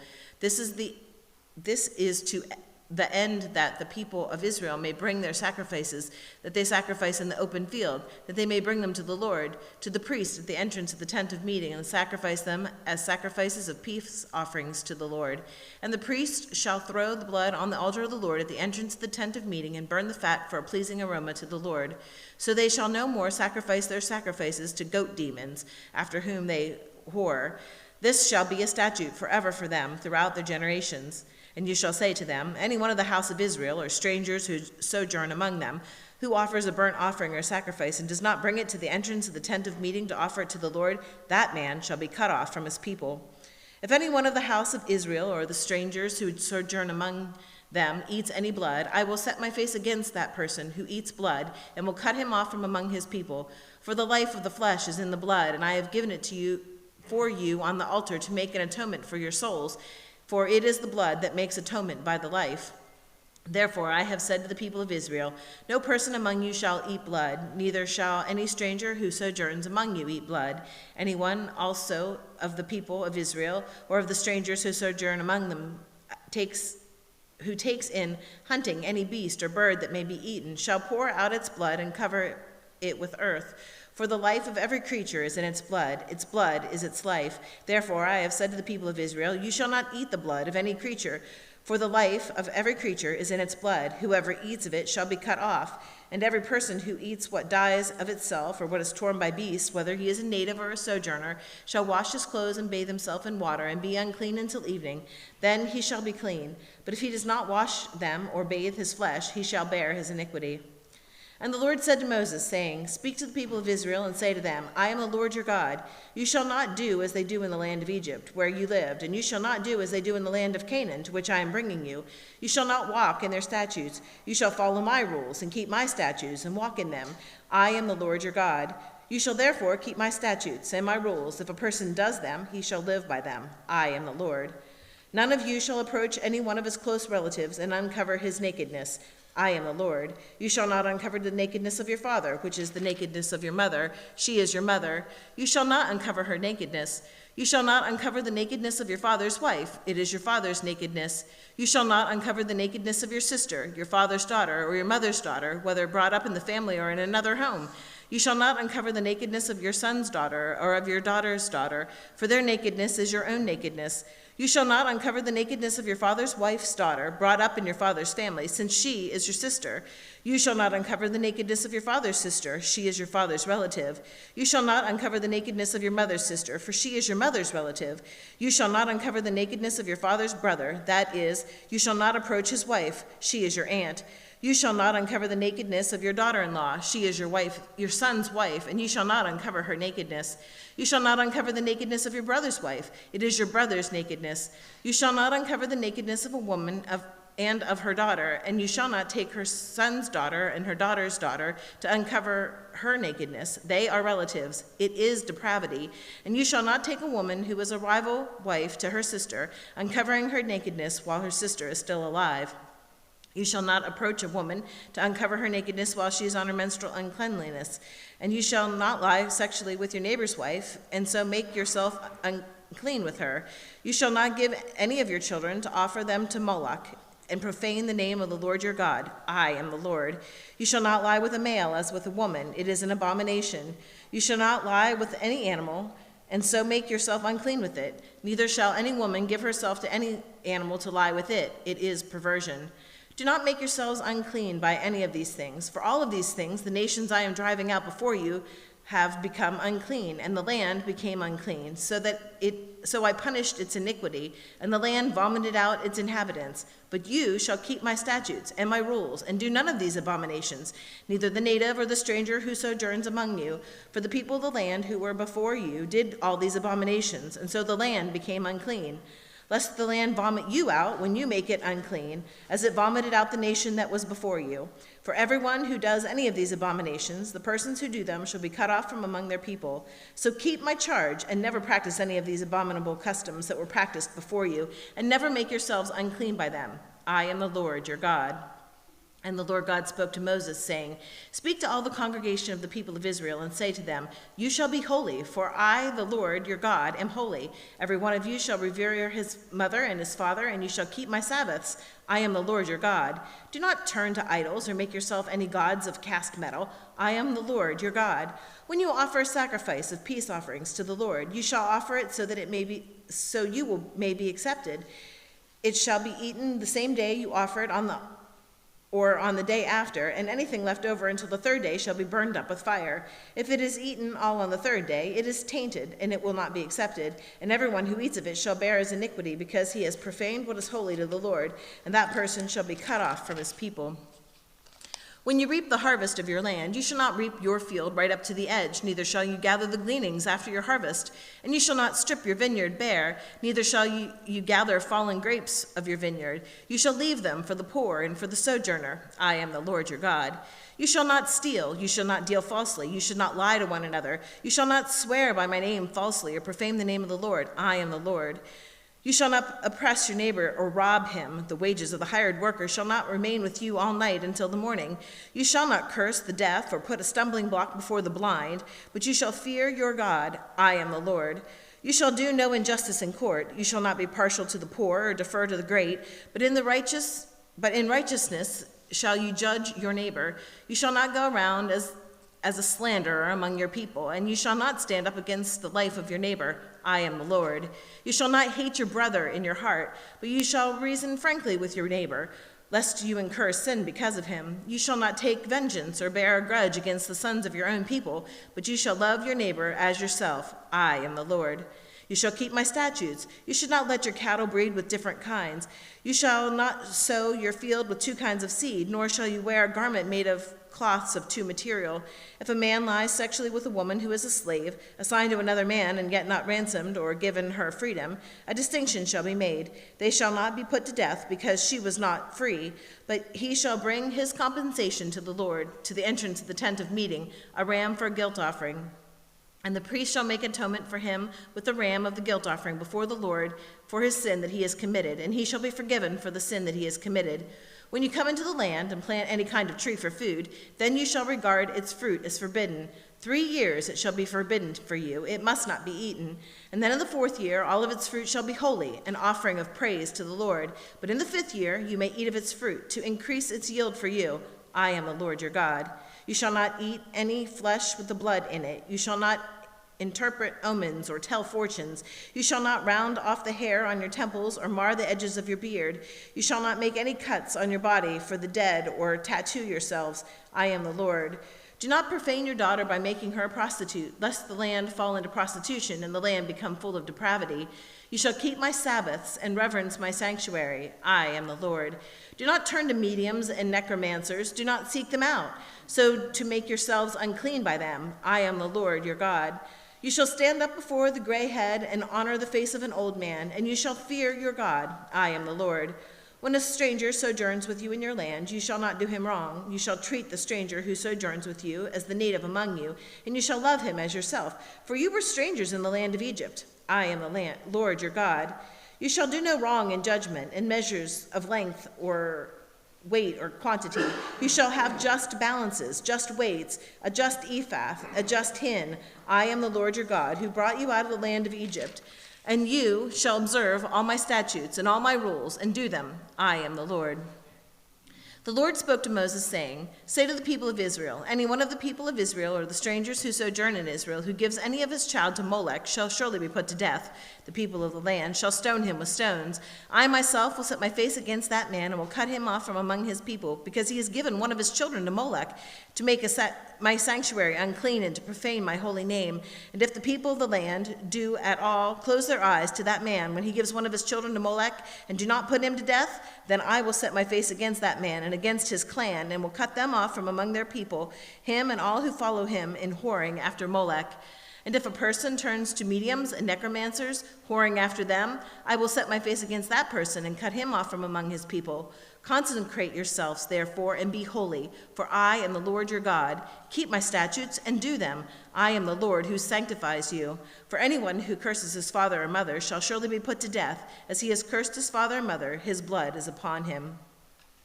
If a man commits adultery with the wife of his neighbor, both the adulterer and the adulteress shall surely be put to death. If a man lies with his father's wife, he has uncovered his father's nakedness, and both of them shall surely be put to death. Their blood is upon them.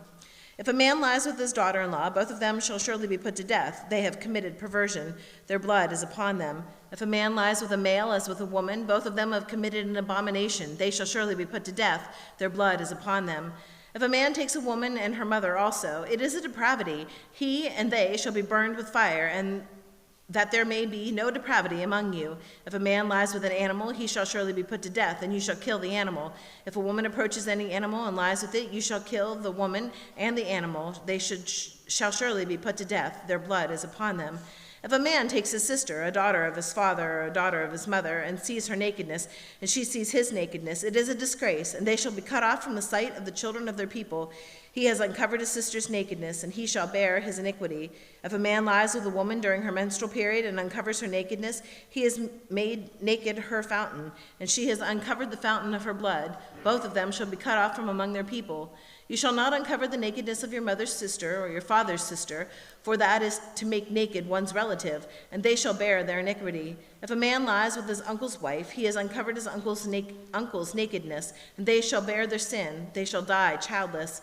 If a man takes his brother's wife, it is impurity. He has uncovered his brother's nakedness. They shall be childless. You shall therefore keep all my statutes and all my rules and do them, that the land where I am bringing you to live may not vomit you out. You shall not walk in the customs of the nation I am driving out before you, for they did all these things, and therefore I detested them. But I have said to you, you shall inherit their land, and I will give it to you to possess, a land flowing with milk and honey. I am the Lord your God, who has separated you from the peoples. You shall therefore separate the clean beast from the unclean, and the unclean bird from the clean. You shall not make yourselves detestable by beast or bird or anything with with which the ground crawls, which I have set apart for you to hold unclean. You shall be holy to me, for I, the Lord, am holy, and have separated you from the peoples, that you should be mine. A man or a woman who is a medium or a necromancer shall surely be put to death. They shall be stoned with stones, and their blood shall be upon them. And the Lord said to Moses, Speak to the priests, the son of Aaron, and say to them, No one shall make himself unclean for the dead among his people, except for his closest relatives, his mother, his father, his son, his daughter, his brother, or his virgin sister, who is near to him because she has no husband, for he may make himself unclean. He shall not make himself unclean as a husband among his people, and so profane himself. They shall not make bald patches on their heads, nor shave off the edges of their beards, nor make any cuts on their body. They shall be holy to their God, and not profane the name of their Lord, the name of their God, for they offer the Lord's food offerings, the bread of their God, and therefore they shall be holy. They shall not marry a prostitute or a woman who has been defiled, neither shall they marry a woman divorced from her husband, for the priest is holy to his God. You shall sanctify him, for he offers the bread of your God. I shall be holy to you, for I, the Lord, who sanctify you, am holy. And the daughter of any priest, if she profanes herself by whoring, profanes her father, and she shall be burned with fire. The priest who is a chief among his brothers, on whose head the anointing oil is poured, and who has been consecrated to wear the garments, shall not let the hair of his head hang loose, nor tear his clothes. He shall not go in to any dead bodies, or make himself unclean, even for his father or for his mother. He shall not go out of the sanctuary, lest he profane the sanctuary of his God, for the consecration of the anointing oil of God is on him. I am the Lord. And he shall take a wife in her virginity, a widow or a divorced woman, or a woman who has been defiled, or a prostitute. These he shall not marry, but he shall take as a wife a virgin of his own people, that he may not profane his offspring among his people, for I am the Lord who sanctifies him. And the Lord spoke to Moses, saying, Speak to Aaron, saying, None of your offspring throughout their generations who has a blemish may approach to offer the bread of his God, for no one who has a blemish shall draw near, a man blind or lame, or one who has a mutilated face or limb too long, or a man who has injured foot or an injured hand, or a hunchback or a dwarf, or a man with a defect in sight, or an itching disease, or scabs or crushed testicles. No man of the offspring of Aaron, the priest, who has a blemish, shall come near to offer the Lord's food offerings. Since he has a blemish, he shall not come near to offer the bread of his God. He may eat of the bread of his God, both the most holy and of the holy things, but he shall not go through the veil or approach the altar, because he has a blemish, and that he may not profane my sanctuary, for I am the Lord who sanctifies them. So Moses spoke to Aaron and to his sons and to all the people of Israel. And the Lord spoke to Moses, saying, Speak to Aaron and his sons, that they may abstain from the holy things of which the people of Israel, which they dictate to me, so that they do not profane my holy name. I am the Lord. Say to them, If any one of all of your offspring throughout your generations approaches the holy things that the people of Israel dedicated to the Lord, while he has an uncleanness, that person shall be cut off from my presence. I am the Lord. None of the offspring of Aaron who has a leprous disease or a discharge may eat of the holy things until he is clean. Whoever touches anything that is unclean through contact with the dead, or a man who has an emission of semen, or whoever touches a swarming thing which he may be made unclean, or a person from whom he may take uncleanness, whatever his uncleanness may be, the person who touches such a thing shall be unclean until the evening, and not eat of the holy things, unless he has bathed his body with water. When the sun goes down, he shall be clean, and afterwards he may eat of the holy things, because they are his food. He shall not eat of what dies of itself, or is torn by beast, and so make himself unclean by it. I am the Lord. They shall therefore keep my charge, lest they bear sin for it, and die thereby when they profane it. I am the Lord who sanctifies them. A lay person shall not eat of a holy thing. No foreign guest of the priest or hired worker shall eat of a holy thing. But if a priest buys a slave as his property for money, and the slave may eat of it, and anyone born of his household may eat of his food. If a priest's daughter marries a layman, she shall not eat of the contribution of the holy things. But if a priest's daughter is widowed or divorced and has no child and returns to her father's house, as in her youth, she may eat of her father's food, and yet no lay person shall eat of it. And if anyone eats of a holy thing unintentionally, he shall add the fifth of its value to it and give the holy thing to the priest. They shall not profane the holy things of the people of Israel, which they contribute to the Lord, so as to cause them to bear iniquity and guilt by eating their holy things, for I am the Lord who sanctifies. And the Lord spoke to Moses, saying, Speak to Aaron and his sons and all the people of Israel, and say to them, When any one of the house of Israel or of the sojourners in Israel presents a burnt offering as his offering for any of their vows or for free will offerings, that they offer to the Lord, if it is to be acceptable for you, it shall be a male without blemish of the bulls or sheep or the goats. You shall not offer anything that has a blemish, for it will not be acceptable for you. And when anyone offers a sacrifice of a peace offering to the Lord to fulfill a vow, or as a free will offering from the herd or from the flock to be accepted, it must be perfect. There shall be no blemish in it. Animals blind or disabled or mutilated or having a discharge or an itch or scabs, you shall not offer to the Lord or give them to the Lord as a food offering on the altar. You may present a bull or a lamb that has a part too long or too short for a free will offering, but for a vow offering it cannot be accepted. Any animal that has its testicles bruised or crushed or torn or cut, you shall not offer to the Lord. You shall not do it within your land, neither shall you offer as the bread of your God any such animal gotten from a foreigner. Since there is a blemish in them because of their mutilation, they will not be accepted for you. And the Lord spoke to Moses, saying, When an ox or a sheep or a goat is born, it shall remain 7 days with its mother, and on the 8th day it shall be acceptable as a food offering to the Lord. But you shall not kill an ox or a sheep or a young in 1 day. And you shall sacrifice a sacrifice of thanksgiving to the Lord. You shall sacrifice it so that you may be accepted. It shall be eaten on the same day. You shall leave none of it until the morning. I am the Lord. So you shall keep my commandments and do them. I am the Lord. And you shall not profane my holy name, that I may be sanctified among the people of Israel. I am the Lord who sanctifies you, who brought you out of the land of Egypt to be your God. I am the Lord. The Lord spoke to Moses, saying, Speak to the people of Israel and say to them, These are the appointed feasts of the Lord that you shall proclaim as holy convocations, and they are my appointed feasts. 6 days shall work be done, but on the 7th day is a Sabbath of solemn rest, a holy convocation. You shall do no work. It is a Sabbath to the Lord in all your dwelling places. These are the appointed feasts of the Lord, the holy convocations, which you shall proclaim at the time appointed for them. In the first month, on the 14th day of the month, at twilight, is the Lord's Passover. And on the 15th day of the same month is the feast of unleavened bread to the Lord.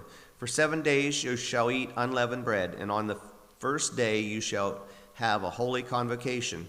You shall not do any ordinary work, but you shall present a food offering to the Lord for 7 days.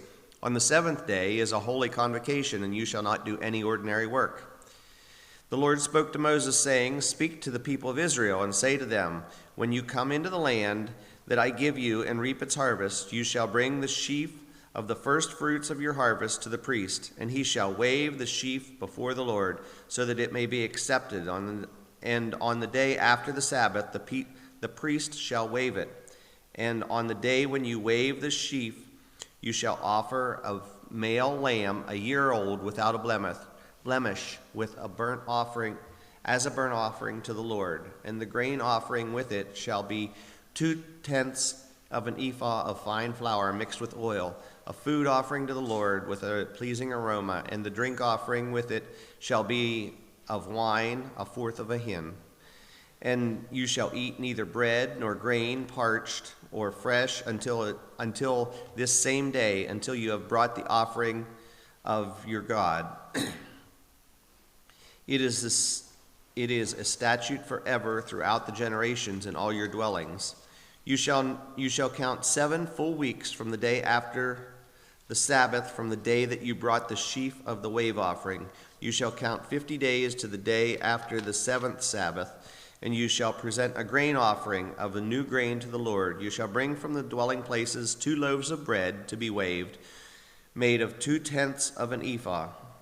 They shall be of fine flour, and they shall be baked with leaven, as first fruits to the Lord. And they shall be presented with the bread 7 lambs, a year old, without blemish, and 1 bull from a herd, and 2 rams. They shall be a burnt offering to the Lord, with their grain offerings and their drink offerings, a food offering with a pleasing aroma to the Lord. And you shall offer 1 male goat for a sin offering, and 2 male lambs a year as a sacrifice of peace offerings.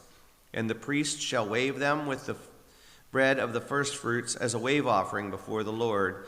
With the 2 lambs they shall be holy to the Lord for the priest.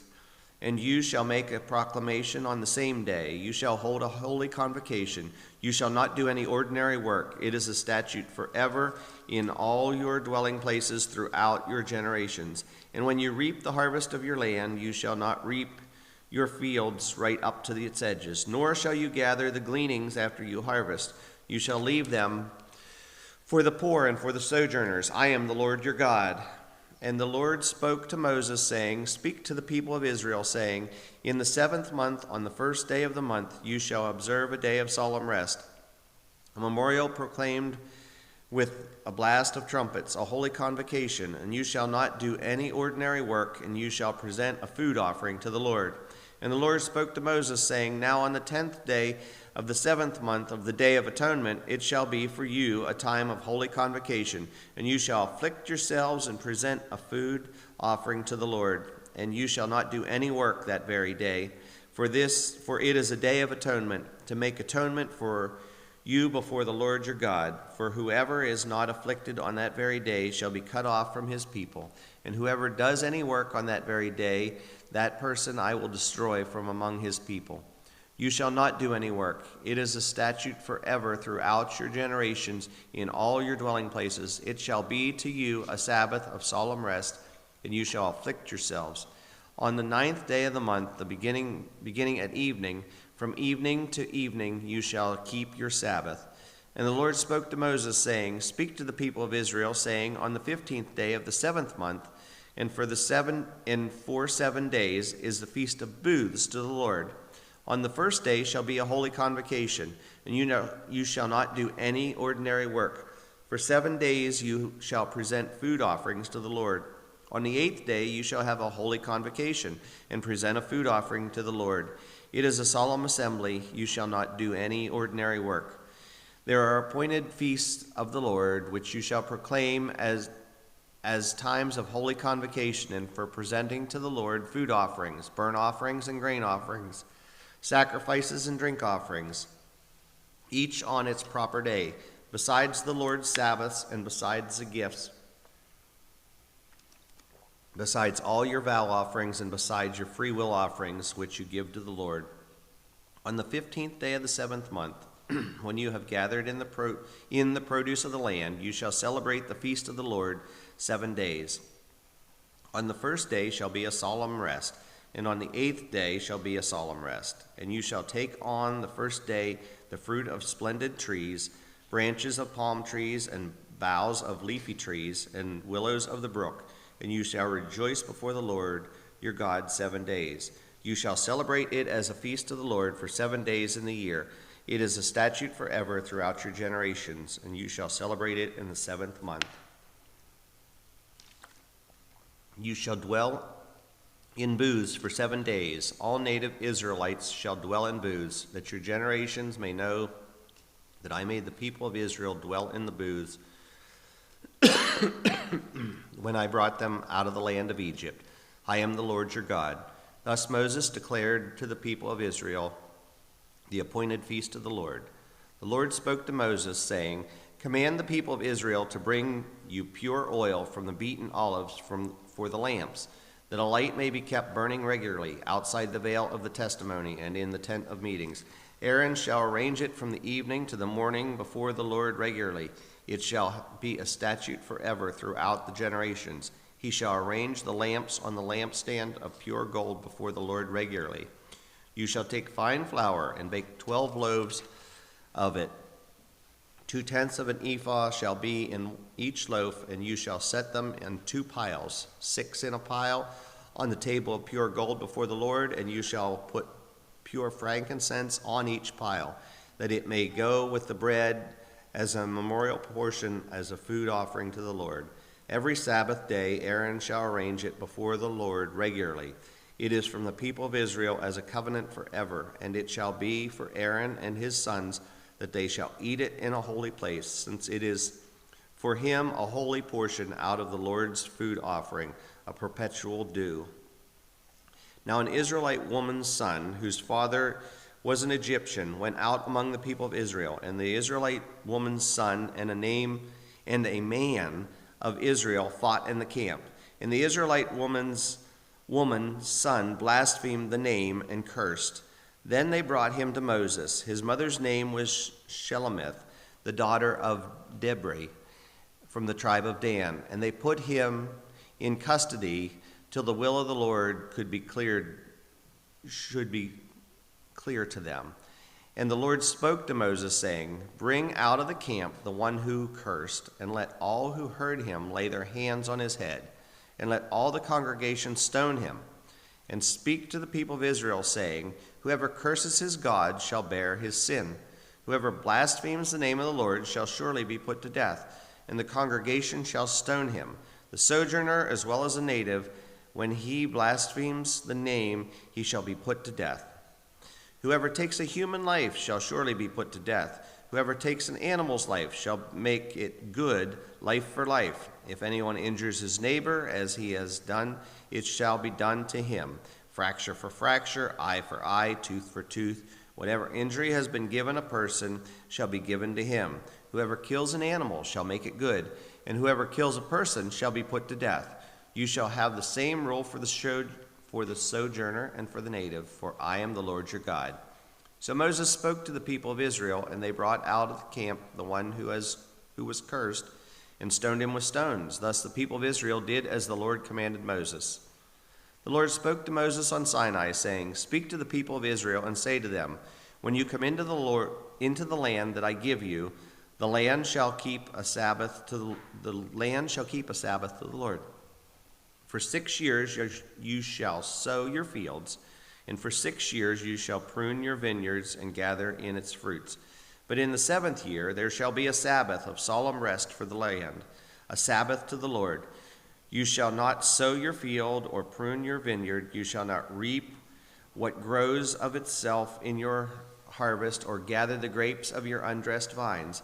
It shall be a year of solemn rest for the land. The Sabbath of the land shall provide food for you, for yourself, and for your male and female slaves, and for hired workers and the sojourners who lives with you, and for your cattle and for your wild animals that are in your land. All its yield shall be for food.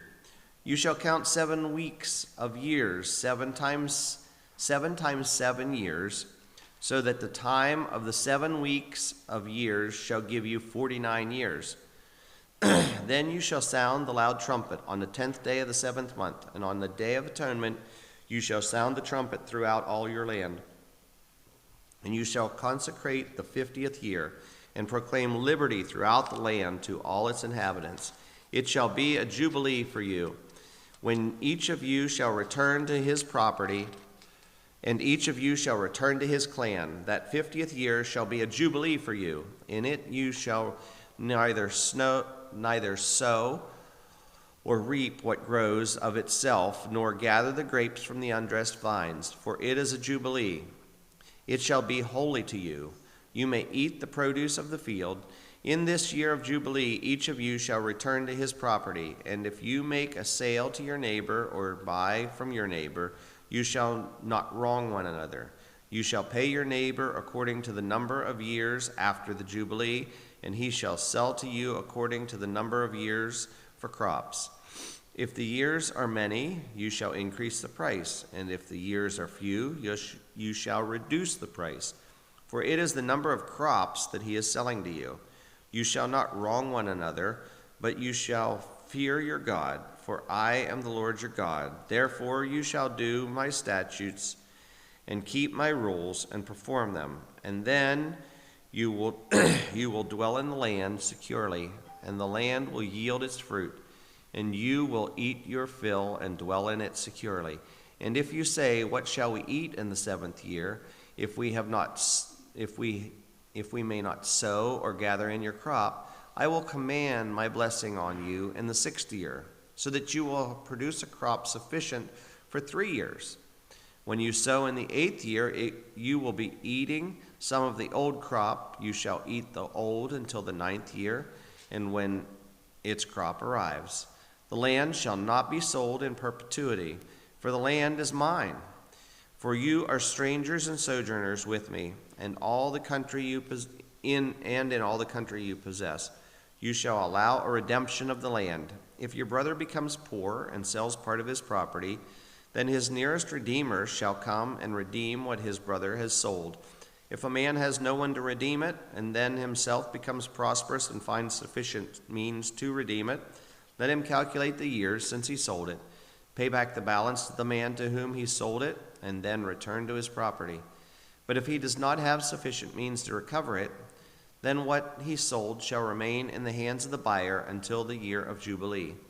If in the Jubilee it shall be released, and he shall return to his property. If a man sells a dwelling house in a walled city, he may redeem it within a year of its sale. For a full year he shall have the right of redemption. If it is not redeemed within a full year, then the house in the walled city shall belong in perpetuity to the buyer throughout his generations. It shall not be released in the Jubilee. But the houses of the villages that have no wall around them shall be classified with the fields of the land. They may be redeemed and shall be released in the Jubilee. As for the cities of the Levites may redeem at any time the houses in the cities they possess. And if one of the Levites exercises his right of redemption, then the house that was sold in a city that they possess shall be released in the Jubilee. For the houses in the cities of the Levites are the possession among the people of Israel. But the fields of the pasture land belong to their cities and may not be sold, for that is their possession forever. If your brother becomes poor and cannot maintain himself with you, you shall support him as though he were a stranger and a sojourner, and he shall live with you. Take no interest from him or profit, but fear your God, that your brother may live beside you. You shall not lend him your money at interest, nor give him your food for profit. I am the Lord your God, who brought you out of the land of Egypt, and gave you the land of Canaan, and to be your God. If your brother becomes poor beside you and sells himself to you, you shall not make him serve you as a slave. He shall be with you as a hired worker and a sojourner. He shall serve with you until the year of Jubilee, and then he shall go out from you, he and his children with him, go back to his own clan and return to the possessions of his fathers. For they are my servants, whom I brought out of the land of Egypt, and they shall not be sold as slaves. You shall not rule over him ruthlessly, but shall fear your God. As for your male and female slaves whom you may have, you may buy male and female slaves from among the nations that are around you. You may also buy from among the strangers who sojourn with you and their clans that are with you, who have been born in your land, and they may be your property. You may bequeath them to your sons after you to inherit as a possession forever. You may make slaves of them, but over your brothers, the people of Israel, you shall not rule over another ruthlessly. If a stranger or a sojourner with you becomes rich, and your brother beside him becomes poor and sells himself to the stranger or sojourner with you, to a member of the stranger's clan, then after he is sold, he may be redeemed.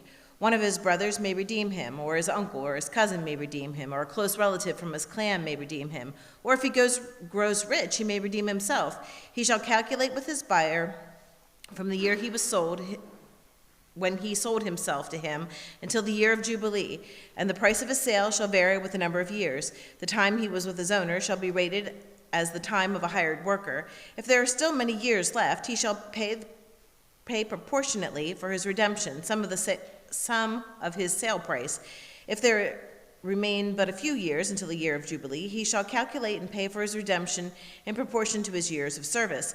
He shall treat him as a hired worker year by year. He shall not rule ruthlessly over him in your sight. And if he is not redeemed by these means, then he and his children with him shall be released in the year of Jubilee. For it is to me that the people of Israel are servants. They are my servants, whom I brought out of the land of Egypt. I am the Lord your God. You shall not make idols for yourself, or erect an image or a pillar, and you shall not set up a figured stone in your land and bow down to it, for I am the Lord your God. You shall keep my Sabbaths in reverence of my sanctuary. I am the Lord. If you walk in my statutes and observe my commandments and do them, then I will give you rains in their season, and the land shall yield its increase, and the trees of the field shall yield their fruit. Your threshing shall last to the time of grape harvest, and the grape harvest shall last until the time of sowing. And you shall eat your bread to the full, and dwell in your land securely. And I will give peace in the land, and you shall lie down, and none shall make you afraid. And I will remove harmful beasts from the land, and the sword shall not go out throughout the land. You shall chase your enemies, and they shall fall before you by the sword. 5 of you shall chase 100, and 100 of you shall chase 10,000, and your enemies shall fall before you by the sword. I will turn to you and make you fruitful, and multiply you, and confirm my covenant with you. You shall eat old store long kept, and you shall clear out the old to make way for the new. I will make my dwelling among you, and my soul shall not abhor you.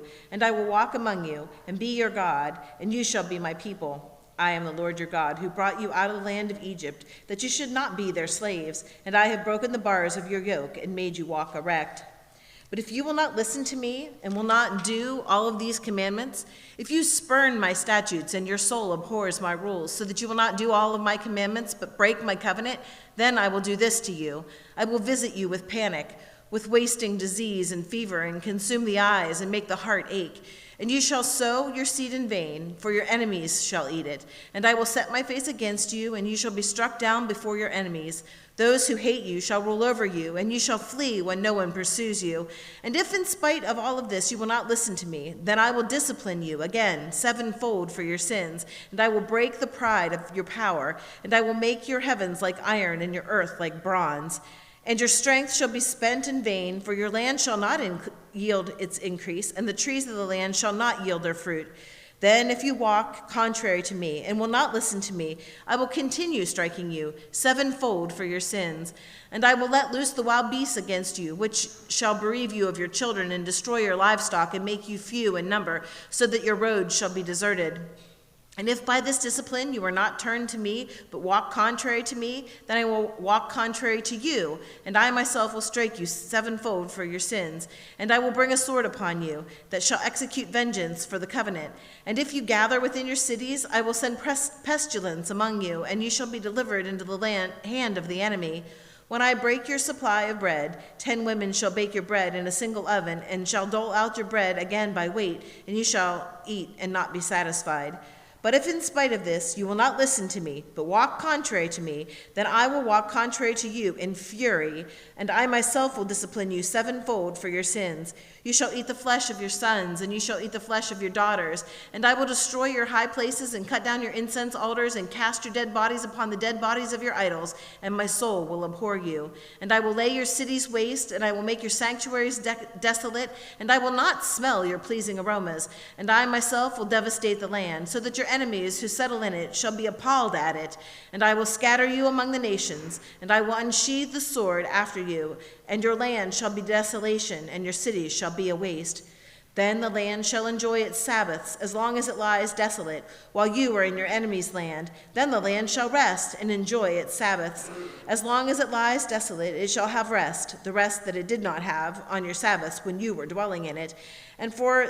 And as for those of you who are left, I will send faintness into their hearts, into the lands of their enemies. The sound of the driven leaf shall put them to flight, and they shall flee as one flees from the sword, and they shall fall when no one pursues. They shall stumble over one another as if to escape the sword, though no one pursues. And you shall have no power to stand before your enemies, and you shall perish among the nations, and the land of your enemies shall eat you up. And those of you who are left shall rot away in your enemies' lands because of their iniquity, and also because of the iniquities of their fathers that shall rot away like them. But if they confess their iniquity and the iniquity of their fathers and the treachery that they committed against me, and in walking contrary to me, so that I walked contrary to them and brought them into the land of their enemies. If then their uncircumcised heart is humbled, and they make amends for their iniquity, then I will remember my covenant with Jacob. I will remember my covenant with Isaac, my covenant with Abraham, and I will remember the land. But the land shall be abandoned by them, and enjoy its Sabbath while it lies desolate without them. And they shall make amends for their iniquity, because they spurned my rules, and their soul abhorred my statutes. Yet for all of that, when they are in the land of their enemies, I will not spurn them, neither will I abhor them, so as to destroy them utterly and break my covenant with them. For I am the Lord their God. But I will for their sake remember the covenant with their forefathers, whom I brought out of the land of Egypt in the sight of the nations, that I might be their God. I am the Lord. These are the statutes and the rules and the laws that the Lord made between himself and the people of Israel and Moses on Mount Sinai. The Lord spoke to Moses, saying, "Speak to the people of Israel and say to them, if anyone makes a special vow to the Lord involving the valuation of persons, then the valuation of a male from 20 years up to 60 years shall be 50 shekels of silver, according to the shekel of the sanctuary. If a person is female, then the valuation shall be 30 shekels. If a person is from 5 years old up to 20 years old, the valuation shall be a male 20 shekels and a female 10 shekels. If the person is from a month old up to 5 years, the valuation shall be for a male 5 shekels of silver, and for a female the valuation shall be 3 shekels of silver. And if the person is 60 years old or over, then the valuation from the male shall be 15 shekels, and for a female 10 shekels. And if someone is too poor to pay the valuation, then he shall be made to stand before the priest, and the priest shall value him, and the priest shall value him according to what the vower can afford.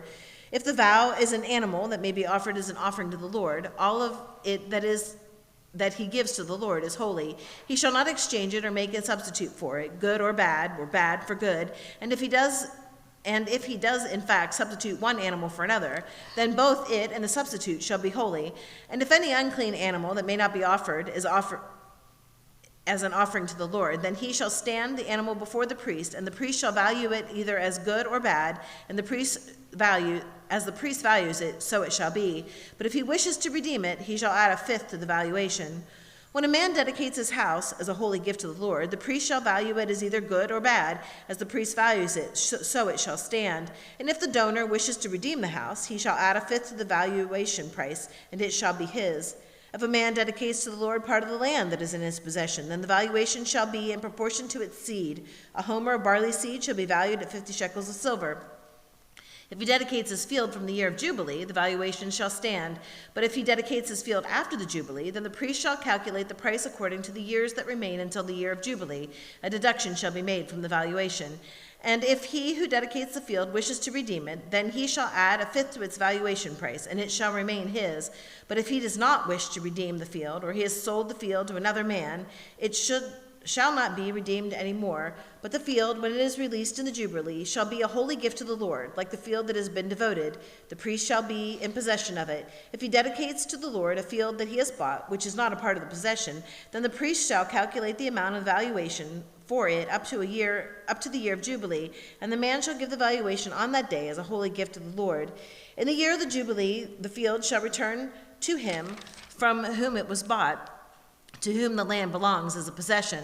Every valuation shall be according to the shekel of the sanctuary. 20 gerahs shall make a shekel. But the firstborn of animals, which is as firstborn belongs to the Lord, no man may dedicate, whether ox or sheep, it is the Lord's. And if it is an unclean animal, then he shall buy it back at the valuation and add a fifth to it. If it is not redeemed, it shall be sold at the valuation.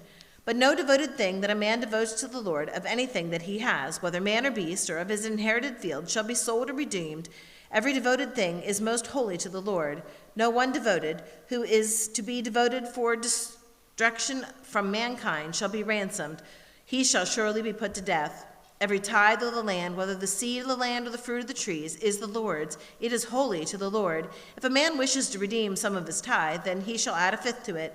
And every tithe of the herds and flocks, every 10th animal of all that pass under the herdsman's staff, shall be holy to the Lord. One shall not differentiate between good and bad, neither shall he make a substitute for it. And if he does substitute for it, then both it and the substitute shall be holy.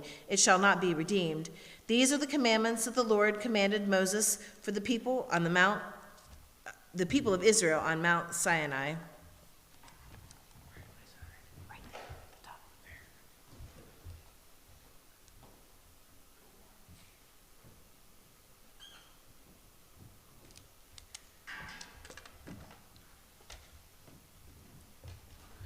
The Lord spoke to Moses in the wilderness of Sinai, in the tent of meeting on the first day of the second month, in the second year after they had come out of the land of Egypt, saying, Take a census of all the congregation of the people of Israel, by clans, by fathers' houses, according to the numbers of the names, every male head by head, from 20 years old and upward, all in Israel who were able to go to war. You and Aaron shall list them, company by company. And there shall be with you a man from each tribe, each man being the head of a house of his fathers. And these are the names of them. And these are the names of the men who shall assist you. From Reuben, Eliezer the son of Shadur. From Simeon, Shalumiel and the son of Zerdashiah. From Judah, Nashon and the sons of Aminadab. From Issachar, Nathanael and the son of Zerah. From Zebulun, Eliab and the son of Helon. From the sons of Joseph, from Ephraim, Eliasham, the sons of Amihud. And from Manasseh, Gamaliel, the son of Pedahizur. From Benjamin, Abidan, the son of Gideon. From Dan, Ahiezer, son of Amishadiah. From Asher, Pagiel, son of Ochran. From Gad, Eliasaph, son of Duel. From Naphtali, Ahira, the son of Enan. These were the ones chosen from the congregation, the chiefs of their ancestral tribes and heads of the clans of Israel. Moses and Aaron took these men who had been named on the first day of the second month. They assembled the whole congregation together, who registered themselves by clans, by fathers' houses, according to the numbers of names from 20 years old and upward, head by head, as the Lord commanded Moses. So he listed them in the wilderness of Sinai, the people of Reuben, Israel's firstborn, in their generations, by their clans, by their fathers' houses, according to the number of names, head by head, every male from 20 years old and upward, all who were able to go to war. Those listed of the tribe of Reuben were 46,500. Of the people of Simeon in their generations, by their clans, by their fathers' houses, those of them who were listed, according to the numbers of their names, head by head, every male from 20 years old and upward, all who were able to go to war. Those listed on the tribes of Simeon were 59,300. Of the people of Gad, their generations, by their clans, by their fathers' houses, according to the number of names, from 20 years old and upward, all who were able to go to war. Those listed of the tribe of Gad were 45,650. Of the people of Judah, their generations, by their clans, by their fathers' houses, according to the number of names, from 20 years old and upward, every man able to go to war. Those listed of the tribe of Judah were 74,600. Of the people of Issachar, their generations, by their clans, by their fathers' houses, according to the number of names, from 20 years and upward, every man able to go to war.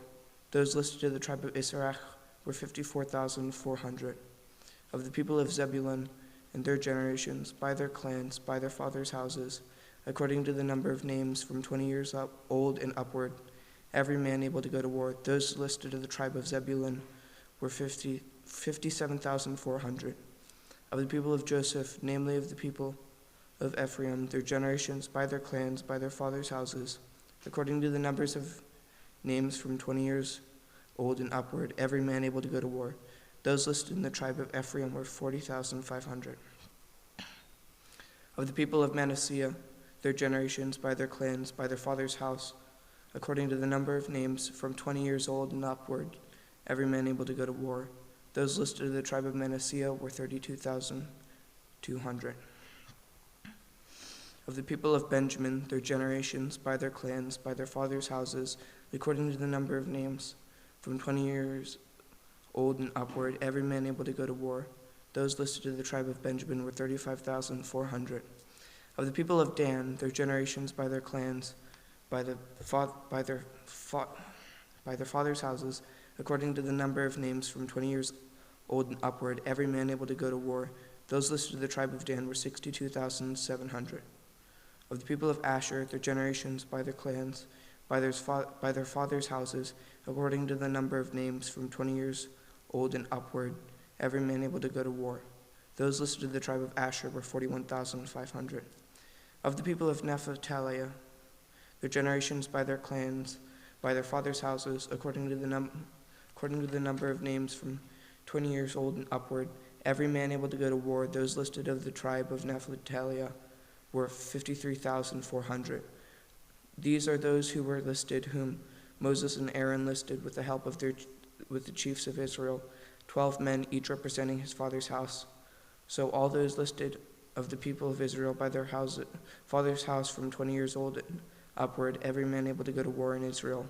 All those that were listed were 603,550. But the Levites were not listed along with them by their ancestral tribes. For the Lord spoke to Moses, saying, Only the tribe of Levi you shall not list, and you shall not take a census of them among the people of Israel, but appoint the Levites over the tabernacle of the testimony, and over all its furnishings, and over all the things that belong to it. They are to carry the tabernacle and all its furnishings. And they shall take care of it, and shall camp around the tabernacle. When the tabernacle is set out, the Levites shall take it down, and when the tabernacle is to be pitched, the Levites shall set it up. And if any outsider comes near, he shall be put to death. And the people of Israel shall pitch their tents by their companies, each man in his own camp, and each man by his own standard. But the Levites shall camp around the tabernacle of the testimony, so that there may be no wrath on the congregation of the people of Israel. And the Levites shall keep guard over the tabernacle of the testimony. Thus did the people of Israel, and they did according to all that the Lord commanded Moses. The Lord spoke to Moses and Aaron, saying, The people of Israel shall camp each by his own standard, by the banners of their fathers' houses. They shall camp the tent of meeting on every side. Those to camp on the east side toward the sunrise shall be of the standard of the camp of Judah by their companies, and the chief of the people of Judah being Nahshon, the son of Amminadab, his company listed being 74,600. Those to camp next to him shall be the tribe of Issachar, the chief of the people of Issachar being Nathanael, the son of Zuar. His company is listed being 54,400. And then the tribe of Zebulun, the chief of the peoples of Zebulun being Eliab, the son of Helon. His company is as listed being 57,400.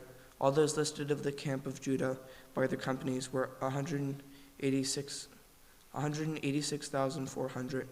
They shall set out first on march.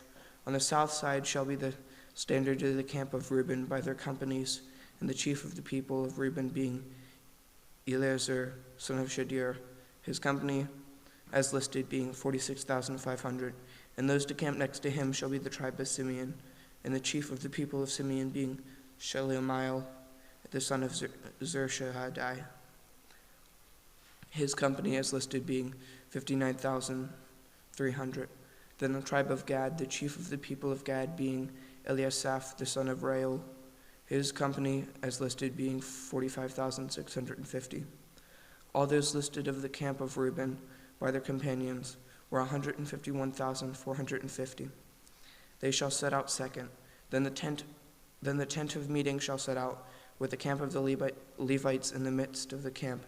As they camp, so shall they set out, each in position, standard by standard.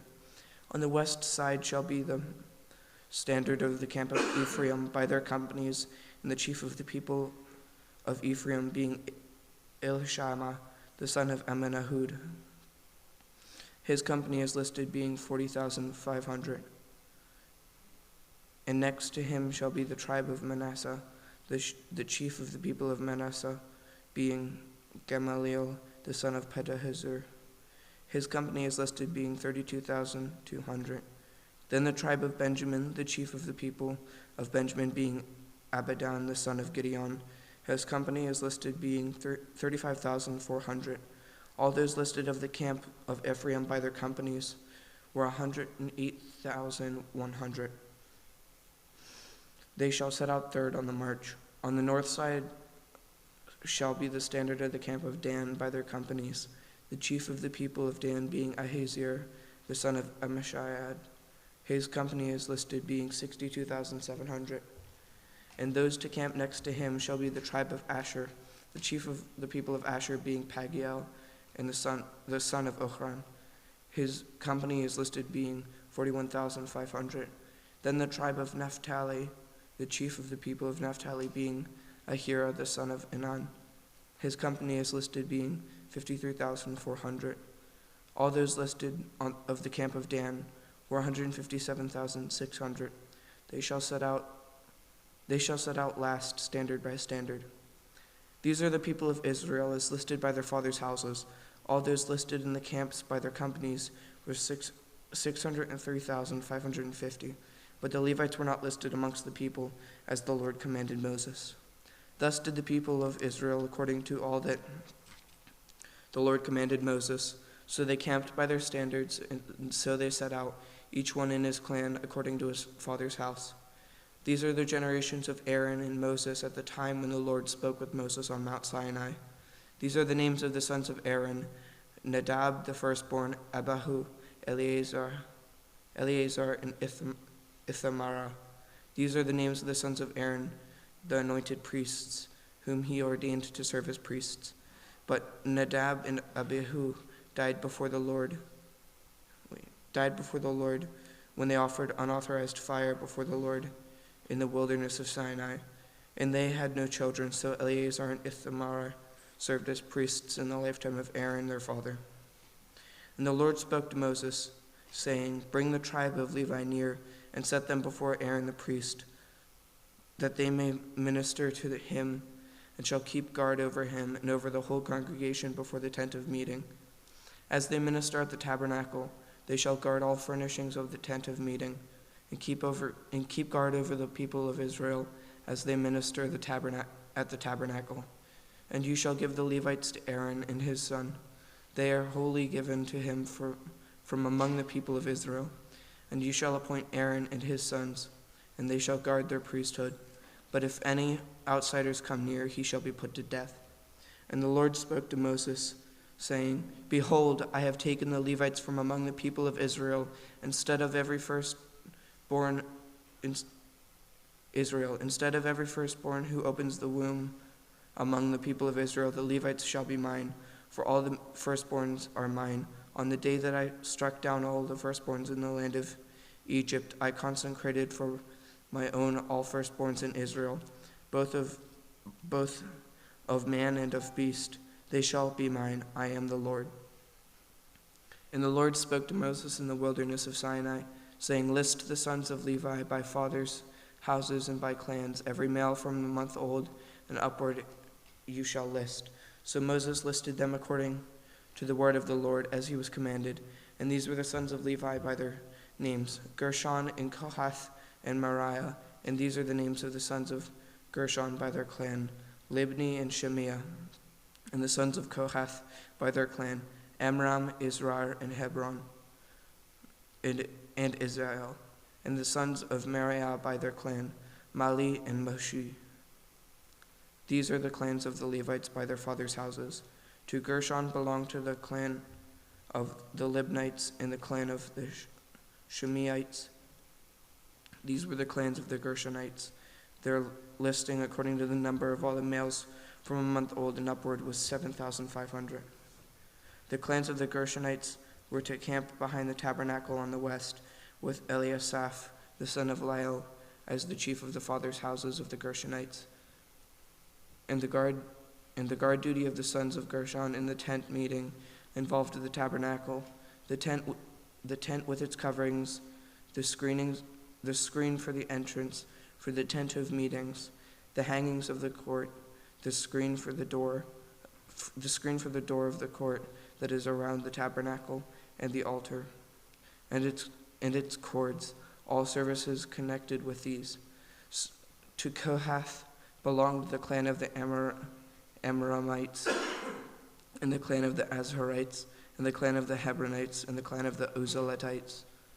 These are the clans of the Kohathites, according to the number of all the males from a month old and upward. There were 8,600. Keeping guard over the sanctuary, the clans of The sons of Kohath were to camp on the south side of the tabernacle, with Eliasaphan,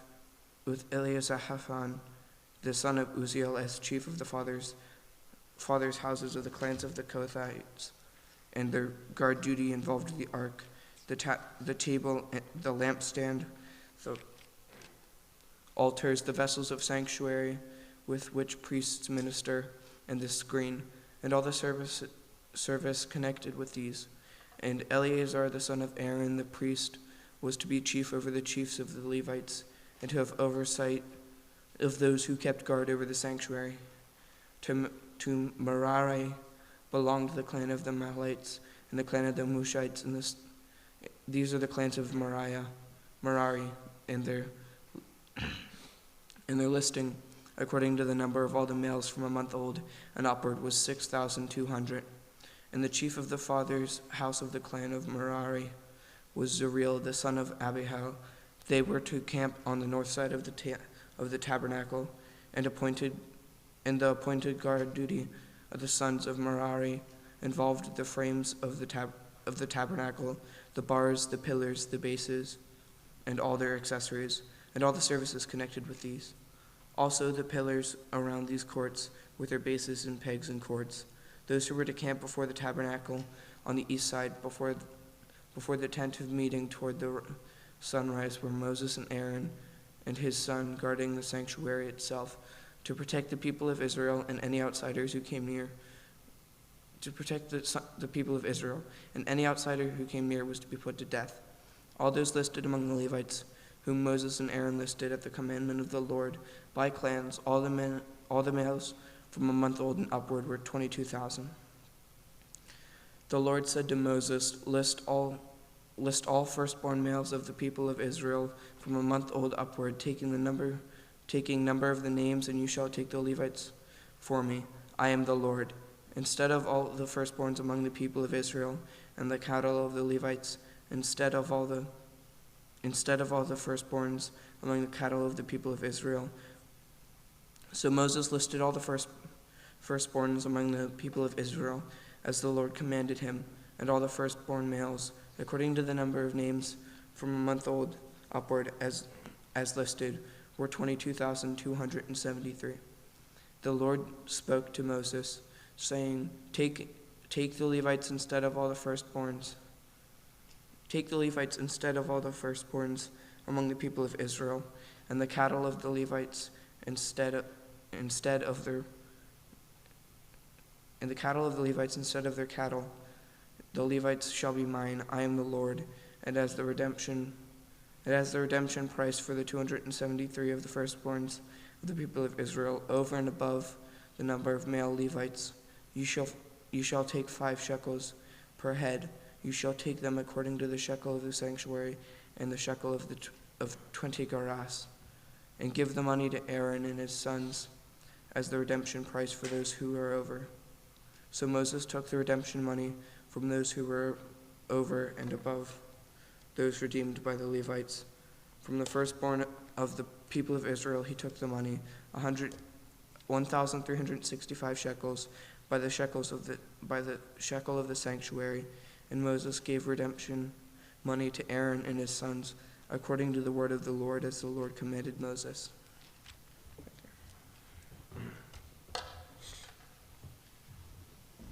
The Lord spoke to Moses and Aaron, saying, Take a census of the sons of Kohath from among the sons of Levi, by their clans and their fathers' houses, from 30 years old up to 50 years old, all who can come on duty to do the work in the tent of the meetings. This is the service of the son of Kohath in the tent of meetings, the most holy things. When the camp is to set out, Aaron and his sons shall go in and take down the veil of the screen and cover the ark of the testimony with it. Then they shall put on it a covering of goatskin and spread on top of that a cloth all of blue, and shall put in its poles. And over the table of the bread of the presence they shall spread a cloth of blue, and put it on the plates and the dishes for incense, and the bowls and the flagons for drink offerings.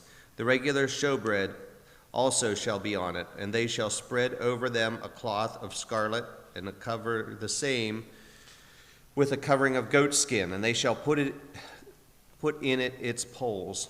And they shall take a cloth of blue and cover the lampstands for the lights with its lamps, its tongs, its trays, and all the vessels for oil with which it is supplied. And they shall put it with all the utensils in the covering of goatskins and put it on the carrying frame. And over the golden altar they shall spread a cloth of blue and cover it with a covering of goatskin. And they shall put in it its poles. And they shall take all the vessels of the service that are used in the sanctuary and put them in a cloth of blue and cover them with a covering of goatskin and put them on the carrying frame. And they shall take away the ashes from the altar and spread a purple cloth over it. And they shall put on it all the utensils of the altar, which are used for the service there, the firing pans, the forks, the shovels, the basins, all the utensils of the altar. And they shall spread on it a covering of goatskin, and they shall put in it its poles. And when Aaron and his sons have finished covering the sanctuary and all the furnishings of the sanctuary, and the camp sets out, after that the sons of Kohath shall come to carry these, but they must not touch the holy things, lest they die. There are things of the tent of meeting that are that the sons of Kohath are to carry. And Eleazar, the son of Aaron, the priest, shall have charge of the oil for the light, and the fragrant incense, and the regular grain offering, and the anointing oil, with the oversight of the whole tabernacle and all that is in it, of the sanctuary and its vessels. The Lord spoke to Moses and Aaron, saying, Let not the tribe of the clans of the Kohathites be destroyed from among the Levites, but deal thus with them, that they may live and not die.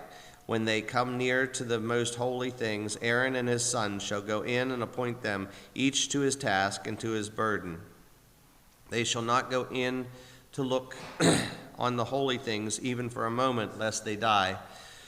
The Lord spoke to Moses, saying, Take a census of the sons of Gershon also, by their father's house and by their clans, from 30 years old up to 50 years old. You shall list them, all who come to do duty, to do service in the tent of meetings. This is the service of the clan of the Gershonites, in serving and bearing burdens. They shall carry the curtains of the tabernacle and the tent of meetings with its coverings, and the covering of goatskin that is on top of it, and the screen for the entrance of the tent of meetings, and the hangings of the court, and the screen for the entrance of the gate of the court that is around the tabernacle and the altar, and their cords and all their equipment for their service. And they shall do all that needs to be done with regard to them. All the service of the sons of the Gershonites shall be at the command of Aaron and his sons, in all that they are to carry and all that they have to do. They shall assign to their charge all that they are to carry.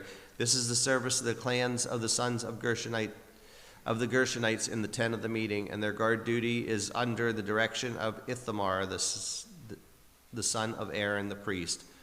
As for the son of Merari, you shall list them by their clans and their fathers' houses. For 30 years old up to 50 years old, you shall list them, everyone who can come on duty to do the service of the tent of the meeting. And this is what they are charged to carry as the whole of their service in the tent of the meeting: the frames of the tabernacle with its bars and pillars and bases, and the pillars around the court with their bases, and pegs and cords with all their equipment and with all their accessories. And you shall list by name the objects that they are required to carry. This is the service of the clans of Merari, the whole of their service in the tent of meetings under the direction of Ithamar, the son of Aaron the priest. And Moses and Aaron and the chiefs of the congregation listed the sons of the Kohathites by their clans and their fathers' houses, from 30 years old up to 50 years old, everyone who could come on duty for the service in the tent of meetings. And they listed the clan, and those listed by clans were 2,750. This was the list of the clans of the Kohathites, all who served in the tent of the meeting, whom Moses and Aaron listed according to the commandments of the Lord by Moses. Those listed of the sons of Gershon by their clans and their fathers' houses, from 30 years old up to 50 years old, everyone who could come on duty for service in the tent of meetings. Those listed by their clans and their fathers' houses were 2,630. This was the list of the clans of the sons of Gershon, all who served in the tent of meeting, whom Moses and Aaron listed according to the commandment of the Lord. Those listed of the clans of the son of Merari by their clans and their fathers, from 30 years old up to 50 years old. Everyone who could come on duty for service in the tent of meetings, those listed by clans, were 3,200. This was the list of the clans of the sons of Merari, whom Moses and Aaron listed according to the commandments of the Lord by Moses.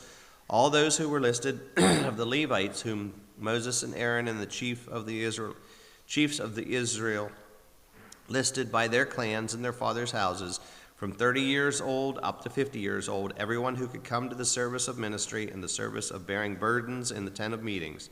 Those listed were 8,580. According to the commandments of the Lord through Moses, they were listed, each one with his task of serving or carrying, and thus they were listed by him, as the Lord commanded Moses. The Lord spoke to Moses, saying, "Command the people of Israel that they put out of the camp everyone who is leprous, or has a discharge, or everyone who is unclean through contact with the dead. You shall put out both male and female, and putting them outside the camp, that they may not defile their camp, and in the midst of which I dwell." And the people of Israel did so, and they put them outside the camp. And the Lord said to Moses, so the people of Israel did.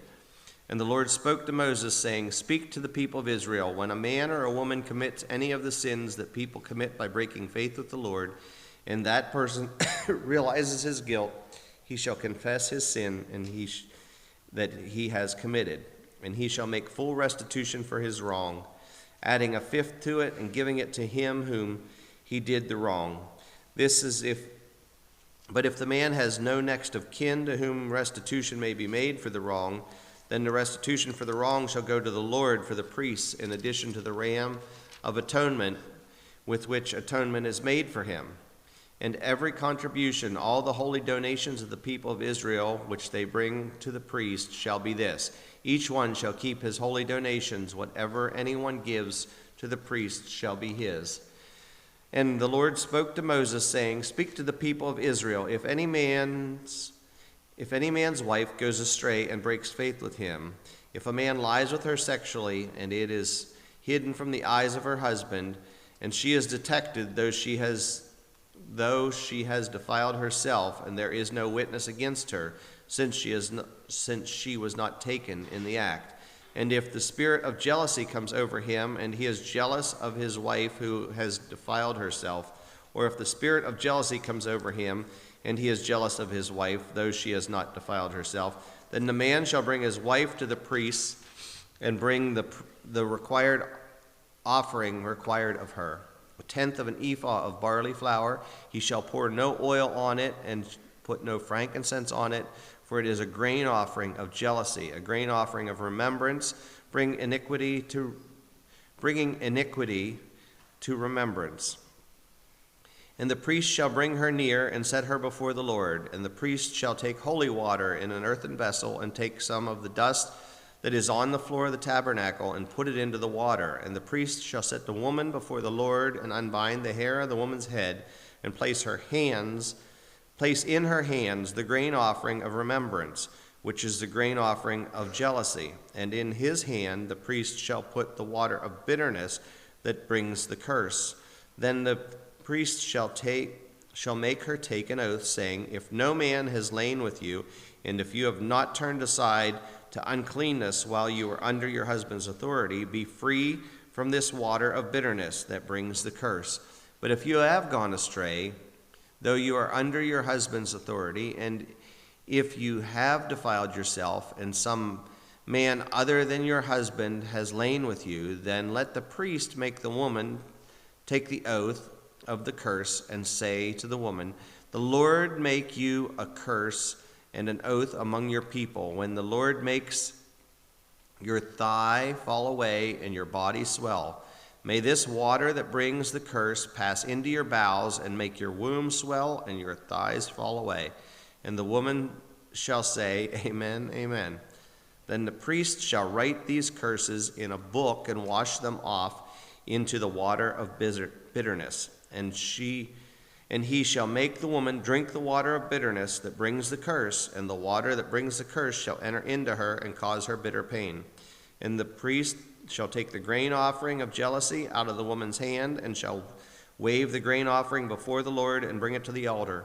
And the priest shall take a handful of grain offering, as it is a memorial portion, and burn it on the altar, and afterwards shall make the woman drink the water. And when he has made her drink the water, then, if she has defiled herself and broken faith with her husband, the water that brings the curse shall enter into her and cause her bitter pain, and her womb shall swell, and her thighs shall fall away, and the woman shall become a curse among her people. But if the woman has not defiled herself, then she shall be free and shall conceive children. This is the law in the case of jealousy, when a wife, though under her husband's authority, goes astray and defiles herself, or when the spirit of jealousy comes over a man that he is jealous of his wife, then he shall set the woman before the Lord, and the priest shall carry out for her all that is in the law. The man shall be free from iniquity, but the woman shall bear her iniquity. And the Lord spoke to Moses, saying, Speak to the people of Israel, and say to them, Neither a man or a woman makes a special vow, a vow of a Nazarite, to separate himself to the Lord. He shall separate himself from wine and small drink, or strong drink. He shall drink no vinegar made from wine or strong drink, and shall not drink any juice of grapes, or eat grapes, fresh or dried. All these days of his separation he shall eat nothing that is produced by the grapevine, not even the seeds or the skins. All the days of his vow of separation no razor shall touch his head, until the time is complete for which he separates himself to the Lord. He shall be holy. He shall let the locks of hair of his head grow long. All the days that he separates himself to the Lord, he shall not go near a dead body, not even for his father or for his mother or brother or sister. If they die, shall he make himself unclean, because his separation to God is on his head. All the days of his separation he is holy to the Lord. And if any man dies suddenly beside him, and he defiles his consecrated head, he shall shave his head on the day of his cleansing. On the 7th day he shall shave it. On the 8th day he shall bring 2 turtle doves and 2 pigeons to the priest at the entrance of the tent of meeting. And the priest shall offer one for a sin offering and the other for a burnt offering, and make atonement for him, because he has sinned by reason of the dead body.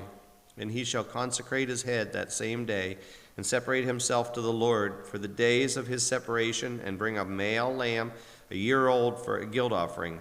But the previous period shall be void, because his separation was defiled. And this is the law for the Nazarite.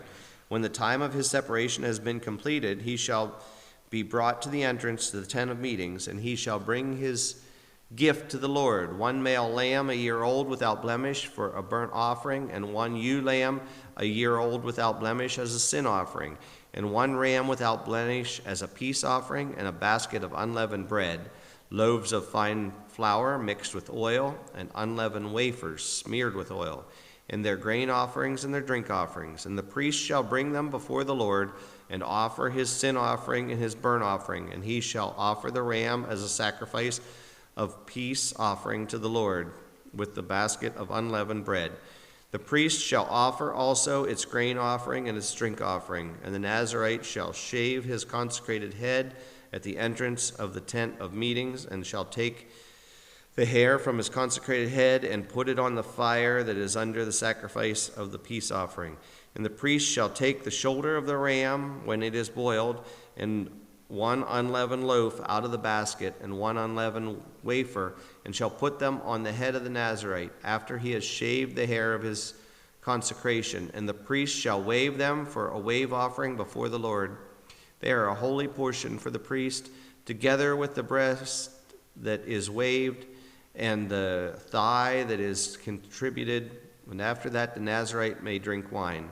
This is the law of the Nazarite. But if he vows an offering to the Lord above his Nazarite vow, as he can afford, in exact accordance with the vow that he takes, then he shall do in addition to the law of the Nazarite.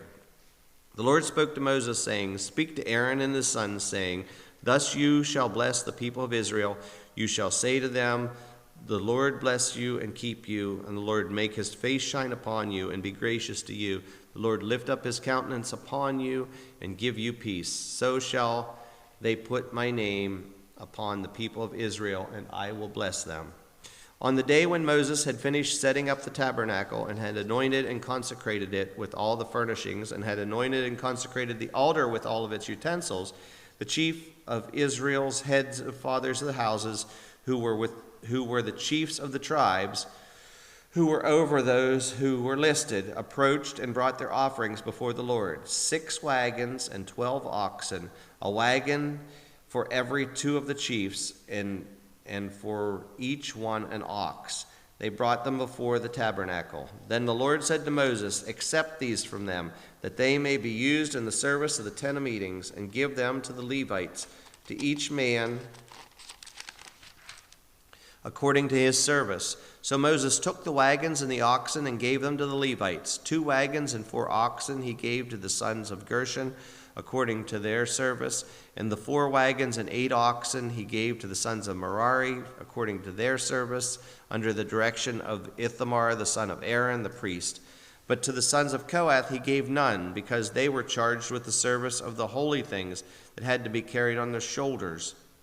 And the chiefs offered offerings for the dedication of the altar on the day it was anointed, and the chiefs offered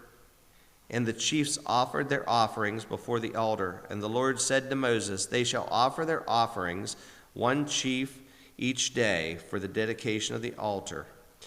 He who offered his offering the first day was Nahashon, the son of Amminadab, of the tribe of Judah, and his offering was 1 silver plate, whose weight was 130 shekels, and 1 silver basin of 70 shekels, according to the shekel of the sanctuary, both of them full of fine flour mixed with oil, for a grain offering.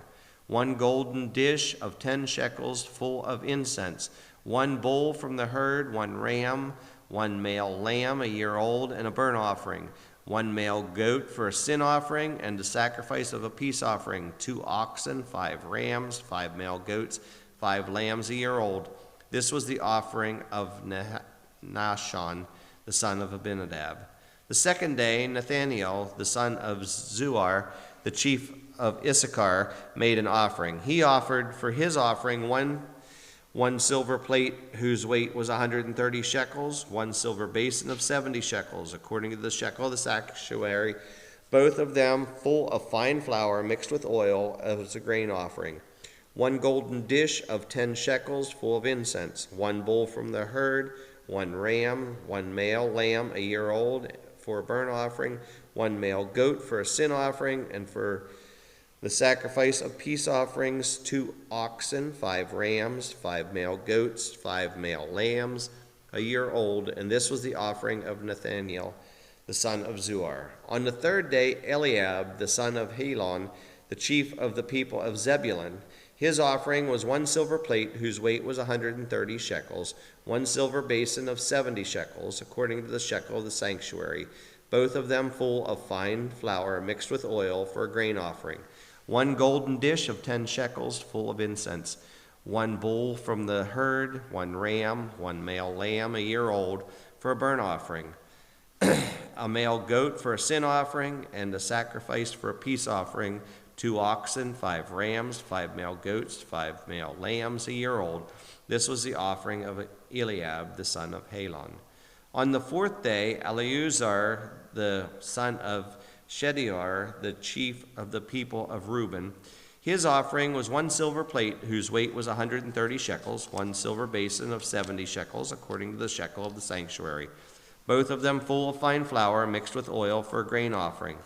1 golden dish of 10 shekels, full of incense, 1 bull from the herd, 1 ram, 1 male lamb a year old for a burnt offering, a male goat for a sin offering, and for the sacrifice of peace offerings, 2 oxen, 5 rams, 5 male goats, 5 male lambs a year old. This was the offering of Eleazar, the son of Shedeur. On the 5th day, Shelumiel, the son of Zurishaddai, the chief of the people of Simeon, his offering was 1 silver plate whose weight was 130 shekels, 1 silver basin of 70 shekels, according to the shekel of the sanctuary, both of them full of fine flour mixed with oil for a grain offering. 1 golden dish of 10 shekels, full of incense, 1 bull from the herd, one ram, one male lamb a year old for a burnt offering, one male goat for a sin offering, and for a sacrifice of peace offerings, 2 oxen, 5 rams, 5 male goats, 5 male lambs a year old. This was the offering of Shelumiel, the son of Zurishaddai.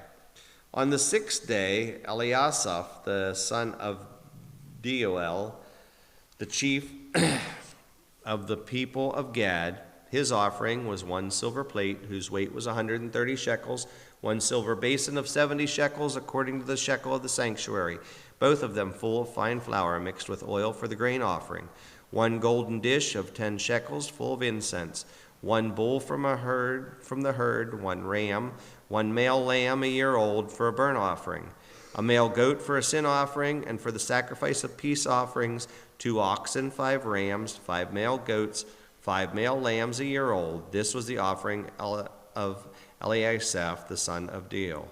On the 7th day, Elishama, the son of Ammihud, the chief of the people of Ephraim, his offering was 1 silver plate, whose weight was 130 shekels, 1 silver basin of 70 shekels, according to the shekel of the sanctuary, both of them full of fine flour mixed with oil for a grain offering, 1 golden dish of 10 shekels, full of incense, 1 bull from the herd, 1 ram, 1 male lamb a year old for a burnt offering, 1 male goat for a sin offering, and a sacrifice of peace offerings, 2 oxen, 5 rams, 5 male goats, 5 male lambs a year old. This was the offering of Elishama, the son of Ammihud. On the 8th day, Gamaliel, the son of Pedahzur, the chief of the people of Manasseh, his offering was 1 silver plate, whose weight was 130 shekels, 1 silver basin of 70 shekels, according to the shekel of the sanctuary, both of them full of fine flour mixed with oil for a grain offering, 1 golden dish of 10 shekels, full of incense, 1 bull from the herd, 1 ram, 1 male lamb a year old for a burnt offering, 1 male goat for a sin offering, and for the sacrifice of peace offerings, 2 oxen, 5 rams, 5 male goats, 5 male lambs a year old. This was the offering of Gamaliel, the son of Pedahzur.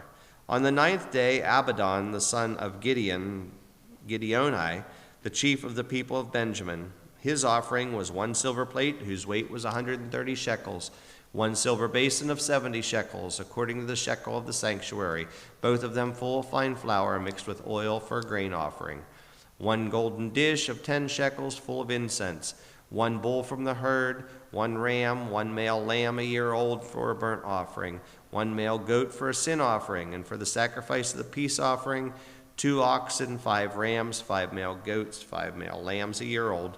This was the offering of Abidan, the son of Gideoni. On the 10th day, Ahaziah, the son of Ammishaddai, the chief of the people of Dan, his offering was 1 silver plate, whose weight was 130 shekels, 1 silver basin of 70 shekels, according to the shekel of the sanctuary, both of them full of fine flour mixed with oil for a grain offering, 1 golden dish of 10 shekels, full of incense, 1 bull from the herd, 1 ram, 1 male lamb a year old for a burnt offering, 1 male goat for a sin offering, and for a sacrifice of peace offering, 2 oxen, 5 rams, 5 male goats, 5 male lambs a year old. And this was the offering of Ahaziah, the son of Ammishaddai.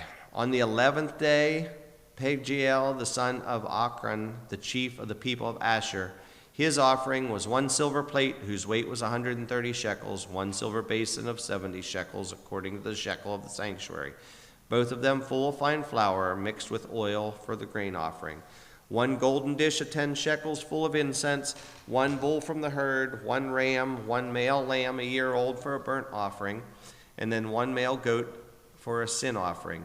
And for the sacrifice of peace offerings, 2 oxen, 5 rams, 5 male goats, 5 male lambs a year old. This was the offering of Pagiel, the son of Ochran. On the 12th day, Ahira, the son of Enan, the chief of the people of Naphtali, his offering was 1 silver plate, whose weight was 130 shekels, 1 silver basin of 70 shekels, according to the shekel of the sanctuary, both of them full of fine flour mixed with oil for the grain offering, 1 golden dish of 10 shekels full of incense, 1 bull from the herd, 1 ram, 1 male lamb a year old for a burnt offering, 1 male goat for a sin offering, and for the sacrifice of peace offerings, 2 oxen, 5 rams, 5 male goats, 5 male lambs a year old. This was the offering of Ahira the son of Enan. This was the dedication of offering for the altar on the day that it was anointed. From the chiefs of Israel, 12 silver plates, 12 silver basins, 12 golden dishes, each silver plate weighing 130 shekels, and each basin 70. All the silver of the vessels, 2,400 shekels, according to the shekel of the sanctuary. The 12 golden dishes full of incense, weighing 10 shekels apiece, according to the shekel of the sanctuary, and all the gold dishes being 120 shekels. All the cattle for the burnt offering were 12 bulls, 12 rams, 12 male lambs a year old with their grain offerings, and 12 male goats for their sin offering. And all the cattle for the sacrifice of the peace offering, 24 bulls, the rams 60, the male goats 60, the male lambs a year old 60. This was a dedication offering to the altar after it was anointed. And when Moses went into the tent of meetings to speak with the Lord, he heard a voice speaking to him from above the mercy seat that was on the ark of the testimony, from between the 2 cherubim, and it spoke to him. Yes.